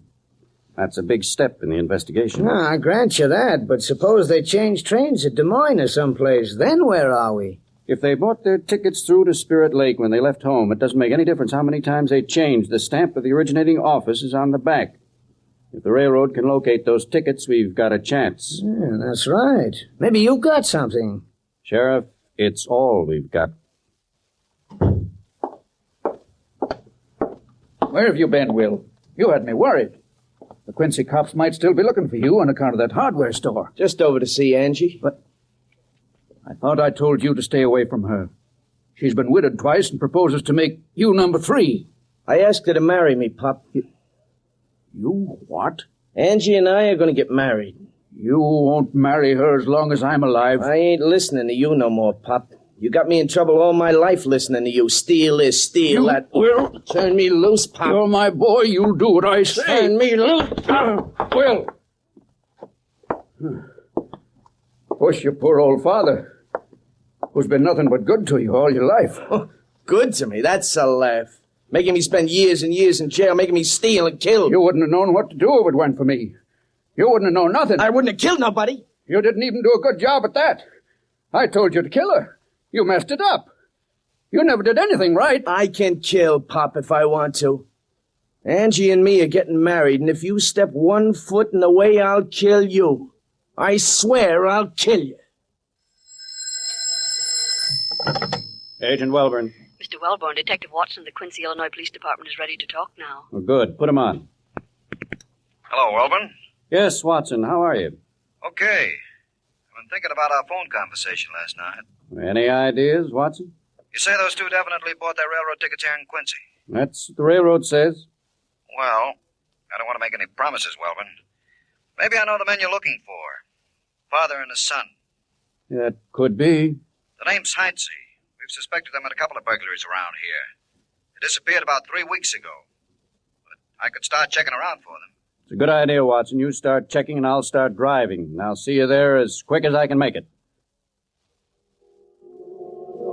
Come to the church in the vale. No place is so dear to my child.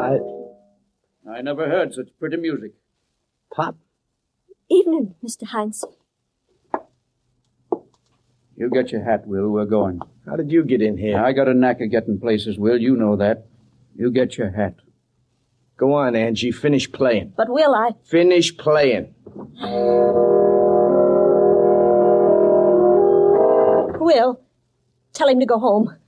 I can't stand the sight of him. You're coming with me, Will. No more. You're not telling me what to do. Will. You stupid old Stay away from me, Pop. Will. Put that gun up. Stay away, and you too, Angie. Oh, Will. Shut up, Angie. All these years I've been taking lessons from you, Pop, so right now I'm going to show you what I learned. Well, you wouldn't shoot your own father now. Not after all we've been to each other. You've never been anything to me. All my life I've been scared of you. Now I'm not scared no more. Will, don't shoot him. Get some sense, boy. I'm Get some just sense. beginning to get some sense, boy. Sit down, Pop. I'm going to shoot you just like you shot Mr. Miller. Will, my boy. Sit down. Will, don't do this to me. Hey. Police officers, don't move. Yeah, well, Don't move. I have a dozen guns on you. Oh, Will. You lady, open the door. Don't do it, Angie. Open the door. All right. One side. That's it. Just keep your hands up. Hey, he's my son, officer. We were only joking. I wasn't either joking. If there's any humor in this situation, it's beyond me. And you won't think it's so funny either when you face the judge and the jury. That done was how this strange pair of killers, father and son, were apprehended. They were returned to Iowa, where they were found guilty of murder in the first degree. On March 29, 1946, Philip and William Heinze paid the extreme penalty for their crime on the gallows at Fort Madison State Penitentiary. Well, thank you, Chief Hartman, for this most unusual case history. And gangbusters, congratulations to all the police officers whose brilliant investigation brought this pair to justice. Now, as a special feature, Gangbusters presents an interview with the two young listeners who are responsible for the apprehension of the dangerous kidnapper, John Harvey Bugg, whom they recognized from the description given on a Gangbusters clue. Here they are from the studios of KEX, ABC's new 50,000-watt outlet in Portland, Oregon. Hello, I'm Pauline Virgin, age 12. I'm a Girl Scout. And I'm Navarre Smith, 14, Andy Boy Scout. Well, Pauline and Navarre, you've had quite an exciting week. And now you're on Gangbusters. Why don't you just go ahead and tell all these millions of people just how it happened? All right, Mr. Hunter. You see, we live in Gerhardt, Oregon, and everybody... Gerhardt's about 80 miles from Portland. Isn't that right, Pauline? Yes, sir. Well, you see, I took writing lessons from Cowboy Jim. Mm-hmm. And, Saturday night when I was listening to Gangbusters, I heard the description of him. And it said that he had the limp and the tape on his fingers. Mm-hmm. What was the description that they gave in Gangbusters? Did they say he had his fingers taped? Yes, he did. Oh, I see. And then this Cowboy Jim had his fingers taped, too. Mm-hmm. Well, you were pretty suspicious then, weren't you?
Yes, I was. Well, what did you do about it?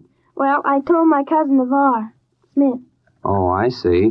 Navarre, how did you feel about this whole thing? Well, I thought if the FBI wanted this kidnapper, that the best thing to do was to turn him in. I went over to Seaside and turned him in to the policeman there. You turned the kidnapper in? No, I asked him where I could get in touch with the FBI, but...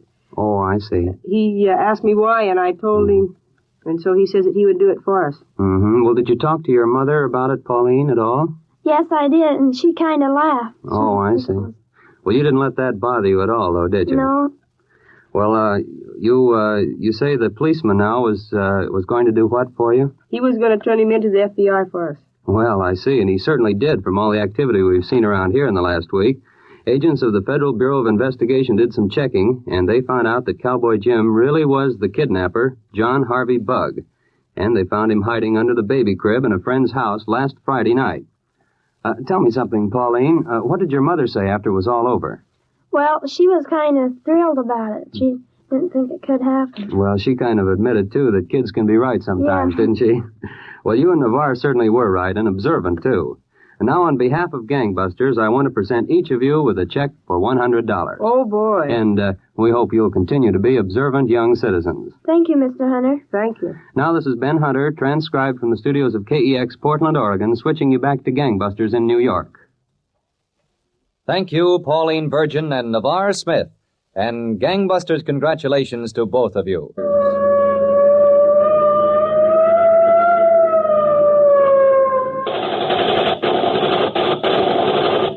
Tonight's case was dramatized by Stanley Niss and directed by Ted Corday, with Bill Smith and Bill Zuckert in leading roles. Don Gardner speaking.